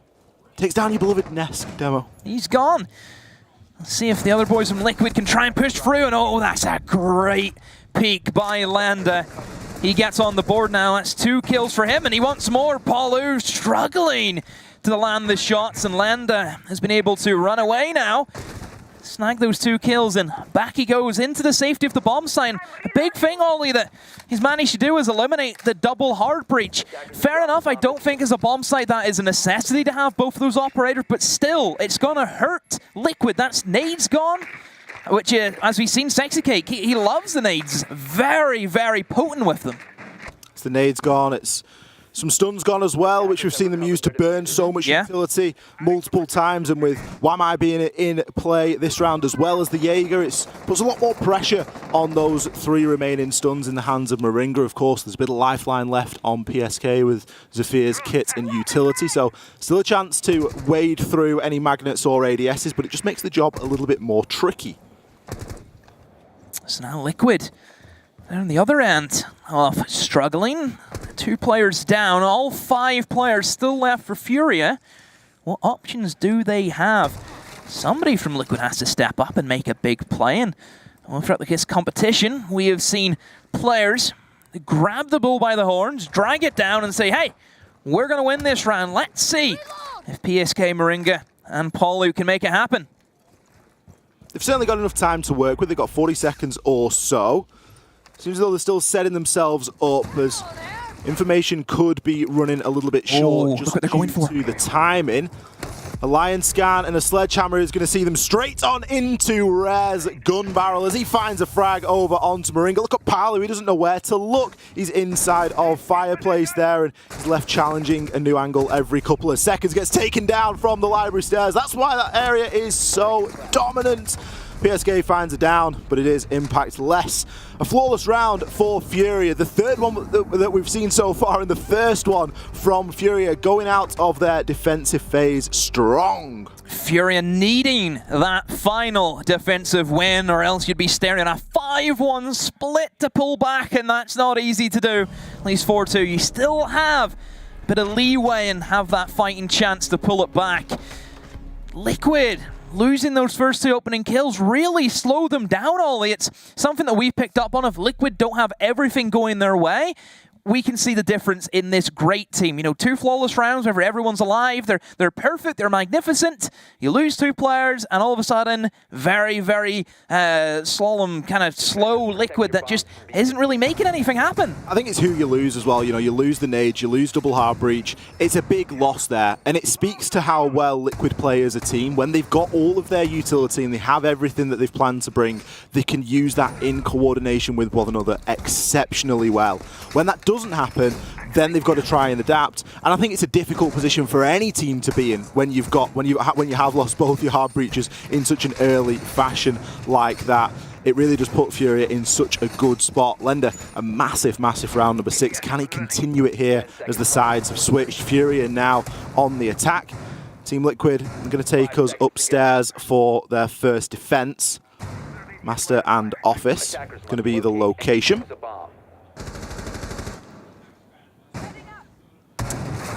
Frost being picked up, an operator which has a lot of great abilities with the shotgun you get with setting up the entire site. Even the primary, I mean, the 9mm is a strong gun. It does hit very hard, and of course those beloved Pog mats are always there to scare away somebody jumping through a window. And hey, that's one thing that we can always say. There's always a fun Pog mat throughout a game if a team is constantly running the Frost. I'm not a fan of the Pog mat. The saying, I love the Frost You're mat. too old to understand it. Yeah, You're too much of a boomer. I'm old school. I'll call it a Frost mat, and I will tell you that a Frost mat. I'm young. I'm hip. You know. Demo. What do I always say? Frost mats, they win rounds. They do. Yeah. Doesn't roll the same if you say Pog mats win rounds. It just doesn't. How about we let everyone decide? Is it Frost mat or Pog mat? You be the judge. I know what I'm going for. I feel like there's a chance I'll lose that one. Definitely lose that one. And well, at the moment, Liquid are not losing this game. 4-2 they lead. In towards that library, a much more stiff hold compared to, I think, what Furia kind of achieved. They didn't really have any interest in holding library at all, but Liquid, they have doubled down on it. And oh, PSK finds the first kill. I think Landa just ran in through lobby, and he's been eliminated. This setup from Liquid, they're trying to hold library, the bomb site, they're holding below the bomb site as well, in towards kitchen. So many things going on for Liquid right now, and Ness flicks onto Fantasy's head. Rare finds Sexy Cake, but still Liquid, they've done the damage. They have that man count advantage here as well. Paolo, you're going to see a little bit of damage there from a throwable before finding a kill over onto Miracle. Nesk stepping up with another frag over onto Rare Highs. He's outside in the cold. He's on the balcony in the 1 versus 4. And to me, it looks as though Nesk knows exactly where he is. He's got a minute, but he's going to be challenging against Nesk. Bit of a questionable swing there, but what else can he do? Nesk finds 3 frags over the course of the round, locks it in there for Liquid. He's happy enough to sit and read a book and wait for everyone to dive on in, and Nesk just so strong in those positions. That's why Liquid play him there. That replay was so quick. I don't know that if everyone at home actually saw what happened there, but Nesk went from shooting an X-Kairos pellet that was on the wall to immediately flicking to a headshot. It was a one-tap on the X-Kairos, and then it was a drag down, mouse left, or mouse bottom right, and hitting onto the headshot. And he didn't even put a single point of damage onto his teammate that was the other side of the door. Incredible stuff. Many a time somebody would TK the teammate as well, but not Nesk. Just how good is this Terminator today? And well, for Furia, it's the one guy you never want to show up for Liquid if you're up against them. So, now we move into our next bomb site, a kitchen defense for Liquid. Operator lineup, very funky. You got the castle in there, you've got the Aruni now as well, that Frost still being prevalent. Wonder how they're going to go for this setup. Usually teams go in towards the office, in towards bedroom, castle off a couple of windows here or there to help support the team. But Liquid, I think they're probably going to go for something a little more unorthodox. And it looks as if they are. They're now reinforcing in towards library, so I assume they're going to try and hold top of fireplace, making sure nobody can enter in through Kanan. Even to an extent, holding in towards library. They're going for, again, a very similar hold to what they did last time, Ollie. It's really just saying, look, Furia, if you want any access into this map, you're going to have to fight us for it. They have like 60% map control right now. The only thing they don't have is bottom floor pressure, and on Chalet, bottom floor doesn't really give you a whole lot. Well, Fancy's going to be looking for something down there, as that's where he chooses to make his entry. Miracle challenging there onto the bar window, but Fancy shut down instantly. Moringa, where is the intel? How does he know? I assume he probably heard them rushing in from below. You can definitely hear the sound travel that far down, and very simple for Moringa just to go for the quick peek. And, well, Furia have tried a very aggressive rush just from the one-player Fantasy. And they've lost their Ashe. That's a lot of utility as well, Ollie. That's one thing that, we talk about Ashe being that main entry with the gun, but the utility you get from the breaching rounds is so essential for so many setups. Really is. It's going to leave Furia wanting here, especially when they're going up against a castle. You could rely on the Ashe breaching round to get rid of some of those castle barricades if it's not safe for the sledge to get close enough. Obviously, you can still use the X-Kairos pellets, but Heiser will have to get himself in to be able to do that. Lender, he's able to find a frag over onto Palu. He now continues to drone on in, just gather himself a little bit of intel. Sexy Cake's being pressured here at the top of Fireplace as well. PSK with the cover, comes in with a frag over onto Miracle and shuts him down. So many angles Liquid have set up, and Furia have no idea where to look. From below, nades are going to be tossed out by Lender, but that's nowhere near Sexy Cake. He moves at the right time. Timing on the side of Liquid right now. Let's see if they can finish off this round in a good fashion. Sexy Cake's going to try and dip and dive and dodge it everywhere he can, away from these bullets that are raining in right by his head. Rare trying his best to see if he can thread the needle through this window, but Liquid are tearing them limb from limb. This is their stomping ground, and they will hold it down. Puts Team Liquid there onto a match point here on Chalet.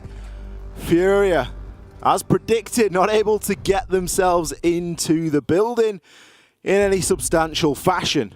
Team Liquid's hold so aggressive there, not giving an inch away to the attackers. So dominant in the map control. Furia, struggling to get into the building is the biggest issue. They've had to get into the building by going downstairs, which, as we know, doesn't give you anything. You need to try and get in towards the top floor, establish your control, fight those long angles that you have. Yeah, Liquid having every entryway covered up. Like, even we've seen Rare struggling outside on the balcony of Piano. He can't get through because of the Aruni gates. They've covered for everything, Ollie. Their setup literally was stop them getting in through windows. Castles, Frost, Arunis. What else could you want? If they can't get into the windows, then they're unlikely to be able to win the round. It's kind of funny as well, because how successful were Team Liquid on their attacks at getting kills from the windows? Yeah.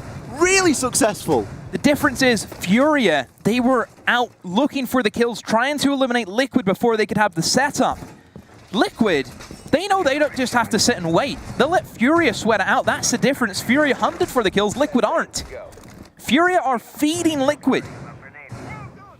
Liquid, a team that are very comfortable in that final 20 seconds or so. It's territory that they are very well familiar with. So if rounds do have to come down to that sort of time, then, so be it. It really is just one of those things, and they will be able to perform under that pressure. The pressure at the moment is going to be all on the shoulders of Furia. They have a little bit of a mountain to climb here. They're going to need 4 flawless rounds if they want to try and take this one to an overtime. And with what we've seen so far, it looks like it could be quite tricky for them. They have used the timeout quite famously very early on in the game as well. So no opportunity to take a moment to breathe here. Liquid now, and they're set up. We'll be going into another different bomb site for them, towards that bar area now. And Liquid, once again, with this heavy map control, is where they set up shop. A lot of drones being sent in through. They know Sexy Cake is there, but a very difficult position to deal with him. Fantasy makes himself known. He's out on the balcony, and let's be careful, could get peeked from the library corridor, and almost happens to him. I think that's Ness going for a quick peek, but she just backs away, and even, look at that, another one. PSK tries his hand, but Fantasy is ready for it. Is he ready for the second? Nesco looks away at the wrong time, and Fantasy gets a little bit of chip damage in, and Liquid, that's forced them away, and finally, Furia, they're in the building, and they have a good foothold from that office. It's an opening kill as well for Furia. It might be something that they're able to try and work with here. Palu going to be downstairs inside a wine. I doubt that anybody really knows where he's playing. Nesk still occupying the power position at the top of those library stairs. Furia have time here to gather some information, as there is plenty of the round remaining, but they need to press this advantage, Demo. Liquid are happy enough just to sit back and let Furia do their thing. Obviously, Nesk in that power position has the shield on the top of the stairs, and he can try and pick them off one by one, and Furia really stacking up. Here comes the projectiles being tossed in, trying to scare away Nesk and eliminate that shield, but just look at all the angles. Furia really doubting themselves and where to look. They don't exactly know where he is. But he actually just fallen off. Nesk now back in sight, and Liquid again, just giving up more map control, but this stage, Ollie, they don't need it. Palu now going to make that rotation. He's been hiding out inside of the basement for pretty much the entirety of the round and could be a big threat here for the side of Furia. Sexy Cake, he's going to find himself into an opening engagement, grabs the kill over onto Fancy, levels out that man count. It's going to be even more difficult now here for Furia. A refrag found by Rare. 15 seconds remain on the clock. Highs has the diffuser in hand. Moringa still has 2 Toxic Babe canisters after tossing just one of them out a little bit earlier on. Miracle finds the frag, but where is the diffuser? It doesn't look to be going down just yet, and there's only 2 seconds left. Moringa finds the frag. Highs is confirming that diffuser. Swings galore as Ness comes in, finding himself a kill. It's a 1 versus 1 now, as there is a player down. A post-plant situation. Unfortunate team kill there, as one of the players was just getting finished on off. Is a revive going to happen here? Nesk is going to pick up Moringa. Highs, he's got 25 seconds to try and keep hold of this diffuser. Needs to win himself an engagement here and break this down. Goes for the swing, finds the headshot onto Nesk. Stay alive, Highs. No! It's all in tatters. Moringa with the shotgun at close range. He's got twice as much time as he needs to get that disable onto that planted diffuser. Team Liquid, they are going to be our winners here on Chalet. Demo, what a last round! Oh, Liquid somehow, some way, pulls out that round win. That should have been Furia's all day long. But hey, give credit to Ness. The last man standing got the revive, was enough to bait out the remaining player. And from there, it was just picking up the pieces. The revive was crucial at that moment in time, you know, going from a 1v1 to a 2 versus 1, and Highs in an incredibly difficult situation. He's just wondering all the time, is he getting baited? Is he baiting the revive and then waiting to try and take me out? Is he baiting, disabling the diffuser and then ready to take me out? A difficult spot for poor old Highs to be in. But Liquid, they dig deep, they respond after that loss earlier on against Cyclops on Consulate, and they get a win here on Chalet against Furia. Liquid continuing now with a form, a little bit of a blip against Cyclops, but that has been washed away with a very dominant performance against Furia. We'll be back after a break to break it all down with our analysts.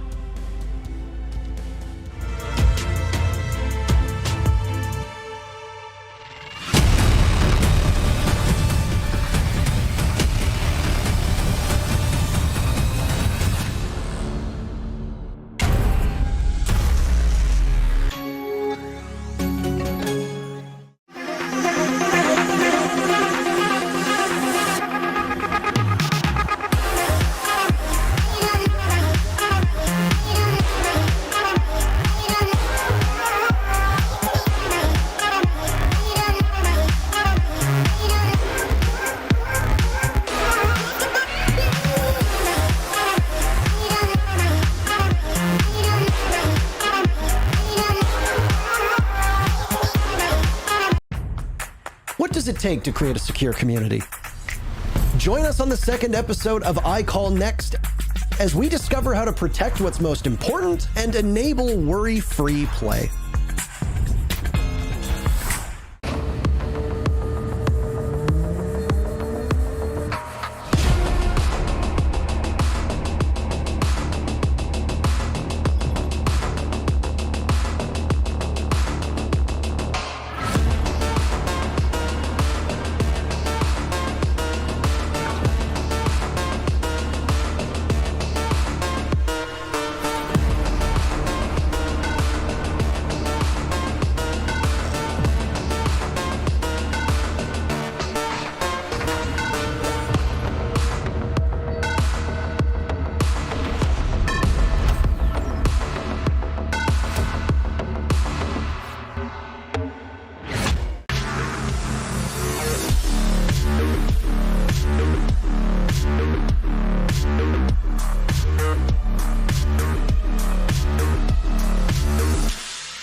Liquid respond after their poor performance on Consulate with an absolute stomping of Furia on Chalet. Looks like Liquid of old is back, guys. 7-2, too strong, and they are now 3-2, looking much better moving forward.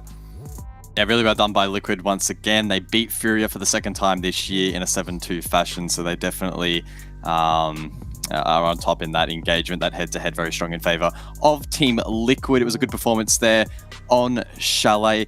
A couple of back-to-back flawless rounds, and in general, really choking out their opponents, dictating the terms of most of those rounds. And unfortunately, for Furia, it all crumbled apart, and a fantastic clutch there at the end there from Moringa and Nesk really just summed up how dominant that result really was. And as for Nesk, incredible performance once again, was the standout for a losing Liquid on Consulate, and now the standout for a winning Liquid here on Chalet. In that opening half, he got 2 3Ks, guys. He went 7-3. Just an incredible performance. Yeah, let's bring up those match ratings and see exactly how, of course, these teams matched up. And I mean, in terms of talking about the stats in this matchup, right? Nesk, just absolutely insane, like you mentioned. Unfortunately for Furia, all their teams in the negative digits, and like I mentioned earlier, Liquid were the ones that were dictating the terms in this matchup, and their attacks for me were pretty potent. We saw often, and both Demo and Dickstroke are talking about it quite a bit, was Liquid got the man advantage and they were able to convert that. It's all well and good getting that man advantage, but if you don't establish crossfires and play your game in the late round, it's pretty easy for those rounds to flip the other way. So really good work there from Liquid.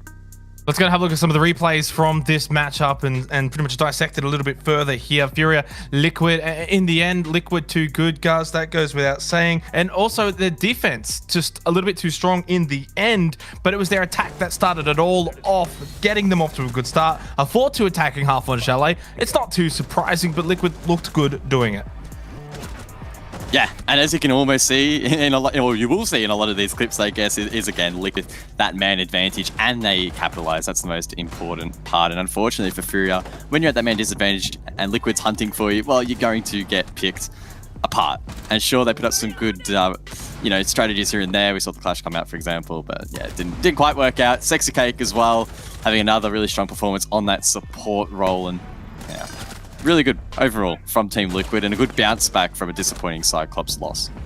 If a Sexy Cake, a support role or not, some pretty good numbers in that first half, and was another standout alongside Nesk as well over on Consulate. So good to see that continued form for Team Liquid. It feels like just reward for effort and sticking with it more than anything. For Furia, though, a little bit disappointing considering the scoreline on top of the loss as well against a crosstown rival in Team Liquid. It just seems like they have some troubles versus Team Liquid. I think that is just the story of the day, that unfortunately Furia were bested by their LATAM opponents, and we talked about that a little bit in the pre-show, that that might well be the case. Team Liquid having slightly, having the head-to-head against them, and then obviously having quite a bit of material to sift through heading into this matchup and knowing what to expect, at least from a playstyle standpoint. Chalet more specifically, we didn't really have much of a read on either of these teams. Of course, now we do, and so do the teams in the rest of Group A for the remainder of this group stage. Let's go have a look at the match summary, all those fancy stats, all the numbers that I'm sure everyone loves to have a look at. The beautiful color orange there, guys, of course, for the side of Liquid. It's very one-sided when it's 7-2, and the numbers back it up, of course. Nesk, though, the clear standout, but for the most part, it was a team effort overall, and you can see that with the cost. And the scary thing is, Team Liquid didn't even have to activate arguably their strongest player so far this year in Palu. He had a little bit of a quiet one, but obviously no harm, no foul. An easy win for Team Liquid. In the end, consistent performances across the board, strong entry stats as well. Again, putting them in that man advantage, and they were able to convert. Furia, unfortunately, not quite stepping up to the plate in this game.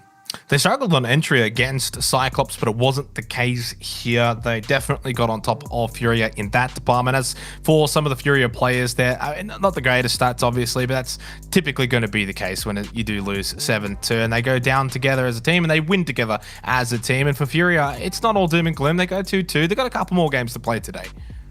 Yeah, well, they've got C9, Cloud9 up next. At the start of the day, at the start of this entire competition, you would probably pencil that in as a Furia win, or at least very close. Maybe now, though, is it fair to lean a little bit more in towards Cloud9? They just took down FaZe, arguably even a better team than Furia from the LATAM region. So that should definitely be a really good match. I mean, it's hard to say, of course. Depends on the map, depends on all those circumstances. The lessons and learnings that Furia take out of this particular game against Liquid, had they been able to also watch, I'm sure they also got to see Cloud9's performance and what they can take away from that and look to sort of dissect that a little bit. Let's go and look at the standings, though, because, of course, it's really starting to take shape today, especially after some very shocking results. That is correct. Cyclops down the bottom in last, but they do have a win now. So there is that little mini-league tiebreaker against G2 Esports. For those who missed it, G2 did beat Cyclops earlier today. That's why G2's in 9th, so they are above Cyclops and will remain so unless Cyclops can, of course, get another win elsewhere to then jump above G2. On the top end, Liquid still inside of the top 4. They go to 3-2 after their 5 games played. Team Empire still on top. And the other thing to note, guys, no team now undefeated in this lobby at all. I mean, this was something I think we should have touched on earlier, but due to some other results, as you can see, everyone has now had a loss in Group A. Yeah, standings are really starting to tighten up a little bit, particularly in the mid-table. Furia, FaZe, all of those teams, TeamOne included. I mean, I could rattle on for days. Cloud9 and Dark Zero all within that same sort of point margin of no margin, really, fighting for that upper bracket position. Keep in mind that the top 4 start in the upper bracket for the playoffs, so they're all chasing at the heels of Furia, and I think that places a lot of importance again on that next matchup. Cloud9 in a position to jump above. And of course, everyone now also has had a win. I probably should have gone with that one first. And that's very much indicative of how close this group can certainly be and how it's all going to shape up. And the battle for, a position like 4th, I think when we get down to the final player day for this group in particular, that's going to be something that I think will go down to the wire. And I wouldn't even be surprised if, say, 4th and 5th are tied on points, but it just comes down to the mini league. So every game certainly mattering outside of just getting a win, guys, but making sure against the teams that are going to be around that top 4 perspective, say like Furia, Liquid, you definitely want to be, beating those teams so you win and get that tiebreaker. And it's not only really the battle between 4th and 5th that's going to spice up. I still think there's a lot of life in the Cyclops and G2, I guess, rivalry that's starting to brew a little bit there down at the bottom. They'll be fighting it out to escape this group stage in one piece. We're going to go to a break after a little bit of a time in that break. When we come back, it is going to be Furia versus Cloud9.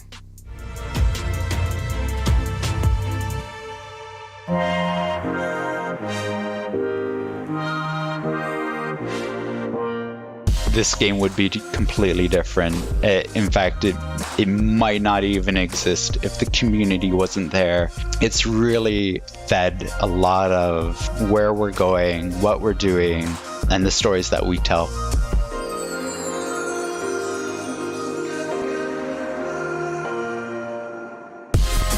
The great thing about Siege is that it attracts people from cosplay communities, from art communities, and then the gaming community and the competitive community. And the fact that we can all come together and it doesn't really matter. Like, as long as we talk about Siege. There's no kind of barrier. Everybody should be allowed to participate, and everybody can grow and get better at art and fall more in love with these characters. It is absolutely important for us to celebrate our artistic community, and it's one of the big reasons why we take the opportunity every SI to dedicate a portion of our celebration to them. You can go to these events and you sort of see the way people react to your work, and actually to be able to see it in person, it makes you know what you're doing is right and what you're doing, you could improve on. And that is something that I don't ever take for granted, and I am extremely grateful for. It's helped me mature as an artist and as a content creator. As a person, as an artist, online or offline, I'm more confident to talk about myself. I'm more confident to talk about my art. So it's something that I'm still thankful for the people that I met at the community. we get to meet people from like a completely different continent, and like SI was that one opportunity that we could physically meet and connect with those people. You know, you go to these events and you find that everybody is from all different walks of life. You know, they speak different languages, are from different countries and cultures, but at the end of the day, we all speak the language of Siege. As long as you can draw, or as long as you can construct a uniform, you can share kind of your love for Siege. It goes beyond any kind of language barrier that you may have, because everybody kind of shares the same passion together.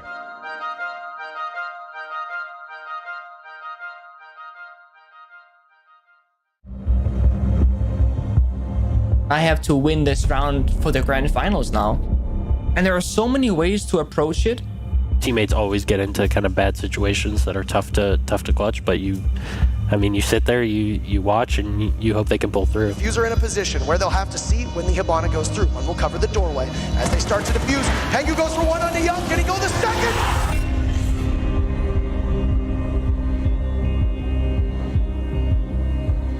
A lot of people wonder why we call the Six Invitational 2018 Grand Finals the greatest match of Rainbow Six ever played.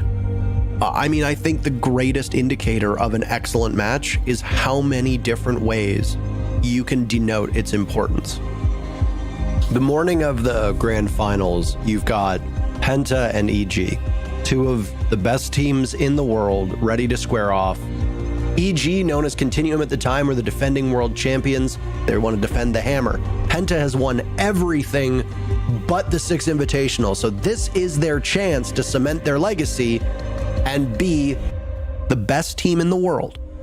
Our two teams both thought that we were the best two teams. Even if we exclude all of that story, we are still treated to an exhilarating best of 5 that subverts expectations every step of the way. EG winning the first 2 maps, the second in particular, very, very close. Nobody saw that coming. I had kind of lost hope, but in that particular moment, Fabian motivational speech, the fans cheering us on, those are the 2 key moments that really pushed the difference. Penta wins the next 2 and storms back to push a 5th map. Nobody saw that coming. Once it got back to 2-2 after Cafe, I guess nerves kicking in a little bit, right? Because in the back of your mind, you're like, oh shit, is this happening? Map 5, Penta almost wins outright. But then EG claws back and pushes us to overtime. Nobody saw that coming. And honestly, I was kind of mentally exhausted, and I didn't have any super logical answers to try to close rounds, and just trying to kind of create some chaos. Doorway, they don't have to really worry about a window. Canadian, a spawn peek, really? The glass goes down! He returned fire, a crossfire in overtime! Why not? And then in the final hour of the last round, it's Pengu of all people who clutches it. They're often known as the best team in the world. Penta are your world champions. When he announced me as a world champion and a winner, I teared up. It was achieving my lifelong goal, and I felt for the first time the massive amount of success. The storyline and the match itself is still one of the best we've ever seen, but when you add context, that's what really pushes it over the edge. And it honestly is, in every sense of the word, the best match of Rainbow Six Siege that has ever been played.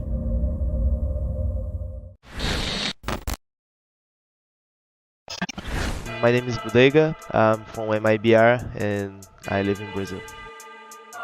That's a tough question, but I want the Six Invitational because it's with my team and I really love to win with them. We are a team and we have to work as a team. I have Loki, he doesn't have feelings during a clutch. I really look up to EU's playstyle, I really love their aggression. I don't look up to NA, I really hate them. Sorry, babe. Attackers win.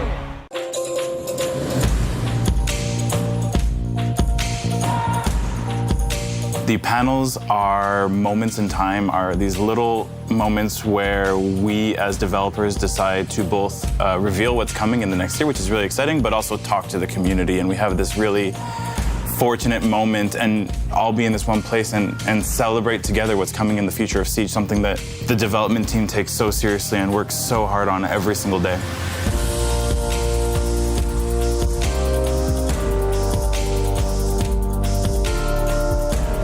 We are constantly searching for feedback from the community, whether it be our user research teams that are there constantly talking to esports players, talking to the community, talking to everyone. And that is a major driver for us in what we do. It really does take up all of our energy and all of our bandwidth for 4 months.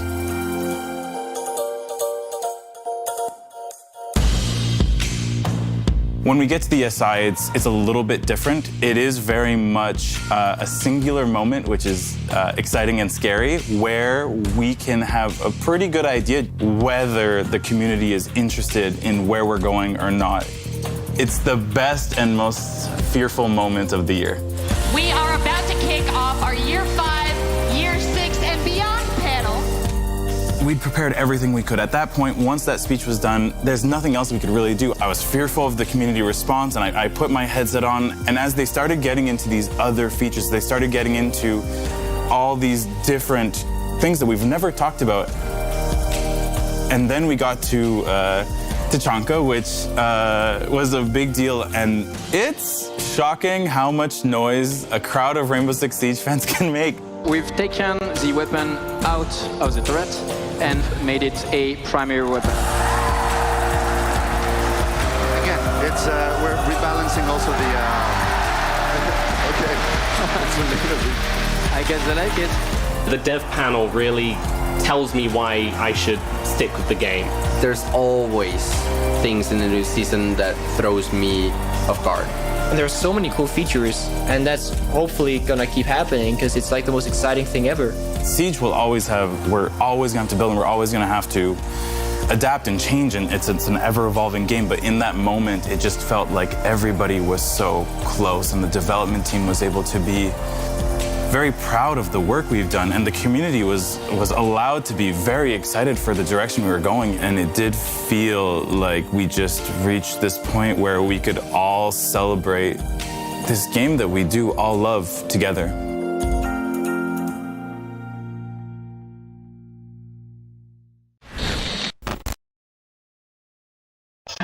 I'm Elems, I'm from France, and I'm playing for Team BDS. It's all about practicing a lot, making the strategies, looking what the enemy team is doing, and most important things like working and having fun at the same time. I would say nade because it's more enjoyable.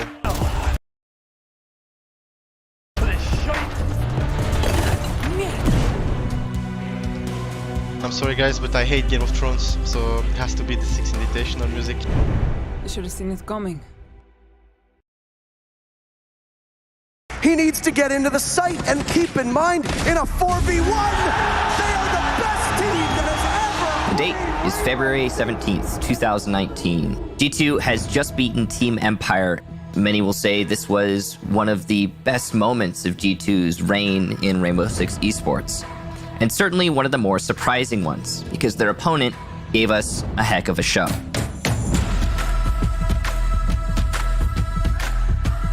Let's briefly go over the history of Team Empire before SI 2019. At this moment, I guess we were in Challenger League still. So we are not competing in Pro League, and we are going for the Invitationals through the qualifiers. To go for this tournament, it really means a lot for us. We were a young team, then we start to understand that we can play on top of the level in Siege, and it was unforgettable. It was an impressive feat for Team Empire, so coming out of the group stages, they had already started to peak in terms of their hype. Turned on its head, inside its luggage. Oh no, a team kill! Taking out Walker now on the diffuser! Sanoa Empire has made it into the grand finals. Going into this match, the expectations were set. Team Empire is an up-and-coming team that has a lot of excitement behind them, but they're going against G2. Of all squads, possibly the hardest match they could have faced. It's going to be amazing, and if any two teams are going to give us a good run for the money and maybe make it to 5 maps, I think it might be those two. Against G2 will be a great match for sure. In our opinion, if you want to be the best, you need to beat the best, right? We felt like we knew what they were gonna do, but we also felt like they knew what we were gonna do. It's gonna be a tough one, no matter how you try and crunch it out. Most expected Team Empire to be destroyed. Infinite Overtime had only just recently been introduced, and it was only being used in the grand finals of larger events. We saw Coastline be absolutely hectic. We are close to a perfect round. Empire sets quite a tempo. To peek him, he's going to toss a frag grenade and jump in, and Jonas shuts him down. G2 bounces back on round number 2. Fabian rotates out. G2 will take the lead once again. Toss it out. It goes off a bit too early. He's going to do nothing. It's a flawless round from Empire. I think you could say that Joystick probably won the G2 will force us to overtime. It was like a wrestling match because it's like nobody was really gaining a substantial lead. We were always fighting for the next round. Dean Michael, are we about to cast the longest siege map? He takes out Kanto, and where's the other body? It's Fabian! G2 are so experienced, they won so many tournaments. I think we were unready to do this at that moment. No team was able to break away until the very bitter end, when G2 managed to win 2 rounds in a row in overtime to finally lock out the map. Down 1, he loses a bit of HP, but he's traded off, and there you finally have it! The final scoreline of that map was 10-12, the longest map that had ever been recorded in Rainbow Six competition, and that was pretty awesome.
around me.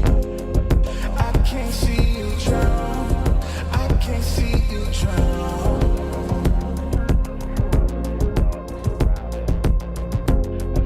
I can't see you drown. I can't see you drown. Whoa. Give me all of your lies, 'cause you're my demon in disguise. I learned to love the cage you keep me in, but the walls keep closing in, and I don't wanna die. But your poison feels so right. Why do I want you when you're bad for me? My perfect storm, my beautiful catastrophe.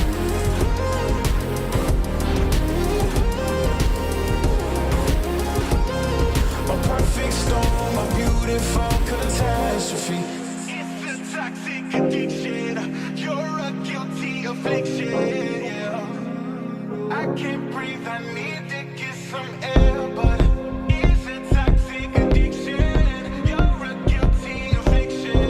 Yeah. You can't breathe and you just need some air. Yeah. Give me all of your lies, 'cause you're my demon in disguise. I learned to love the cage you keep me in, where the walls keep closing in, and I don't wanna die. But your poison feels so right. Why do I want you when you're bad for me? My perfect storm, my beautiful catastrophe.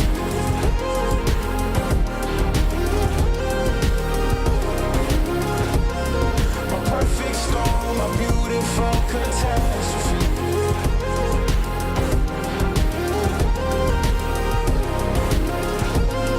My perfect storm, my beautiful catastrophe.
Welcome back, everybody. We've got a big matchup ahead of you. Kix and I are here as your analysts. We're not actually going to be providing any commentary to the matchup. I'm a little bit envious of Dez and Ace, who are going to be able to do that. But Furia versus Cloud9. If you haven't been following today's matches, well, APAC has come out swinging with Cloud9 and Cyclops both picking up victories over Latin America teams so far. Are we going to see it again with Furia here in Cloud9? That's the real question. So I'm excited to see these regions intermingle. Michael, I'm sure you probably feel the same. Yeah, no, it's always cool to see APAC versus LATAM, very different regions in terms of their play style. And, you know, APAC is starting to come into their own in this tournament. I think early on there was a lot of questions surrounding many of the APAC teams, what their viability was going to be long term. But they have started to play for real here today, and it's been interesting to watch, to say the least. Let's take a look at their opponents, though. Furia first. Let's bring their roster up and kind of go over who we've got on this lineup. Well, you've got Fantasy, Rare, Miracle, Highs, and Lenda. I don't want to try to be clever. I don't want to out-pun Dez, who's already used 4 of those Maximum 5 names. puns. As many puns as he could possibly stuff into a single sentence, and he did so effortlessly. This Furia team comes in, by the way, and you can see in the bottom left-hand corner, second in their league. They came in as a strong contender in terms of stats, but in terms of pedigree, this is a team that obviously trails the history that we see from the big teams in Latin America. They are just coming off of, and spoilers, by the way, I hate that I have to keep saying this, but we are a live broadcast. They are coming off a very recent defeat. Liquid trounced them 7-2 in the matchup that just transpired. So, not exactly the best note to be starting this match on. Their opponents, however, coming in on a high note, Cloud9 just defeated FaZe by a score of 7-2, and we'll bring up the C9 roster for you so you can take a look at what is going on with what many consider to be the best chance in APAC. Yeah, Cloud9, a team that has so far through this tournament had an interesting, really interesting run. They've won a lot of matches you would expect them not to take, like the one that they just played against FaZe, for example, and they've lost a lot that you might expect them to have a little bit of a better chance in. It's been a weird kind of tournament for C9. Losing against TeamOne, then winning against FaZe Clan, I mean, that's a little bit lopsided for some people's expectations, but overall, this Korean team has played much better than personally I expected at the Invitational so far, and their performance is pretty admirable. I don't know if you follow Mr. Super Seth on Twitter, aka Seth Hoffman, aka Super, aka Mr. 1.6, aka the Supersonics, but if you follow him on Twitter, Michael, it wasn't directed at you, it was directed at people watching. I bet they do too, Parker. I wish we had like an overlay. I should have told production in advance, but he said, and allow me to read it right off of my other monitor, Cloud9 at SI is plus 22 in opening kills, which just on its own is an astoundingly high number, regardless of their scoreline. But they are plus 22 in opening kills. If they currently sit at 1-3, they're in 8th place in Group A. He feels that if they can tone down the aggression once they get that opening pick, they can be a team to look out for. Now, since he tweeted that, they are now 2-3 because of obviously they won their matchup against FaZe Clan. What do you think it was? Do you think it just took APAC some time to find their footing here? Are they now a much more competitive region? Because on our very first day, Michael, frankly, they looked downright miserable as a region. Now, we were talking about this, Parker, you and I both, and I think we agree that APAC as a region needs more international exposure to grow. As individual teams, because of how disconnected the APAC region is, it's hard for them to practice outside of their tiny little bubble. And when I say tiny little bubble, I don't mean APAC as a whole. I mean like the corner of APAC that any team happens to exist in. Because if you're on one side of the APAC region, you're not scrimming with the other side, and if you are, you're getting a ridiculous amount of ping. It's just not fun. Whereas all these other regions, they have their own little, localized meta and group of scrim partners that are going to be very competitive and help you grow and flourish as a team. It's hard for APAC to get that. Some teams do, but this international competition is one of the most enabling places for APAC teams, especially when compared to other regions. So maybe it's just a matter of time. Maybe as this group stage continues to flow on, we'll see these APAC teams like Cloud9 perform better and better.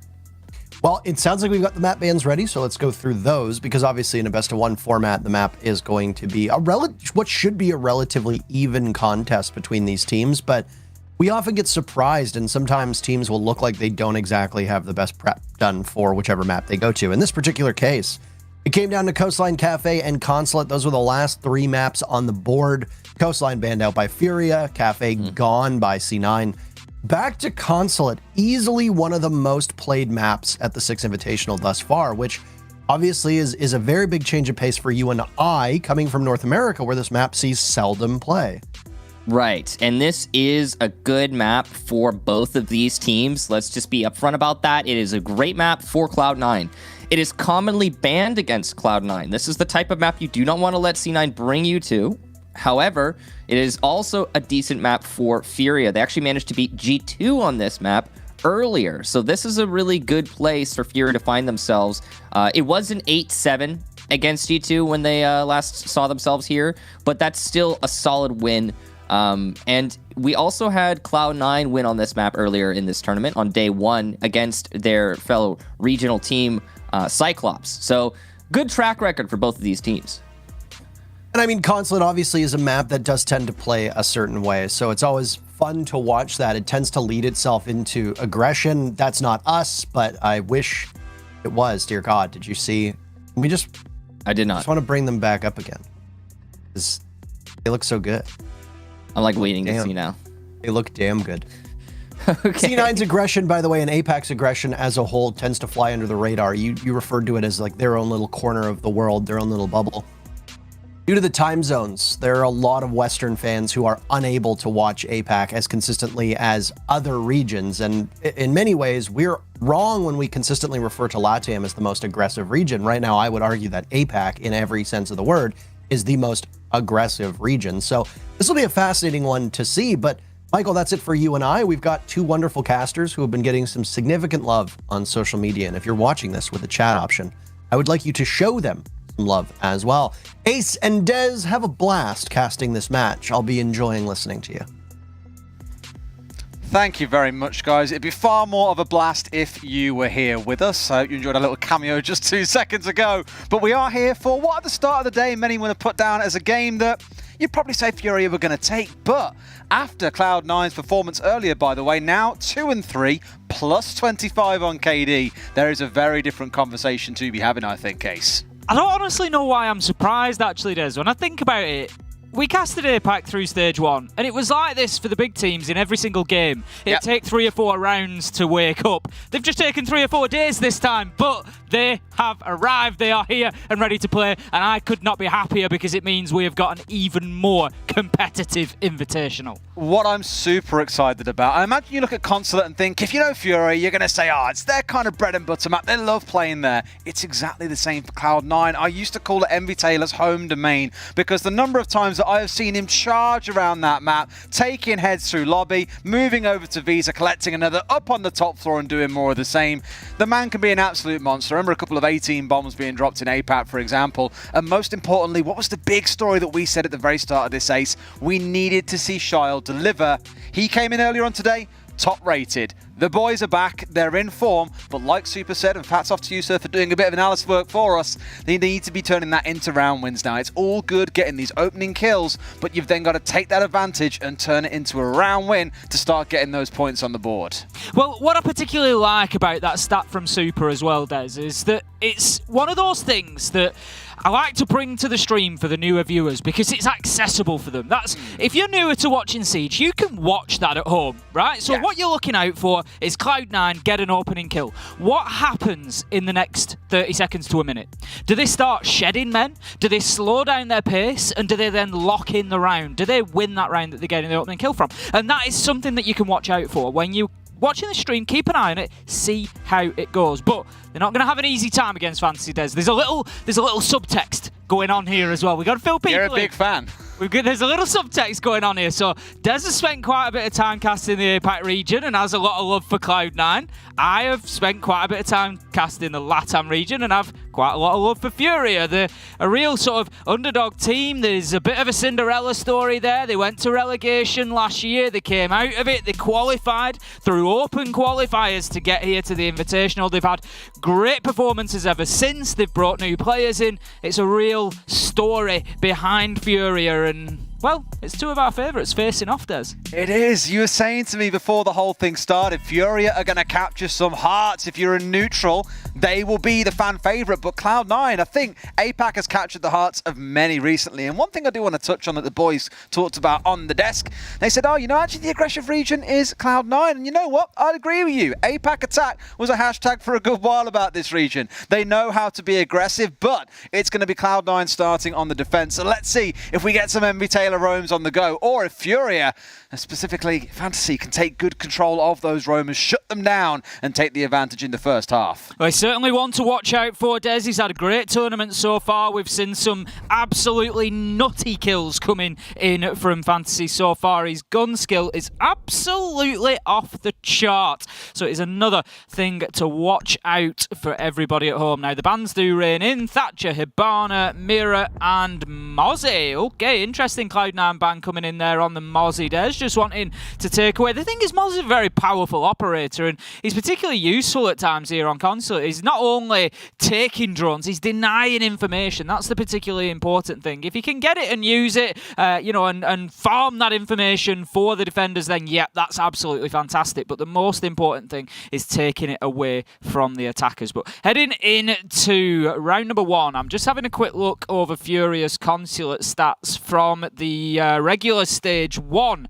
Played it twice, won it twice. We obviously also saw them beat G2, as we've discussed already. So a good map for Furia. And on the attack, Des, particularly good in Garage, Cafeteria and Console Meeting. So top floor and basement, they have, through the regular stage at least against the other LATAM teams, 100% win rate.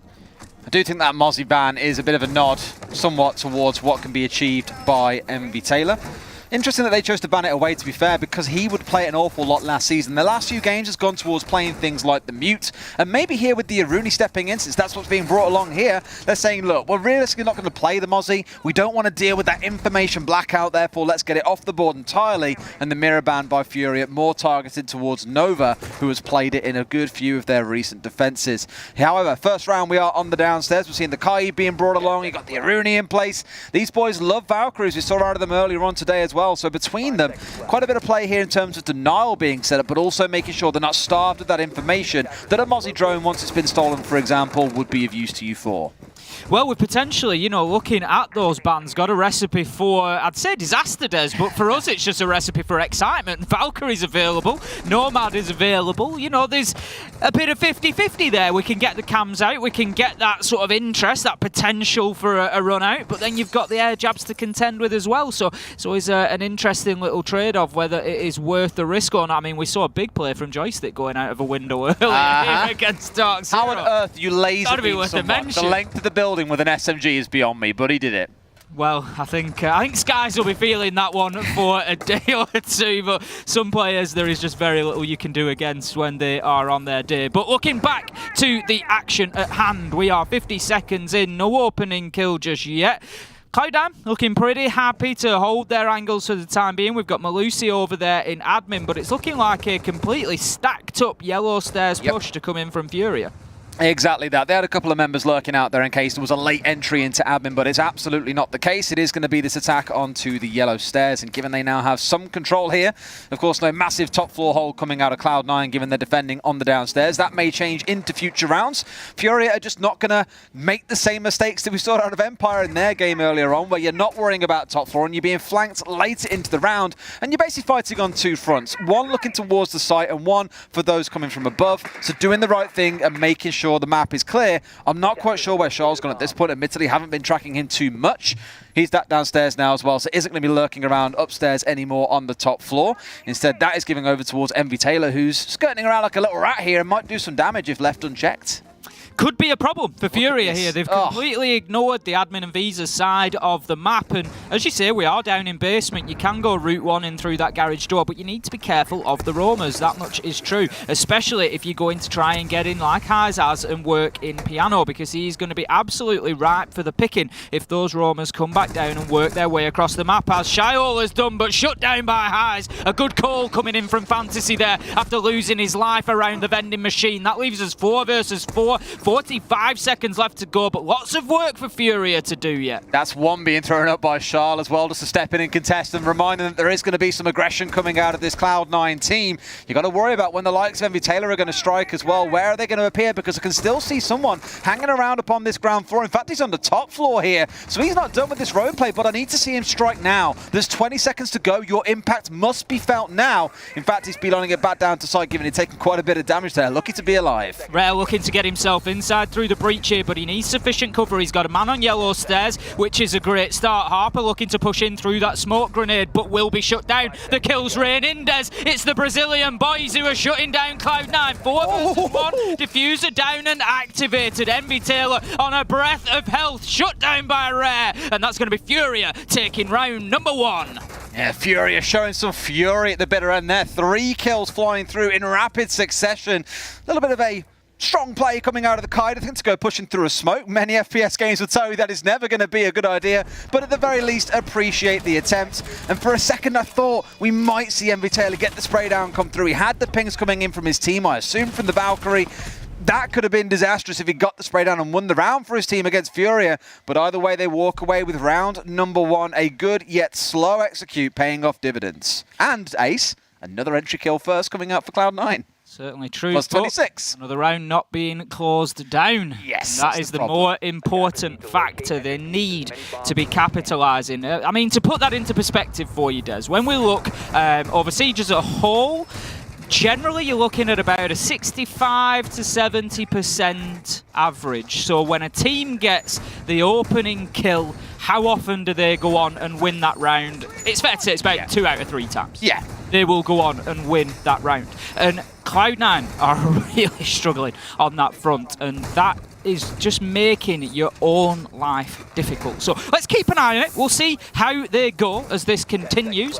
The big question as well is, what can Furia do? Because it doesn't matter too much. If Furia come in and get those opening kills and lose the rounds as well, then you know what? It swings and roundabouts. But if Furia can come in and get that man advantage and lock it down, then that's going to put Cloud9 on a big back foot. But right now, we are in round number 2, heading up to the top floor this time around. And Des, I don't want to give you some bad news, but for Cloud9, this is generally a worse sight for them defensively than Garage and Cafeteria. They could be struggling after the first few. Well, I feel after my previous work in the Nordic Championship that I'm contractually obliged to say this. The Rook and the Dock together is what a well-known caster in Norway called Snurreleif calls the Duck combo. Lots of teams in Norway, well not in Norway, sorry, just in the Nordics in general, absolutely loves rolling this combo on this map for a while. I remember stepping in and saying, what's this all about? Why are we seeing so much of that? He's like, oh, it's the Duck combo. I was like, what the hell is the Duck combo? It's the 2 playing together, 2 big chonky boys sat there, both with armor plates, both at the 3 armor point, both got the stims they can play off the Dock. They can be an absolute nightmare to unseat when you put them in the right place. So I'm keeping a close eye on them. Harper already down to about half, should get himself juiced up and not too long away. There we go. One comes flying through. You'd hope he'd be able to get something back onto Furia, but not a scratch taken by the LATAM side here as they push their way in towards admin and start trying to take more control of the map. Absolutely not. Great start to round 2 from Furia here. Boots on the ground quickly inside of admin, looking to move across that east side over to the site. They've managed to get highs established inside of admin, and you saw him opening up a line of sight there, and that hole that he opened up in the soft wall inside of admin is actually above the Visa stairs, and what it does is it gives an awfully long line of sight to those attackers who generally have the higher magnification scopes through the meeting door, and it just cuts off a significant portion of that meeting room A site. And now it just starts to add up. It starts to become a problem. The next step here for Furia is they're going to try and get control over long desk, and then they can think about breaching the wall sometimes not, but it's all about forcing Nova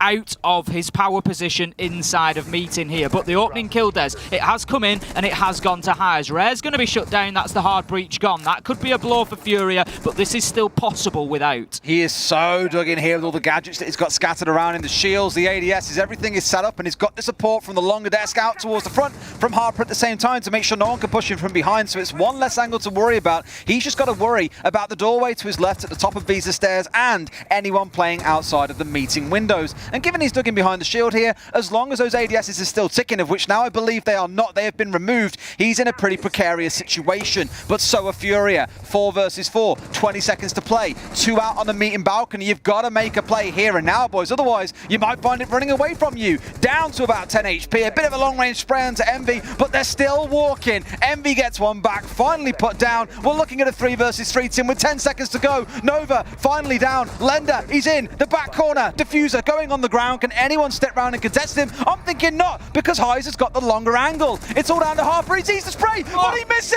How do you miss that one? He gets the headshot anyway. One swinging up to the far side. I think he wants to play for the Reds here onto Envy to give themselves something to play with. Miracle likely not going to get rezzed. Hyze, he got the entry. He's got to get the final 2 to get this over the finish line, but he's got a massive advantage, in that the diffuser is on the ground. 15 seconds for Envy and Harper to make something happen. They've got to stick the diffuse and contest at the same time. That's going to be the warning sign. He looks the wrong way. It's a triple kill. One's got to be found out here by Harper, otherwise this round is done. He's got 3 seconds. He's gone for the diffuse. What are you doing, buddy? You've given it away. Hyze has done it all. He's going to get round number 2 for Furia.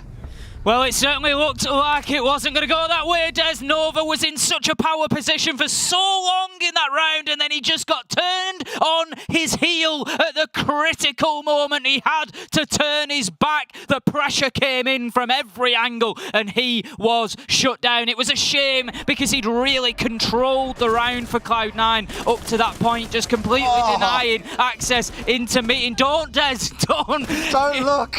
It's too painful for you to watch, but Furia, you've got to give it to them. They got that plant down in the absolute nick of time, and then Hyze played it cool. But not only that, a great decision not to res Miracle. Just left him out of it, kept himself alive. Miracle played it beautifully. You saw it happen. He was a live drone. Envy Taylor comes across the front of him, confirms the kill, but it's too late because he says to Hyze, he's there, pre-fire. Bang, job done. Can we start calling it the Canto now, where you're down and you're just like, don't get me up, I'm the drone for you, don't worry, I'll feed you some information. Because it was beautiful, because like you say, the moment Miracle got killed by Envy, they knew exactly where Envy was, it orchestrated where he was pushing through, and it was the easiest step out to the side and the spray down, off you go off the back of it. Fraser, Adore, Des and Ace, Dream Duo live on SI. Correct, we are live. I'm very glad that you spotted that, Fat Mate. And we're live with a fantastic game. Those first couple of rounds, really interesting. Furia with the late round flourish. You look at Harper and have to ask the question. That is one of the most default plant spots that we know. He knew where he was and still must have drawn a perfect outline around it like it was a crime scene with tape rather than bullets. Those should have hit the guy going for the plant there, but he whiffed them at the most crucial time to land those key shots. Well played by Hyze to drag it over the line, but again, we'll be asking questions.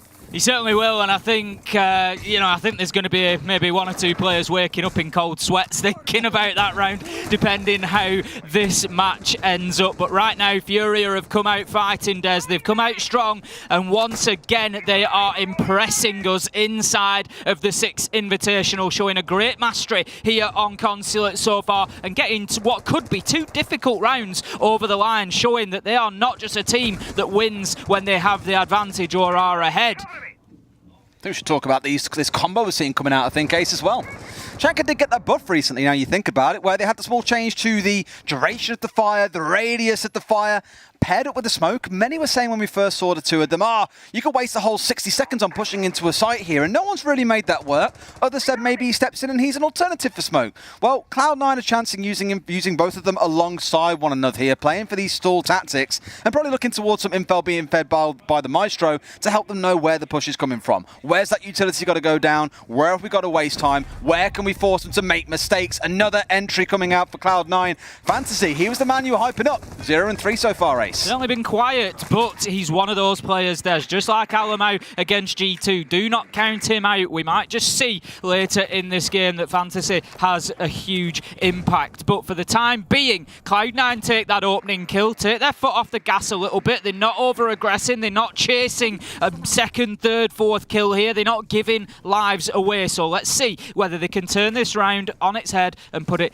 in the bag for the first one for themselves. Now, interestingly, I just really want to quickly touch on that to Chankra, and what I think the effort is going to be, and what we're seeing is, Des, that he's being used as denial for that diffuser going down. So where you would normally try and put a toxic babe canister into that plant spot, what has been figured out is that with those Tachanka explosive shells, you can bounce them off something. So if there's a wall nearby, you can fire them at that wall and bounce it back onto that default plant spot, and then the fire erupts and it can potentially stop it going down. We've not seen it used too many times, but I think that's the angle that they are looking to use it here. Looking to become a bit of a pinball wizard, I think, is the way to look at it. They can bounce those around the sites correctly and get them to land exactly where they needed. I think the early roam coming out from Envy has slowed Furia down a bit because you could see the drones singing around the ground floor. Looking a little bit close to killing oneself there, Highs, but fortunately staying alive. Nova firing out the first of these, I believe they're called Shumika launchers or Shumika launchers, something along those lines. I forget the name, to be completely honest with you, but should be in a spot where they can deny things out. Lay it over with the smoke, not really ideal, but given Furia have been quite slow, there's 15 seconds left. There's a smoke left and 5 of these still to play with. Perfect example of what I was saying there, just fired up against that concrete balustrade that runs across the top of the garage breach, drop it back down into that plant spot. But what have Furia done? They've just run through it instead, Des, and with 1 second left on the clock, Rare starts to get it down, but no! Nova steps in, says, you know what? I can't use the Tachanka explosive canisters to stop you. I'll just use his rifle. He used his rifle after an Evil Eye was blasting him for a solid 5 seconds as well. 5 HP per shot. 20 of those and you'll be down, and that's what you have in a full clip of an Evil Eye, enough to put him down for 1 bullet to come singing through, which I imagine was through the wall. Still, I don't believe there was a full rotation there, but enough to put him in the dirt. Nice attempt. Fair play to Fury. They did kind of work around it, but it gets Cloud9 on the board. So far, all we can say is that all 3 of these rounds have come down to the dying seconds. The timer literally reads 0, 0, 0. It turns red.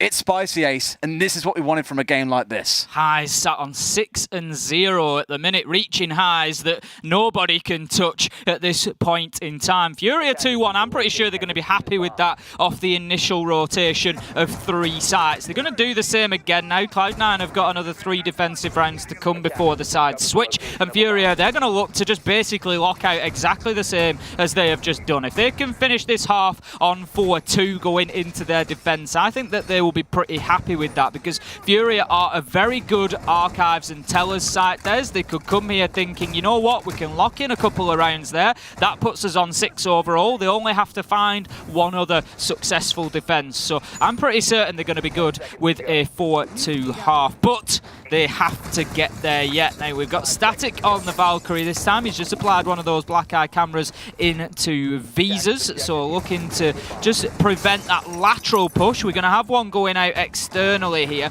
and these are some of the cams that I absolutely love. The external cams on Consulate, you can cover off about 70% of the outside of the map quite easily with a few well-placed cams, and they really are tasty.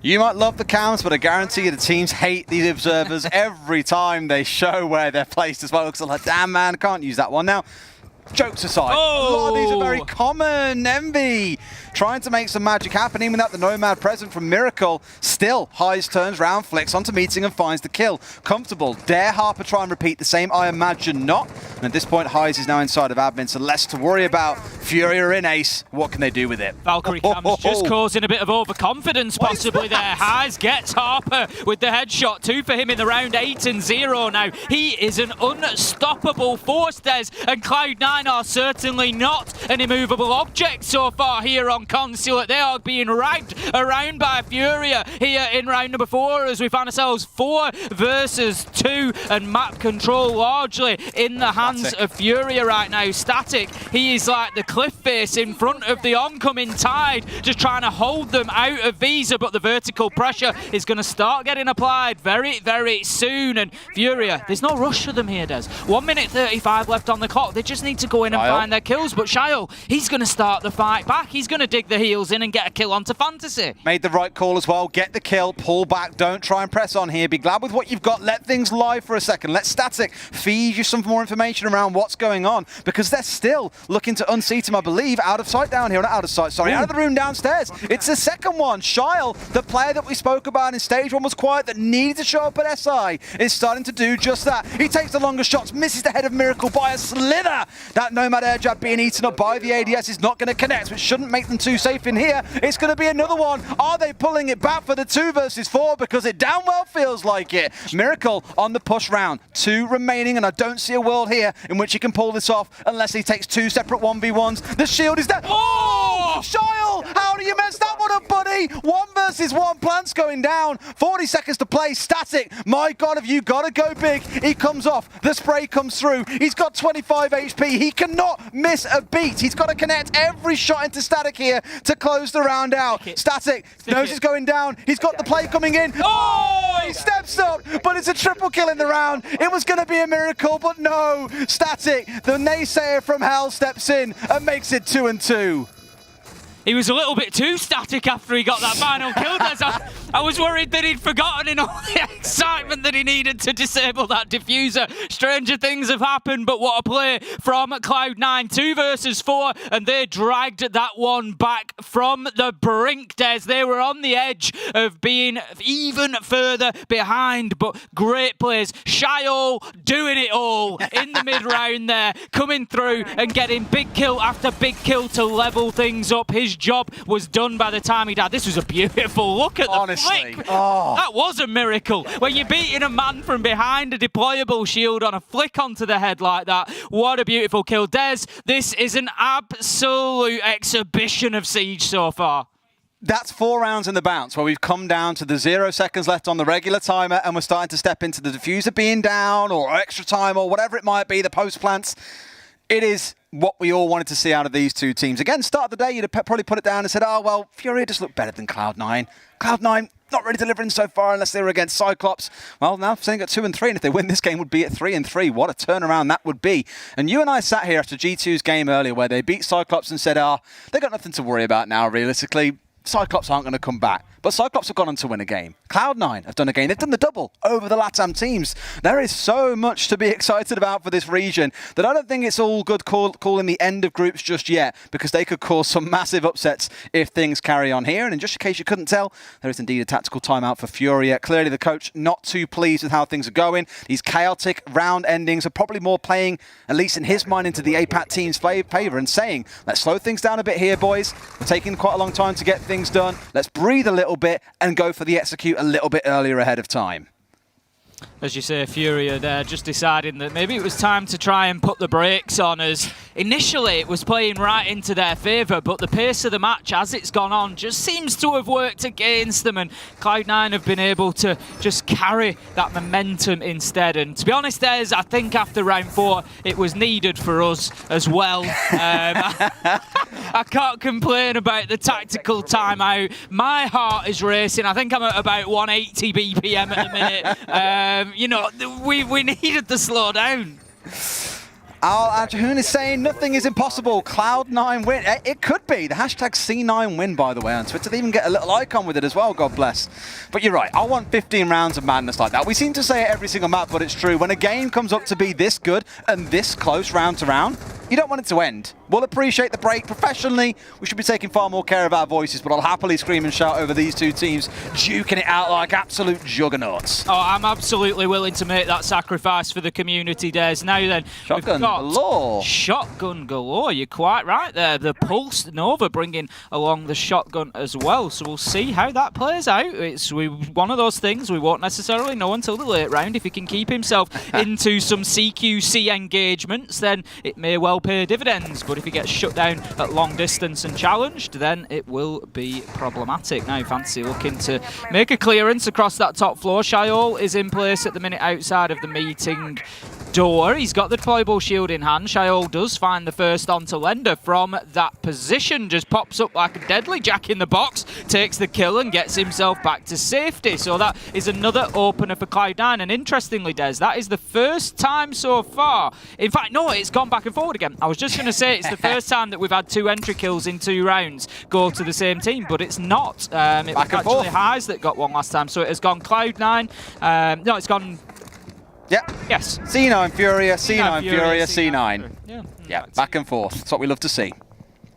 Let's see how this plays out, though, because already Furia are down 2 members. good start to the round for Cloud9. If Super's watching, I'm sure he'll be sitting there hammering his desk right now saying, slow it down, boys. Play it safe. You've got a goddamn Pulse on side, as well as the Valkyrie. You've got so much information to play behind here that there's no reason to keep on going hyper-aggressive. You know from where Fantasy was earlier that he's hanging around front desk and wants to take a couple of challenges here. Just sit back and let him peek on you. That shield, by the way, super nice. Envy getting one onto Fantasy, and I imagine with all that's set up here, there's a few questions to start asking of, okay, well, how do we break this open? We've got rid of the shield, but we're in a 2 versus 5. Can Cloud9 let this one go? Will Furia be able to fight back? Because at this point, nothing feels impossible. See, I'd argue there. We'll see how this fight goes, but Chael gets the kill there onto Highs.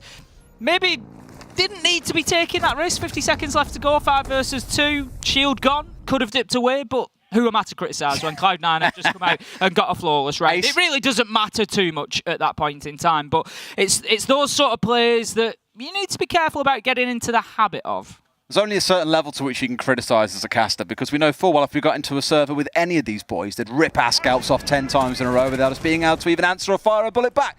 It was a little bit risky, I think, but in his spot, wanted to take that one. You can afford to take some risk when you're so far ahead. Given the numbers, it's exactly. absolutely fine. In a dream world, if there was someone sat down treating this like a game of chess, Reaper, you'd probably look at this and say, well, we should be playing for the trades here. We've got the numbers advantage, send 2 men, first one dies, second one gets the kill, all things are good. Maybe that's a small area you tighten up, but at this point, you're not going to say no to some crucial kills like that. So, Cloud9 take the lead. 3-2, the last round of the attacking half of Furia. Do you think if both sides walk away at 3-3 here, Ace, they'll be happy? I think at the minute, yeah, because they'll feel like they've come out of a tornado, Des, and they're still walking. Because that's bloody hell, if it's gone flying and I've still got 3 rounds, all right then, sure. Yeah, it's like that. It's like the cartoon where the room's on fire and it's like, no, this is fine. This is absolutely fine. And I'm sure that's how they'll feel if they come away from it 3-3. It really has been one of those games so far where both teams have had big plays, big moments, and big wins and losses. And we found ourselves with Cloud9 ultimately shaking down with an advantage at the minute, but one defensive round left to go. They're back down into Garage this time around. We've seen them defend it twice so far today. It's been 50-50. Furia took the opening round down there, but then they were able to lock it down defensively in round number 3. If you remember, it came down to that last second plant attempt from Rare. He was just unable to get into a position where he could put it down. Now, they haven't brought the Tachanka along this time, Des. They've opted just for the sole denial of the smoke this time. They've got a Nitro or 2 in hand as well, the Valkyrie and the Kaid, so those are often used from deep, the long throw to the front of White Van to try and stop that denial, to try and stop that plant going down as well. 30 seconds in. Reasonably slow approach from Furia so far. Yeah, it's alright, just trying to gauge out what's going on, get the drones in. I think it was, the term that we heard Mello use was architects for a good number of things like the Aruni, the castle, anything that can do with layering multiple walls up, because that's exactly what Cloud9 have gone for here. They've architected a fortress on that garage doorway with the Aruni laser gates, with the Kaid electro claws, and the reinforcements coming through. There's lots to think about. Not much more for Envy as he's been taken out by Lender about 55 seconds into the round. I'm always cautious about calling them because we've got the outlines, and I'm like, you can see him. I'm sure you can see him. I love how you stared at the screen, looked up at me in confusion, and looked back at the screen. I was like, yes, Ace, he's died. Lender, shoot him, you can see him. But it's sometimes we can see the outlines, and sometimes it's just how the pixels form, and they're not actually visible. But there we go. Lender gets the opener regardless. That's going to be Envy Taylor off the board, and that's a big kill for Furia, Des. We know how effective Envy Taylor can be here on Consulate. 4 kills so far. He's up there with the top of his team. There's only Shaol and Static ahead of him by 1 kill each, so it is a big opening pick for Furia to take. 1 minute 30. I think we've just heard an explosion, which may signal the garage door being open. Yep. We'll get a better look at that, I'm sure. Thank you very much. We've got the Aruni Surya Gate just blocking access. No, what's the real name? The Surya Gate will prevent them from just walking straight in there, Des. And they're going to have to use... They're losing it on the B stream over something. There's something going on. They're going to have to use some throwables. There we go. They actually use an Ashbridge. There we go, Shaol with a big jump out on to Rhea. Now then, you've got to ask the question, Des. Where are the air jabs? Why was that not prevented? It's always a question, and some teams even double layer up for air jabs there, because some teams, like we've seen in Europe, I think back to Rogue actually, as a team that will send 2 players jumping out of meeting. The first one gets air jabbed, the second can take the direct firefight, and it can come into your favor massively there. Just didn't expect to have Charl on the roam that much. And I spoke about this earlier on, some criticism levied towards Empire for not clearing out the top floor when attacking downstairs. The exact same thing has just happened to Furia, because they've been so focused. What a great grenade coming out from Highs. Down goes Nova, sat a little bit deeper back, and with the C4 in hand, I think he was looking to save that for when the plant comes in, as it's doing right now. Highs just showing exactly why Piano is a power play position. Lender gets in, tries to get the kill onto Harper, doesn't manage, but drops the diffuser in no man's land. More importantly, Fantasy, however, mops up and gets the kill, picks up the diffuser and starts putting it on the ground. That will extend the timer, but not needed, as Highs, he goes in and shuts down the final man from Piano. And Furia, they lock it out 3-3 on the half. And what a game we have got here on the A stream. Whew, it sounds like in one round it all went off. Here it went off a little bit, B stream went off a little bit as we heard Fluke and Hap screaming at the top of their voices. It's always going off in games like these, and it is wonderful to see another ridiculously close dying seconds execute coming out of Furia. Not exactly marred with mistakes, or free of mistakes I should say. It was marred by issues with the down coming in, the further back kill coming in at the same time, but it ended up in the 3 versus 1. 3-3 at the half. Not a bad outcome, I'd say, for either side. It's going to be so hard to call which way this game goes, Ace, I think. It has been so entertaining from round 1 to round 6. Give me another 6 rounds of that and then 3 more.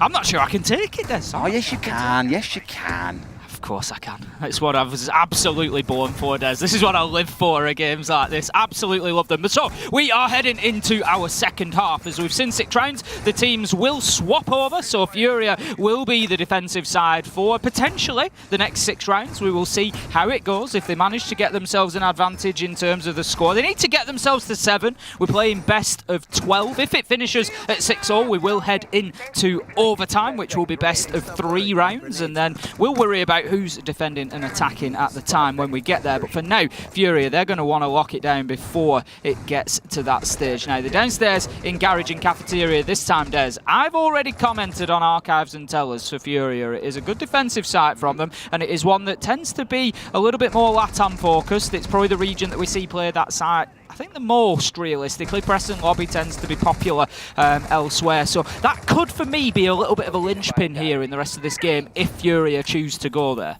I imagine they will, just not as their first site choice. No, right? no, especially if, you know, if Cloud9 are sitting here doing the same analysis that you are and going, oh, we know that's a real hot site of theirs, maybe you anticipate it's going to be the first one they go to and you change your lineup to match. C4 comes sailing out of the CEO window, I think, hoping to catch Harper or someone else who would have been on the near rappel, but no one was up there watching at the time. Fortunate for Cloud9, slightly unfortunate for Furia, but no harm, no foul. Lender just trying to pressure onto that yellow stairs window for the time being on the Valkyrie. He may or may not have some information being fed into him at this point. Shiol, he's going to get his drone in and will find that information. The fact that the Valkyrie is playing on the stairs. Now he's going to dip away for the time being. Time wasted. That's not the end of the world. We're a minute gone.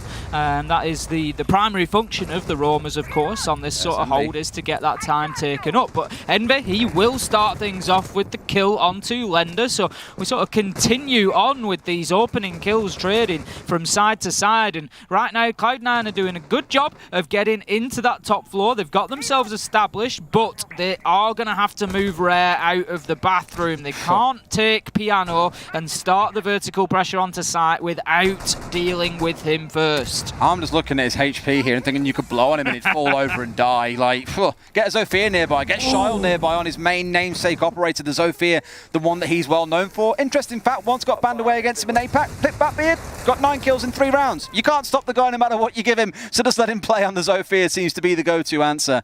But yes, for Cloud9, they're doing the right thing. They're clearing the top floor and working their way down. We saw Charl making good use of Furia, not always doing that in the first half, and came back to bite them a couple of times with his jump outs onto the Thermite, for example. Fortunately for Furia, still managed to convert it into a round win. But let's keep a close eye and see if any Furia members can get on a late round flank and make some damage happen. Still got to deal with Rare, mind you, who's standing inside of the bathroom. Rare's in an interesting position at the minute. As you say, he's such low health that he's unlikely to get aggressive here, Des. And Cloud9, if they choose to, they've got a man advantage. They could just lock him inside a bathroom effectively and just hold it down, as Static is doing, and just try to push in through that garage door. Now, Fantasy finds one onto Nova, but Harper is in a position to put the diffuser down. So right now, Rare is not too much of a problem. Shio does not get the kill, though, as a double comes in for Highs and Miracle. Kills raining in all over the map. There's 2 versus 1. It's Furia on top as it shakes down. The diffuser's down cold, and Static's got 5 seconds to do something about it. Unlikely, as they know his position. He's trying to move through a Banshee. It's screaming in his ears, Des, and he can't get past Furia. They close down their first defensive round. That is the garage on lock, and that is going to be advantage to the Brazilians. All that work done by Miracle. You maybe wager a slight mistake being done by Cloud9 to inhaling a health bar and a half's worth of smoke gas. Man, I don't know. It's uncomfortable. You're sat there trying to go for a plant. You're choking on the smoke the whole time round, and there's very little you can do off the back of that except push through in some cases to try and make kills happen. They tried to plant through it. They had Envy try and push through it. They had them eating themselves a face full of Banshee towards the end of it as well.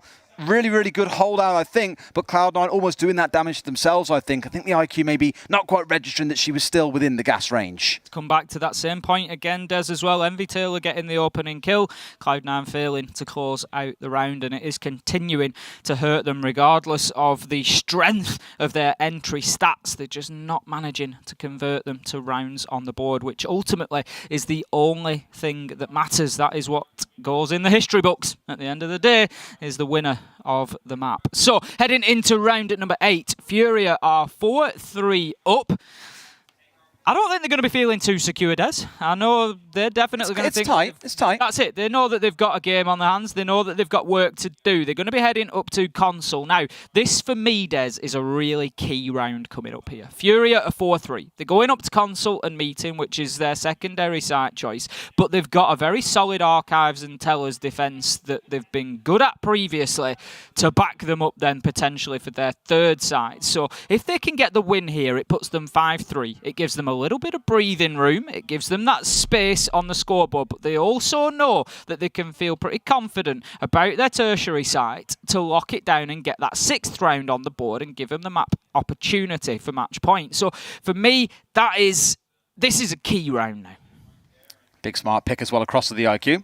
With the Yokai stepping in, of course they aren't invisible anymore, but still highly frustrating. A lot of teams leaving them at ground level, hiding them under some strange piece of furniture and bringing them out later into the round to, you know, do what Yokais do best, interrupt plants, ruin lives, create many an unfortunate moment on the R6 Events Twitter account, as we've seen on there many times throughout the season. I'll be keeping a close eye on Lender and seeing what he's doing, and also on Harper as to whether or not he can track these down early and help his team take them out before the execute comes through. Because I know we've said it an awful lot, but every single round is coming down to these dying few seconds. We're running out of time. There's a plant going down. A plant is narrowly being missed. Very rarely are these rounds actually ending in kills well before the 30-second remaining mark. Highs sat on 11-2 at the minute. Inside of 7 rounds, he has only died twice. I can tell you as well that his cost rating at the minute, along with Miracle Des, both of them on 86%. So anybody wondering what cost means, what am I on about? It's an acronym standing for Kills, Objectives, Survive and Trade. And basically what we're talking about there is within any round, do you get a kill? Do you play the objective, i.e. put the diffuser on the ground? Do you survive that round? Or if you do die, is your death traded within the next 5 or so seconds? If any one of those is true, then we would count that as a successful round for cost. And so when I say they've got an 86% cost rate, and it means in 86% of the rounds so far, they've achieved at least one, if not more, of they've those contributed team positively. actions. Exactly. Yeah. And so Miracle and Highs are just so consistent throughout this. To put that into perspective for you, when we look at Cloud9, 4 out of their 5 players are on 57% Des. So it's only really every other round that they are having one of those positive impacts. It's interesting because for Cloud9 it's scattered across the whole team, 57 to 71%, but as you mentioned, the highs of 86%, but also the lows of Rare being on 14% at the minute. There is a big up and down difference between those members at the minute, which kind of shows what you come to expect from a lot of teams is that some days some players have amazing games, other days some don't, and that's kind of where we're Furia are at right now. For Cloud9, they need that hero to step up, the one who's going to make the difference for them when all the chips are down on the table, because right now in these late round situations, it's a little bit too even for my liking, especially for Cloud9's liking. They need to get more going for them in the dying moments. Shyle going to start things off onto Rare. That's going to see his cost, by the way, drop even lower now towards that 10% mark. Oh, a good start for him. Shyle gets the kill and gets established on the yellow stairs. Lender does manage to get himself one onto Nova, and there's a lot of pressure coming from Cloud9 on those console windows. So they're looking for a pretty route one approach here, really, we would call it. You get yourselves onto the rappel, and you just look to go straight in through the single windows and plant in behind that B-bomb. Or sometimes they'll run to approach the reinforced wall opposite between them and the connect. Oh. Now, what a kill from Lender. That is just absolutely fantastic game sense there. Getting that headshot onto Envy Taylor, up from behind the shield, gets the kill and back down to safety now. Static got himself established inside the bathroom. Furia have got their number, Des. They've got them all over the map right now. Fantasy gets a kill onto the yellow stairs door, and it's 4 versus 2, and this one is slipping away from Cloud9 right before our eyes. This is a textbook Cloud9 round where they get the opening kill. The next 3 deaths all come their way without a single bullet being returned back in response. Envy was killed at long range. You saw a second ago Harper bursting in. How on earth has Lender got away with that one onto Shyle? Oh, you can feel it starting to melt away from the APAC team because, like you say, Ace, it's going to be 5-3, and Furia have still got that split site defense available if they want it, which you would imagine they could walk away with. 5-3. Cloud9 going to be panicking a little bit now, I imagine, as these rounds, despite the entry kills going their way, are just not falling on their favor. So Furia win what I thought was a very important round, getting themselves some breathing space now on the scoreboard. 5-3, and this will certainly feel like their opportunity. They're actually going to take us to press and lobby, which is very interesting, Des, because, as I say, through the regular season, at least through stage 1, we didn't see them play press and lobby at all. We didn't see them play an awful lot of archives and tellers. They did play it and win it, and they did well there. But think about this. There's going to be very limited information for Cloud9 here as to exactly what Furia are going to do here with press and lobby. So I've no real problem with this. This is a good opportunity for them to actually throw a little spanner in the works and say, you know what, you really need this round at this point in time, so you can come into it blindfolded. Well, as you saw there for a second, there was a few messages in chat around not being able to pick the desired operator. I believe he got auto-selected onto Amaru. I've seen a few teams make use of the Amaru, but I imagine it's not quite in C9's wheelhouse at this point. So to make sure they do have the option of that 6th pick across the whole team, we will get that lobby re-hosted up. However, with these first 2 rounds going the way pretty convincingly of Furia, I'd say, you start asking questions for Cloud9. Where are these wins going to come from, Ace? Well, that is the big question, isn't it, really? The thing is, it feels like it's snowballing, Des. It feels like it's snowballing to me. Cloud9 coming in, and each round just feels to get a little bit worse. They seem a little bit further away from that successful, round sort of clinching moment. They came in there, got one opener, lost 3 kills pretty much immediately. It's just slipping further and further out of grasp for them. It is. Well, the players are stacking back into lobby, so a couple of seconds and we should be getting back underway with the action.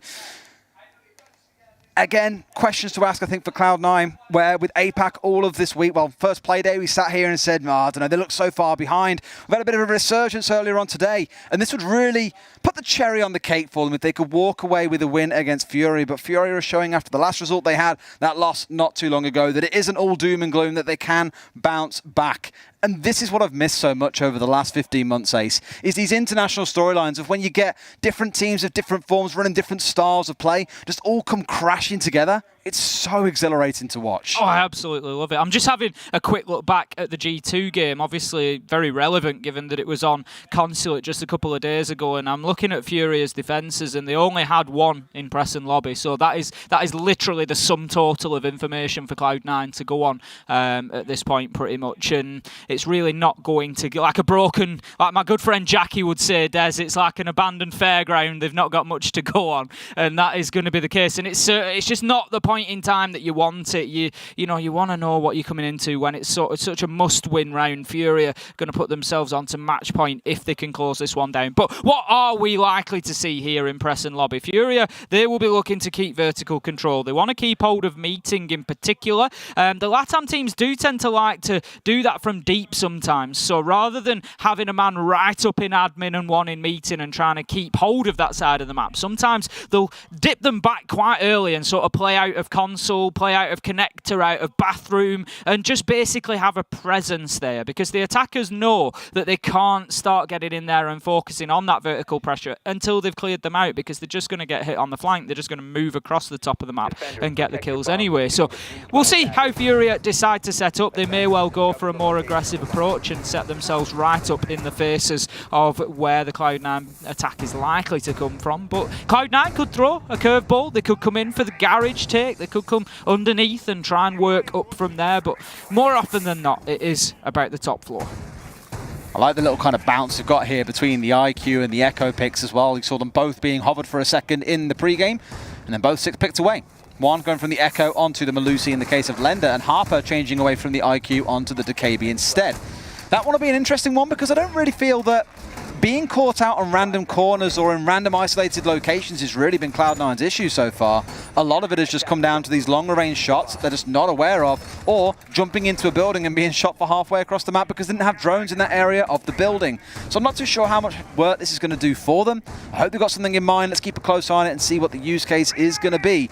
But for Cloud9, something is for sure. They need to make this work. Elsure sat at 6-3 and got a lot of work to do, and already almost being tagged out by Fantasy. And this is the problem now. Furia are starting to play with a little bit more confidence. There's those windows knocked out, ready for peaks, happy to take a shot. Shayo was aware of the danger, but still taking some damage. Now, how about that? Static catches Fantasy out, and we need Cloud9 Des to lock this down. We need them to follow that up now. They've got the entry kill. We need them to have that better performance throughout the round. Shayo, he's ready for the repeat there, but given that Fantasy is dead, it is unlikely to come, because that was the man that was challenging him. Now, Rare, he is established inside of Meeting. As I suggested, he's going to be an important piece of the Furia defense here, and we've got Lender over in connector as well. So, as I suggested, just playing a little bit deeper, sort of happy to allow Cloud9 into admin, but then the battle line is drawn and they shall go no further.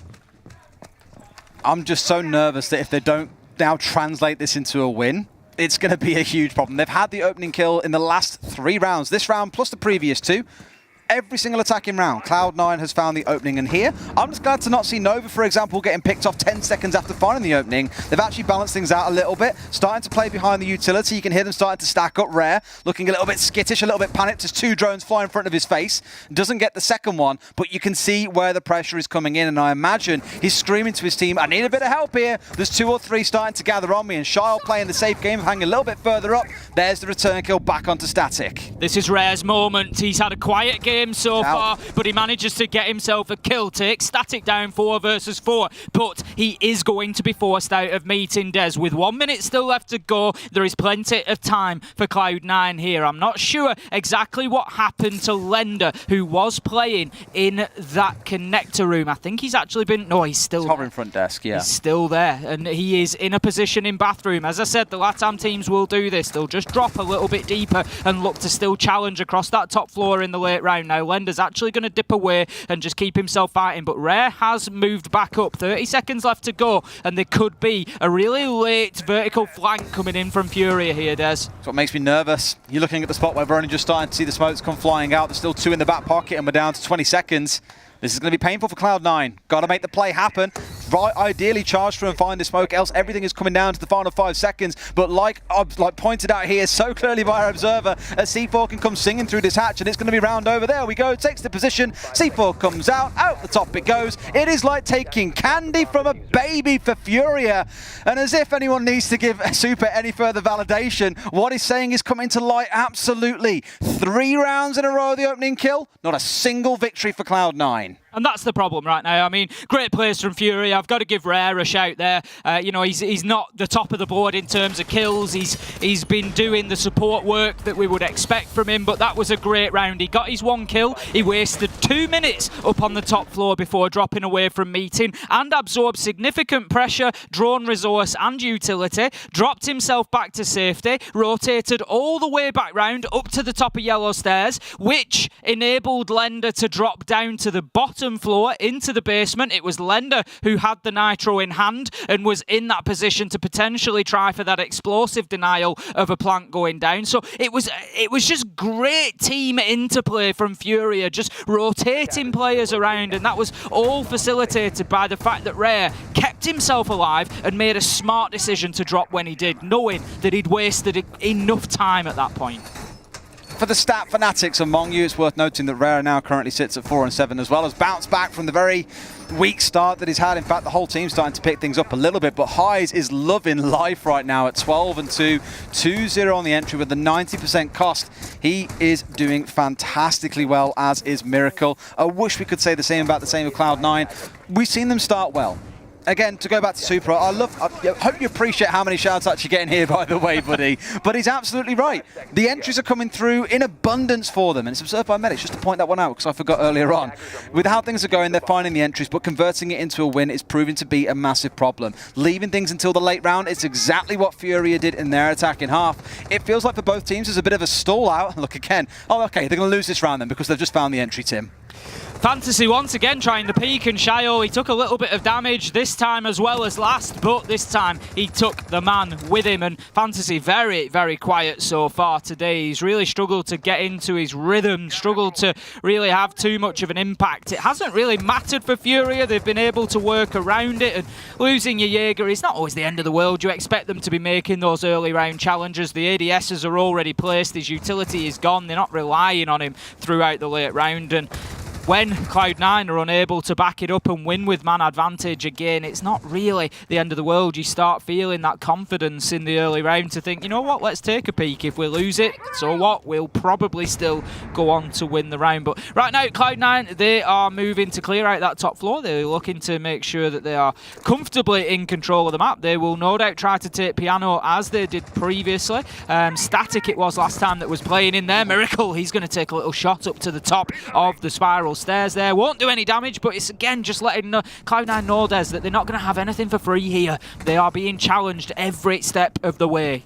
And that's the right way to play it. You know, Cloud9 are going to play this methodically and clear out all 3 floors of the map. You may as well... Oh, Shile. Can you see the man? Oh, he's few narrow pixels away. Oh, he sees his feet again. You're not going to get a chance like that one again now. You've had a couple of shots, Shile. Unfortunate, but Rare going to be all the more aware of what's going on around him. And once again, he's dug into the bathroom, so now Cloud9 know that they need to chase him out of this room. Static again, just trying to play and ignore Rare for the time being. He's focusing more on enabling his team to get that garage door open. Nova is down there, diffuser in hand. He's going to get that exothermic charge onto the wall there, and he will be ready to follow it in, no doubt. Thermite now having those smoke grenades as well. How about that from Static? Great kill onto Rare as the man drops bathroom and tries to get himself back onto site. The Ash takes full advantage of that and then moves in to try and apply some pressure from the hatch. That is really decisive play from Static.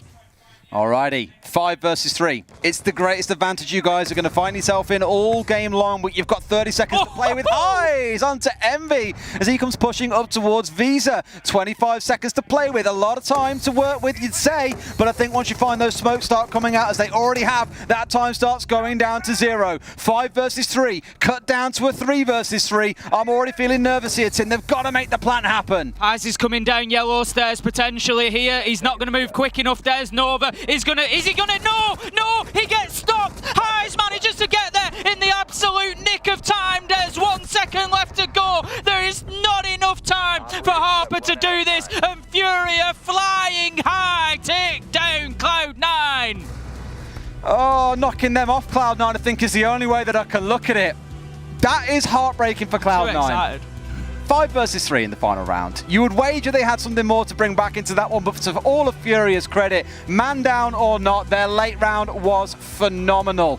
There's so much to do, I think, for Cloud9. So much they can go away and look at, because at this point, I think after that map, they sit at around plus 29 in KD. For context, SSG came into this tournament with the best entry stats as a team in the world, plus 29 over the space of all the games that they played. Cloud9 have done that in 5 games so far, but their record does not go to show for that. 2-4 now, Tim. Well, Furia really doubling down on what I've been saying, Des. They are backing it up time after time after time. And I tell you what else they're doing, Des. Not only are they high on the back of that game, they are going higher and higher in that table of Group A. They are playing phenomenally well at the minute for one of the lesser-known teams here at the SIX Invitational. I love how we're seeing these teams that coming in, many would have put low down in their rankings, giving us absolute slobber knockers of a matchup. But let's go to a quick break, and when we come back, Kicksterra are going to run you through that game. See you in a few.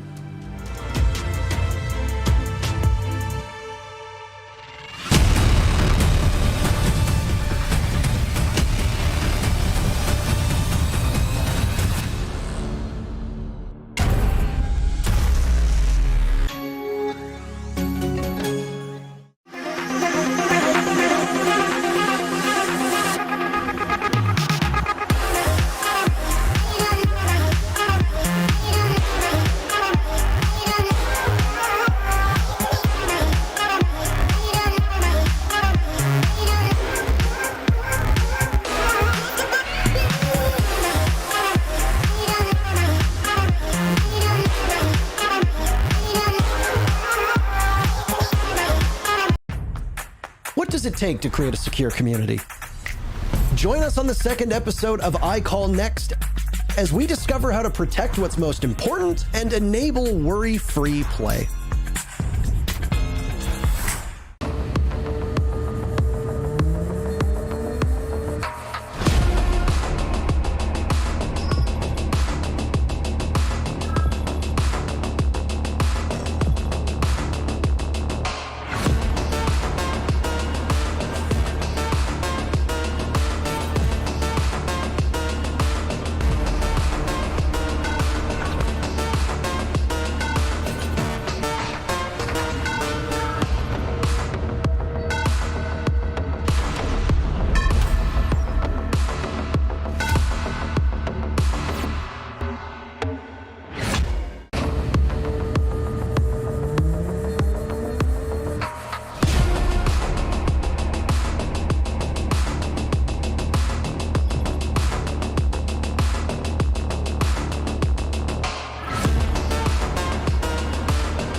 Well, what a match that was between Furia and Cloud9. This run for APAC that looked so strong today, especially against LATAM teams, just ultimately comes up short as Furia takes the win. What was your main thought after that matchup? Was there anything in particular that stood out to you? The main thing that I took away from that matchup is while it was a closer match than the scoreline of 7-3 would suggest, every round that went close still felt like there was a slight edge for Furia. And a big part of that is Highs. Let's talk about Highs' performance as we bring up the match summary. We can kind of clearly see it here on the scoreboard. It's real obvious if you just take a second to look. Almost a 2.0 on the rating, a 90% cost, and a ridiculous scoreline of 14-2. That's plus 12. Really impressive stuff. Yeah, I mean, the entire first half was on him. The clutch in that very last round was on him. There looked like there was a bit of indecisiveness when he was upstairs in piano as the diffuser was getting planted from C9. And then ultimately Highs came down on yellow stairs and caught the diffuse plant before anything could happen. So all in all, good decision making, good fragging, good game sense. and he leads the way. It's oftentimes not just one person who shoulders the load, but I think it's very fair to say that a worse performance from Highs would have dramatically changed the way that this game goes. And we have some replays for you as well, which are going to focus on players across the board, but not just necessarily him. We'll actually have the replays in just a second. You have us on the screen instead before we go to the replays. Here you go. There you go.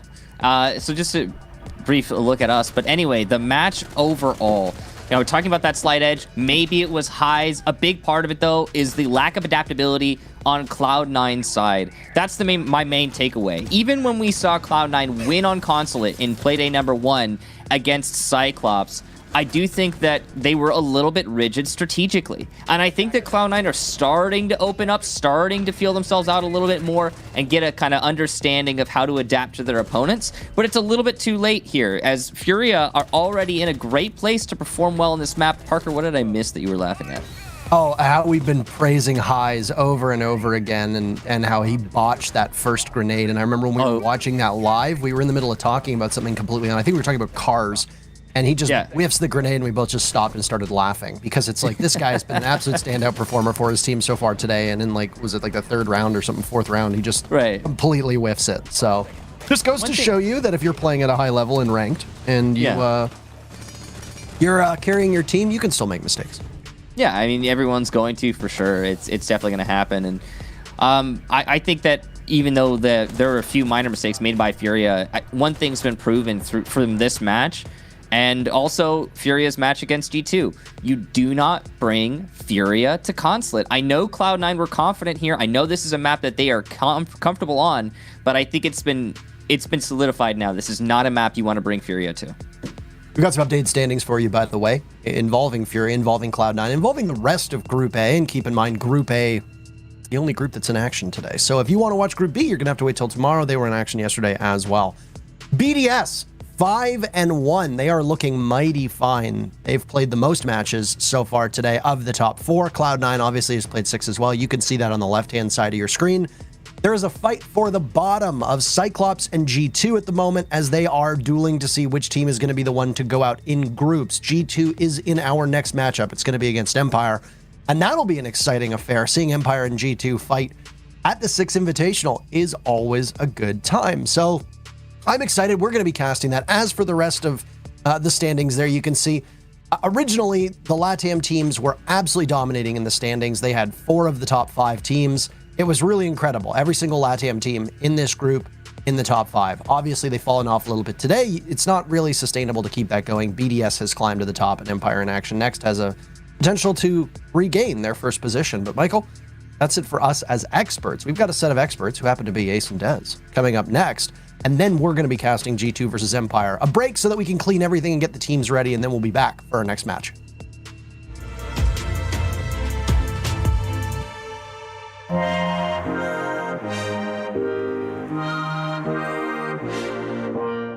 This game would be completely different. In fact, it might not even exist if the community wasn't there.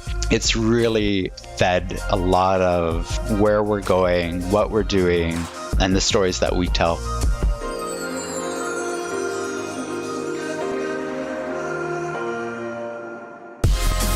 The great thing about Siege is that it attracts people from cosplay communities, from art communities, and then the gaming community and the competitive community. And the fact that we can all come together and it doesn't really matter. Like, as long as we talk about Siege. There's no kind of barrier. Everybody should be allowed to participate, and everybody can grow and get better at art and fall more in love with these characters.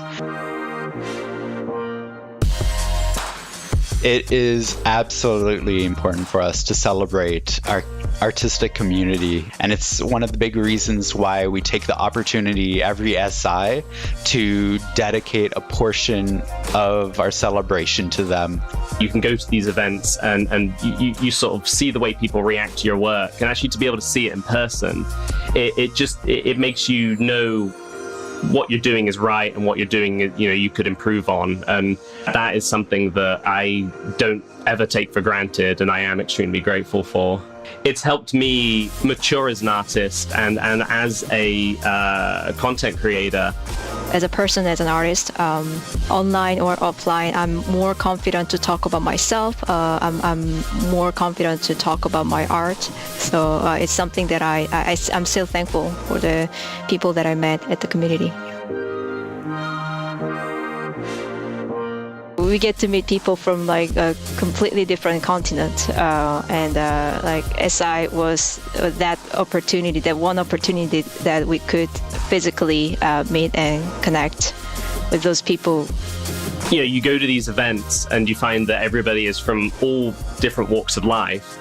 You know, they speak different languages, are from different countries and cultures, but at the end of the day, we all speak the language of Siege. As long as you can draw, or as long as you can construct a uniform, you can share kind of your love for Siege. It goes beyond any kind of language barrier that you may have, because everybody kind of shares the same passion together.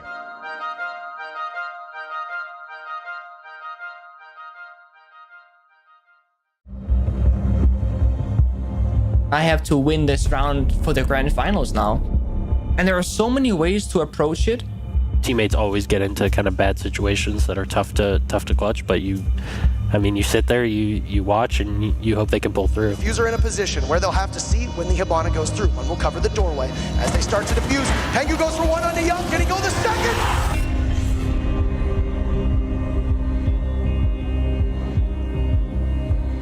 A lot of people wonder why we call the Six Invitational 2018 Grand Finals the greatest match of Rainbow Six ever played.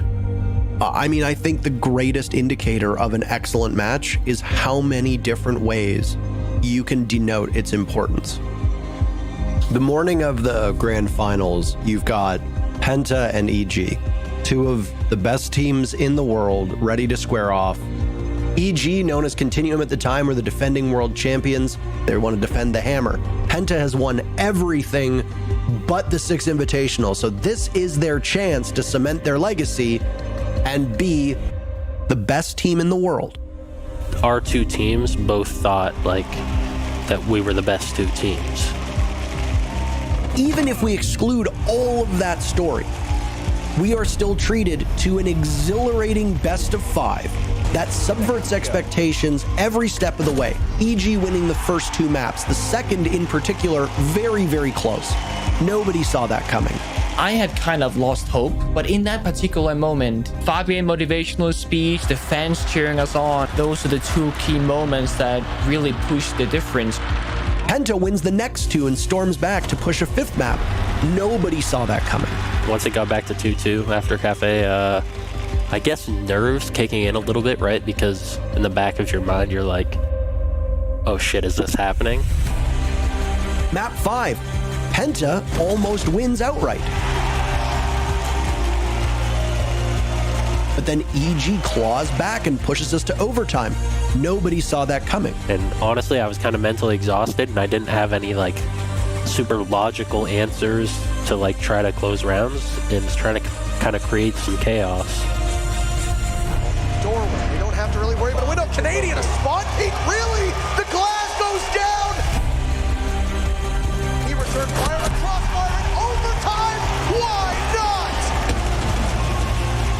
And then in the final hour of the last round, it's Pengu of all people who clutches it.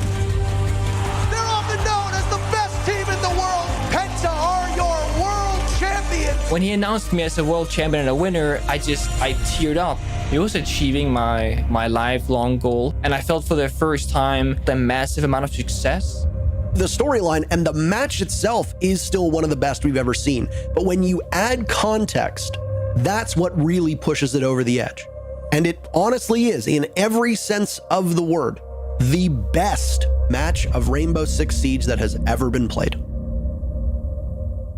He needs to get into the site and keep in mind, in a 4v1, they are the best team that has ever... The date is February 17th, 2019. G2 has just beaten Team Empire.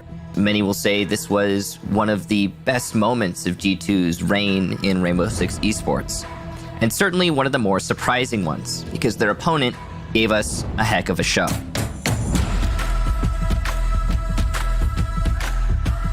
Let's briefly go over the history of Team Empire. before SI 2019? At this moment, I guess we were in Challenger League still. So we are not competing in Pro League, and we are going for the Invitationals through the qualifiers. To go for this tournament, it really means a lot for us. We were a young team. Then we start to understand that we can play on top of the level in Siege, and it was unforgettable. It was an impressive feat for Team Empire, so coming out of the group stages, they had already started to peak in terms of their hype. Turned on its head, inside of Luggage. Oh no, a team kill! Taking out Walker now on the diffuser! Sanoa Empire has made it into the grand finals. Going into this match, the expectations were set. Team Empire is an up-and-coming team that has a lot of excitement behind them, but they're going against G2. Of all squads, possibly the hardest match they could have faced. It's going to be amazing, and if any two teams are going to give us a good run for the money and maybe make it to 5 maps, I think it might be those two. Against G2 will be a great match for sure. In our opinion, if you want to be the best, you need to beat the best, right? We felt like we knew what they were gonna do, but we also felt like they knew what we were gonna do. It's going to be a tough one no matter how you try and crunch it out. Most expected Team Empire to be destroyed. Infinite Overtime had only just recently been introduced, and it was only being used in the grand finals of larger events. We saw Coastline be absolutely hectic. We are close to a perfect round. Empire sets quite a tempo. To peek him, he's going to toss a frag grenade and jump in, and Jonas shuts him down. G2 bounces back on round number 2. Fabian rotates out. G2 will take the lead once again. Toss it out. It goes off a bit too early. He's going to do nothing. It's a flawless round from Empire. I think you could say that Joystick probably won the G2 will force us to overtime. It was like a wrestling match because it's like nobody was really gaining a substantial lead. We were always fighting for the next round. Michael, are we about to cast the longest siege match? He takes out Kanto, and where's the other body? It's Fabian! G2 are so experienced, they won so many tournaments. I think we were unready to do this at that moment. No team was able to break away until the very bitter end, when G2 managed to win 2 rounds in a row in overtime to finally lock out the map. Down 1, he loses a bit of HP, but he's traded off, and there you finally have it! The final scoreline of that map was 10-12, the longest map that had ever been recorded in Rainbow Six competition, and that was pretty awesome.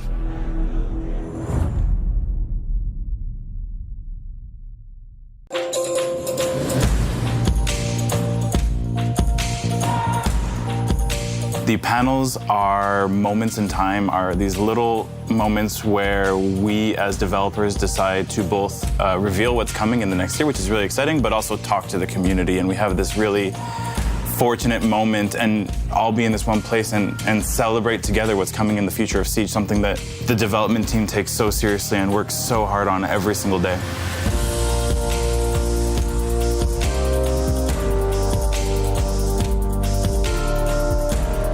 We are constantly searching for feedback from the community, whether it be our user research teams that are there constantly talking to esports players, talking to the community, talking to everyone. And that is a major driver for us in what we do. It really does take up all of our energy and all of our bandwidth for 4 months.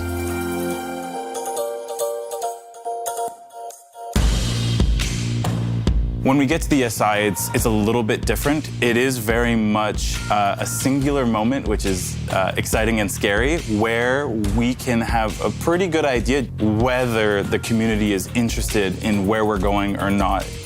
It's the best and most fearful moment of the year. We are about to kick off our Year 5, Year 6, and beyond panel. We'd prepared everything we could. At that point, once that speech was done, there's nothing else we could really do. I was fearful of the community response, and I put my headset on. And as they started getting into these other features, they started getting into all these different things that we've never talked about. And then we got to Tachanka, which was a big deal, and it's shocking how much noise a crowd of Rainbow Six Siege fans can make. We've taken the weapon out of the turret and made it a primary weapon. Again, it's we're rebalancing also the. Okay, I guess I like it. The dev panel really tells me why I should stick with the game. There's always things in the new season that throws me off guard. And there's so many cool features, and that's hopefully gonna keep happening because it's like the most exciting thing ever. Siege will always have, we're always gonna have to build, and we're always gonna have to adapt and change, and it's an ever-evolving game, but in that moment, it just felt like everybody was so close, and the development team was able to be very proud of the work we've done, and the community was allowed to be very excited for the direction we were going, and it did feel like we just reached this point where we could all celebrate this game that we do all love together.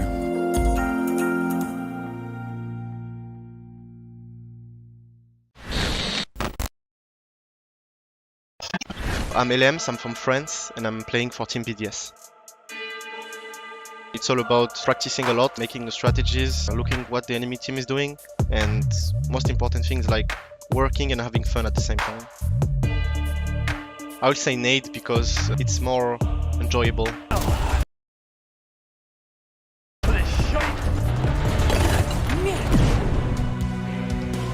I'm sorry guys, but I hate Game of Thrones, so it has to be the 6 Invitational music. You should have seen it coming.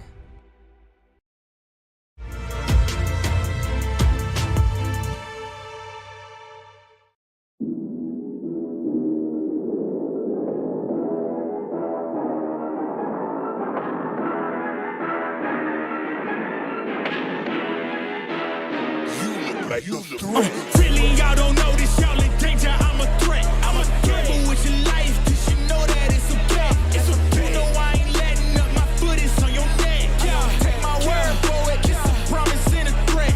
Yeah, really, y'all don't know this, y'all in danger. I'm a threat. I'm a gamble with your life, cause you know that it's a bet. It's a bet. You know I ain't letting up, my foot is on your neck. Yeah, take my word for it, it's a promise and a threat.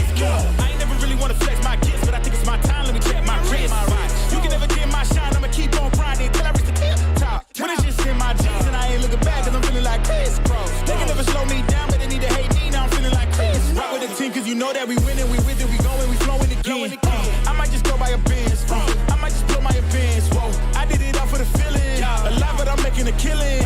I'm gonna break every ceiling, cause I need a million, but I don't need your money, you can pay me in respect. Cause once I do it big, what's to follow is a check. I need 100 bags, nothing more, nothing less. And the ops feel away, cause I'm next, I'm a threat. Oh yeah, really y'all don't know this, y'all in danger, I'm a threat. I'm a gamble with your life, cause you know that it's a bet. It's a bet. You know I ain't letting up, my foot is on your neck. Yeah, take my word for it, this a promise and a threat. Really y'all don't know this, y'all in danger, I'm a threat. It's a gamble with your life, cause you know that it's a bet. Yeah, you know I ain't letting up, my foot is on your neck. Yeah, take my word for it, this a promise and a threat. I ain't been feeling spectacular, flow so sick it's hazardous. Y'all still suck like Dracula. Sip this beat, let's back it up. And I don't care about critics, cause they talk too much, and I know that I gotta keep on grinding, finding myself. I ain't gonna stop until I know I had enough. Mama, I made it, I know that they see me, I'm popping these bottles just like I'm a genie. I'm glad that you made me, it's all in my DNA. I'm about my chips like I'm working for Frito-Lay, and bet the bag on myself. I don't do this for my health. Every threat is a champion. Got the title, need a belt. I don't need your money, you can pay me in respect. Once I do it big, what's to follow is a check. I need 100 bags, nothing more, nothing less. And the ops feel away, cause I'm next, I'm a threat. Oh yeah, really y'all don't know this, y'all in danger, I'm a threat. It's a gamble with your life, cause you know that it's a bet. It's a bet. You know I ain't letting up, my foot is on your neck. I don't take my word for it, this a promise and a threat. Really y'all don't know this, y'all in danger, I'm a threat. Gamble with your life, cause you know that it's a bet. It's a bet. You know I ain't letting up, my foot is on your neck. I don't take my word for it, this a promise and a threat. Still young spits, but you call me young boss. Eating real good, so a man's gon' floss. Got my way up in my view real posh. You a frisbee man, so that mean you get tossed. Got a new clip, studio in the back. Numbers ran up, had to spit it with the chaps. Realest in the city, in my record, I fact. But your man's only chat when he do it in the raps. moves like Batman. Squad go lost and don't really care what it cost them. You don't wanna cross them. My lifestyle awesome, couldn't decide if my gal wanted to, so I butt them. Don't run track, but I run up a check. Run, do it real big, gotta one up the next. Point to the sky with the one up, I'm blessed. I'm young, rich and black, so you know I'm a threat.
Welcome back to the stream here at SI. We're getting into what is turning out to be a real El Clasico of EU competition, especially on the international stage. It is G2 coming up against Empire, and if you're eagle-eyed on Twitter and have been keeping an eye on Intero's account, he pointed out a very interesting fact, Ace. These teams have only played each other twice internationally. SI 2019 and Raleigh. And Raleigh, of course, is where Empire went on to win the whole thing. They have played each other quite a bit in regional competition since then in EUL.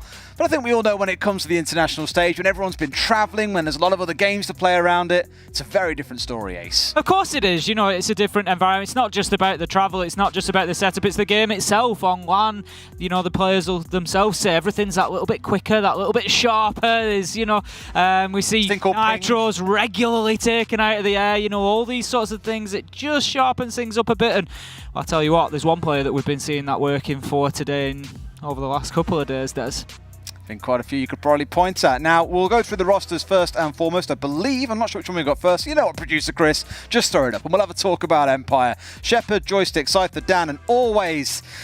The big story for today for me is that there are two players, one on either team, that are really worth highlighting who have had prolific tournaments. And for Empire, it is Joystick. He currently sits at plus 69 kills over 5 games. The dude is an absolute monster. He's doing what so many players could dream of. Bearing in mind, again, in the regular stage, the record was 102 kills. If he carries on at this rate, he will blow that record to smithereens over the next few games. Well, Joystick is that one player that I was talking about. He has been going absolutely enormous over the last few games. He's on about 14 kills a game average, which is absolute madness. Surely it cannot continue game after game, but right now he shows absolutely no signs of slowing down, Des. He's walking in, he's getting 3Ks, 4Ks at will. It seems that there is nobody who can stop him, but as you say, we need to be looking for who's going to offer the most support from the rest of these rosters as well.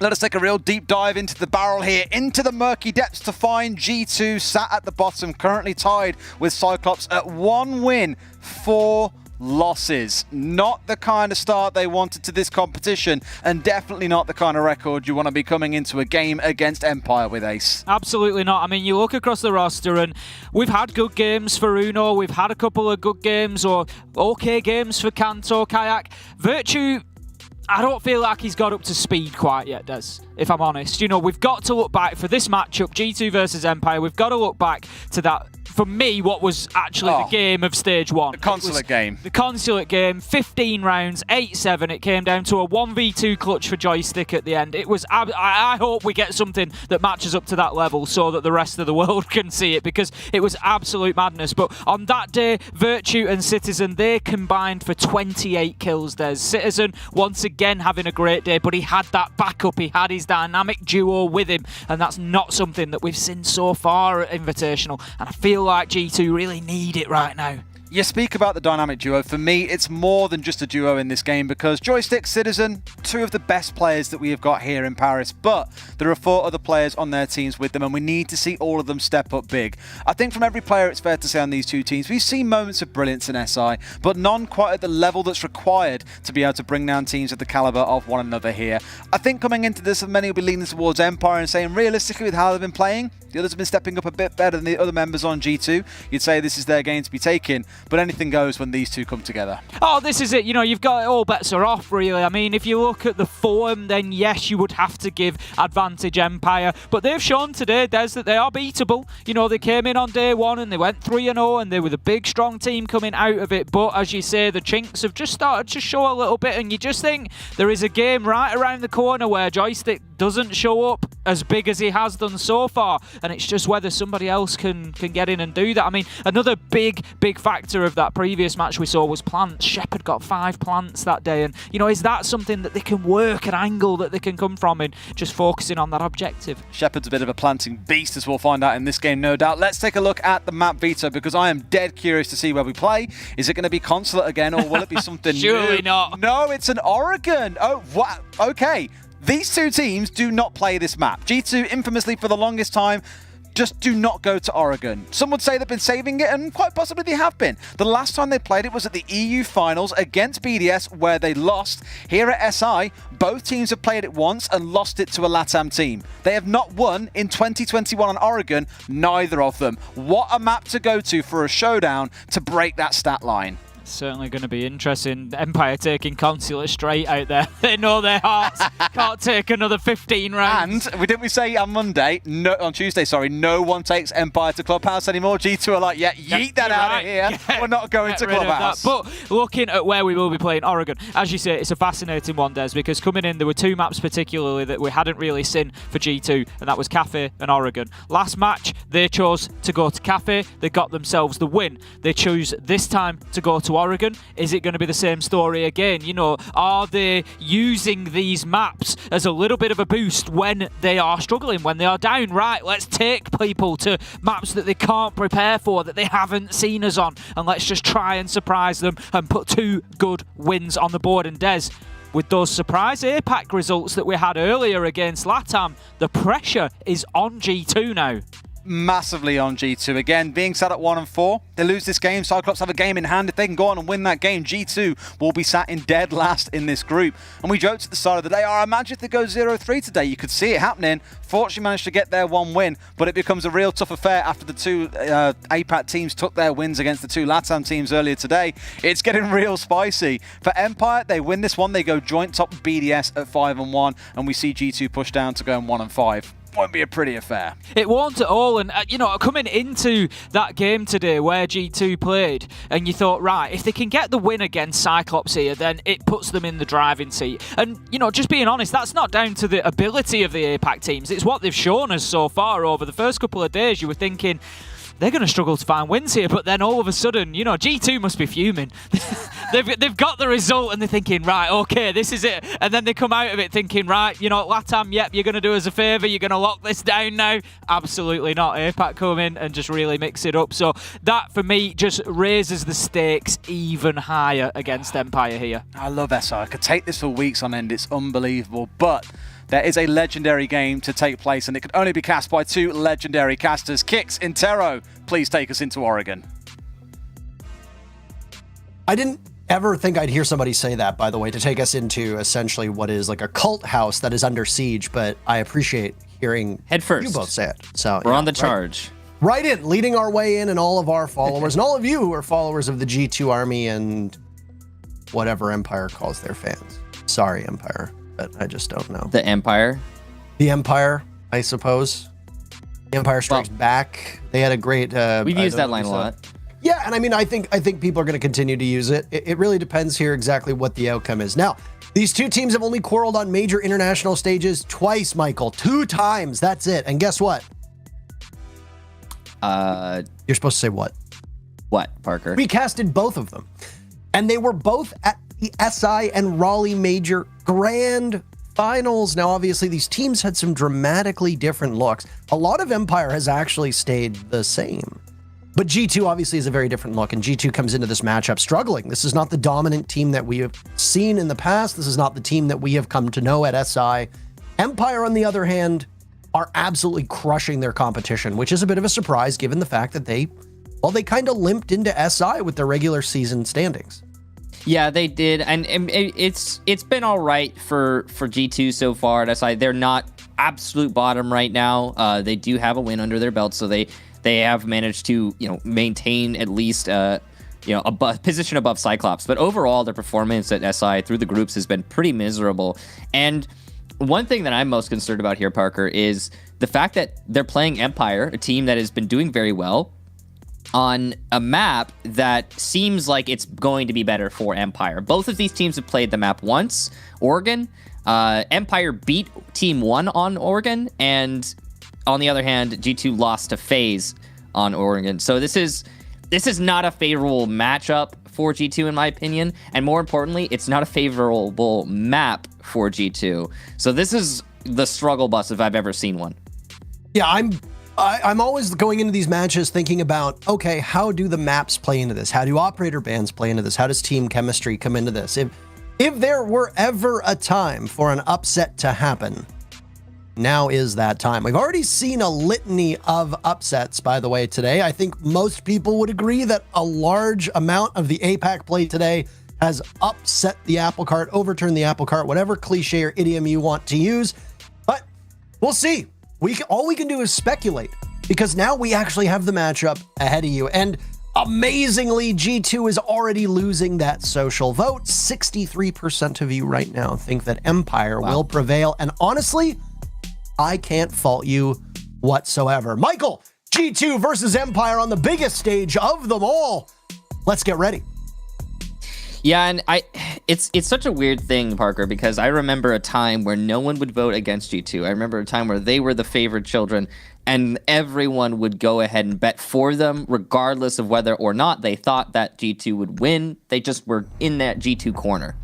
And it's just not that time anymore. Things have changed. Empire are definitely the favorite team coming into this matchup.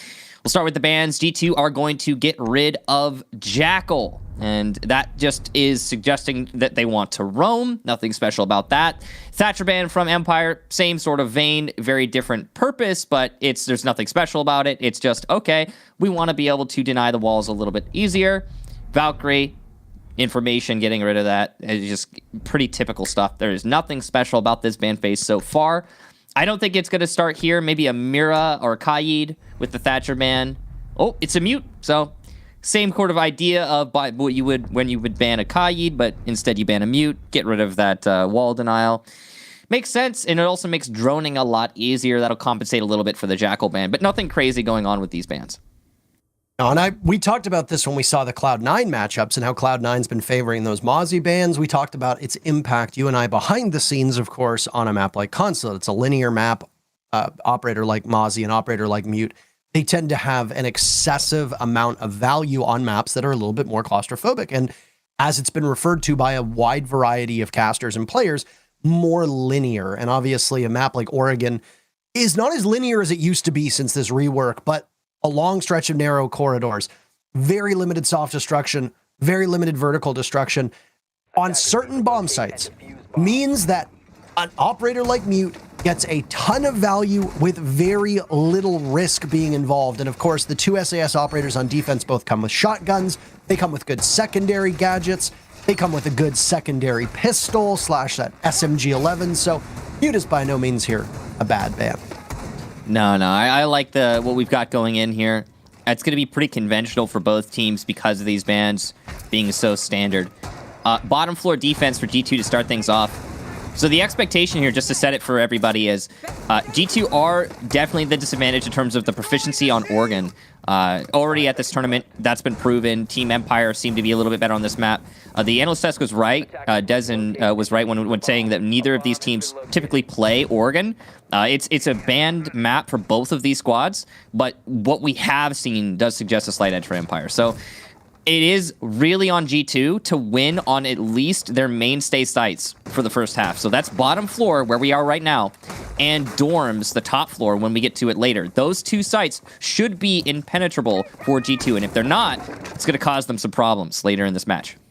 You can always tell based on the maps and based on which sites tend to do well. We've got numbers and data backing up exactly how teams tend to play here. And on a map like Oregon, you know, you're going to expect the defense to do decently well downstairs. You can expect them to do well upstairs. The one place where it usually breaks is that main floor, right? A fulcrum, or whichever you want to call it, that is kitchen, and then whether it's meeting or whether it's the mess hall. So this will be interesting to watch. This Clash play is certainly interesting already. Very dangerous to be using Clash to try and slow down the attack. That is a clone from Dan. He's just gathering information. This is what makes Yana so powerful. This and the 3 explosives she has in her pockets. The Gon 6 and the 2 nades. Very powerful pick, and she's proven to be a mainstay here at the 6 Invitational so far. Major nuisance to deal with as well, and, you know, people will just bellyache over whether she should or shouldn't be in play. Oh, you know, just ban her. Well, obviously there's other optimal bans, Valkyrie and Mute being prioritized as the 2 bans here. As for Empire, they don't really want to deal with the backside of this site, and it's a rare laundry take for the moment. Now, there's still plenty of time for this to change. It looks like Empire's focus is now going to shift very quickly and with some urgency over towards Freezer, but a small mistake from Always, as he's only able to get 2 of those X-Kairos off, and they'll be picked away at. So all of this hard destruction that's been tossed at G2 by Empire over the last 20 seconds or so has been very deftly handled by G2. Yeah, it's slow going on Empire's side. They have gotten the drops open. They're setting up for the attack, but no actual execution yet. No roamers to pick off. So it's going to come down to the explosive take into the site. Speaking of explosive, the nade out here, and Cantor Raketi's not fast enough. Dan gets the lead-off pick for Empire. And Dan and Joystick will be the major win conditions for Empire. If you have a slow day from both of them, I don't know necessarily if Empire has that depth to compete with the fragging potential that G2 can bring to the table. Down goes Uno now as Joystick. He's going to try his best to get one onto the board, but just eluding him is that mirrored down and crawling away inside a Freezer. Scyther is there to pounce if need be and collect that kill that his teammate had started. All the while, the remaining members of G2 are just patiently waiting for this push. There goes Kayak, the Clash in a bad position, and hey! Oh my goodness, a flawless round for Empire to start things off. Oh, talk about a great way to begin your match. Empire not losing a single body on the first round.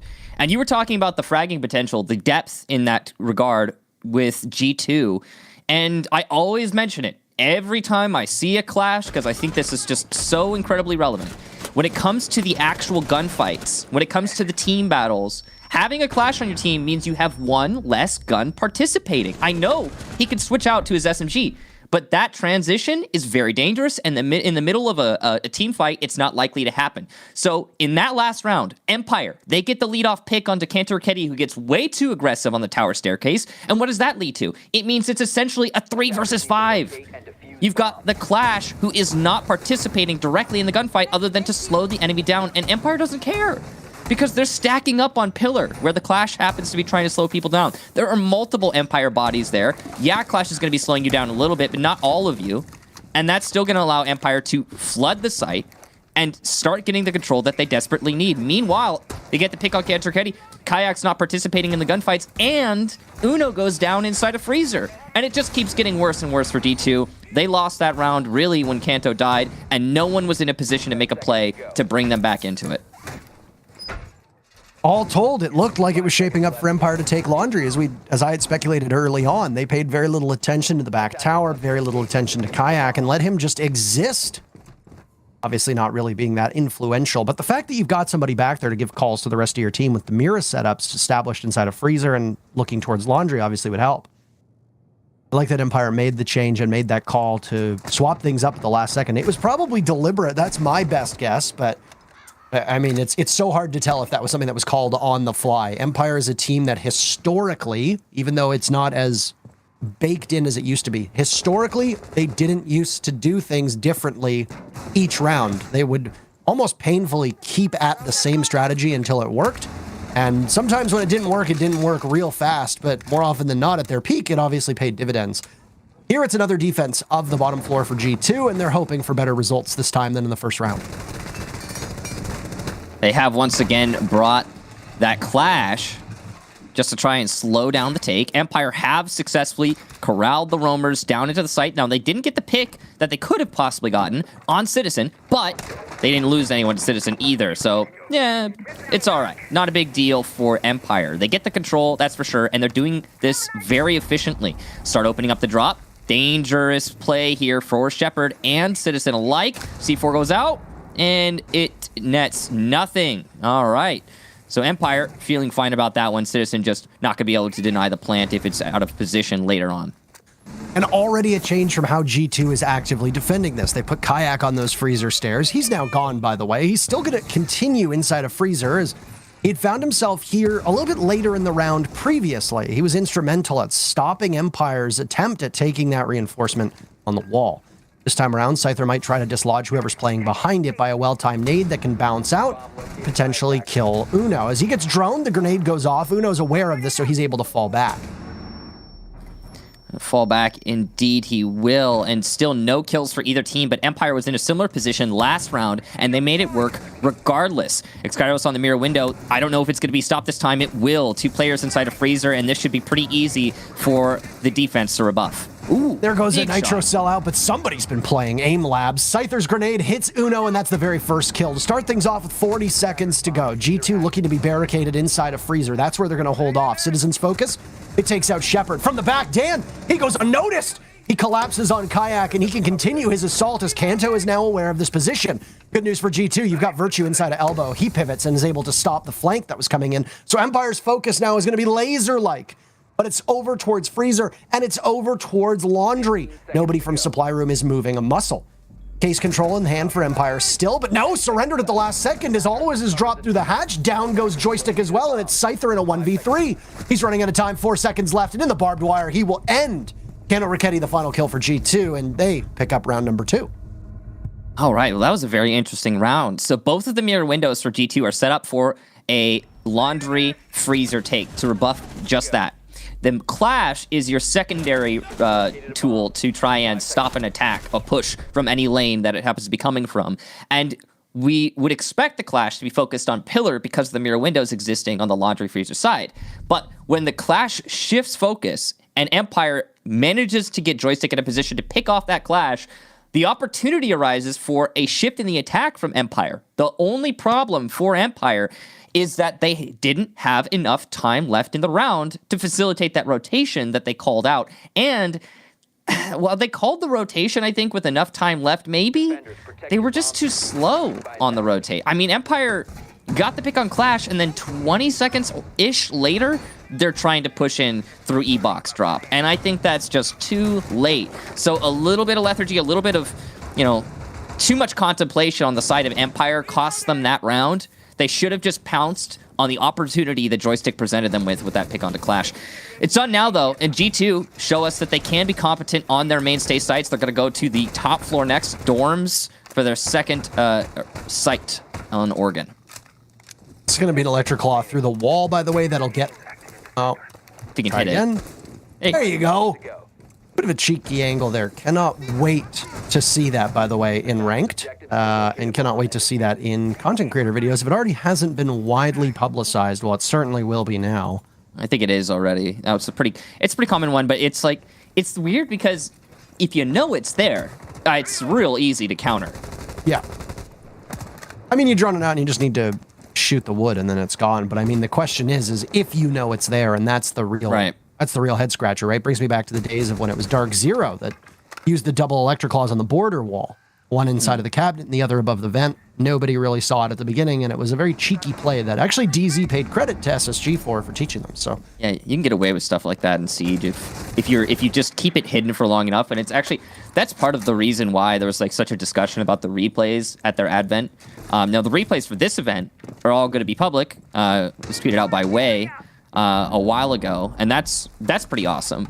But in past events, you know, it was definitely, you know, do we make this all public? Because little Electroclaws like that, if you could keep them hidden, you could use them for a long time, conceivably.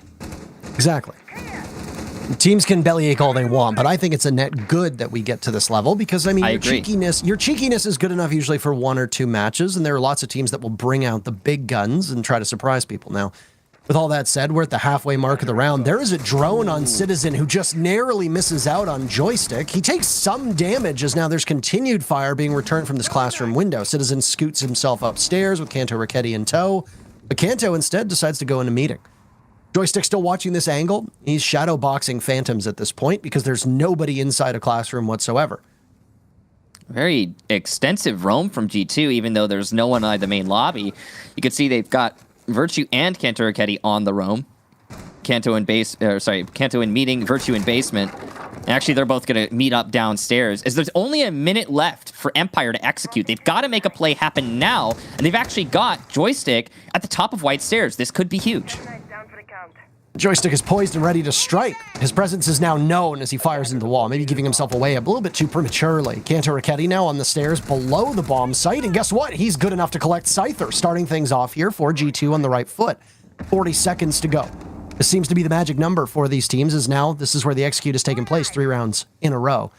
Dan and Joystick separated by what could be a country mile as Joystick just feeds Kayak full of bullets inside of games. Dan's movement inside of Attic given away, but he's able to get the kill onto Citizen before turning and looking towards dorms. Joystick 1-2. Virtue gets the single kill for G2 amidst the fray. A Nitro cell from below of Uno manages to claim always, but no, it's Uno actually perfectly upright. So now it's Shepard's turn to get that diffuser down. Virtue will have to do something. Oh, he picks off Joystick. Does he know where the plant is going down? He does not. Seemingly swinging around the corner, getting the drop onto Shepard. He doesn't know it. Now he does. A big 3-piece for Virtue, and he'll get that diffuser quite easily. G2 takes the lead. Huge round for G2. Virtue as well as Uno really coming in strong there. The roam is what made it so one-sided when it came to the execution. That pick that Kanto Raketti managed to get for the top of Freezer Stairs, that started things off for G2. Empire never recovered from it. Yes, they did manage to answer back with some picks onto the site, but because of that early frag, there was still a decided advantage for G2 in the fragging department as they answered every kill Empire pulled out. There it is, the moment of truth. Kanto Raketti so big there. And even though Empire got Attic practically for free on that entry, and they managed to use that control to leverage big window for a plant, it still wasn't enough because of how well G2 played in the refrag department. And also, Uno, that C4 from dorms, massive, influencing the round so significantly that forcing another player from Empire to vault in through the big window and pick up that diffuser to go for the plant. That's just one fewer gun in the action. So G2 getting both of their good sites. Now they go to the tertiary, the dreaded middle site, whether it be the cafeteria kitchen or kitchen meeting. Either way, it's not always easy to defend these sites. Actually, it's always not easy, I guess I should say, because these are difficult ones to pull off. Yeah. I mean, all told, that was the first crack at an attack on that site. So for Empire, they performed admirably, I suppose. Virtue playing inside of dorms was the big factor, right? Dan walks in, he gets the pick, but then he gets traded off by Virtue. The moment that Dan is down inside of Attic, Virtue has free reign and no real push presence from Empire inside of that dorm site. Honestly, that ends up becoming the pivotal moment. So you said they didn't recover at the beginning. I absolutely believe that, and I agree with it full-heartedly, but Dan's inability to make as much noise inside of Attic and hold that position down, it doomed his team. And we've seen time and time again that when you're attacking that dorm's bomb site, if you've got somebody playing inside of Attic, you need them to clear Attic. You need them to be able to hold across into games if the diffuser's going down there. Boot point, because in that previous round, Empire got the diffuser down by big window and bunks. But you also need somebody in Attic to apply pressure to kids' dorms, because if you cannot pressure someone in dorms, then they are just going to be able to freely exist there and rotate out with the way that the defense has the setup. Claymore here for Joystick. Obviously, he's not expecting that to get a kill, but it at least gives you a little bit of warning when the enemy breaks it. Gonna try and open up the wall into pit. And that'll force Uno to rotate into dorms. So this roam upstairs for G2, trying their best to slow down the take. You want to deny upstairs for as long as possible, because the vertical play from Empire will likely net them some kills through these holes in the floor, and the ones that Empire will make later on with their breaching charges on Always. It's been a good delay so far. Dan is going to be the anvil to the top floor hammer. As he plays by Showers Hall, he could definitely make some work happen on cutting off the cross, but Joystick on the entry is going to get the lead off. Now it's on Uno to get that re. Citizen on the flank here is going to be particularly instrumental, especially since he's losing some of his teammates. Position given away. Can you catch the one on drone? No, turn around. You don't see him. Shepard is there. Citizen just a bit of a blinder on, and he can't determine where the last member of Empire closest to him is. Off he pops, and there he goes, finishing off the Jaeger in matching G2 dress, should I say. You can get that in the shop, by the way. It's obviously not going to help you, just like it didn't help G2 in that round.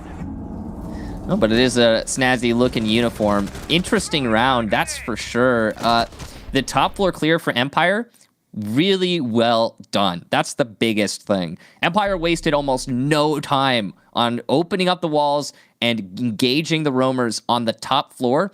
And because of that, they caught the roamers from G2 upstairs before they could fall back. Usually, when you're roaming top floor, yeah, you want to delay, but you're not trying to die on the top floor. You want to just slow the attack down and then fall back. Empire did not let G2 do that. And even when they did, there were players on Empire who were ready to catch the rotate. So Uno was the only one to make it out of the top floor for G2. He died almost as soon as he rotated back to the site because Empire was already pressuring the site directly from small tower. So a really well-coordinated split push from Empire. The timing could not have been more perfect from their two prongs. And G2 definitely going to struggle on sites like that. Interestingly, they will re-up. I'm not really sure why. I guess they feel like they could correct a mistake that they made. They don't need to be here right now. I believe the bottom floor should be open, but they've chosen to go back here. It worked out for them when they did it in round number 2. I mean, they gambled on laundry and supply. It didn't work out for them the first time. The second time, it was a much better round for them, and they looked quite comfortable, frankly. It wasn't even like they needed to fight tooth or nail, and there's always speculation that we have to throw out here. Why does a team go back to a site that they just lost? You've put it best, and you said this ages ago. A team will go there when they think that it was a small mistake that led to a greater result, and they can very easily rectify that. Yeah, and maybe that's what we're seeing here. But what was the mistake, though? That's the question that I have to ask. I mean, to me, that's the thing, Parker. I saw, okay, yeah, the roam upstairs for G2, it lost. But really, it felt more like Empire's roam clear was just extremely proficient. I don't fault anything in particular that G2 did in the last round. I just think Empire's execution was that much better. So this is definitely a risk. Oh. It's 1 minute to go, and it looks like Empire are playing with a little bit more confidence than they had in the previous round. There's still some roam presence from G2. Does he net all of them? That's the question with that impact thrown out. No, he misses 2. So some damage will be done to that attic wall. Just as we saw in the second round, G2 had the upper hand on the same site that they had just lost. And well, Kayak is doing his best to show us that it will happen yet again as he picks off Dan to start this off. Now, the pit wall is open, and the closet wall is open as well. Oh, they marked him. I'm not sure why. That's a little confusing. A red mark warns Citizen that he's been spotted, and Citizen will fall back downstairs instead of being a pick for Joystick. So that's an interesting thing that happened there. So the roam has been pushed back from G2. Empire, though, were the ones to lose out on the early pick this time. So they need to make a recovery. It's on them to get the kill to bring them back into this round. And Joystick seems to have a play in mind while the top floor clear continues to push in. Look at Joystick's position right now. He's got a clear line of sight all the way into the back of meeting if he wants it. Virtue's been downed, and we're still not quite at that fabled 40-second mark. Joystick flicks away, though, and manages to somehow evade 2 members of G2 who are both looking for him. And picks up a second. Powerful stuff from the Russian Cyborg. We've come to expect this level of play from him. At this point, G2 find themselves in a spot they didn't want to be in. Trailing, but Kayak picks off Joystick. Beautiful play from the newest member of G2. The Yak strikes back. Scyther on white stairs rather takes out Uno, and the advantage for Empire is returned, leaving Kanto, Raketti, and Kayak to hold off. 2K members of G2. Shepard inside the site by the sandbags. He'll go for the plant. Kanto, Raketti down from above, so Kayak will have to retake. 3 kills. The grenade that was in the hands of Scyther will now be dropped, but Kayak's the 3 armor, and he knows how tough this is going to be. Does he have any intel? Yes, he does. Red mark's going away, but Shepard is better. Kayak finished from above. And a second attempt at a bomb site that they just previously lost does not work out in G2's favor as Empire wins that round. Wow. What a turnaround there for Team Empire. The leadoff pick for G2, and it's unanswered from most of the round. And you'd think to yourself, okay, G2 have this one in the bag, but they make one crucial mistake. There's no one watching Zulu. Why is there no coverage on Zulu for G2? If you're not going to have a player watching it, then you need to have barbed wire, a Malusi, something to at least warn you. Heck, a proximity alarm would work great. But you have to have some kind of warning for a Zulu push like the one that we just saw from Joystick. Now, I have to imagine the original plan is for Citizen, who was on the roam by Laundry Stairs, to give warning about Zulu being open, but either that warning didn't go out, or when he left the Zulu coverage, or it was just not heard. Either way, that is a glaring hole in your defense that caused major problems when Joystick inserted himself into it, managed to pick up those 2 kills. Those little mistakes cost you a lot at this level, and I'm not used to seeing a team like G2 making those mistakes. I mean, you mustn't have watched much of their matches so far in SI, Michael. I have. It's, you know, it's still weird though, Parker. I mean, I'm conditioned. I've had years of G2 not making those mistakes, and it's still hard for me to shake. You know what I mean, right? Like, yeah, no, I mean, I understand entirely what you're saying. I completely get it.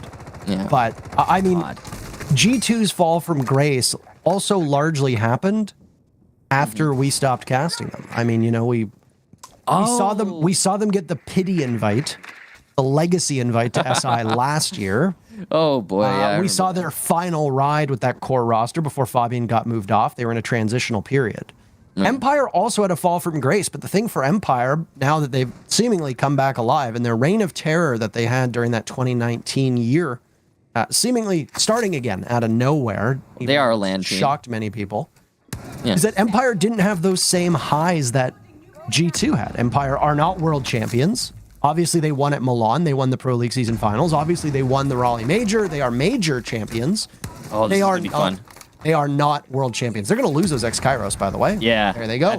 I love that from Kayak. I just want to say that's a good awareness. You don't have to pre-place it. You can freely take some ex-Kairos. Sorry, continue your thought. Unbridled confidence from the Yak, by the way, as he just plays down there, and then always, as well, same level of confidence as he haphazardly discards those ex-Kairos onto the hatch. Now it's Dan to come through the back of tower. This is the same spot that he's played in many, many times. As his grenade goes off, somebody on G2 surely heard that and have called that out. It's probably going to be, that's for sure. G2, once again, on the hard bunker strategy here. This time, notice the difference in time.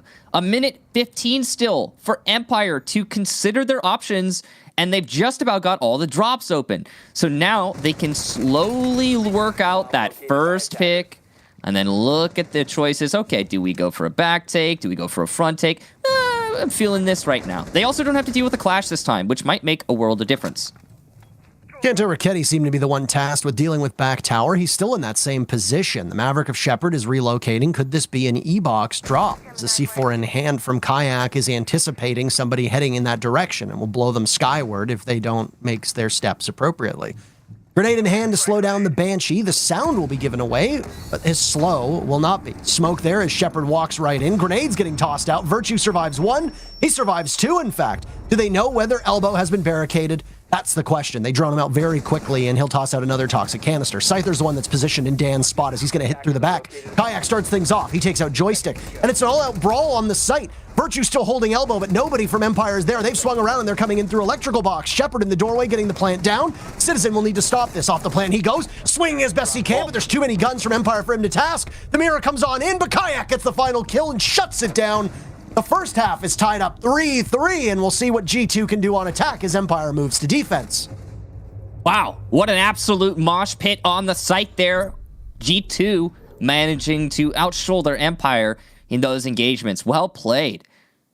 It was a bit of a messy execute from Empire too. We have to highlight that. They did manage to get a lot of the drops open, but they never got the pick early that they needed to maintain the advantage on the execution. They didn't drain any of the utility. They plant denial from G2 before going for the plant. And they didn't even have elbow control. So, yeah, that one falls on squarely on Empire's shoulders for that round loss.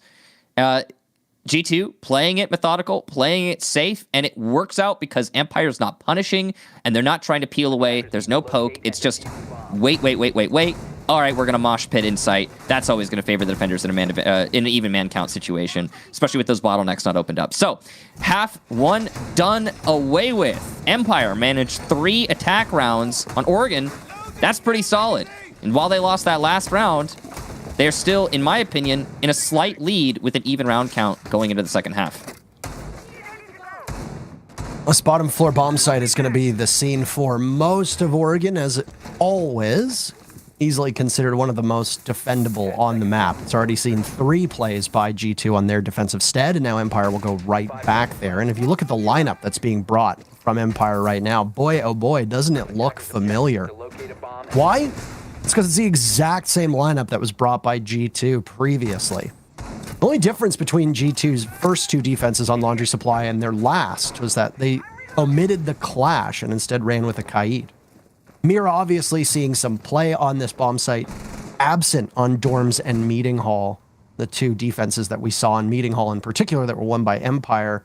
Saw a revolving cast for G2. The one constant that's been in every single round, or the 2 constants rather, actually make that 3. The 3 constants. They've run Smoke, Jaeger, and Malusi every single round thus far. And with the fact that she's being brought by Empire now too, they have a 100% influence rate and pick rate right now. And big operators, that's for sure. You're going to be seeing them commonly on defense as the meta dictates.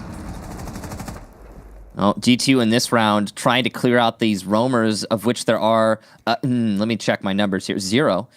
They just have to make that determination. G2 just needs to know for sure they're not going to get flanked before they start making plays freely and using their clock to pick away at the site. I like that Cancer Kitty's already done his portion of the clear, and he's focusing on the staircase by tower, opening up that Malusi, getting rid of it, and then, you know, allowing himself some time to ponder a pick by pillar. It's good that he's already pressuring the site while the rest of his team finishes up elsewhere, because that just saves you time in the long run. Both teams favored 2 sets of nades when they were on attack. You see the exact same thing happening now as well, with the Yana and Maverick holding on to that, whether it's a Yana or whether it's a Sledge. In fact, when we saw the Meeting Hall and Kitchen take, the Yana that they were running had a Gone 6 in hand to go with that. I'm assuming that Citizen is likely going to have it as the sidearm too. Unfortunately, one of the downsides of this UI, we don't get access to what their sidearm is. So we'll have to wait and see if at any point you hear the telltale signs of the Gone 6, just as we'd heard previously. Citizen's just going to play here for intel. This is interesting because he didn't bother to take the entire barricade out. We'll let that clone recharge, but he could have got more. I think the game plan was to not give that position away, directly get information, and then move if need be, and that seems to be what G2 has done. There's some more information being gathered, but they aren't going to spot Joystick, who's creeping up the freezer staircase. He's checked for, though, and Citizen is better. We'll even tell Joystick post-mortem just that. So the leadoff pick here, G2 are in a great position to execute with the last 30 seconds. They're at the mercy of the clock, though. You're absolutely right. That E-Box hatch just gets popped. G2 ready to drop. Kayak is stranded over by Blue, but G2's guns are finding their mark. Dan answers back. Cantor Raketti on back stairs. Scyther will be the one looking in that direction. He's pushed off by a nade. Out goes a C4. Huge kill onto Uno, as Virtue's now down by the doorways as well. G2's mismanagement of the clock is burying them at this exact moment. Kanto Raketti not good enough in Freezer. All 3 kills for Empire in G2's, or rather in Dan's hands. He's going to need to look for another as Kayak gets a pick, but he can't outrun the clock. Father Time is ultimately his biggest adversary, and the very first defense goes in favor of Empire. I stand by what I said. Empire did have a significant back foot there. G2 were in a great position after getting those picks, but you were right, Parker. Not enough time to execute. Just way too slow on the push in, and this is despite how quickly G2 managed to get that control upstairs. I think they lingered a little bit too much on the consideration of a roamer, on like, oh, is there somebody on Empire in a rat corner somewhere off in the map? Maybe. I mean, it's better to be safe than sorry. But because of that consideration, because of that time spent thinking about whether or not they're going to get flanked, they did not have enough time for the execute. And this was apparent because you could see like one or a few of the players on G2 just like looking at corners like, oh, is there anyone in small tower? Well, we didn't check. We don't know. So it's a little bit of that time, just 10 seconds maybe, makes all the difference. And that round plays out very similarly to some of the rounds we saw in the first half. And as you would expect, the defense has the favored side on Oregon, bottom floor defense. Now they'll go to the top floor to see what they can work out here. I don't know if this is just simply because we haven't seen an awful lot of international competition, so maybe they're not used to playing against each other, but the attacks are painfully slow through SI. I can think of almost half of the teams competing who just simply cannot manage the clock effectively. We are not in this 20-second meta any longer. There is far less that you need to cut through. You don't have to deal with Mutant Mozzie's prevalence, so you're not battling information. Like, there's so much that the attackers have now. It's made Yana a significantly higher pick because she brings grenades and she brings the Gon 6. The attackers are doubling up on Ashe and Zofia when available and when comfortable. Sledge is seeing a near constant pick rate. So it is a little strange to me how slow a lot of these teams are being, and it's something that usually gets directed at North America, but it's every single region who are experiencing this right now. Well, Parker, I honestly think it's just trepidation. I think it's like, oh, okay, we're at the 6th Invitational, and every action we take, every move we make means so much more. And I mean, that's every breath you make. It was unintentional. I heard it after I said it, but you knew it was coming. I knew, yeah, I did. I mean, I was wondering. I was like, is he gonna say it? No, but as I was trying to say though, like I think it's just it's trepidation. It's the pressure. There's a lot of it right now. Scyther, speaking of pressure, is going to feel some as he gets put down to about 30 HP from this attic push. Kanto Raketti and Virtue, putting on that pressure inside of attic. They can possibly get another prong added to this attack when they go for the execute later on. Well, one of those my magnets in action as you hear it go off in the background. This is actually the first time that we're seeing a Wamai here. So just as I talked about this 20-second meta, you look at the composition that Empire's brought. Well, it's very different from their last one. Malusi, Jaeger, and Smoke maintain their 100% pick rate so far through Oregon, but a Goyo and a Wamai being added to the mix, they've yet to be played. They're both going to bring significant denial, especially when combined with Jaeger's ADSs and the shields that come with Goyo. For now, the rework is on the horizon. But for now, those shields don't just work for time delay, they also work for gadget delay. There's a Gon 6 in hand, they'll burn out the ADSs, and there goes the Banshee that's positioned by the dorm's doorway, rather the attic doorway, more specifically. It's going to give free passage on in. The sound that goes off is not really as important as the fact that you've now gotten rid of a device that will slow you on your entry. And of course, with how poorly G2 managed the clock on that previous round, getting rid of the Banshees is a very good step. Still plenty of explosives here for the attack. And oh, nice peek from Joystick. Down goes Citizen. And that means the nade will not make it to bottom of big window. The opening pick goes to Empire, and they're going to keep adding to it. It's just Virtue and Kanto Raketti all of a sudden. In the they've got 30 seconds left. Virtue will get a pick onto Scyther, who puzzlingly tries to push into Trophy, but it's not going to work out as Joystick's there to double down. He gets his 3rd kill. And now he's looking for a 4th, knowing Virtue is inside of attic. He'll challenge and he'll just win. Joystick does not lose those. A 4K in the round for him. And Team Empire will take their first defense of the top floor. Joystick skilled player, but that is not normally. This is very, very insane. They need to check him PC and game. Maybe he not cheating, but maybe he using game deficit. and this can't be seen on game screen. I can't believe that you remembered that verbatim. I read it. Oh, okay. I was like, there's no way. I appreciate the confidence you have in me. I mean, it just to seemed memorize like it's so natural. something like that, but absolutely not. No, that was Joystick smurfing on G2 in that round, playing off of his own abilities. He's just pushing him. This has been the story for Empire so far. Joystick's stats are patently absurd at this level, and it's a conversation that has being had right now, but absolutely needs to come to the forefront if it's not. There have been a lot of tremendous players so far. Throughout all of SI, we've seen different people step up for different regions. The only region where I haven't really seen anybody in particular be a part of the conversation at the moment is APAC. But outside of that, you've got Alamo being the talk of the town for Latin America, and it's absolutely deserved. Joystick has been dominating along with Alems when it comes from EU. If you look at NA, they've been talking about Skies, they've been talking about Bosco, and to a lesser extent, they've been talking about Canadian because he had that great game yesterday. But when we look at Joystick's influence, Joystick, no matter what team he's playing against, is always competing for the top. This is not something that Joystick can say he's been able to do for the last year and a half. He's had some serious struggles, and he's bounced back, and he's playing so vibrantly and so competitively. It is wonderful to see. Parker, I think there are certain players like Joystick and like Canadian who like absolutely live and breathe off of the motivation that the stakes of a match will present them. Oh, down goes I'm sorry, Virtue. who are we just talking about, Michael? It's Joystick. Now he's put down to 20 HP, but that's still a huge win, and he's gonna get cut off and killed here by Citizen. But the momentum carries on from that kill. The reverberations are deep. I mean, that's your Zofia down. No utility used.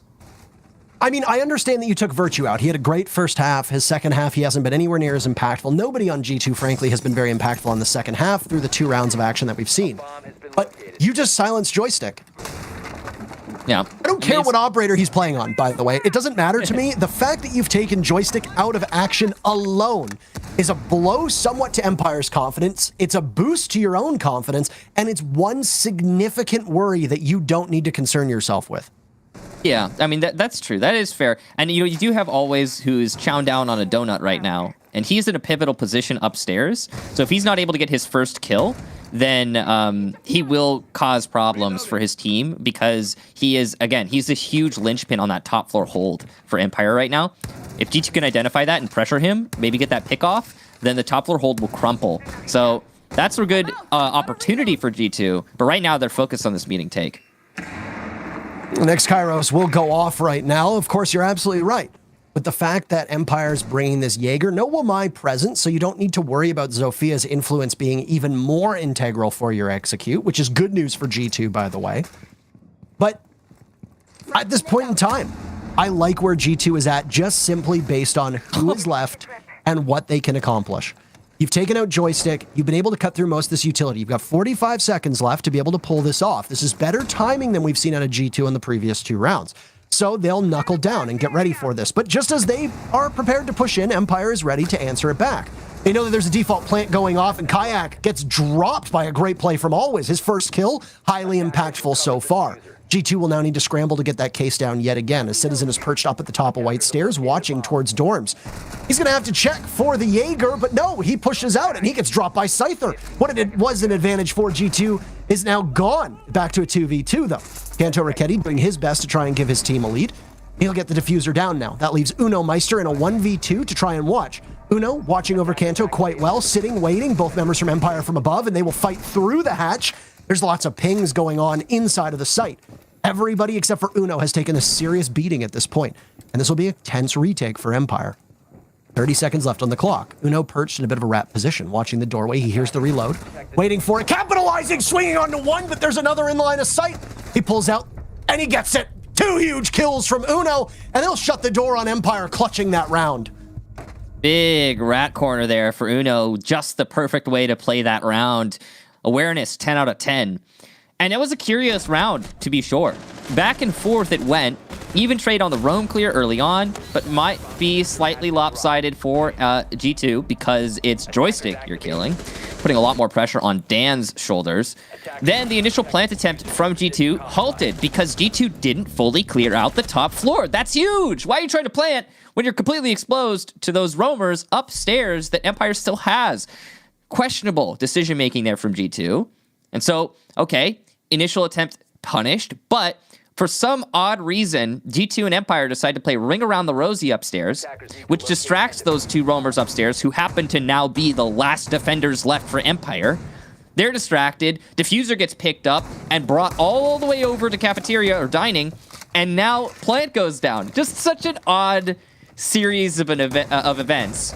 I really got to hand it to Uno managing to extract himself from that situation upstairs, leave the roamers alone, and just meet up with his teammate to play the post plant. And he was a big part of why they won in that post plant.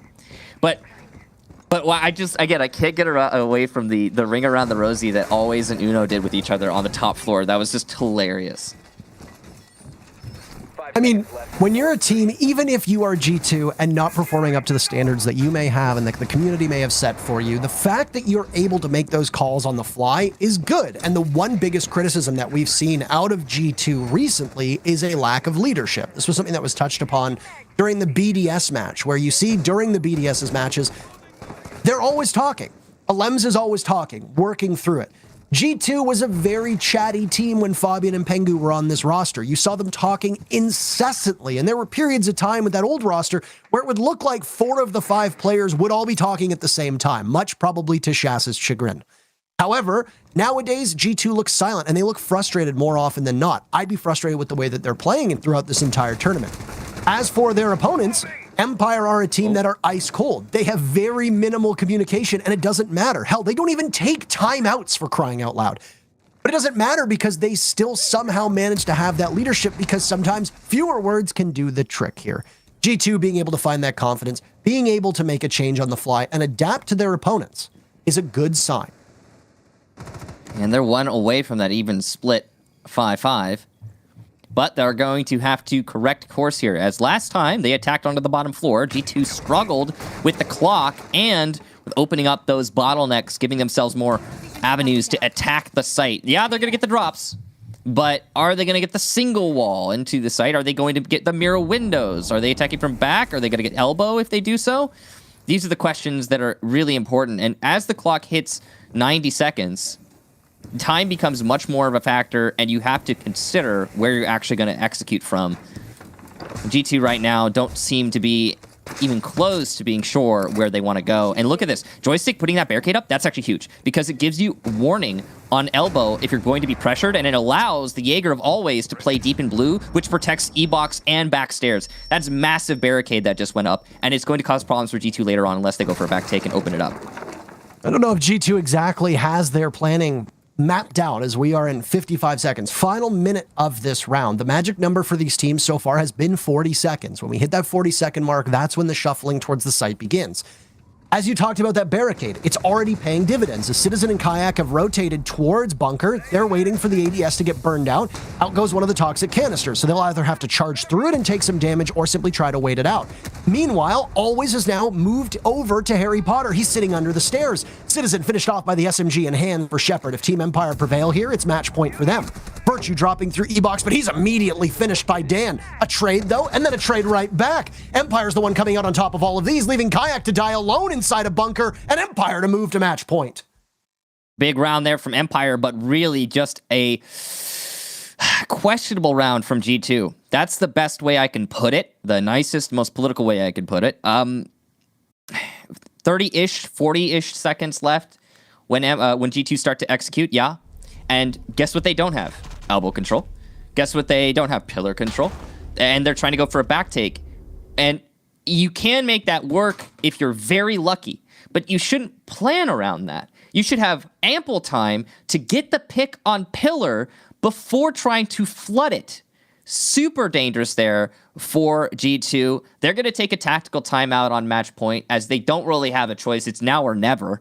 And they need 2 rounds to bring this to overtime. If we look at what the record are for teams at the moment and the matches that still need to be played today, it's Empire and G2 with BTS all done. BTS's single group of, their single game that was played here on the A stream, and the 2 they played on the B stream are in the books. Of the remaining matches today, you've got DZ playing Liquid. Spoilers, by the way. TeamOne absolutely punished Dark Zero in their previous matchup, 7-2. So after DZ started the day off on a high note, beating Empire 8-6, well, TeamOne humbled them 7-2. DZ now has their hands full with another Brazilian powerhouse and Team Liquid coming up next on the B stream, by the way, that you can tune into live right now, though it'll probably be on a commercial break. We're talking about this by now, all the way, or we're talking about this all the way, by the way. Words are hard. Talking about this, by the way, because G2 has taken a timeout, which is fine. I mean, I would have argued that they could have taken it before they were going back to a site that they've had some troubles with. But I'm not Shas. Shas knows this game far better than I think either you or I do. A brilliant mind, and he's going to try to settle this team down. As for the standings, though, if we want to contextualize where we are, because we can talk about what happened there, but I think you summed up that hold pretty well. Right now, sitting atop the standings in Group A, BDS done for the day at 5-1. If Empire prevails here, I don't think there's enough of a difference in the score to make much of a round differential growth for Team Empire. So Team Empire are going to finish the day in second, no matter what. They'll finish 5-1. They'll be tied with BDS. That's huge. G2 will move to 1-5. Cyclops, later on, in our next matchup, are playing against FaZe. If Cyclops do not prevail there, they will also go 1-5 on the day. If you look at the remaining matches for Group A, there's only one more playday left. It's going to be on Friday. It's on May 15th. You've got BDS playing C9 and Liquid, and then you've got them playing Cyclops. So they're going to be playing C9 and Cyclops to end this, 2 of the lower placed teams. If you look at Empire's strength of schedule, they're playing Cyclops as well, but then they've got FaZe and Furia. That's going to be tougher for Empire. If you are G2, G2's 3 remaining matchups after this are Dark Zero, Liquid, and C9. Oh. That is a tough schedule for G2. And if G2 are not able to push this into OT and come away with a victory, right now, based on the schedule, they're going to struggle mightily against Dark Zero and Liquid. And the only game, based on where the standings are, that they might be in it is C9. That's it. And that is not where you want to find yourself, obviously. But there's still recovery potential here for the G2 fans out there. All hope is not lost. 2 rounds in a row is feasible. It is on attack, so that's the risk. They can't lose at all, so there's no buffer of, oh, yeah. Don't worry about it. They'll win on the offsite. No. Empire can go to the top floor 2 times in a row, which means G2 has to be ready for whatever Empire brings on this top floor both times. Now, it is, once again, a very similar setup here for Empire. They're going for the shield strategy. That just adds layers to the defense. It's an extra little bit of stuff that the attack has to clear out. It's not as powerful as it used to be because there's so much to clear out with. I mean, almost everyone on the attack has an explosive that could deal with the shield. So, yeah, it's definitely something they're ready for. And look at that. Speaking of explosives, Citizen with a very well-placed nade. Down goes your top frag. And, oh, that might be just what they need to get into this round. And that'll put us in a very crucial final round. Of course, these teams always need every single round when they match up against each other. Doesn't matter if it's in Raleigh, doesn't matter if it's here, doesn't even matter if it's in EUL. Just like that, by the way, the server entirely cleared out. Citizen doing his best to not lose. The man does not want to give up one bit.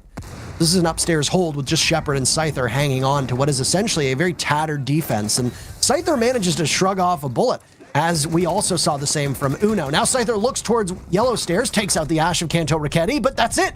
Kayak just walks in, and he adorns the walls with their blood. Bit gruesome imagery, but a bit of a gruesome round from Empire too.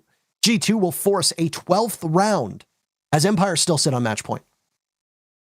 Definitely a nail-biter, literally, as we come down to the final round of Empire versus G2 in regulation. Now, if G2 managed to win this, we're going to overtime, and then it'll be whoever takes 2 out of 3. Now, that last round, Empire's roam downstairs severely punished, their anchors in sight also punished by the nades from below, and all re-engagement attempts from Empire rebuffed by G2, shut down completely, and netting even more kills for G2, leaving the anchors alone, scared, terrified, just unsure what to do in their cold, dark corner. And it didn't really, there wasn't a lot of hope for Empire at that point. So round over, let's say. Moving on to the second attempt here for Empire, and they're going for a very similar, if not exactly the same setup. I imagine they'll play their roamers differently, because that was one of the major difference makers. Possibly more aggressive to deny the nades from below, of which there are plenty, 3 sets on G2's side. And that is necessary because of the abundance of shields thanks to Goyo and Smoke. So, possibly a more aggressive roam. I don't know if that's exactly what Empire's going to bring out, or if they're maybe going to try more passive, but I think the aggro is probably the play. You don't really have much of a choice on this site. 5 seconds remaining. So, a very pivotal round for these teams, summed up perfectly by you, by the way.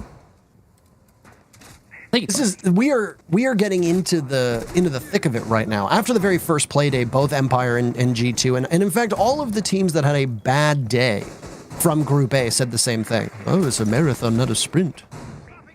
True. Well, it's becoming a sprint. That is also true.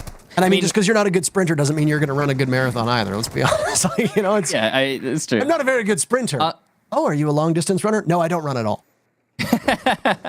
Well, I mean, some teams are going to suffer like that. Yeah, you got to remember, only one team's getting eliminated from each group, but your seeding matters a lot because you could be in the upper or the lower bracket, and that is a whole world of difference on where you place. Absolutely. It is a marathon. I mean, we are going for another full week and a half. We are very far from over this event. Even though some of these teams mentally might seem like they are a little bit over it, they are absolutely not, and they might be worn down or beaten down. But they're still competitive. Ooh. For fans of good Rainbow Six Siege, you're hoping that G2 is going to remain competitive. All the while, though, Joystick is prepared to strike right here. Oh my goodness, he could potentially get this. He's playing with fire. But if he gets it... Yeah, well, that's the question. But it looks like the answer might be no. Oh, it's all down to luck at this point. He's been spotted out by the drone, and Cantaraketti will swat Joystick away. He is definitely going to be feeling those burns, Parker. Joystick was 12-5 for the record. He's 13-8 since then, and he has not been able to add much to his team. The good news is that while Team Empire has remained competitive, it's largely been off of the shoulders of Scyther, so they're broad enough to carry the team with him. Dan has also gone quite quiet over the last couple rounds, which goes to show you that G2's comeback is not just because of their own ability, but their ability to shut down the hot hands from Empire. Maybe they're given a bit of a leg up by the fact that Empire themselves are finding it hard to close out in the clutch. That'll be a question for later. All the while, all these explosions happening in front of, always inside of security, not a single scratch on the paint at all. And if they don't think that they've droned him out, which right now G2 has absolutely zero intel on that room, if they swing in the wrong direction, then that's going to be a very easy pick or two for Always, given the way the G2 are stacked up here. In they come, the Ash looks the wrong way, Cantaraketti goes down, Always good enough for 2. Down goes Virtue as well, and he immediately moves over. Citizen now in the hunt, he'll look in one direction. Kayak might as well be on another planet with where he is. Citizen will need to win this one, and he nails it quite easily. But this is going to be tense. Final 25 seconds. Everything is on G2 right now to try and tie this up and send them into overtime. If not, then very easily Team Empire takes the W and moves on. But G2 stack up is by big window. Empire are ready for this. They're in that position. Dan is on the ground. The 2 members from Empire inside of dorms right now as Kayak hops on in. He gets dropped though, and the diffuser's down as well. Scyther's credited with that one. Uno will have to grab the diffuser as it's him versus the world in a 1v3. Empire are looking to knock out G2. And amidst the smoke, Uno just sees his life ticking away with the clock ticking away. Empire takes the matchup. Huge win there for Empire, and talk about impact frags for Always. He had 4 kills in that entire series, but 2 of them came in that final round and influenced it more than any of the other kills during that round. Always definitely a hero, showing up when it was most relevant. Well played to him, well played to Empire. They didn't even need Joystick in the final round. They had Always. And Always had a very slow start. Joystick had a very hot start. What ends up happening? Always and Scyther warm up in the second half. Joystick and Scyther, or Joystick and Dan, cool off. And guess what? It doesn't matter how well you're playing at the beginning if the rest of the team can close that gap. One of the strengths of teams like BDS, like Empire, like the old G2, and like we tend to see with a lot of the EU teams, is that they have very deep rosters. Gone are the days of a hyper carrier where you have an aggro fragger like Cantaraketti racking up kills while the rest of the team helps out where need be. Now we see a much more even distribution. And of course, Empire benefit from that. G2 go out 1-2 on the day. Empire had a great day. They're going to finish tied with BDS in first with 5-1 as their record. That's it for you and I casting this matchup. It was every bit as exciting as we'd hoped for. We'll be back as the experts in just a couple minutes, but as always, a break. We'll see you soon.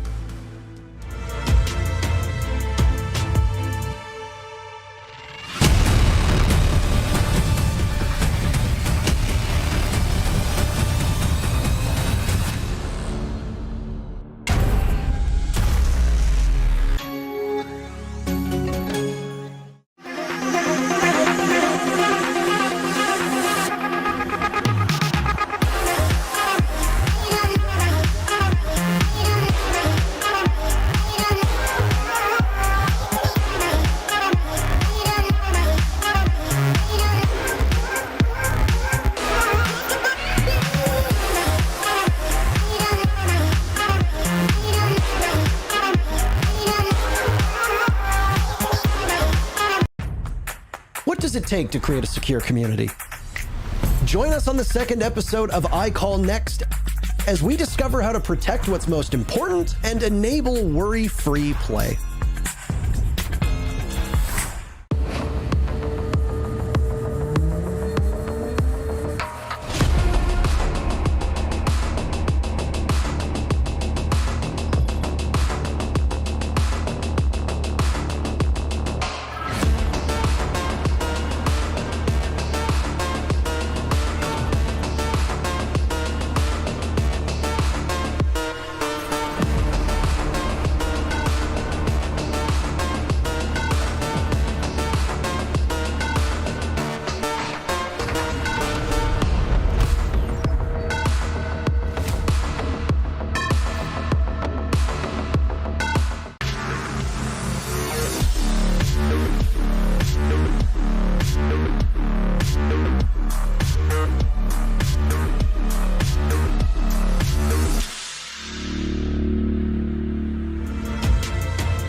Welcome back to the stream where we've just witnessed Empire dismantling G2, and it felt for a time like we would see G2 fight back into the mix, but sadly the Russian machine could not be stopped. Joystick going a little bit quiet later on, but as we talked about at the start, Ace, a couple of members of Empire really starting to step up to make those rounds count.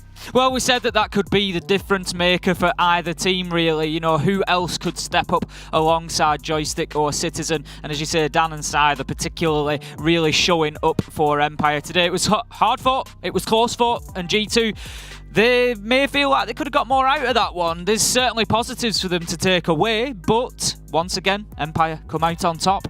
They do indeed. Let's take a look at the match summary and see who came out on top when it came to the stats. It's Scyther at the top and Virtue on the other side. We had a bit of excitement about Virtue throughout that game, saying it's good to see him getting involved. But Kix discussed this as they were closing out the cast as well, that always, although those kills only sit at 4, they were high impact kills when they did come through.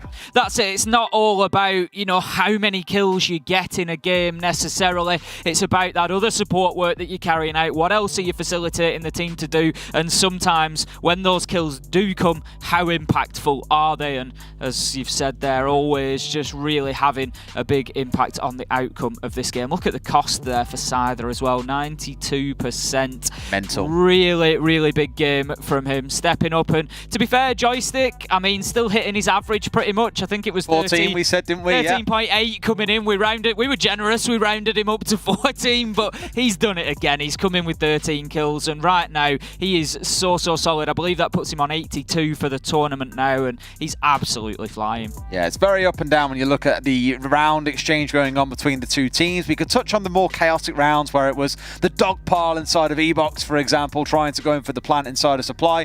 It was just Empire member piling over the top of a G2 member, vice versa. It was a bit chaotic, but I think in the second half we really started to see the differences for Empire. The rounds where they had all 5 members on site, it was almost like G2 were chasing shadows with their drone play, spending 2 minutes trying to find a player that simply didn't exist on the first and second floor, and when it did come round to the execution, no time left, Ace. No, that's it. And you know, G2, like I say, some work has been done. They have shown improvement there, but now it's almost like they go away with new problems to look at. Like you say, you know, running out of time. I don't know, the problem that you're currently sat at bottom of the table, 1 and 5, and have got that to worry about. It's a bit of an issue, isn't it? Just a tiny little bit of one. It is a I will give it to Empire, though, as well. When Joystick was getting out in the map, I keep busy, we'll have some replays play out as we continue talking.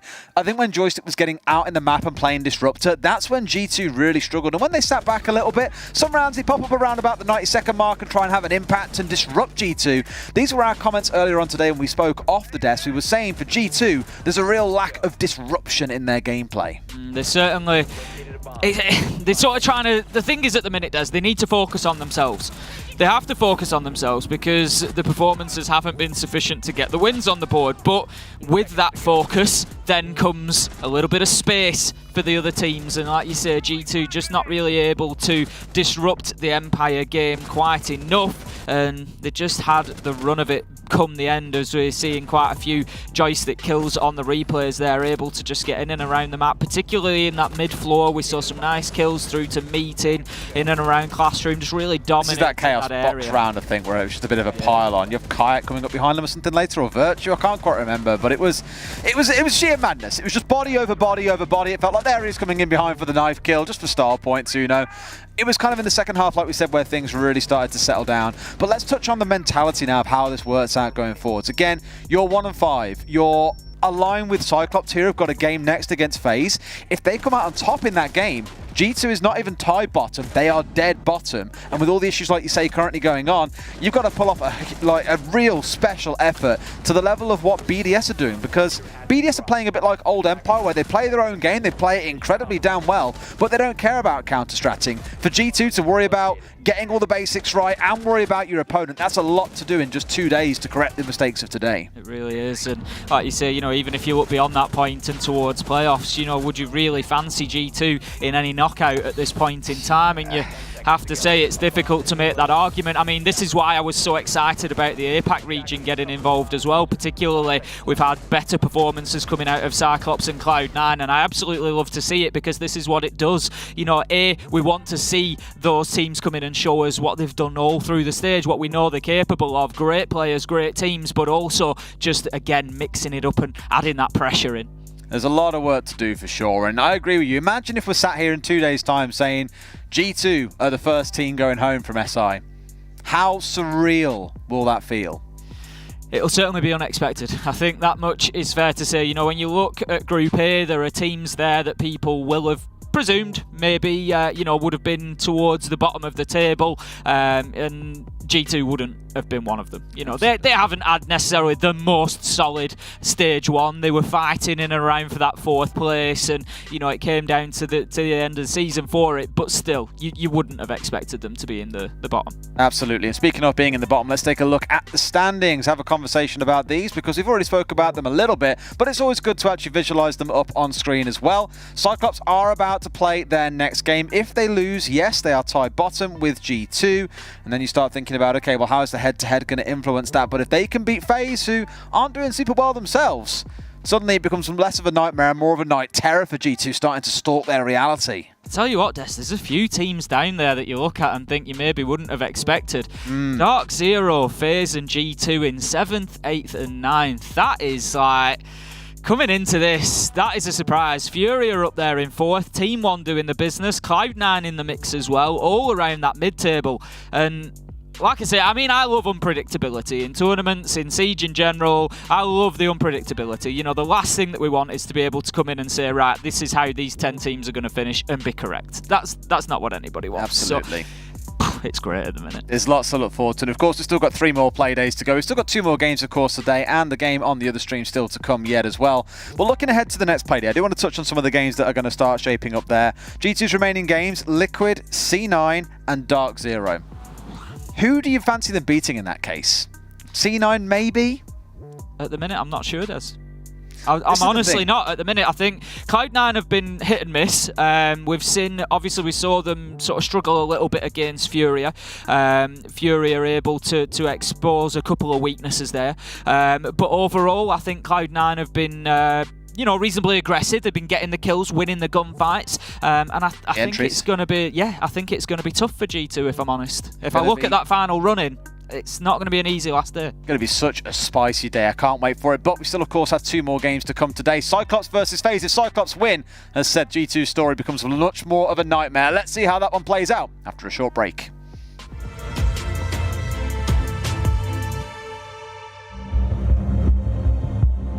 I have to win this round for the grand finals now. And there are so many ways to approach it.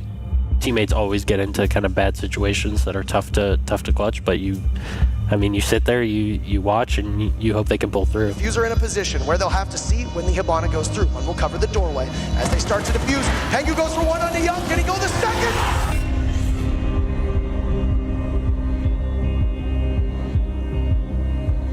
A lot of people wonder why we call the Six Invitational 2018 Grand Finals the greatest match of Rainbow Six ever played.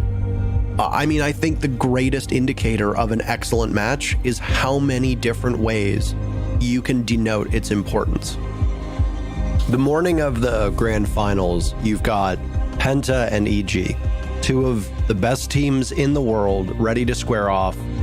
EG, known as Continuum at the time, were the defending world champions. They want to defend the hammer. Penta has won everything but the Six Invitational, so this is their chance to cement their legacy and be the best team in the world. Our two teams both thought that we were the best two teams. Even if we exclude all of that story, we are still treated to an exhilarating best of 5 that subverts expectations every step of the way. EG winning the first 2 maps, the second in particular, very, very close. Nobody saw that coming. I had kind of lost hope, but in that particular moment, Fabian motivational speech, the fans cheering us on, those are the 2 key moments that really pushed the difference. Penta wins the next 2 and storms back to push a 5th map. Nobody saw that coming. Once it got back to 2-2 after Cafe, I guess nerves kicking in a little bit, right? Because in the back of your mind, you're like, oh shit, is this happening? Map 5, Penta almost wins outright. But then EG claws back and pushes us to overtime. Nobody saw that coming. And honestly, I was kind of mentally exhausted, and I didn't have any super logical answers to try to close rounds, and was trying to kind of create some chaos. Doorway, we don't have to really worry about a window. Canadian, a spawn peek, really? The glass goes down! He returned fire, a crossfire in overtime! Why not? And then in the final hour of the last round, it's Pengu of all people who clutches it. They're often known as the best team in the world. Penta are your world champions. When he announced me as a world champion and a winner, I teared up. It was achieving my lifelong goal, and I felt for the first time the massive amount of success. The storyline and the match itself is still one of the best we've ever seen. But when you add context, that's what really pushes it over the edge. And it honestly is, in every sense of the word, the best match of Rainbow Six Siege that has ever been played.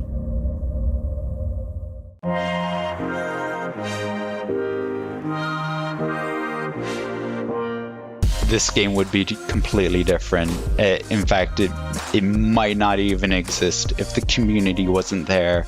It's really fed a lot of where we're going, what we're doing, and the stories that we tell.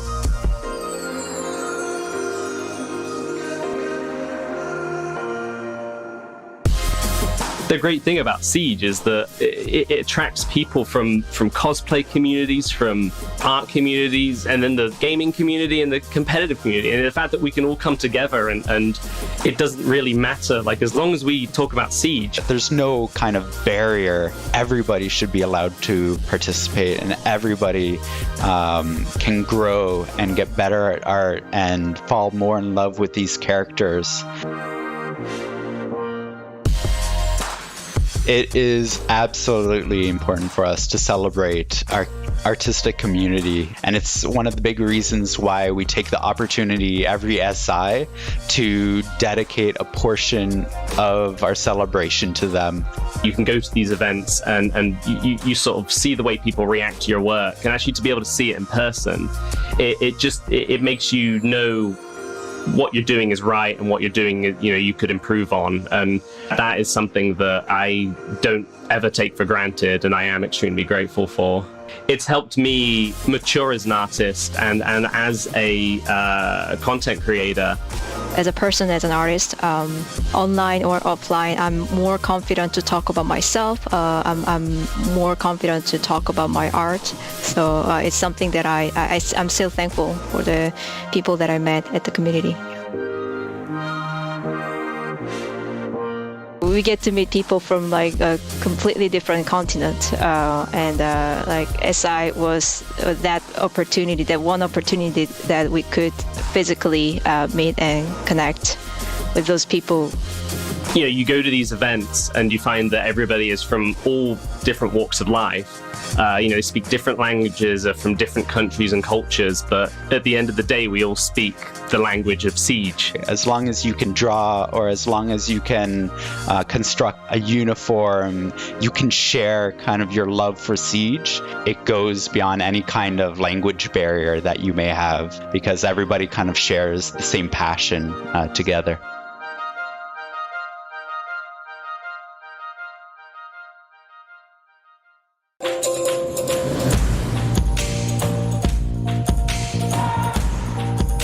The panels are moments in time, are these little moments where we as developers decide to both reveal what's coming in the next year, which is really exciting, but also talk to the community. And we have this really fortunate moment and all be in this one place and celebrate together what's coming in the future of Siege, something that the development team takes so seriously and works so hard on every single day.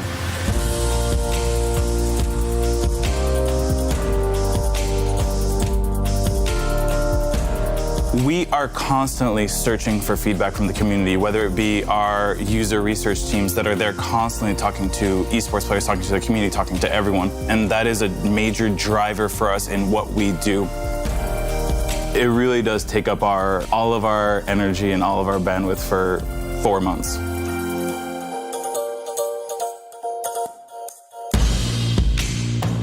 When we get to the SI, it's a little bit different. It is very much a singular moment, which is exciting and scary, where we can have a pretty good idea whether the community is interested in where we're going or not. It's the best and most fearful moment of the year. We are about to kick off our Year 5, Year 6, and beyond panel. We prepared everything we could. At that point, once that speech was done, there's nothing else we could really do. I was fearful of the community response, and I put my headset on, and as they started getting into these other features, they started getting into all these different things that we've never talked about. And then we got to Tachanka, which was a big deal, and it's shocking how much noise a crowd of Rainbow Six Siege fans can make. We've taken the weapon out of the turret and made it a primary weapon. Again, it's we're rebalancing also the. Okay. I guess I like it. The dev panel really tells me why I should stick with the game. There's always things in the new season that throws me off guard. And there's so many cool features, and that's hopefully gonna keep happening because it's like the most exciting thing ever. Siege will always have, we're always gonna have to build, and we're always gonna have to adapt and change, and it's an ever-evolving game, but in that moment, it just felt like everybody was so close, and the development team was able to be very proud of the work we've done, and the community was allowed to be very excited for the direction we were going, and it did feel like we just reached this point where we could all celebrate this game that we do all love together.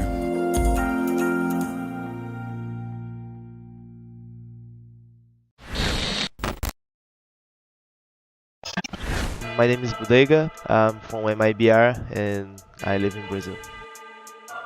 That's a tough question, but I want this Invitational because it's with my team and I really love doing with them. We are a team and we have to work as a team. I mean, I have Loki, he doesn't have feelings during a clutch. I really look up to EU's playstyle, I really love their aggression. I don't look up to NA, I really hate them.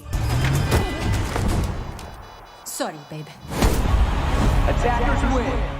He needs to get into the site and keep in mind, in a 4v1, they are the best team that has ever... The date is February 17th, 2019. G2 has just beaten Team Empire.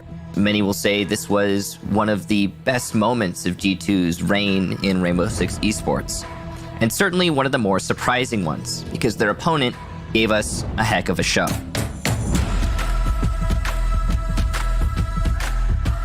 Let's briefly go over the history of Team Empire before SI 2019. At this moment, I guess we were in Challenger League still. So we are not competing in Pro League, and we are going for the Invitationals through the qualifiers.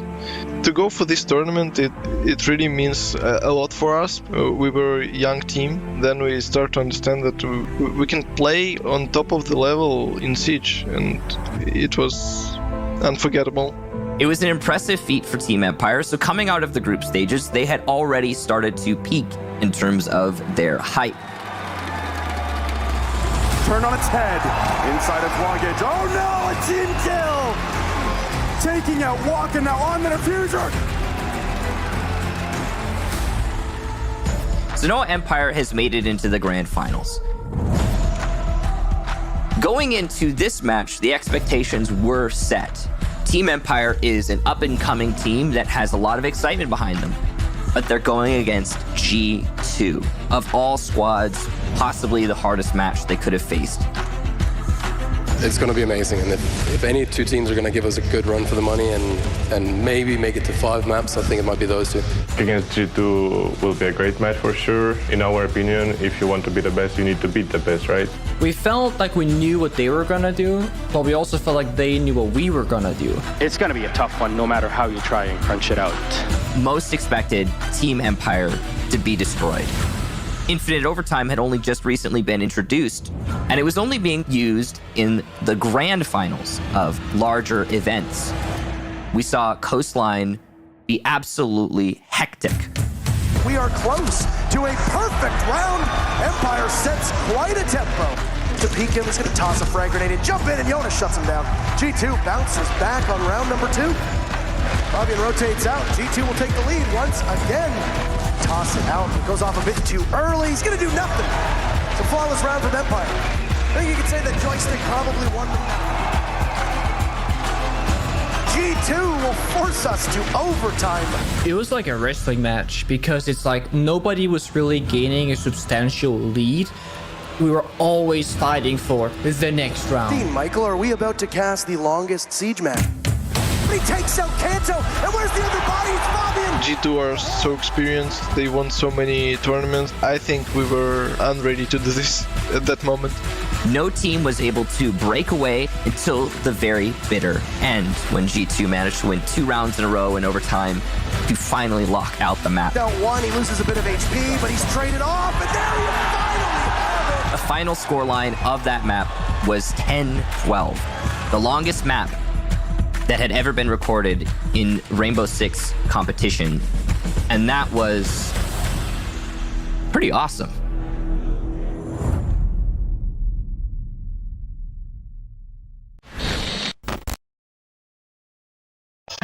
I'm Elems, I'm from France, and I'm playing for Team BDS. It's all about practicing a lot, making strategies, looking what the enemy team is doing, and most important things like working and having fun at the same time. I would say nade because it's more enjoyable.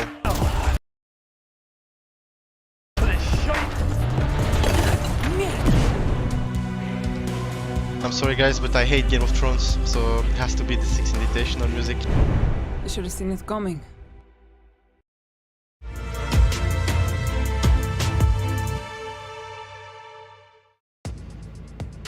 Welcome back. We've got an exciting matchup for you just ahead as an APAC team battles up against a LATAM team. And well, for Cyclops, they got a major assist in the matchup that just ended. They find themselves at the bottom of Group A with G2, but with G2 losing and being done for the day, a win here for Cyclops will vault them out of last place. Yeah, they're definitely going to need that win, that's for sure. FaZe, though, are in a similar position as they have been losing all their matches today. They lost against C9, which was an upset for many people. They lost against BDS. That was a much closer match, 8-7, but still, a loss is a loss. And FaZe are looking to peel away as many points as they can. This is definitely their moment. been a much better day for APAC than what we saw on our very first day in the groups. So if you're a fan of Cyclops, they're going to be looking for their second victory here. But anyway, let's get into the rosters for both of these teams, because if you haven't been following, you might not know them all that well. One of the hottest teams coming out of Japan and what was considered to be one of the more aggressive teams from APAC, it's Cyclops Athlete Gaming. By the way, I just want to say, I've seen a lot of people ask, why is it CAG?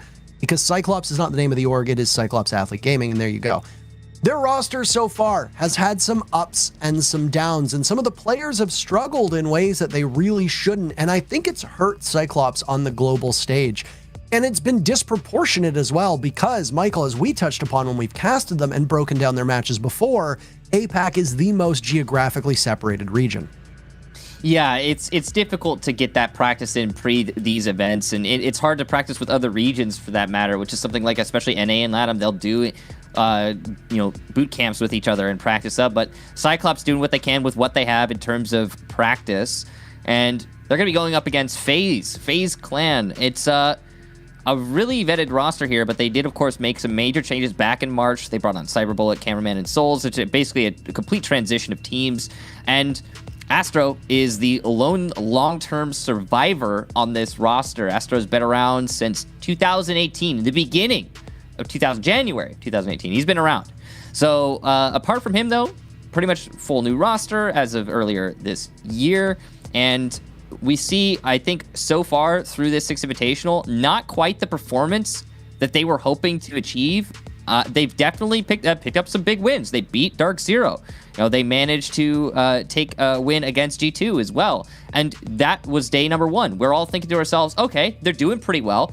But today has not been the same story. Losing to C9 7-2, that's pretty rough. And 8-7 a loss against BDS. That's much closer, like I said earlier, but a loss is a loss. Those numbers, by the way, that data involving Astro's tenure on FaZe, it actually betrays you, Michael, because that only goes back to when FaZe picked up the roster before the 2018 SI. If you want to go all the way back, Cameraman and Astro have been on that squad for the entirety of 2017 as well, when they were playing as Font Energy before Cameraman left FaZe at the end of last SI to go to MIBR. He's now obviously returned. So it is fascinating to see this. Sorry? It counts as a leave. I mean, he wasn't on the roster for like a long time. It's I don't know. It's a different team. Very different. Well, I mean, this is the old MIBR squad, right? You bring in 4 players from MIBR, one of whom is an ex-FaZe player. And so far, honestly, this has been so unpredictable as an event. And it was something that you and I talked about during the break, but I think it's a conversation that needs to be had as well for the viewers at home, is we haven't seen any live competition now since the spring of last year. It's been 14 long months of winter, basically. And the metas have changed, rosters have changed, hell, the game has changed significantly since then. So, of course, there's going to be some upheaval. So let's take a look at the maps. Let's find out where we're going to be playing this matchup. Compare these teams' history on Villa. All right, so we know where we're going and we know how to compare now. Villa as a map is one that FaZe do not like to go to that much. They do not typically play it. They've got a checkered history here and a limited one at that. But it's pretty much the same story for Cyclops. They've got a little bit more of a, I guess a better history here, having played it in the last, since the middle of last year. They played it around 9 times. They've won it 6 times, so it's not terrible for Cyclops. But it's also a map that they ban religiously. Like, they ban it so much. They do not like to go to Villa. So it might be a slightly better comfortable map for Cyclops Gaming, but it's for both teams one that just isn't played frequently. Yeah, and I mean, Villa is a very strategic map for a lot of teams. It has seen a marked shift very recently. If you've been following the way that Villa has been as a map, this started out as an absurdly dominant defender-sided map. At one point, I think it had like a 70 to 75% win rate for the defense, which is just mind-bogglingly high. It has obviously changed, and we've seen during different metas when Lion was very prevalent. We saw just a couple seasons ago that the attackers were having a much better time with all the destruction that they can bring, because Villa is actually one of the most destructible maps. There's so much soft destruction on every single bomb site, and teams are exploiting that now, especially with changes to Ashe, and especially with the reduction of the utility soak meta. Villa's sort of swung in the direction of being a relatively balanced and even map, so it really depends on what operators get banned, very similar to a map like Consulate.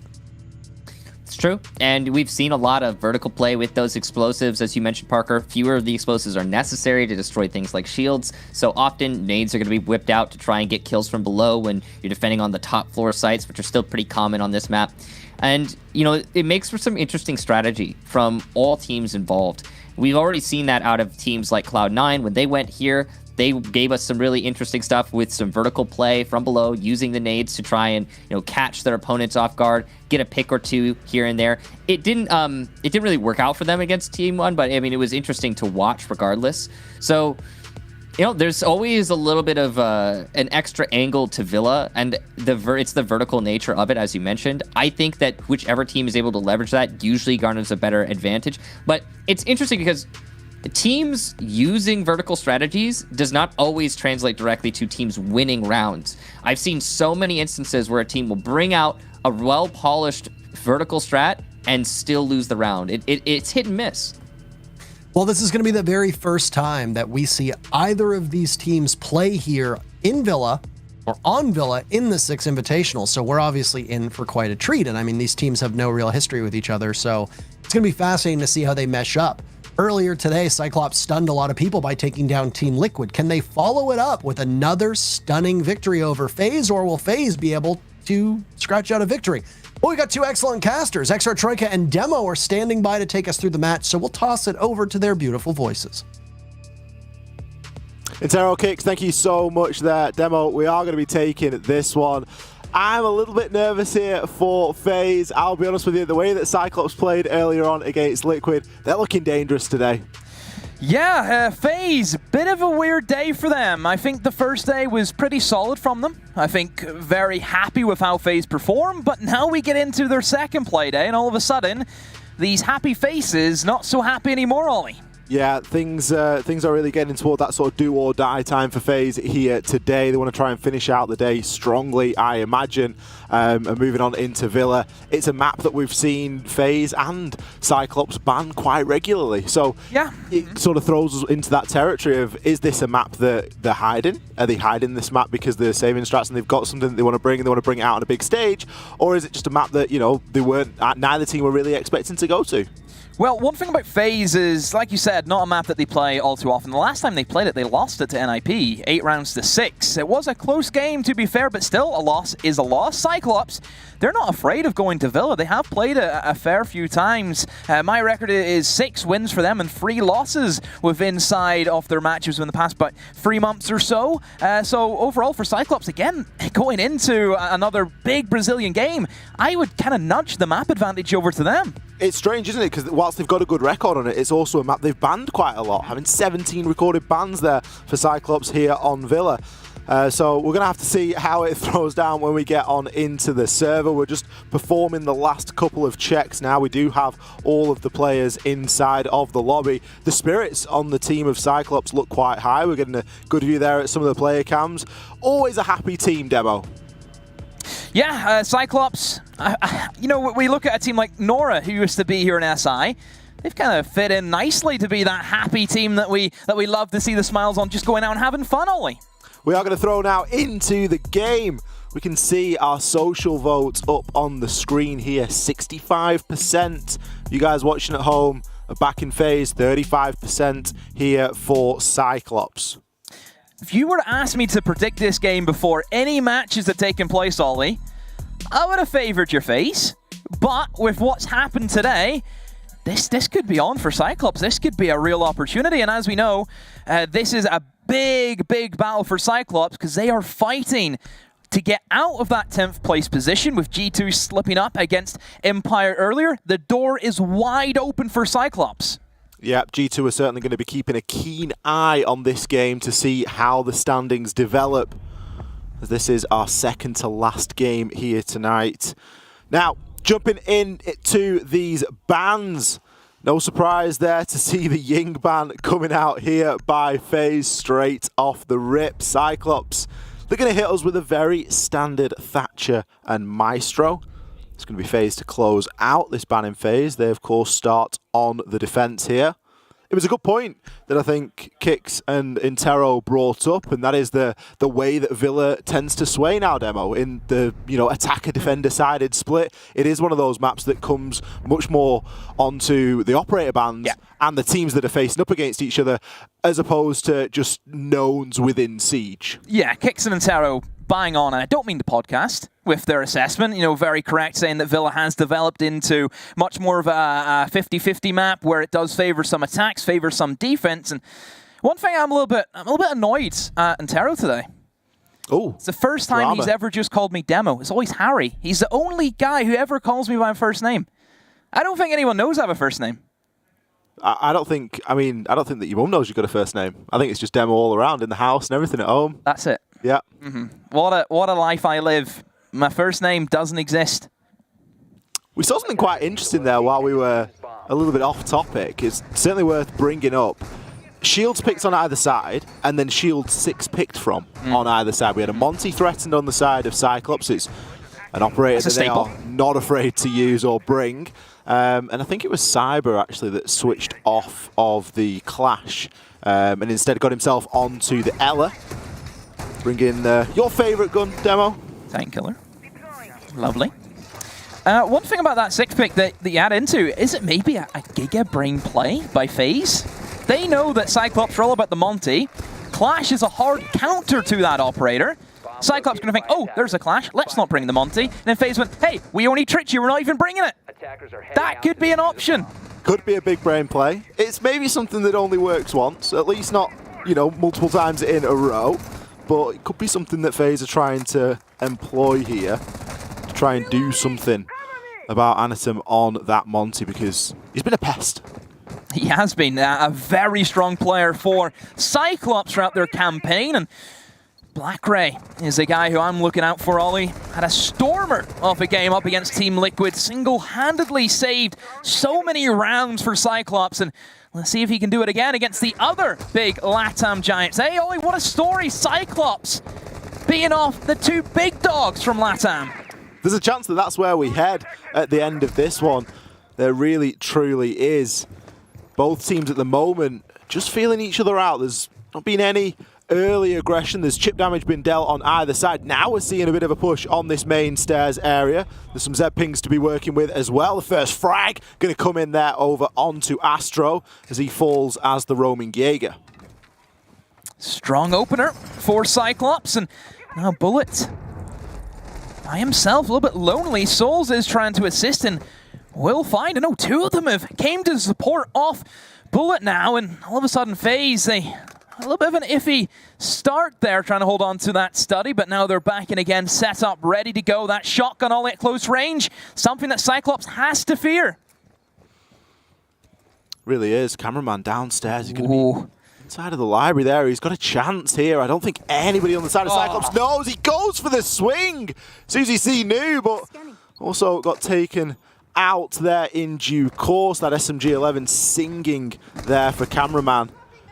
Interestingly, no one on the side of Cyclops has kind of rotated to try and deal with that, because the C4 is almost certainly going to come in, and there it is. Black Ray, he's been taken down as well. So much damage has been done there by Cameraman on that roam. Cyber picks up a kill there over onto Anitum, and it is now all down to Gatorada.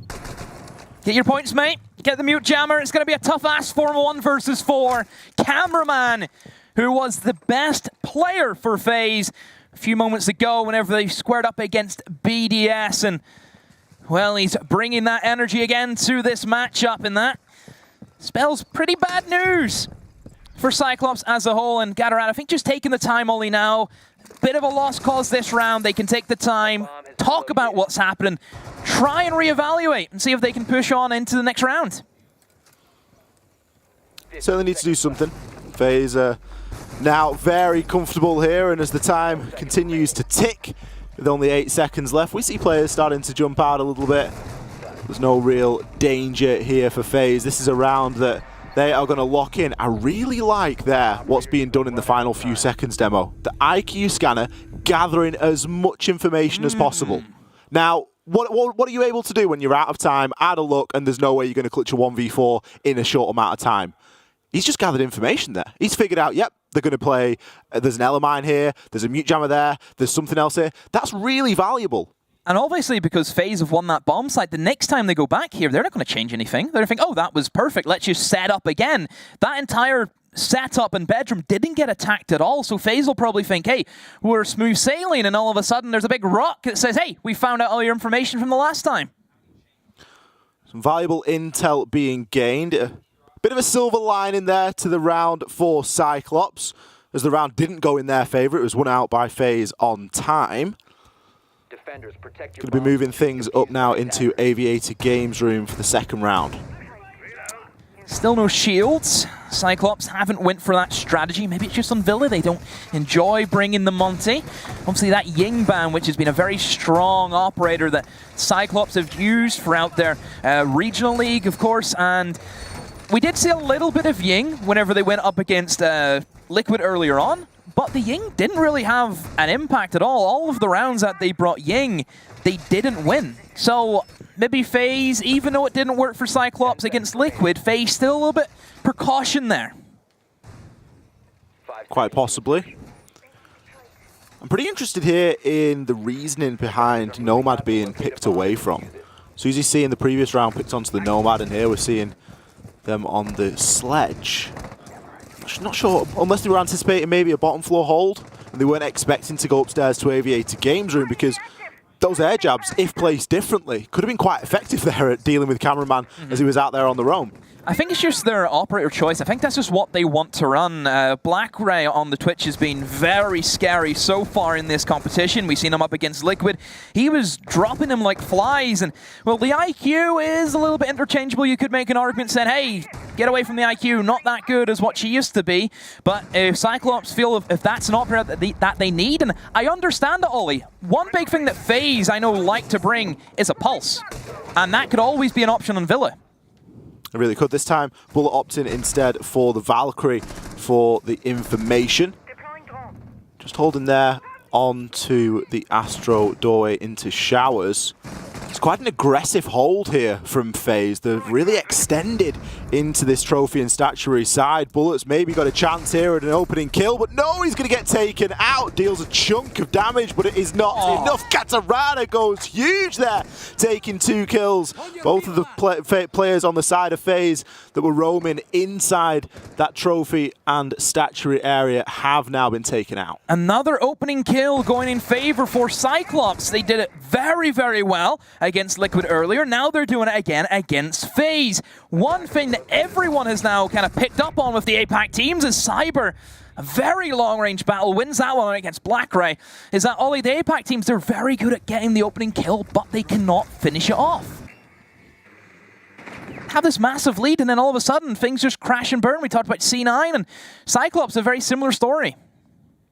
Time really now for Cyclops to try and compose themselves moving into this final minute. They have the advantage, like you say. They've got to try and press this now. FaZe are retreating a little bit further back in onto the site. Astro lining himself up there for a C4. It's going to get thrown on out, but isn't going to land anywhere. Astro trying his best to find some damage throughout the drone hole, but still just holding it. Oh, and he gets it. Of course, I get it was very, very low from the previous engagement. He did get downed and was left on 20 HP, so yeah, it's a great pick to have, and it does give FaZe a little bit of hope. Still up against it, though, and here comes the push from Cyclops. Souls is trying his best to hang on, and he finds one. Can he find the second as well? No, Astro is there with the cover, and Gatorada now all by himself pushes in deep towards Maps, looking, hunting for the kill. Can he find it? He finds one. Time's up against him. He has to grab the diffuser. Astro holding on for dear life. Oh, almost found the pistol, but no, Astro is there. FaZe hold on by the skin of their teeth. A quad kill there for Gatorada, not quite enough. You could see the way that that pistol headshot was being lined up. A millisecond or two off there from Astro. If he'd have hesitated, if he'd have faltered, if he'd have missed his shot, that pistol headshot goes through, that would have been a very clutch ace indeed. 2 centimeters off. Not even. Not even. FaZe, they've come away with 2 opening rounds here, but it hasn't been that clear cut at all. we have to come back to it. They have the 2 opening kills, and then they fluff it. What can you say, Ollie? This is a very, very bad habit, and Cyclops, they need to get out of it now.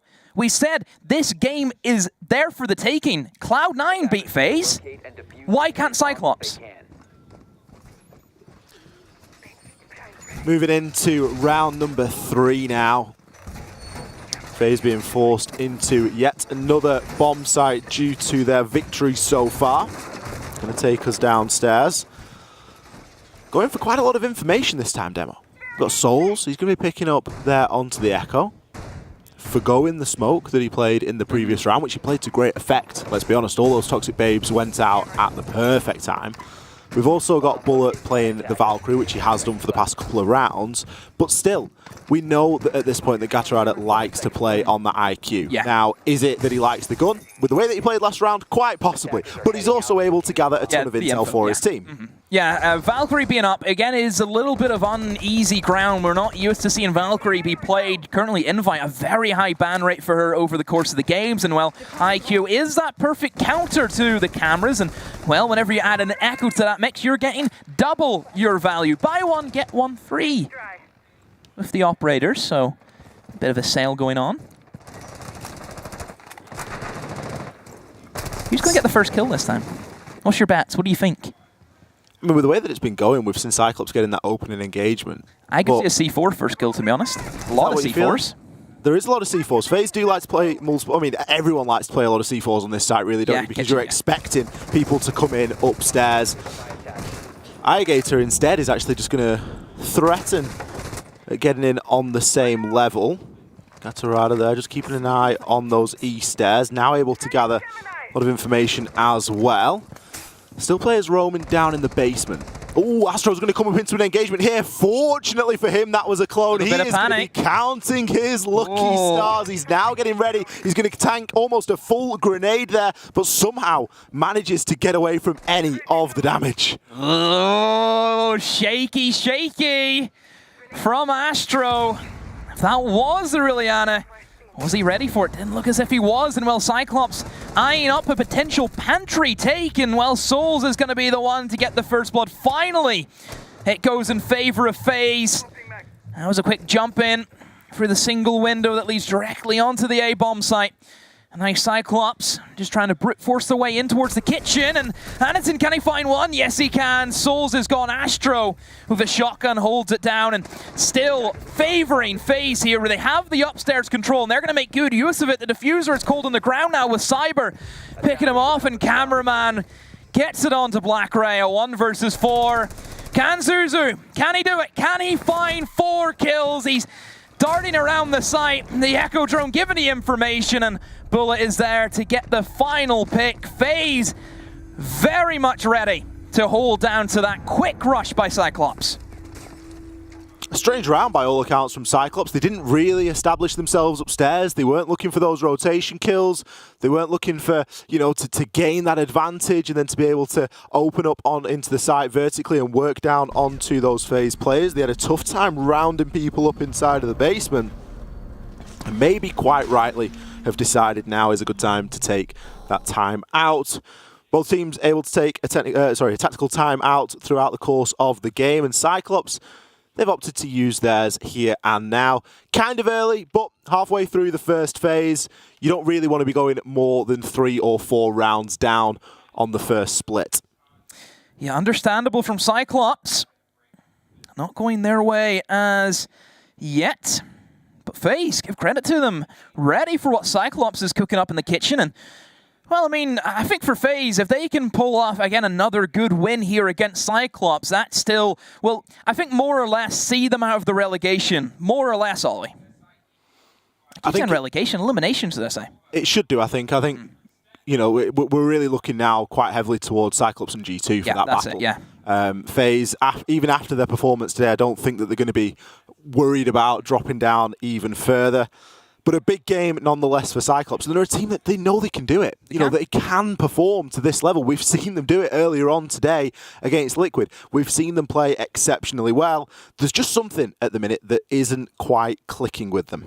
Cyclops can beat Liquid, who is I think a better team than FaZe. I think they've proved at the Copa Elite 6 whenever they took first place there, and FaZe didn't even manage to make it into the semi-final. So overall for Cyclops, they beat actually the harder team for them and struggling now against the team which isn't as good, but still a very potent threat that is FaZe Clan. Well, the timeout now has expired, and it is time to face the music. Does look, unfortunately, though, as we're going to hit a rehost, so Cyclops they're going to be counting their lucky stars, aren't they? What about that? A timeout and then an immediate rehost after? Oh, that just gives that little bit of extra time there to go over what you were talking about. Power up, mega timeout. Is that what we're calling it? Extended Uber timeout. Well, Cyclops, you have the time.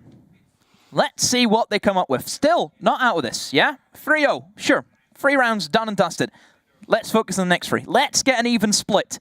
We've talked about Villa being a very equal map on either side for attack and defense. They can definitely pull this back. And, well, only one thing that we did note on round 1 is that they're going to know some of the equipment placements for that trophy statuary now. Yeah, they are. It's something that they spent quite a lot of time, or Gatorado, spent quite a bit of time as he was in that 1 versus 4 outside on IQ Scanner, just learning a little bit about what was going on. And that's obviously information that the coach stood behind is going to be able to see, mentally process, figure out. A really good time to use the timeout before you go back to a site that you've seen before and you've been able to gather a bit of intel on it. Now, we could be looking a little bit too far into that, but these are the small marginal gains that you need to be trying to pick up over the course of a match to give you an edge in what is already proving to be quite a tough matchup for Cyclops. It's the minor technical skills that separate a good team from a great team. And that's what it's always been. That's how the regional leagues work. We see these strong Tier 1 teams dominate those leagues. It's because they have the technical skills mastered, where some newer development teams, they still struggle with that. They really do. We are just getting all the players back into the lobby. Thank you for bearing with us during this short break. We're obviously going to perform the checks and make sure that everything is all running smoothly before throwing back on into the game. For the meantime, we can take a look at Cyclops and just see and try and gauge what the mood is like between these guys. Correct me if I'm wrong here, Demo, but I believe that in a rehost situation, the coach isn't allowed to talk. Obviously, in the timeout situation, the coach is allowed to talk to the team. So whilst it has been extended, now it really is just the teams going over and discussing between themselves, between the individual players, should I say, that how they're going to start to approach and move forward. FaZe Clan. Pretty chill. He's the player who's been very vocal, especially in his game against BDS. He was bouncing off the walls, Ollie. FaZe Clan, very cool team. Very calm and collected. Cool, calm, collected. One of the last times that I saw FaZe play on Villa, they were anything but cool, calm and collected. It was an absolute bloodbath demo. Cyber went nuts. He ended up plus 11. 15-4. This was back in the BR6 against Santos. It was unbelievable. You know, you just get some of those games where you just see a Jaeger main going off and having a field day, and that was exactly what we saw there previously. Cyber so far in this match is keeping himself under the radar, flying pretty low. I think he got a really nice long-range kill, didn't he, in that last previous round at the bottom of East Stairs. But so far, just been going through the motions, playing on the Ella, playing the shotgun, so not picking up that fragging role. But we are now back into the game. As you can see, Trophy Room and Statuary is the site. That was already locked in before we saw that rehost. So, Trophy Statuary once again, and there is a bit of a change in the FaZe lineup, Ollie. We're now seeing a Frost be brought, which was something that we did not see the last time. Jaeger being sacrificed for it, and also even more so, we're seeing a Dokkaebi be played by Cyclops and foregoing the IQ pick, which is a bit of a necessity whenever you're playing against a very strong Vault player in Bullet. I think that the IQ is probably assisting them somewhat in, just being able to find those cameras a little bit easily. If they're not familiar where FaZe's sort of common spots are, then they're going to want to try and dig that intel out quite quickly. Also, there is the argument that they gathered the information in the previous round when they played the IQ and they were able to figure out. So maybe they've got an idea of where the spots are. Or maybe there's another theory. They're not picking the IQ, they've brought the Dokkaebi, so why destroy the Valkyrie cameras if you can hack into them? Maybe they had a look at the Valkyrie cameras on the scanner and thought, you know what, they're really... I wouldn't mind having a look at that when I'm on the attack. Just see where, see where Astro is, see where... Gatorado just logs in and says, I am the Valkyrie now. I am the Valkyrie now, I'm going to take control of all of your cameras. Thank you very much. But, Demo, what that does require is it requires a good solid opening pick, and it requires some safety to hack into that phone. So Astro on the Frost. We've already seen some strong Frost players so far throughout SI, and let's see if Astro can live up to that reputation. How are Cyclops going to approach this one? They went very heavy on the south side, pushing in towards Study. It was a real battle for them, struggling to find any kills on that side of the map, and Bedroom was pretty much left unscathed for the most part. Seems as if they're going to rotate a little bit more now, focused towards that Bedroom. They have the Ace, they have the Maverick, so they do have the hard breach available to them to open up that wall. It's very difficult to get a Maverick in there, just the way the angles work. Very, very easy to get picked off, and also it's a destructible floor, so you could get C4'd from below. But Ace makes a very light work with that wall. The only thing you need to be worried about is impact tricking, which is dominant in the current meta, and Souls is going to be waiting for those Selma charges to be thrown on, and out goes the impacts. Something that does take a little bit of timing. Always potential to distract there with a drone coming in at the same time as well. Both sets of Selmas there have been destroyed.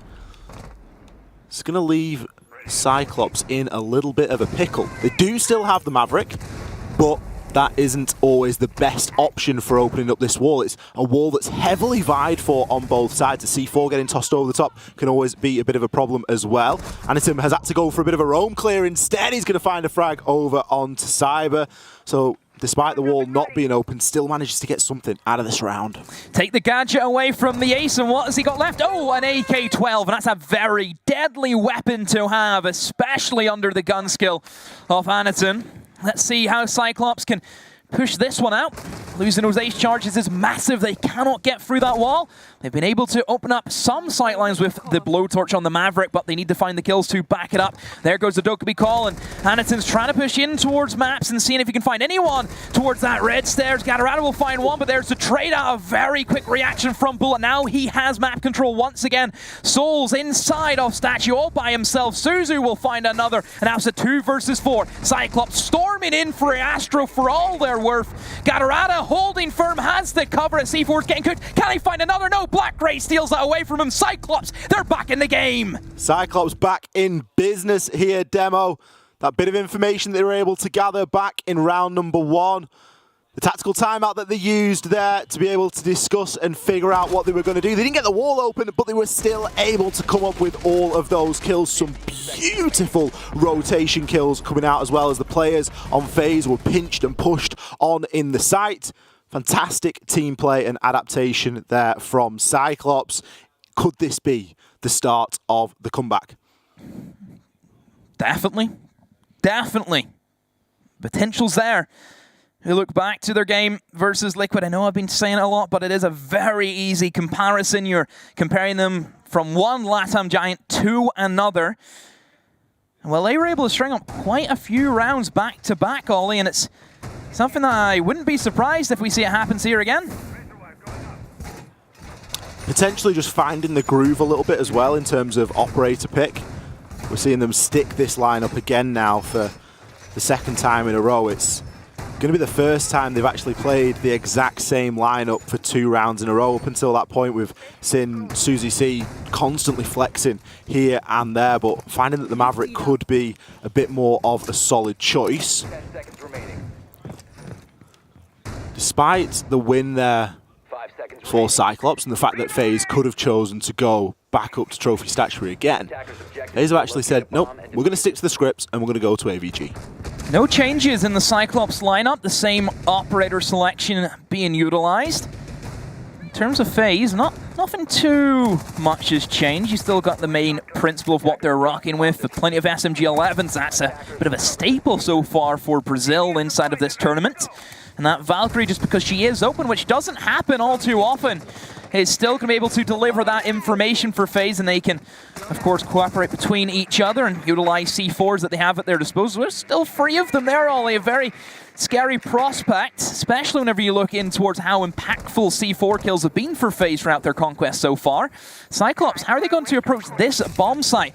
Seems to be your bit of a run-of-the-mill take in towards the main stairs, in towards Study. Souls, though, has this hole open right above the main stairs, and you see him. Oh, misses the shot. Oh, look at his health. Very, very lucky to be alive, Ollie. And Cyber now, with the information, going to try and go a little bit aggro. Anaton finds the first kill, and Cyber battles off that main stairs. For the meantime, Souls finds Anaton.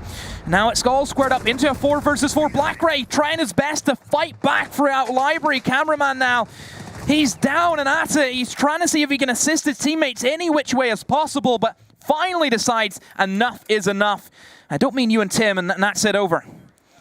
One breath of Toxic Baby Canister Gas, and both Blackray and Irrigator will be out of business inside of this round. Both sitting below 10 health.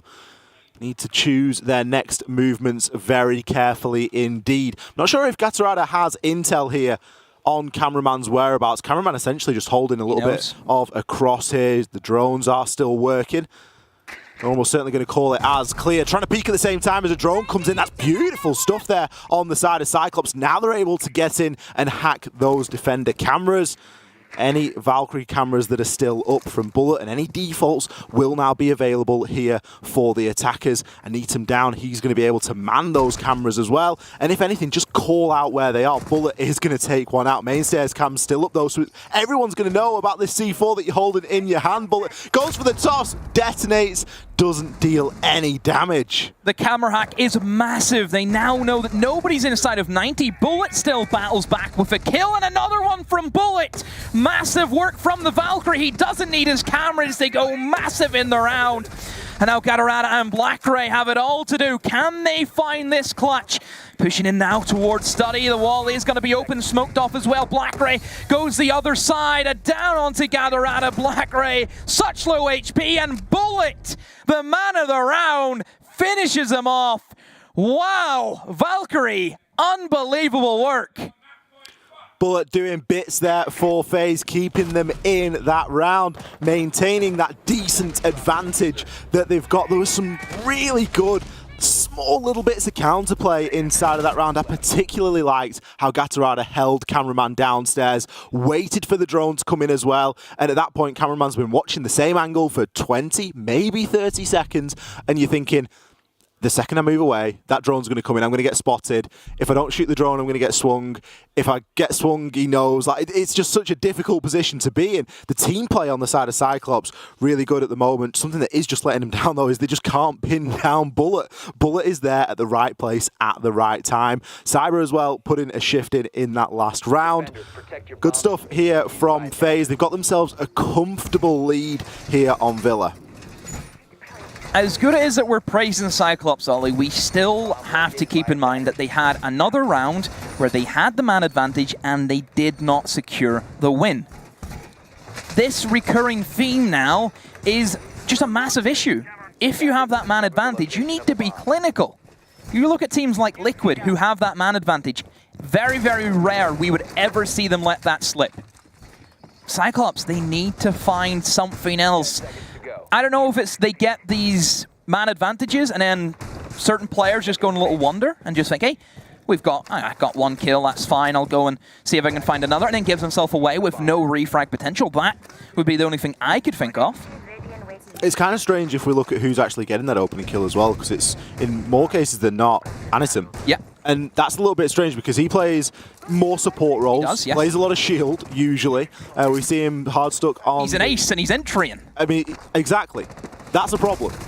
Entry kills from an ace, Yeah, it happens occasionally, but it shouldn't be happening consistently. We need to look more toward BlackRay. We need to look more toward Irrigator for those entry kills. BlackRay had a massive consulate earlier against Villa, against Liquid. Against Villa. Here on Villa. What teams? I didn't see that team in the group Did you not see Villa? No. Villa are a great team, mate. Great team. Who did they beat? They've beaten everybody. They beat G2. I mean, anyone could at this point. Well. Well. Right. Let's see. Cyclops, can you at least salvage one round from this big rehost we had? And let's see if they can at least get a 4-2 split. It would help them out a lot as they move on towards that defensive half, and perhaps there's still more potential. Like a lot better, I think, on the defense half in Consulate than they did in the attack. And Cyber, almost had that one, Ollie. That would have been a great way to start off the round for FaZe. Ooh, nice little C4 toss there. It isn't actually going to connect. Gatorada got himself down those astronomy stairs, but there's so many people playing it inside of Astro. Cyber is forced to dip on out. Doesn't really want any part of that. This time, we're actually seeing vertical control being taken from Cyclops. Previously, when we saw this round, they actually just pretty much straight out pushed the site, and it didn't work very well for them at all. So it's good here and now that we're actually seeing them take the time to gain that control and then be able to look to do something with it. They've got players in position to gain these rotation kills as well. There's loads of drones out there for them. There's been no opening pick just as of yet, but Cyclops are setting themselves up quite well here. So FaZe are definitely hunkered down in towards the bomb site. Let's try and hold firm against Cyclops, who are slowly making their approach. I'm liking this adaptation from Anaton, knowing that they always have somebody playing inside kitchen, being able to eliminate anyone who tries to swing on in and go for that plant.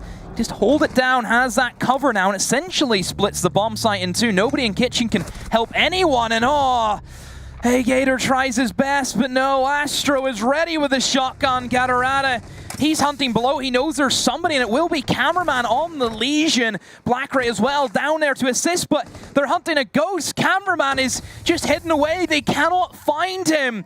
Bullet in the prime position. All of them stacked up now and towards China. That's one dead. Oh no, Gatorada has the trade-off. Another one falls from FaZe. Anaton eliminates, and now the diffuser being stuck. FaZe have to climb. They have to clamber in. Diffuse goes down, but there's the kills. FaZe range through. BlackRay stuck inside of the 1v3. Oh, he bottles his shots, and it gives FaZe the opening. Astro clutches up for the boys, and FaZe Clan take a 5-1 split. A dominating split here from FaZe on Villa. That last round, it looked a little bit shaky. Cyclops running out of time dearly in those dying few seconds. It was great they were able to get the plant down. It was wonderful. They were able to actually take pretty much full site control, but they then proceeded to lose every single gunfight. And that is something that we can really attest this round advantage to FaZe at the moment with, is the fact that FaZe aren't losing the gunfights. We're seeing the odd gunfight here and there. We're seeing good team play. We're seeing good positioning. All of these things, Cyclops are doing well. But what they're not doing well is clicking heads. They're not getting the kills, Demo. FaZe dominant in that department. Players struggling from Cyclops. BlackRay, who you pointed out to, just not being there as what he was in Consulate. And it's those moments that we look out for. Anaton, give credit where it's due, Ollie, has been the big player so far for Cyclops, being able to entry, find those kills where he can. Even Gatorada as well, trying his best, but we need more from everyone else in the team. Even then, we say that Anatom's done really well, you know, but he's not sitting on a pretty amount of kills. He's currently going negative. And you just think, if that's the sort of standard that you're dealing with, then it isn't ideal, really, when the only player that you've got is Gatorada that's actually going positive. And if we think back to round 3, I believe, round 2, I believe, round 3, that was when he got the 4K. And he's currently 4 kills plus. So that's exactly where that advantage comes from. Well, Cyclops, you can forget about the attacks and focus on the defense. That's what you have up next. Let's see if they can pull off their own 5-1 half, perhaps, to take us to an OT. Or, Ollie, do I dare say a 6-0? Am I a little bit crazy for thinking that? I mean, seeing that it's 5-1, yeah. No 6-0 for Cyclops? I don't think either team can get a 6-0 at this point. 6-0 on the half. Oh, we're 6-0 on the... Oh, right, okay. Well, now that makes makes a lot of sense now. I was getting a little bit worried. Am I still about crazy, you though? Yep, you are, Clem. Oh, okay. You're a lunatic. I was getting a little bit concerned there for you. Well, the sides have shifted, and this could be a chance here for Cyclops to make something happen. Defense has been very kind to FaZe so far. So kind, in fact, that they've been able to get a 4-round advantage. Now the pressure is on Cyclops to show that attack on Villa maybe isn't their thing, but defense is. They need to come up with something here. Souls with the aggression. He's getting himself straight on in. He gets taken down by Susie C. He drops some Capital utility in form of a smoke there on that Wolf window, and he's surrendered the diffuser in the middle of Trophy. It's going to be a tough one to try and retake. Bullet comes in with a frag, and Cyber is actually already inside of Astro. How is nobody on the side of Cyclops defending Astro? All very well concerned about what's happening on the other side of the map, but they don't have a clue about what's going on inside of the site. Cyber has no intel. He goes for a swing regardless.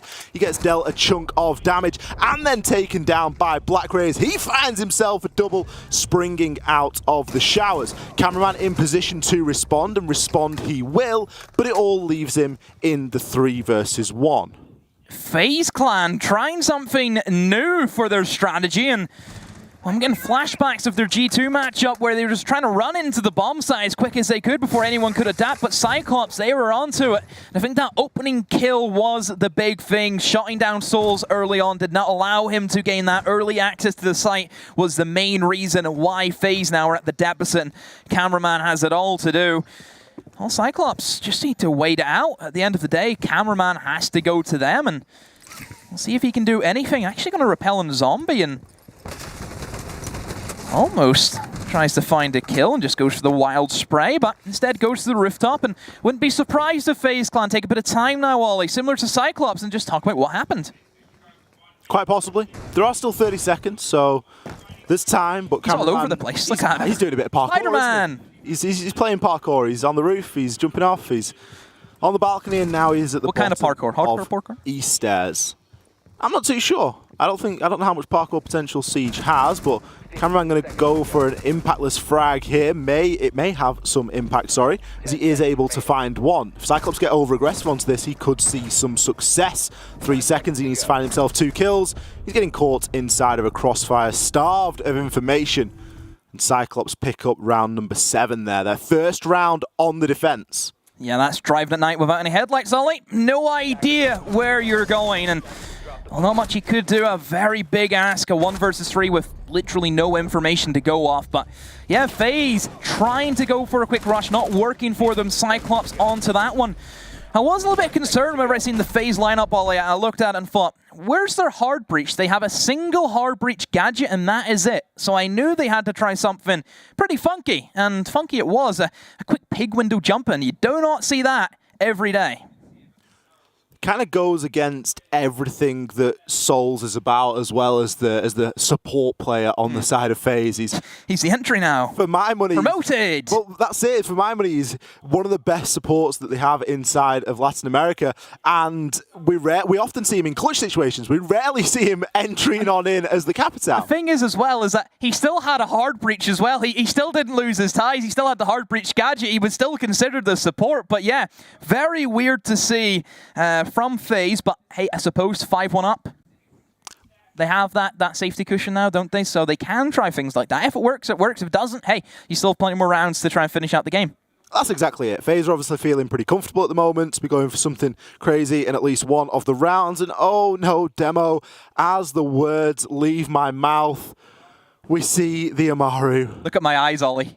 They've lit up. We see Amaru pick from Astro. Now, this essentially is just like, right, the previous round didn't work. What can we do to make it better? And there's 2 answers to this question. There's 2 answers. There's one, we can go good old-fashioned strats. We can just play how we're meant to play. Silly. The other answer to this question is we just blow the lid off it. And we go, you know what? Who is the best operator to get into the building as quickly as possible? Amaru. 10 seconds left. Zombie window. Has to be a zombie window. There's no way it's not.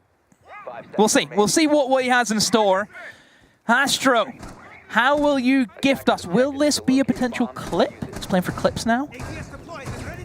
Maybe. Maybe not. But See if Cyclops is ready for. I mean, this is probably the last thing you would ever expect is an Amaru. Where is it going to come in from? Let's see, Astro. He's actually going to go in from below. Ooh. He's going to go up the hatch. He's going to go up the hatch in 90, and that's going to give them immediate 90 control, Ollie. And one thing I've always said is if a team has 90 control, you have a much better chance at winning this bomb site.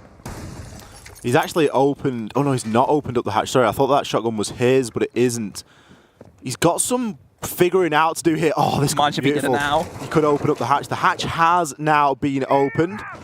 We have got players tempted to peek, and Needham is going to be playing at the top of said hatch. I'm not sure how much intel Astro has in this circumstance. Obviously doesn't want to get himself caught in the animation, finds the frag regardless, and Needham, he gets caught wanting out there and drops the hatch accidentally. It seemed Gatorada going to fall as well, and Astro said, you know what, forget the Amaru. We're not going to use that anymore. We've managed to get ourselves 2 kills. This round is very winnable. We don't need to go flying up a hatch. We've completely missed it with this one, Ollie. He wasn't playing the Amaru for the Gadget. He's playing it for the G8. Let's not forget the G8 is still an incredible weapon in the current meta. 50 rounds in the mag, fire rate, no recoil at all. An amazing weapon to have, and Astro is making it work for him. Let's see if he can find any more. Gator will find one, and actually going to go downstairs to challenge said Amaru. Doesn't know where he went. He just went into the corner, and Astro ready with the LMG. And another. Can he get the quad? Yes, he can. Oh, Astro with the Amaru. There's your clip, Ollie. There's your clip. Astro was playing for clips, but it wasn't the clip he was expecting to get. He ended up with a quad kill, and he didn't change floor demo. He entered on the ground floor, and he gained 4 kills on the ground floor, attacking onto an upstairs bomb site, attacking onto Aviator and Games Room. That's where that 50 rounds really comes into play. The last kill, it wasn't the cleanest in the world, but it is a kill nonetheless. All of that combined is enough to put FaZe on a match point here on Villa. And I reckon that Cyclops are going to be left scratching their heads after that round. I'm scratching my heads at Cyclops. I said heads. I don't have multiple heads. I just have the one. God, could you imagine a 2-headed demo? Oh no, it'd be awful. Can anyone imagine that? Wouldn't need you. Would there be 2 mouths as well? I wouldn't need you. Just talk to myself. It'd be awful. But no, I mean, Cyclops just giving kills to FaZe again. Sure, fair enough. The first kill, you have no idea he's there. You're not expecting something like that. You can see why that kill happened, right? But the other 3, why was there 2 of them downstairs trying to challenge an Amaru? The thing is, they go downstairs to try and pinch, don't they? But the timing was just a little bit off. It was essentially 2 1v1s. Instead of what it should have been was a 2 versus 1 or a 1 versus 1 timed as such that it can be taken then as a trade, which it was to a degree, but Astro just a little bit too good. Well, he's off the G8, and another funky lineup. We're seeing the Lion come into play for FaZe, and even a Buck and Operator that we haven't seen yet today in Villa. See if he can do any damage. Again, very, very strong for the vertical game that we know exists in Villa. So much off the map is destructible. There's like a few areas which isn't, but for the most part, I'd say maybe 85%, it's wooden.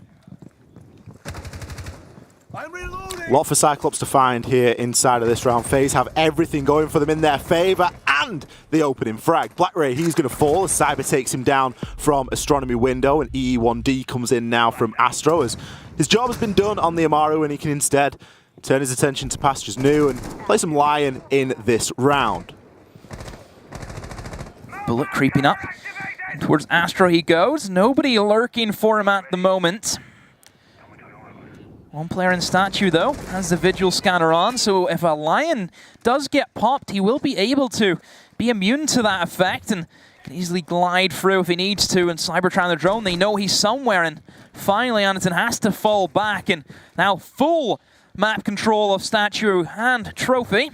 He's going to be in control of FaZe, so the take they wanted is the take that they will get. Cameraman now with access to the cameras is going to be able to see what's going on the defaults. Astro going to make some use of it as he finds his first kill of this round. taking down Susie C there with another swing onto Anyton. That puts him there on the double kill. Pressure now really on for Gatorada and Ayagator. He's going to fall as well with Astro. Who can stop him? Well, Ayagator can for a time, but he's now in the 1 versus 4. Nowhere left to turn. That one means a lot for FaZe. You can see it on the boys' faces. They are going to take Villa there against Cyclops. FaZe Clan, a very dominant performance on Villa. Astro at the end. 2 beautiful rounds by him, and Cyclops a little bit deflated after that one, Ollie. I thought we would have seen a lot more, especially with the condition of G2 slipping out. It was there for them, Ollie, and now it's out of reach. They can't touch anymore. There was a lot riding on that game there for Cyclops, thinking they had some expectation this time coming in onto that one. There has been quite a bit of time since they've played earlier on today, so you don't know whether the momentum's been knocked out of them a little bit. Obviously, it's a marathon, not a sprint. It's something that I think everybody has said who's been on a death section is this is a long week of Siege, and some of the days can be quite long, and Cyclops, they've been caught very short there on Villa by a very good FaZe and an exceptional Astro. Yeah, Astro today, unbelievable. I mean, the Amaru speaks for itself. G8, just so good with him. But yeah, FaZe Clan, that has almost certainly kind of secured them away from the elimination with that very big win for them. So now, really, Cyclops, where do you go from here? You have to win your next 3 games. G2 is going to be your biggest rivals. But we'll see after the break how things have been broken down by Terran Kicks. Hopefully they have a lot of things to go through with you guys. We will see you in a few.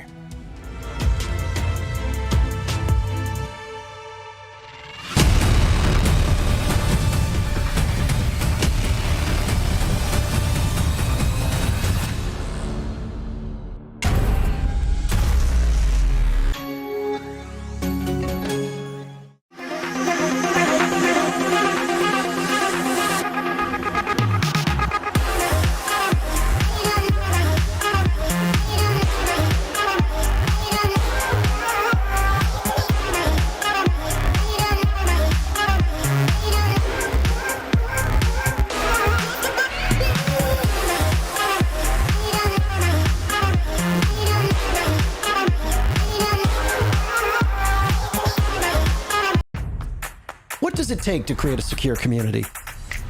Join us on the 2nd episode of I Call Next as we discover how to protect what's most important and enable worry-free play.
Well, what could have been a very pivotal matchup for Cyclops to escape the basement of Group A doesn't quite break in their favor. And FaZe Clan's run so far has been strong, and it's only going to continue to get stronger with their victory in the matchup we just witnessed. Yeah, it was a big win there for FaZe, but honestly, more of a devastating loss for Cyclops. And the really devastating part about it isn't necessarily just the fact that their standings are so grossly affected and they're going to maintain their position at the bottom of the scoreboard, but also, I mean, man, I hate to put it like this, but I watched way too many rounds where FaZe would just walk through engagements with Cyclops. Cyclops crosshairs hovering anywhere but on the target, and it's just weird. It's weird to watch SMG 11s you lose heads-up gunfights against LMGs and such. SMG 11's highest CPS weapon in the game, apart from the BOSG. So it's just, and then there's so many freebies that we saw Cyclops give away to FaZe throughout the entire match. And let's kind of summarize that by bringing up the match summary. Look at the stats. We can talk about what we actually did witness reflected in the scoreboard. We're actually going to go to the replays first, so we'll take a look at those, because you were talking about the replays first, I guess. See, there you go. There you go. See, it happens. You were talking about how FaZe Clan just walked right in and slayed. Well, now you actually get to see it firsthand. So they're just going to walk in and they're just going to slay. And you'll get to see it here. With all the gameplay that came out from FaZe, there was some hope for Cyclops. And obviously this matchup has implications as well on the standings. With this match in the books, that means that, well, there's only one more match to go. Spoiler alert. For those of you that were watching the other stream, the final match of the day just ended. Team Liquid vanquishing Dark Zero on what appeared to be a potential comeback from DZ that did not end up materializing, and Liquid just walked away with it. So the Brazilian teams once again have a pretty good day. FaZe Clan had a bad day and was the worst Brazilian team statistically until this victory right here. Two more Latin America teams are in action, with Furia and TeamOne battling up next. But the standings, as we're going to talk about, which we'll get to in a bit, we still have to go through the match summary here, but the standings and the way that this match actually influenced the bottom half. FaZe Clan picking up a victory here means that they escaped the basement. They're at 3-3 right now. That leaves Cyclops, G2, and DZ at the bottom. 1-4, 1-4, and 2-3 respectively, or what I guess would be 2-4 right now. So 2-4 for Cloud9, 1-5 for G2, and 1-5 for Cyclops now that all these final matches are in. It's a bit of a surprise to see both G2 and Dark Zero down there, as Dark Zero and Cloud9 are both 2-4. They're all done for the day. So the only matchup left is for 5th and 6th place teams. Regardless, here's the score from the game. Any particular standouts for you? Well, obviously Astro, but most of that was just right time, right place from what I witnessed. There were so many instances on the second half especially where we would see Cyclops just waltzing into the crosshairs of Astro as he waits patiently for the kills he knows to come to just present themselves to him. He was able to pull the trigger and win the fight. I mean, it seemed so simple when we were watching it from his perspective. I can't tell you how many rounds I'm looking at the engagements and going, well, how number one, how is Cyclops putting themselves in that position? And number two, how are they losing when they put themselves there? It's honestly puzzling, Parker. And I think FaZe also had a good read on Cyclops, on the pacing of Cyclops, again, especially on the second half when FaZe were on attack. They were able to perfectly position themselves just for waiting for the rotations that came out from Cyclops. And I think, that makes a large difference when you understand your opponent so deeply.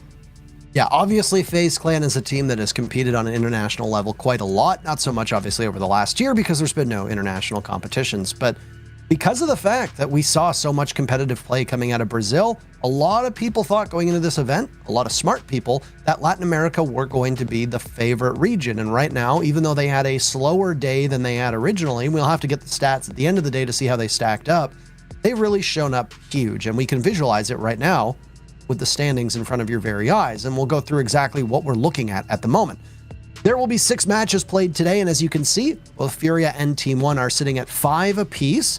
There is a tiebreaker scenario in here that goes by round differentials and head-to-head matchups. So for right now, these are not completely finalized standings, so take that as you will. But at the moment, both BDS and Empire only have 1 loss to their name. EU sits on top of a very Latin America dominant group. Yeah, it's been an interesting twist and turn throughout the day. We've had some really fun matches so far. We still have more, of course, waiting right around the corner. After this break, it'll be Furia versus TeamOne, so that's up next. And that's going to be a battle of the Latin American teams to try and shake up the standings a little bit for just those two squads. Both of them actually sit right next to each other on the standings right now, so it will be a bit of a tiebreaker. It'll be a, who's going to sit at the highest point possible for Latin America. But in general, as you mentioned, Parker, Latin America's performance through at least Group A so far has been pretty impressive, and it doesn't look like it's going to be stopping anytime soon. But Europe has been showing some significant strength as well. It's been a little bit different than I think some people expected, but it's awesome to watch all these things play out and all the various wild results that we've had so far throughout the group stages. And I mean, there's no draws here, right? So either Furia or TeamOne are going to walk away with a win, and those are obviously going to be some big points for them on the board. It should be able to push them up into the upper echelon of the standings, which they're already close to, but they're not quite there yet. Just once again, further cementing how strong these Latin American teams are. And for the region, you're ending the day on a high note. No matter what, a Brazilian team is winning, so that obviously does well for the standings too and hurts all the teams beneath them. But before we get into that matchup, we've got some other things to do first, mainly a break. So that's what we're going to throw to, and then we'll come back with our final match of the day between Furia and TeamOne.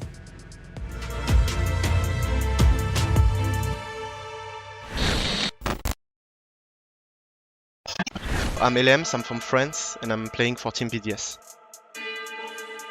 It's all about practicing a lot, making the strategies, looking what the enemy team is doing, and most important things like working and having fun at the same time. I would say nade because it's more enjoyable.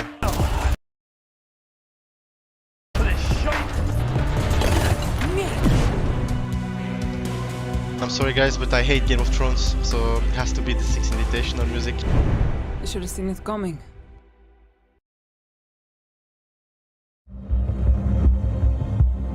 I have to win this round for the grand finals now. And there are so many ways to approach it.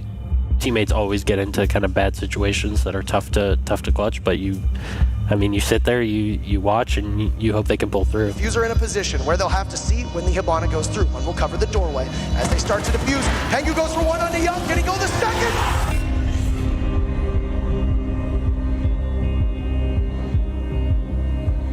A lot of people wonder why we call the Six Invitational 2018 Grand Finals the greatest match of Rainbow Six ever played. I think the greatest indicator of an excellent match is how many different ways you can denote its importance. The morning of the Grand Finals, you've got Penta and EG, two of the best teams in the world, ready to square off. EG, known as Continuum at the time, were the defending world champions. They want to defend the hammer. Penta has won everything but the Six Invitational, so this is their chance to cement their legacy and be the best team in the world. Our two teams both thought that we were the best two teams. Even if we exclude all of that story, we are still treated to an exhilarating best of 5 that subverts expectations every step of the way. EG winning the first 2 maps, the second in particular, very, very close. Nobody saw that coming. I had kind of lost hope, but in that particular moment, Fabian motivational speech, the fans cheering us on, those are the 2 key moments that really pushed the difference. Penta wins the next 2 and storms back to push a 5th map. Nobody saw that coming. Once it got back to 2-2 after Cafe, I guess nerves kicking in a little bit, right? Because in the back of your mind, you're like, oh shit, is this happening? Map 5, Penta almost wins outright. But then EG claws back and pushes us to overtime. Nobody saw that coming. And honestly, I was kind of mentally exhausted, and I didn't have any super logical answers to try to close rounds, and just trying to kind of create some chaos. Doorway, we don't have to really worry about a window. Canadian, a spawn peek, really? The glass goes down! He returned fire, a crossfire in overtime! Why not? And then in the final hour of the last round, it's Pengu of all people who clutches it.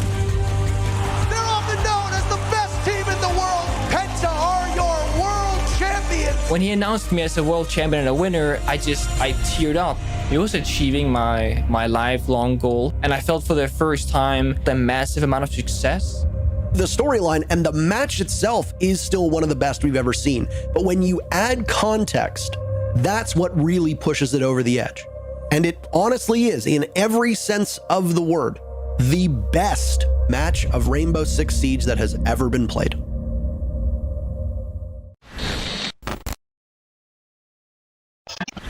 My name is Bodega. I'm from MIBR and I live in Brazil. That's a tough question, but I want this Invitational because it's with my team and I really love to win with them. We are a team and we have to work as a team. I mean, I have Loki. He doesn't have feelings during a clutch. I really look up to EU's playstyle. I really love their aggression. I don't look up to NA. I really hate them. Sorry, baby. Attackers win.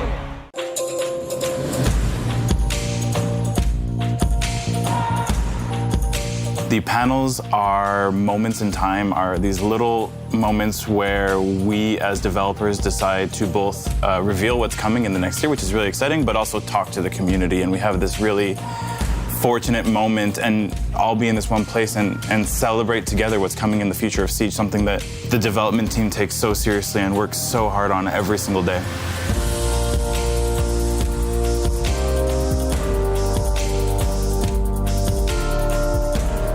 We are constantly searching for feedback from the community, whether it be our user research teams that are there constantly talking to esports players, talking to the community, talking to everyone. And that is a major driver for us in what we do.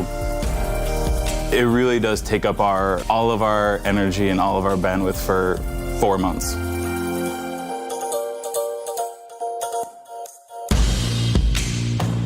When we get to the SI, it's a little bit different. It is very much a singular moment, which is exciting and scary, where we can have a pretty good idea whether the community is interested in where we're going or not. It's the best and most fearful moment of the year. We are about to kick off our Year 5, Year 6, and beyond panel. We'd prepared everything we could. At that point, once that speech was done, there's nothing else we could really do. I was fearful of the community response, and I put my headset on. And as they started getting into these other features, they started getting into all these different things that we've never talked about. And then we got to Tachanka, which was a big deal. And it's shocking how much noise a crowd of Rainbow Six Siege fans can make. We've taken the weapon out of the turret and made it a primary weapon. Again, it's we're rebalancing also the. Okay. I guess I like it. The dev panel really tells me why I should stick with the game. There's always things in the new season that throws me off guard. And there's so many cool features, and that's hopefully gonna keep happening because it's like the most exciting thing ever. Siege will always have, we're always gonna have to build and we're always gonna have to adapt and change, and it's an ever-evolving game, but in that moment, it just felt like everybody was so close and the development team was able to be very proud of the work we've done, and the community was allowed to be very excited for the direction we were going, and it did feel like we just reached this point where we could all celebrate this game that we do all love together.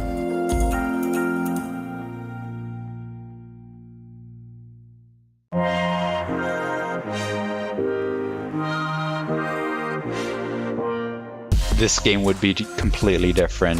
In fact, it might not even exist if the community wasn't there. It's really fed a lot of where we're going, what we're doing, and the stories that we tell.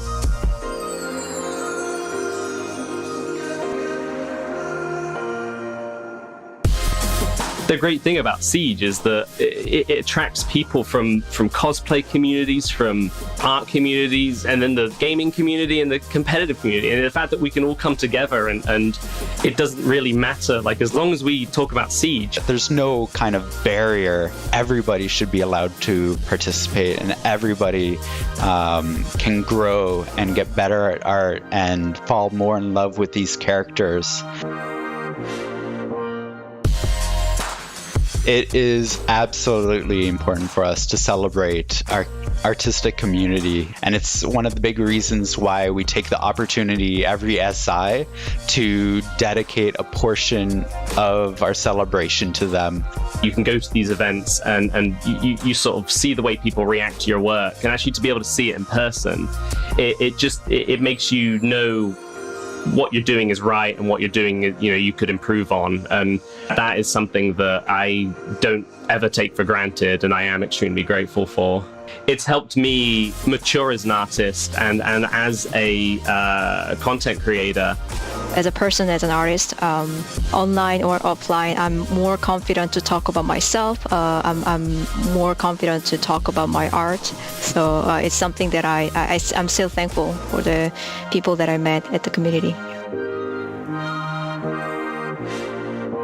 We get to meet people from like a completely different continent, and like SI was that one opportunity that we could physically meet and connect with those people. You go to these events and you find that everybody is from all different walks of life.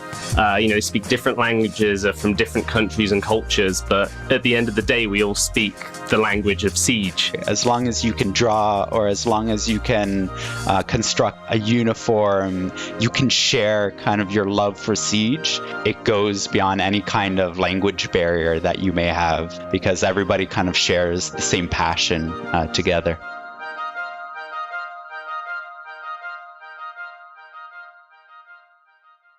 He needs to get into the site, and keep in mind, in a 4v1, they are the best team that has ever... The date is February 17th, 2019. G2 has just beaten Team Empire.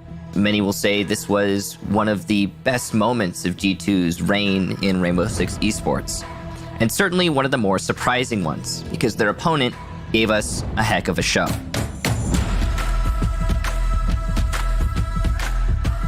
Let's briefly go over the history of Team Empire before SI 2019. At this moment, I guess we were in Challenger League still. So we are not competing in Pro League, and we are going for the Invitationals through the qualifiers. To go for this tournament, it really means a lot for us. We were a young team. Then we start to understand that we can play on top of the level in Siege, and it was unforgettable.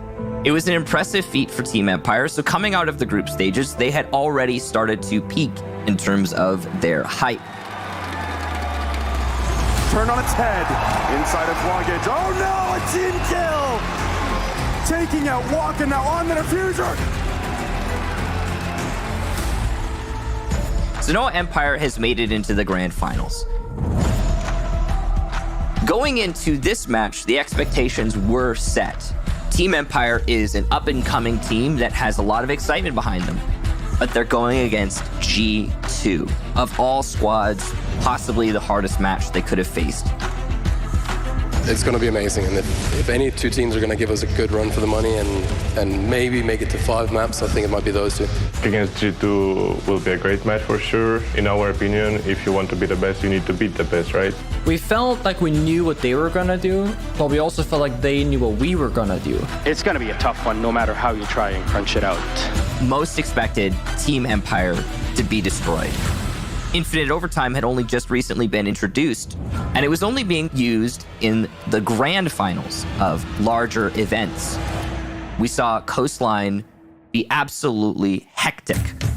We are close to a perfect round. Empire sets quite a tempo.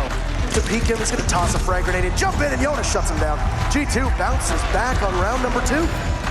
Fabian rotates out. G2 will take the lead once again. Toss it out. It goes off a bit too early. He's going to do nothing. It's a flawless round from Empire. I think you could say that Joystick probably won the... G2 will force us to overtime. It was like a wrestling match because it's like nobody was really gaining a substantial lead. We were always fighting for the next round. Michael, are we about to cast the longest Siege map? He takes out Kanto, and where's the other body? It's Fabian! G2 are so experienced, they won so many tournaments. I think we were unready to do this at that moment. No team was able to break away until the very bitter end, when G2 managed to win 2 rounds in a row in overtime to finally lock out the map. Down 1, he loses a bit of HP, but he's traded off, and there you finally have it! The final scoreline of that map was 10-12, the longest map that had ever been recorded in Rainbow Six competition, and that was pretty awesome.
What happens when the one that you love is the main cause of your suffering?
like you need air to breathe. You want me to save you from me. I know that you're trapped inside this wave. Who's gonna save you? Who's gonna save you from me? I can't see you drown. I can't see you drown.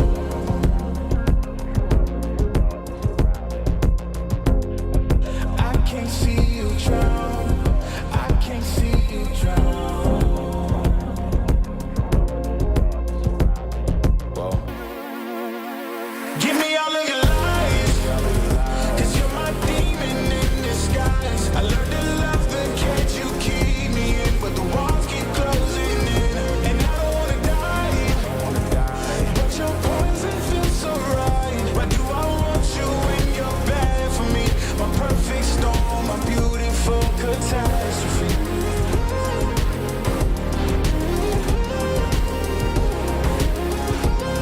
My perfect storm, my beautiful catastrophe.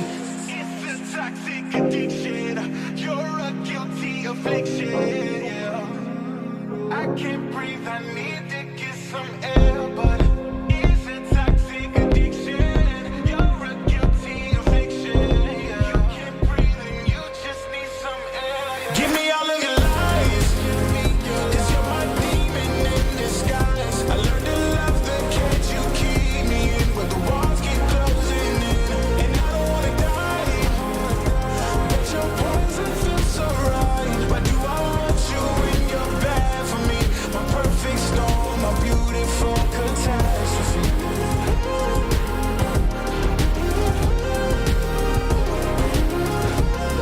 My perfect storm, my beautiful catastrophe.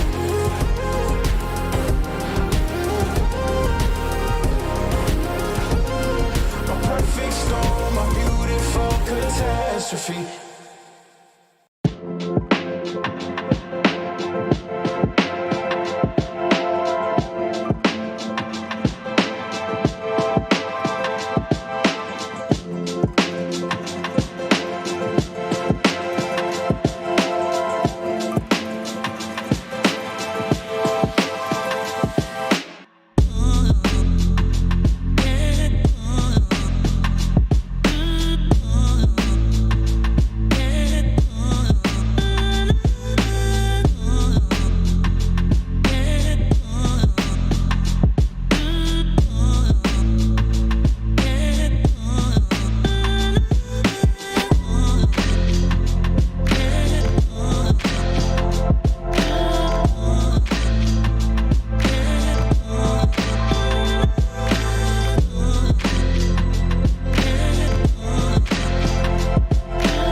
Hello everybody and welcome back here to the A stream. Myself and Demo are going to be your experts here for this final matchup of the day here on Group A of Day 3. Demo, what are we dealing with here? I got a feeling this could be a little bit of a doozy. Yeah, we've got another LATAM matchup ready for you guys, and one that we've been able to see before as well, Ollie. Both these teams know each other very, very well, and whenever there is so many LATAM teams inside of Group A, this matchup comes up a lot. Yep, it really does. We've got Furia versus TeamOne ready and waiting, and I think that there's going to be a lot of interest in this one. You know, it's going to be sort of a regional derby. We're seeing two LATAM teams play off against each other, but more importantly, if you look at the actual standings, this is a fight for 5th and 6th place, so it's that classic mid-table battle, which, let's be honest, I don't think anyone was really expecting TeamOne to be there come day 3 after the way that they performed over on day 1. Until everyone met Alamo, of course. Then a couple of heads got turned. But yeah, TeamOne, I think overall playing very well. But let's look at the Furia roster first of all, who we have seen had some... I would say, Ollie, they came into this, of course, a fantasy of an invitational qualification that, you know, just seeing them storm through. A bit of a rare gem inside of the LATAM mountain with so many prize players over there. A bit of a miracle run as well inside of LATAM, as we know, coming out of the relegation battle in towards that top 4. They've had the highest of highs and lowest of lows, and hopefully they can lend a hand to their standings here, ready to go up against TeamOne. Well done there, Demo. I truly hope that everyone at home caught just how beautifully you laid that one out there. It's probably the best description of Furia we have ever heard here inside of the group stage. But jokes aside, these guys, I've said this and I'm going to say it again, they are a team that will steal your heart if you are not careful. A very passionate team and a team that I really do enjoy watching. Of course, they need some opponents here, and they're going to be going up against none other than TeamOne. We're going to be able to bring that roster up for you right about now. KDS, Alamau, Neskin, Levy, and Lagonis. I mean, Alamau doesn't need much of an introduction demo, but let's talk about the rest of the gang. There's been some really big standout performances, notably Levy in his previous game there against Dark Zero. Absolutely popped off. TeamOne are a team where, yep, sure, Alamau, he's billed himself as the star of the show. And we all know that. Yeah. But let's not take away from the capability and the skill of the rest of this roster. It runs much deeper than originally meets the eye. Yeah, KDS is a player who I thought played very, very well in their Copa Elite 6 journey. Bit of a rough patch so far, though. I don't think he's hit the level that we expect him to get to. You look at his game against BDS, 1-9, Ollie, really struggling. But start of the show, we have to point to Alamau. I remember whenever you were talking to me about TeamOne as we were building up to Copa Elite 6, and you said, oh yeah, this Alamau guy, he's pretty good. And bang, all of a sudden he becomes one of the star players so far Invite. Really does. He's going to have to step up in a big way here and now. We've got some map bans to show you as well. We're going for a little bit. Am I a map ban? Hold on. Are you the players? I don't want to... Maybe there's something going on there, but we are going to look at the map ban very shortly and just see where we end up and how we got there. Of course, the maps have been pretty unusual up until this point. You know, we've seen a lot of Consulate. Yeah. We've seen a little bit of Villa today as well, sneaking in. Chalet. We've seen some Chalet. Always good to see a new map coming in. Where are we going to be going here and now, though? That is, of course, the question. We're going to throw down over on Consulate again here, Demo. It seems to be a very popular map inside of the best of one format. Yeah, everyone and their grandmother choosing Consulate over the course. It would be interesting stat to see which team has not played Consulate so far inside of SI. Probably a couple of Group B teams, but we'll see them tomorrow if there are any more Consulate being shown. But yeah, I think Consulate Brazil, give us a handshake. Bit of a notorious one over there in that region. They're not afraid to play that map. In terms of Furia, 4 wins and 2 losses is their record. And, well, for TeamOne, it's a cool 1-on-1. Yep. Can confirm that one for you. It isn't a map that we've seen TeamOne play too extensively. I think the most recent performance on there was from inside of the Copa Elite 6. They lost to Team Liquid 8-6. Good effort, though. A good effort, took Liquid to an overtime as well. And we've kind of already spoken about Liquid and Consulate, although, you know, Cyclops, they had something to say about that a little bit earlier on. So read into that what you will, but that is going to be our map here tonight. Consulate, always a scary map, I think, as well. There is a big bit of uncertainty. There's a lot of options for defenders. We've seen spawn peaks galore. I think a lot of C4 action as well on Consulate. Just a general mix. And I think for me and you, whenever we both said Consulate is our favorite map, this is a perfect event for me and you, Ollie. It really is. We're getting to see plenty of it between these two. Now, Demo, who do you think that this one is going to favour, if anybody? You know, we think about Consulate, and it's a round where, it's a map where rounds can come quite easily when you're on the attack. There is plenty of options to get that diffuser down and defend it from outside. You can do that very safely indeed. Puts a lot of pressure on things like plant denial. Now, we know how good Alamau is with the SMGs. We know who has the SMGs. It is going to be your two main plant denial operators, Smoke and Mute. It's not been unusual to see Alamau heavily target banned here. I'm just wondering, with Furia starting off on the attack, do you think we're going to see some severe target bans toward Alamau here? Potentially was the most banned out player inside of BR6. He was known as being the Buck God, which was short-lived as a lot of teams then start targeting banning him. That's how good he is, but there's two ways to look at it. TeamOne have the hottest player right now in terms of Alamau, killing everything that moves. But Furia as a whole, I think everyone has been more consistent. So as a team, Furia, I think, has looked better. But in terms of individual, Alamau stands out by a mile, country mile. Now, interestingly, Alamau didn't step up to the plate too much in the game against Dark Zero. He had a very sort of flew under the radar, a nice little 6-6, I think it was. Nothing positive, nothing negative, just did what needed to be done. And it was Levy that carried the weight in terms of kills. So maybe if we do see some of the players on the side of TeamOne stepping up as well as Alamau, we're going to see a little bit more of a dangerous beast coming out here. I think it's just going to be one heck of a match, a cracker of a match, hopefully. And well, that's me and you, Don Ollie, but there are two more boys ready and waiting in the wings for this big LATAM showdown in Tero and Kicks. Please, fellas, it's all yours. Well, it's our final matchup of the day on either stream here, Michael, and it's going to be an exciting one. Two very hot teams, two very young teams from Brazil squaring off with some pretty heavy implications in the standings, depending on who wins. TeamOne versus Furia, and everybody's been talking about a certain player on TeamOne, and I gotta say, I got a little bit envious. We now actually have an opportunity to cast him, Alimau, in his very first international event. Yeah, I mean, it's been awesome watching TeamOne tear through some teams through the earlier days in Group A. And Alimau has been definitely a main takeaway for the roster. Definitely a big standout player. The rest of the team is also playing fairly well, so you can't detract from anyone on this roster. Definitely a lot of interesting performances overall.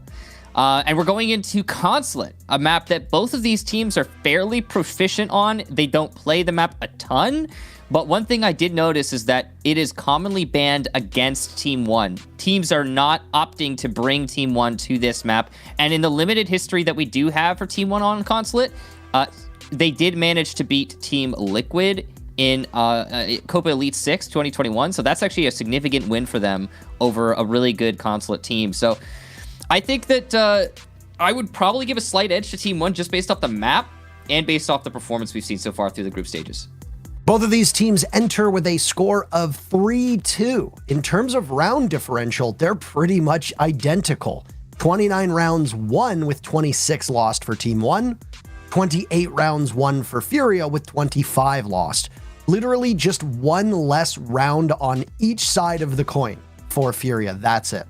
Yeah. So in a way, Furia has been a bit more efficient because they haven't had to play as much as TeamOne, but then obviously we could dive into the strength of schedule and go through which teams they actually ended up playing. And has Furia had a harder schedule? Has TeamOne had the harder schedule? Well, that's up to you to decide. Yeah, it definitely is. And one thing I do want to point out, and I know we talked about him already, but Alimau is currently the 7th highest rated player in the 6th Invitational based on individual performances so far. All that said, though, let's get into the map. It is, as far as I can tell, going to be Consulate. I'm pretty sure that's what the bands say. We're looking at Coastline, but don't be distracted by that. I'm all but certain we'll load into Consulate unless the map bands are completely incorrect.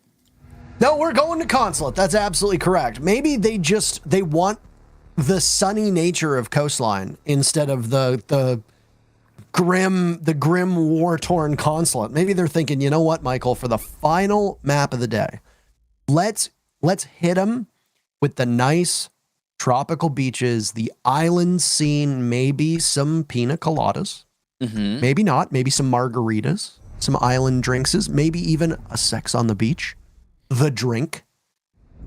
But then we end up going to consulate just in case anyway. They're trying to send people home happy, you know? Yeah. But instead, we now go to what is essentially like almost like a bombed out war zone in Africa, which is where consulate is held, which is maybe a bit more grim in terms of scenery. Right, but it is the scenery that we have signed up for, or at least these teams have signed up for, by bringing us here through the ban phase. Hopefully they're okay with it. I mean, I definitely would have taken the sunny beaches personally, but that's just me. In terms of map preference, I don't like either of those two maps. But I mean, does it really matter where you go because both maps will be filled with slaughter? Yeah, no, I guess it doesn't, Parker. That's a good point. Lots of death and destruction. I guess, that's what we're here for. Death and destruction within Rainbow Six Siege. Plenty of both. Disorder. Chaos. And a mute ban.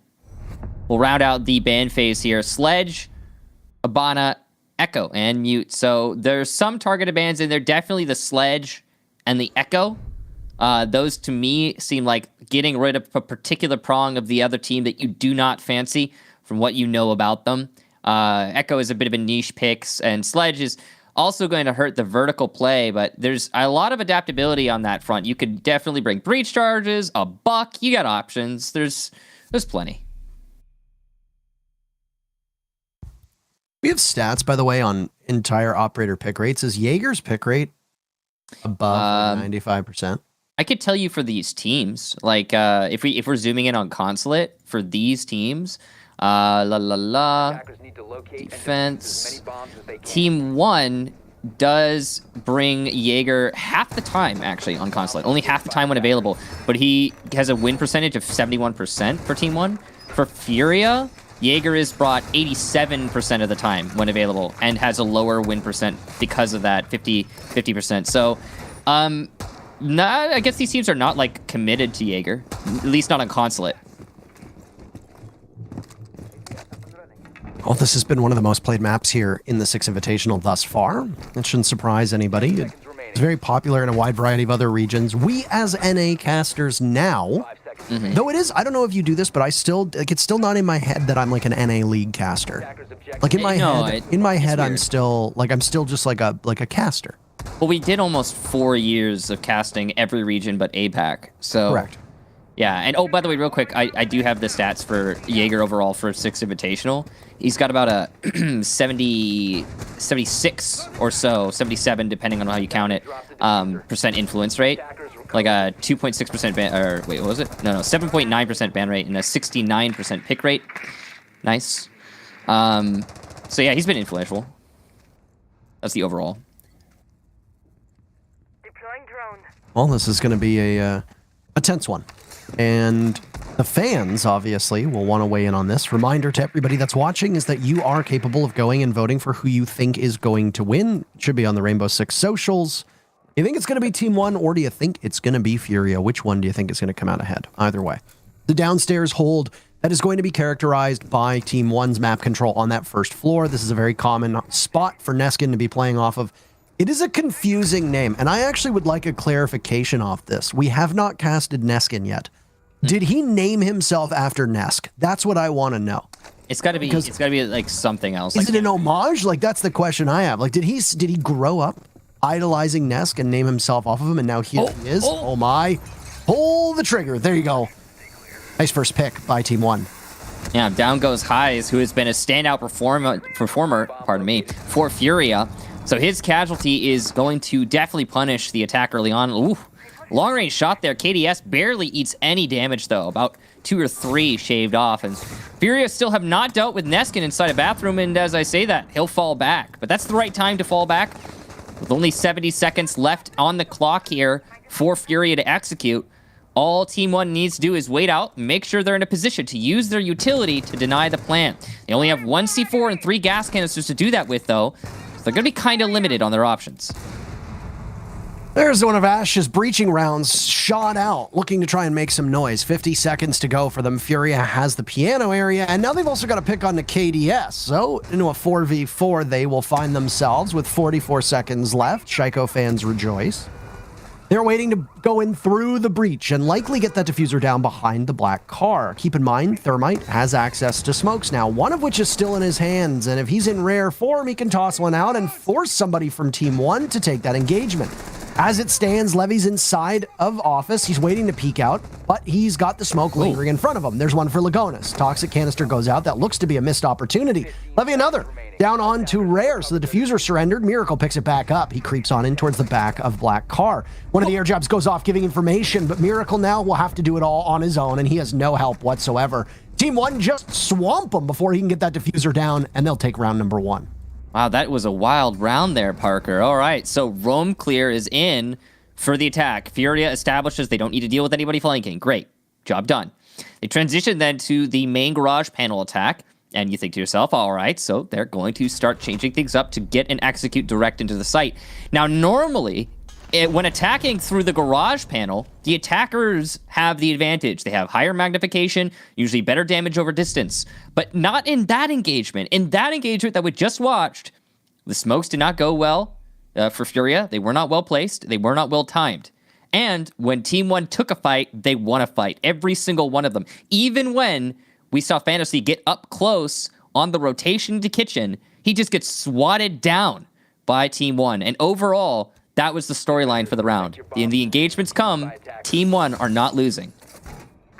Now a formidable team on attack and defense going up against Furia, who frankly have surprised me. And I mean, I haven't been able to tune into every single LATAM game that's involved Furia since the start. But I mean, my first understanding of Furia was how they were the worst team for quite a while in BR6 before finally catching fire, getting comfortable, and then starting to climb the standings. And now here they are, and they've made some considerable noise in an entire group that frankly has been dominated by teams in Latin America. The Brazilians have shown up. This has been talked about a lot. It is a major point of focus. Just as we spend all the time in the world discussing how both DZ and G2 have dramatically underperformed expectations, Apex absence on the big stage also hurting, we're going to focus with laser-like intensity and accuracy as to how LATAM has been clobbering most of these teams, except for maybe Empire and BDS, of course. Yeah, who technically are atop the standings right now in Group A, but there's so many groups matches still to go. So I wouldn't be surprised if the standings, as they stand now, will shake up. Furia right now focused on a top floor clear. This time they're doing it from the west over. Now normally, when you're doing a top floor clear, it's east over. At least that's the most common these days. It's not the only option, and the west over clear can work. It relies on you taking yellow stairs control, which is often quite difficult. The way that it's set up from Team 1, though, right now, yellow stairs are free. KDS still sitting up top, watching over lobby. This has been a site that when you and I have casted Consulate, we haven't seen an awful lot of this lobby defense. Teams have been favoring downstairs and Teller's Archives, and there hasn't been enough of a defensive hold that has permitted all three sites to be shown. And when we have seen it, a lot of teams opt to go upstairs still, which I think is a holdover of a previous meta. Upstairs CEO projector site is really not as strong as it used to be. Meanwhile, as I say that, on lobby, Levy's been dropped. Down he goes. The Maestro will need to be retrieved at some point. He'll try to crawl to safety, but that death timer is ticking away very quickly. He might actually be able to make it into Lagonis, but there's a grenade in hand for Highs. Are they going to bait him out? No, the grenade actually misses. Could Levy be retrieved? Now, it's only 20 HP or so, but Highs has no intel off of this. Maestro, now scarily close to being punished for it. And in the nick of time, he's going to get picked right back up. Now, most importantly, obviously, Levy's on low HP, but he can now use his Evil Eyes to do things like shoot drones. Not that one because it's too far out of his range, but to do things like shoot drones, gather information, etc. So that's a really important pickup. KDS is also going to get a kill upstairs on the roam clear. Alamal adds to that, meaning that now Furia back against the wall as Alamal gets his second kill onto Fantasy. Highs and Rare, the last two attackers, and they only have 35 seconds to make something happen. Just really remarkable play from everybody on Team One right now, leaving Furia outside the building, frustrated and needing to find a way in. Now, you've got utility to spare, but your entrance, whether it be on a window, whether it be on a door, is going to be known. Look at that kill from Rare. He swings on in. A nice pre-fire, but he's silenced by the Nitro Cell from Neskin below, leaving Highs in a 1v3. Good news for him. KDS and Levy are just one shot away from death, and if he hits one, it could mean all the world, but no, he doesn't. It's silenced, and it's cleaned up by Team One, who now pick up their second round in a row. Great round there from Neskin and Alamau. The 2 kills that Alamau managed to get over by Yellow Stair side of the building, didn't actually see them, but they're really important kills as they slow down all the momentum that Furia was attempting to build to execute into Piano. Furia setting up all around Piano, and they even take top floor control above Piano just to deny the vertical presence, at least above, but they didn't clear out below. So there's that C4 from Neskin, and they weren't ready to deal with Alamau peeking them, and that's it. That's the story. Well done. Also, the fact that the Maestro was not punished, that's really unfortunate if you're Furia. I don't know if they even realized they had downed him at first. I think it took him a while to figure out that Levy was on the floor, and at that point it was already too late. He had escaped, so there's definitely some hesitation there on Furia's side. They need to correct that. One of the things that was discussed, by the way, in clutch moments, and it became a point of conversation when Nesk got that kill from below, if you remember correctly, onto Cloud9 with the grenade, the impact on Clubhouse. Oh, yeah, I remember. And he managed to get the kill with the impact, and then he went onto the diffuser. One of the things that a lot of pro teams will do is that even though points are off, they're not actually off. It's just the indicator on your screen is off. If you're holding tab to see the scoreboard, and you hit somebody with a frag grenade, you will go up by 50 points. Right. So it is not uncommon. In fact, teams do this in clutch moments when it's a 1v1 or a 1v2 or something along those lines, where if somebody's dead, they'll sit there holding tab and watch to see if when you throw a grenade or you use a certain piece of utility, it nets a kill or not. And that could have been done, by the way, or maybe it wasn't done by Furia. They got the down, but there's everybody alive. Nobody's looking at it. Nobody's bothering to figure that out. And given the fact where those grenades went, they were nowhere close to where the Maestro of Levy was. Now, as I was saying all of that, I don't know where Miracle was, but... Coming out of spawn. Coming out of spawn? Neskin gets a spawn peek, and that's the very first kill in the round, and it comes in the first 15 seconds. Yeah, he died really early on. You know the little wall on the southwest spawn that protects you from the immediate spawn. He was going through one of the little breaks in the wall there, and he didn't make it through. That's actually the break that's to the right of Lenda right now. That's unfortunate for Furia and Miracle as an individual. It also means you're not going to have your air jabs. One thing I want to highlight here, because we didn't talk about it enough during the ban phase, Valkyrie on Consulate. Oh boy, this is one of her best maps, and the Valkyrie cams are actually going to prompt Furia to bring an IQ on Lenda. So forcing your opponent to adjust their lineup into an IQ, such a powerful pick just for that. And on top of that, you're getting information all the while from those Valkyrie cams. This is why you ban Valkyrie on, well, most maps, but especially Consulate. Not just forcing the IQ pick here, as now Neskin picks up kill number 2 for him on the round. He punishes Fantasy. The Ash will not be able to make any noise whatsoever trying to head in through Piano, but that area being patrolled so well by Team One. Not even just the IQ pick being a necessity here, but also a sledge ban from Team One. So you're going to force Furia to have to run an IQ on almost every single round, but additionally, you're going to need some other level of soft destruction that might not be the most comfortable for your team. Down goes Lagonis, and Neskin follows as Lenda and Rare are the 2 players from Furia to find the scoreboard. They're not quite close enough to this site. It is a Archives and Tellers defense. You can hear the T5 of Legion ripping away onto Highs, who loses all but a fraction of his HP.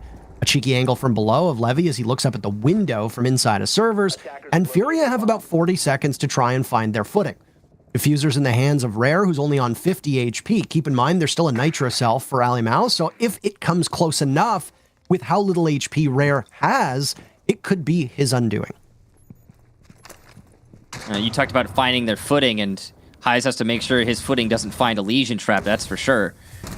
Dealing with that Banshee in the hallway is definitely going to be a problem. The exchange, though, favoring the defenders, given that the time is ticking down to 0, even though the man count is nice and even. Scratch that. Now it's just Highs with 1 shot. He'll die. He has to make his way into storage. 2 seconds left. That diffuser needs to be picked up. Nice pre-fire, but it doesn't seem to matter as there is one defender still up. Furia let another round slip out from their grasps, and that's 3 in a row for Team One.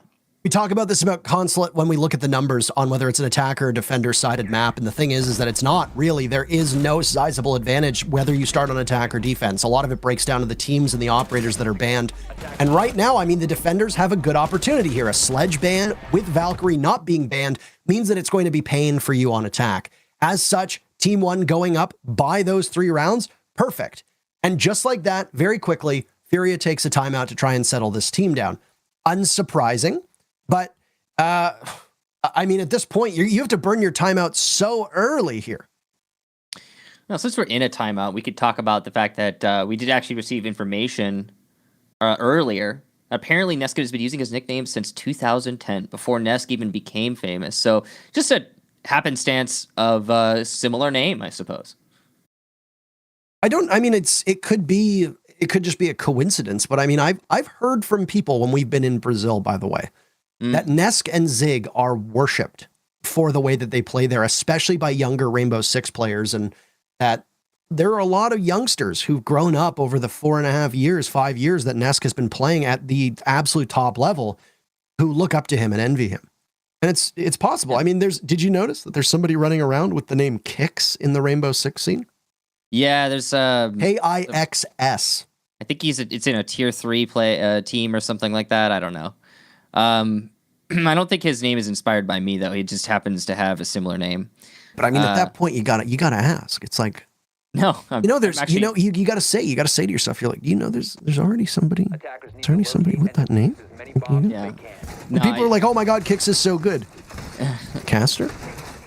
I did destroy them so we were playing. I actually played a ranked match. Here comes the bragging. Now you have to assert your dominance as #1 Kix. I lost the match. So you said you destroyed them. But I played really well. I was really proud of myself. I dropped like 15 kills or something like that. It was a good match. You just have to humble the other Kix. Assert your dominance here, and then also just be like, did you know that I'm an esports awards winner? They beat us, so... You have a color commentator of the year award? Because I do. Imposter Kix. No, just another person named Kix. No, but if we're talking about stats, by the way, so we're talking about individual performances. Again, Alamau is like one of the top players in this lobby. If we're talking about like Brazil, though, Nesk is actually not too far behind him. Because we were talking about Nesk, and he's been having an amazing LAN. And I think it's definitely been a big takeaway. And it's despite the performance that Liquid is having, which is not as good as they were hoping for, I'm sure. They've lost a lot of matches, like against Cyclops, for example. They didn't think they would lose. I think there's a lot of teams that have come into this tourney thinking that they're not going to lose or that they're going to do better than they're doing, by the way. And well, I think there's been some major surprises so far, and I suspect that we're going to see some surprises with Group B as well, but they're not in action till tomorrow, and they didn't really have many games because they were obviously somewhat handicapped by the fact that they lost Virtus Pro and Wildcard, which severely shortened that schedule. It's what made yesterday such a quick day. Well, anywho, indeed. We've got some attackers already in admin office. Good control here. They're going to need to deal with all the utility that's been set up by Team One. Got some bulletproof cameras placed in interesting spots, as well as the Evil Eyes to deal with here. That's where the explosives come into play. You've got plenty of those explosives, but fewer than usual. Only 3 Ash charges and 2 nades.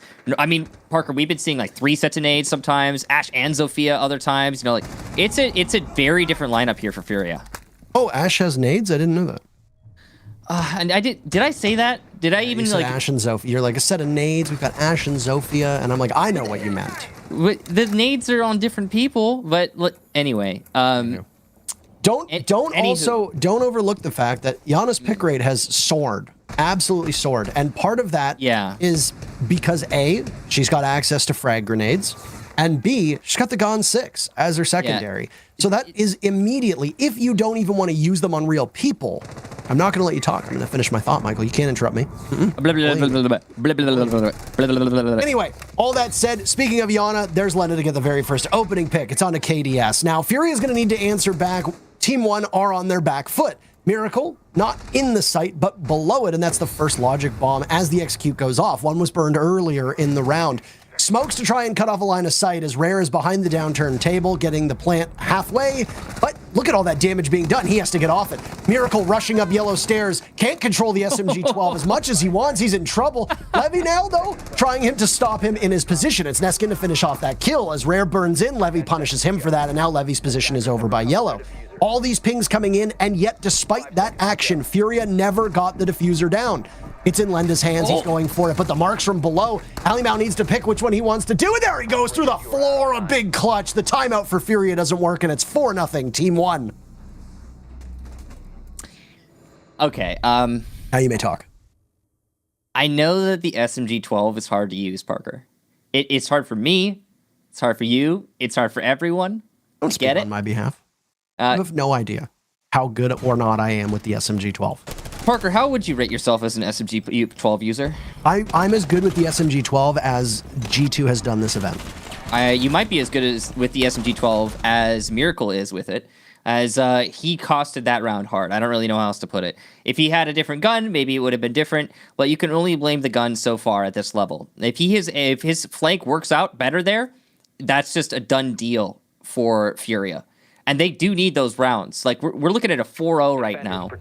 And your linchpin player on the flank, who's potentially going to crack this wide open for you, gets the entry, but then loses out on the second. That's Levy, who then goes on to get a really impactful kill on the cross.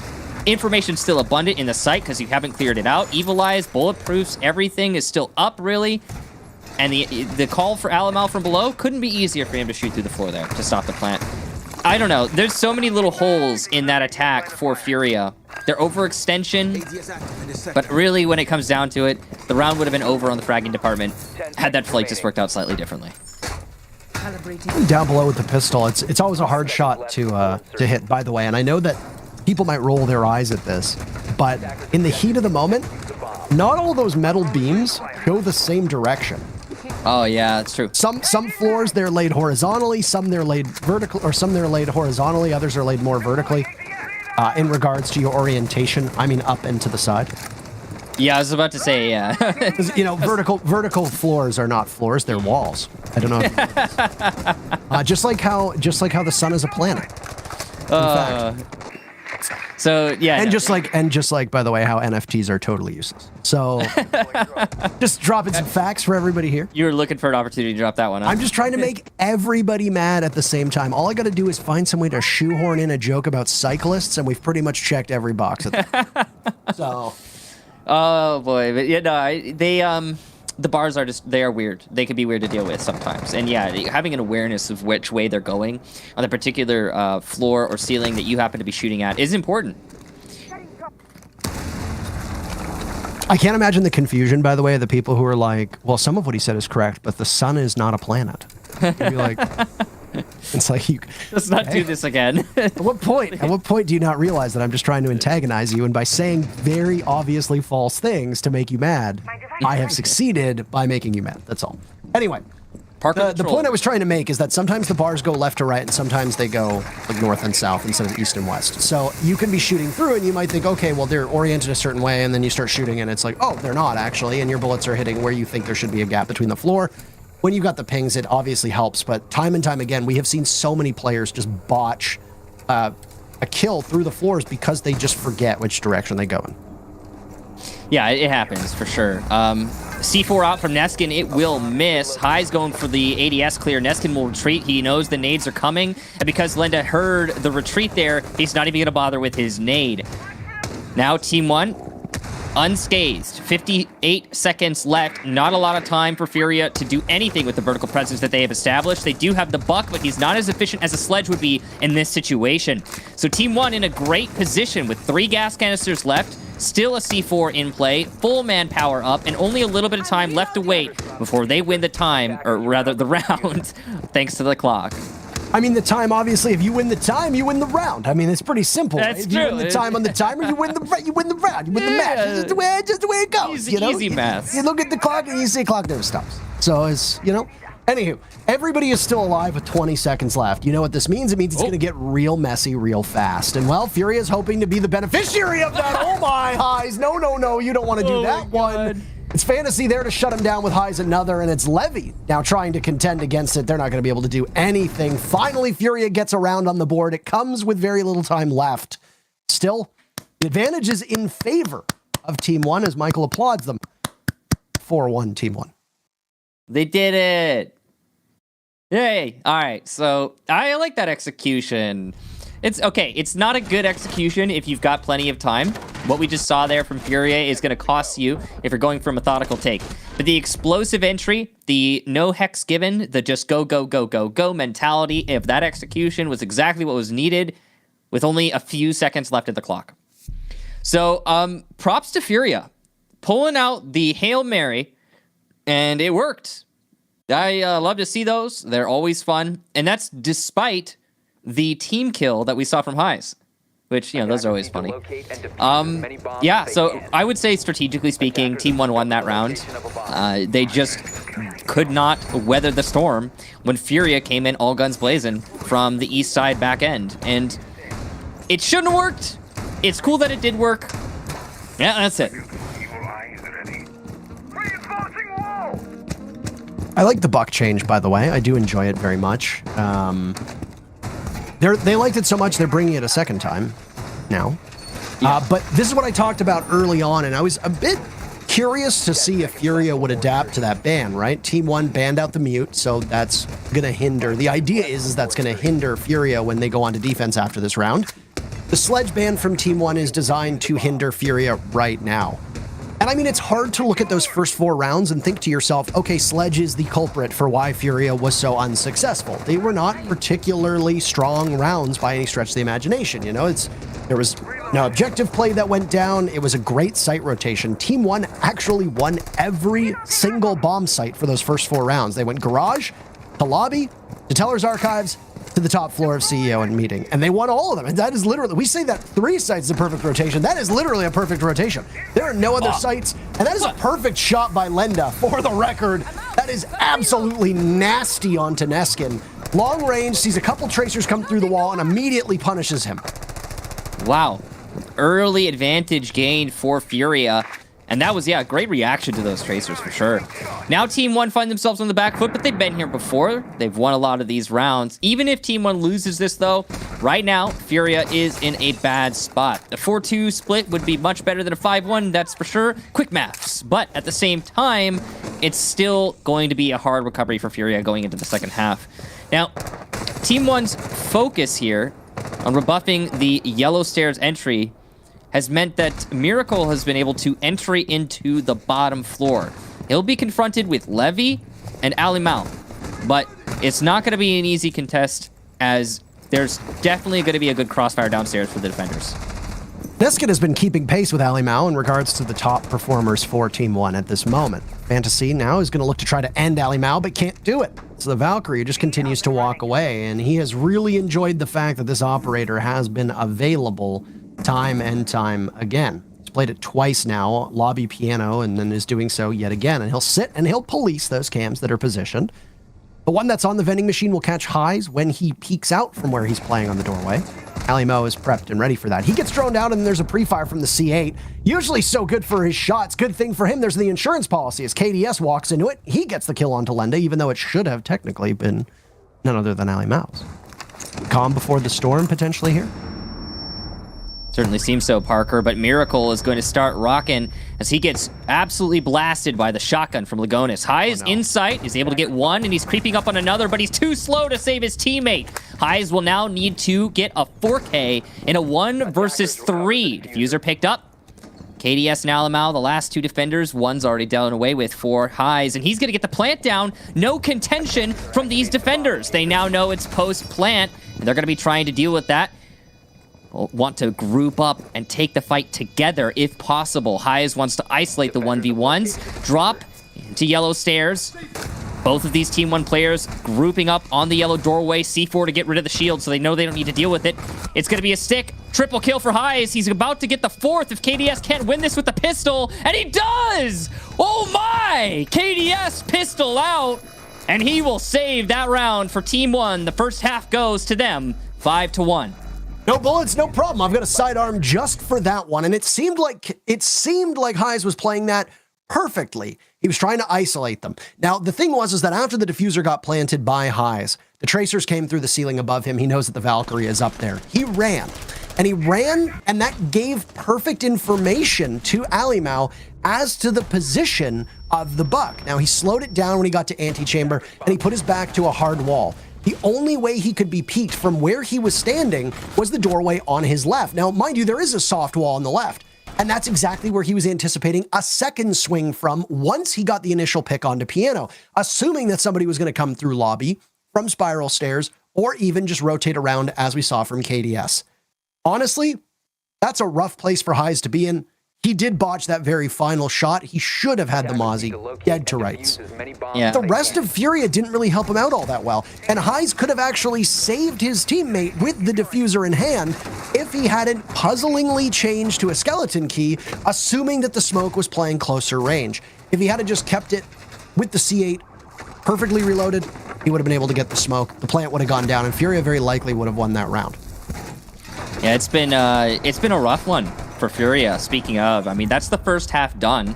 All right, so we get to see what Furia can do on defense. But as discussed earlier by Parker, and he's right about this, this map is not a particularly one-sided map. It's not going to be for the defenders especially, or for the attackers, or some such nonsense. It's about even at a 55% defensive win rate, and that's over 7 plays. It's one of the most played maps at this Invitational so far. It's actually the second most behind Clubhouse.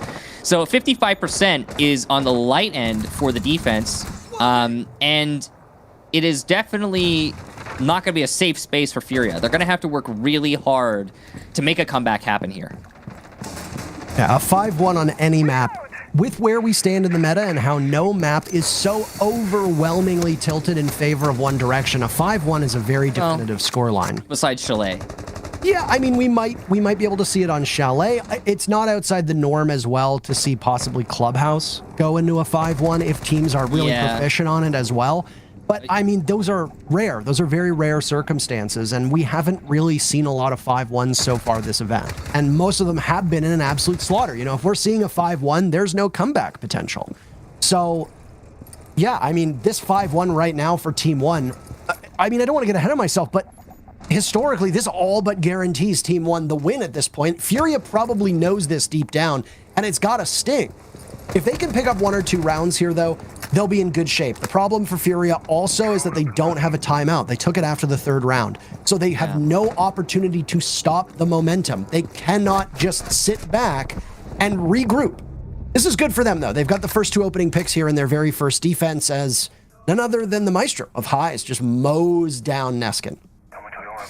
Yeah, so too early on, but the Valkyrie cam will call out for Rare. This is another reason why you banned Valkyrie. C4 to open up the angle, and there's a freebie if I've ever seen one. Levy goes down, and Furia find themselves up 3 players early on in this first defensive round. Alimao and Lagonis now have to fight against the storm that is Furia, and it's not going to be an easy battle. And they can make something happen here. I mean, it's not inconceivable.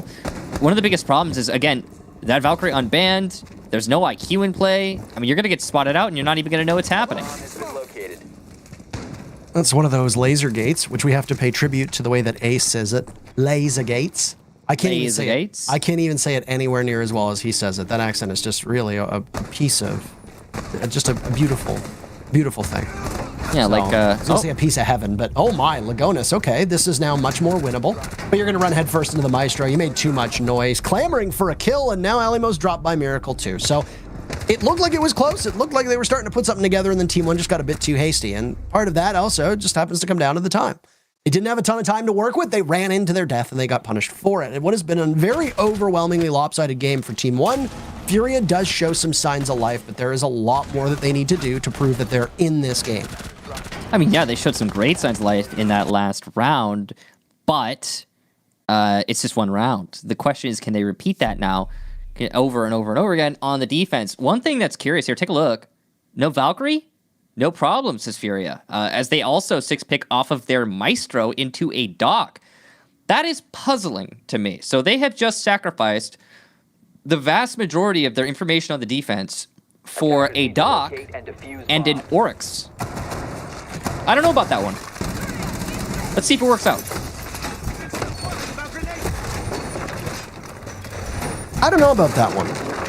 Yeah. Seems to be the story of a lot of teams here at SI, but I think that is not, it is very easy to interpret that as us being rude to those teams. But in all reality, it doesn't come from that position. It comes from a position where I don't think we need to say it more than we already have. It's been 14 months without an international competition. We have no clue what new rosters, new meta, and new maps are going to play out like. So a lot has changed, and I think for a lot of these teams, there are teams coming in, and don't kid yourself. All 18 teams that are competing think that they can win. If you are coming into SI with the mindset, we're not going to win, then you might as well have not even shown up in the first place. All of these teams are coming in like that so far. Sorry? What? I didn't say anything. I don't know what you're talking about, Parker. You're just hearing ghosts. What's very rude to those teams, Michael? What teams? I don't know what you're saying. Anywho. There are teams that are coming in that are going to take this as a learning opportunity, win or lose, and whether they expect to win or not, this is great experience. And it's obviously, you know, when LATAM was a new region, this really helped them. With APAC was a new region, which to a certain extent they still are, because there haven't actually been that many international events since APAC's deployment, because we had a year and a half almost, or just over a year, where nothing has happened. So they're still learning and they're still getting the hang of it. And of course, these are new teams. As for Furia and TeamOne, these are new rosters on the international scene, and they're both competing to show that they made it here for good reason. As for TeamOne, they have Furia right where they want them. And in this round, after TeamOne dropped their very first attack, they start off strong by taking care of Miracle and putting Furia at a disadvantage early. So this is the inverse of what we saw in the last round. Love to see some switch up here. TeamOne on the attack, at least so far. A little bit more of a calm here. So it's an admin overtake. And Levy's been tasked with holding downstairs. Now, Zero is a great operator for controlling the flank in an indirect way. You know, Nomad's going to do it in a direct way, where the air jab will hit you and you'll fly back. Zero will do it in a way where they spot you on a cam that you don't notice as a defender, and then they turn you into a pick on the flank. And that could have happened to Fantasy, but he's going to fall back after he realizes he's been spotted and keep himself up so that the team fight on site be slightly better for the defense. There are 3 roamers right now. Yeah, I was just going to say, did you catch this? There was a call made from somebody on Furia for everybody to reposition. Yeah. All 4 of their remaining players found themselves a new place to stand and have taken up completely different parts of the map. Now, obviously, it isn't working because Laguna snaps onto the head of one, Levy is down, in they'll charge, and, well, we don't get to see the action. We just get to see the teams very patiently looking at what's going on. Nope, down goes Lenda. He's not going to be able to get back to the site. As Oryx, he could have leapt through the hatch, but that's not what's going to happen. Instead, Rare's on yellow stairs, and that's where he will be buried. Put him in a casket. It's match point for TeamOne. Okay, so we didn't see the action so directly, but we can all surmise what happened there. It's pretty easy and simple. Basically, Furia had 3 roamers and 1 anchor. And then TeamOne realized that, and they walked into sight. I would just like to point, by the way, before we get into this, I would just like to say that I received a message from Desichu that says, and I quote, LOL laser gates, you say it so poorly, oh my god. Wow. So, well, you know, we're trying our best, okay? You know, I love it. I love being slandered and attacked so rudely by my colleagues. Attackers have discovered the location. Yeah. He typed it in all caps, by the way. It was as loud as his floral shirt today. I like that shirt. Very nice. It was very no, it was the laser gates, which I don't even think I've actually unironically called it a laser gate before. That's a new one for me. Like it. It sounds nice. I'm gonna keep doing it. The laser gates are very useful in slowing down the attack. But that last round, in terms of the lineup, I think that was the biggest problem for Furia. They were leading into a heavy roam strategy that was directly countered by the Zero. The cams placement from Levy meant that those roamers weren't able to do exactly what they wanted to do, which is flank, because the flank was so well controlled. We keep seeing these early picks happen. This time it's going to be for Furia. We get the back and forth of these rounds. Furia's getting the early pick. Team1's getting the early pick. Now it's Furia again. And, you know, so far the team that has got that early pick has not lost yet. Michael, there's two letters that come to mind when you see something like that, by the way. There's two letters that just... Are those letters? GN, are you happy now, Parker? Because good night is 9 letters. I mean, you read the abbreviation as, you know what, it doesn't matter. Constant reminder of the strength of the American education system. Uh-huh. Good night. Good night's 2 letters. Big yellow one's the sun. Do you actually say like GN out loud? No, I don't say gamer terminology in real life. I didn't think so. So why are you giving me heck for it? Like you're at a grocery store and you go to get something scanned and they're like, oh, this one's 50 cents off, and you just look at the clerk and you're just like, poggers.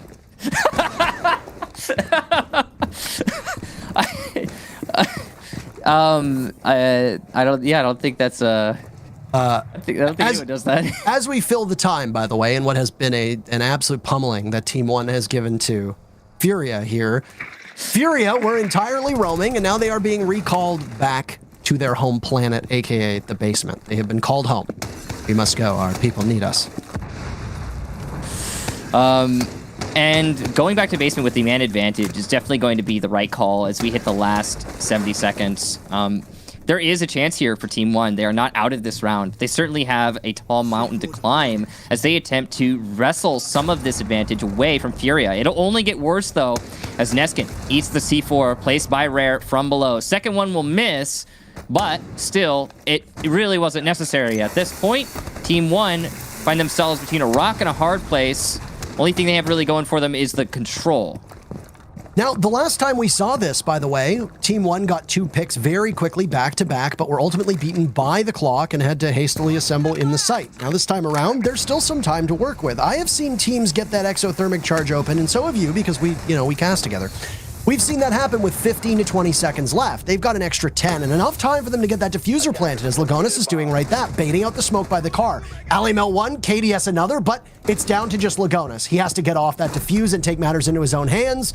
And, well, his hands aren't very good enough. They get cut off at the pass by Furia, who takes yet another round. Still, though, match point for Team1. That was a big round there for Furia, and it was all started with that early pick that they managed outside. They established that man advantage at the very beginning of the round. Team1 never recovered because Furia played so passively on the site. And even though Team1 was able to get the control that they wanted, they weren't able to leverage that control for any picks whatsoever before executing into the site itself. So vertical, yes, but anything from it, no. That's difficult if you're Team1. And just shoving your face into the garage is not going to solve the problem, especially when you're down 2 men already. Now it'll be a lobby defense for Furia. They have to go perfect. 3 more rounds in a row will be the toll here. And I don't know. I mean, it's possible. Their defense has been all right. Only lost 1 of them so far. Any crazier things have happened, Parker. Maybe we're just looking at an exceptionally defensive-sided Consulate. I mean, that's possible. The good news for Team1, though, is that if this is a defender-sided map, if for some reason, because of everything that's going on right now, which, by the way, I do think the Sledge ban, I do think the Hibana ban, and I do think the prevalence of Valkyrie is going to make this a very friendly map for the defense. We talked about how crucial an operator Valkyrie is. It prompts teams to run IQ quite frequently, but it's also worth noting that while we said this, there's only been 1 round of IQ so far. So whether Valkyrie is or isn't on the board doesn't really matter. None of the attackers are bringing IQ. The only time that she was present was round 3. She came 1 time, that was it, and was immediately dropped. But other than that, I do think the defense have an upper hand here with the bans, and I think that with the way the teams are playing, especially with how aggressive the defense are playing, and Consulate's a very linear map, so it can be a bit of a freak show that the defense have the strength here. The thing is that will Team1 be able to do 2 rounds on attack? They've already got 1. I just wanted to mention, because I forgot to bring it up earlier when it was more relevant, the sledge ban from Team1 was a targeted ban so clearly, but not just because of their expected preference from Furia, but also because of, like, statistically, it's the best op on attack for Furia is sledge, just through and through. They play it 100% of the time when available, and it has a 53% win rate, and that's a pretty good one overall, considering how frequently it's played. So that was a calculated ban from Team1, and it did definitely debilitate the Furia attack. And it might be doing the same to Team1, but they actually don't use sledge as well on this map. Anyway, what we do know for certain is that there is good control on the admin side and coffin side of this map. Upstairs, Team1 are setting up their platform to take control of Projector to get vertical presence over B so they can later plant.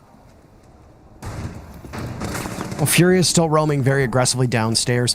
3 of these rounds so far on defense, we've all seen the same thing. Furia's presence has been mostly focused and concentrated off-site, and then at some point through the midway of the round, there's a call made, and they all just get back in as quickly as they can. Well, 2 times it's looked like a very smart move, because it's hard to argue that they don't catch Team1 flat-footed, and they might have just done it again. Fantasy opening things up with a pick onto Lagonis. Lagonis is your only hard breacher.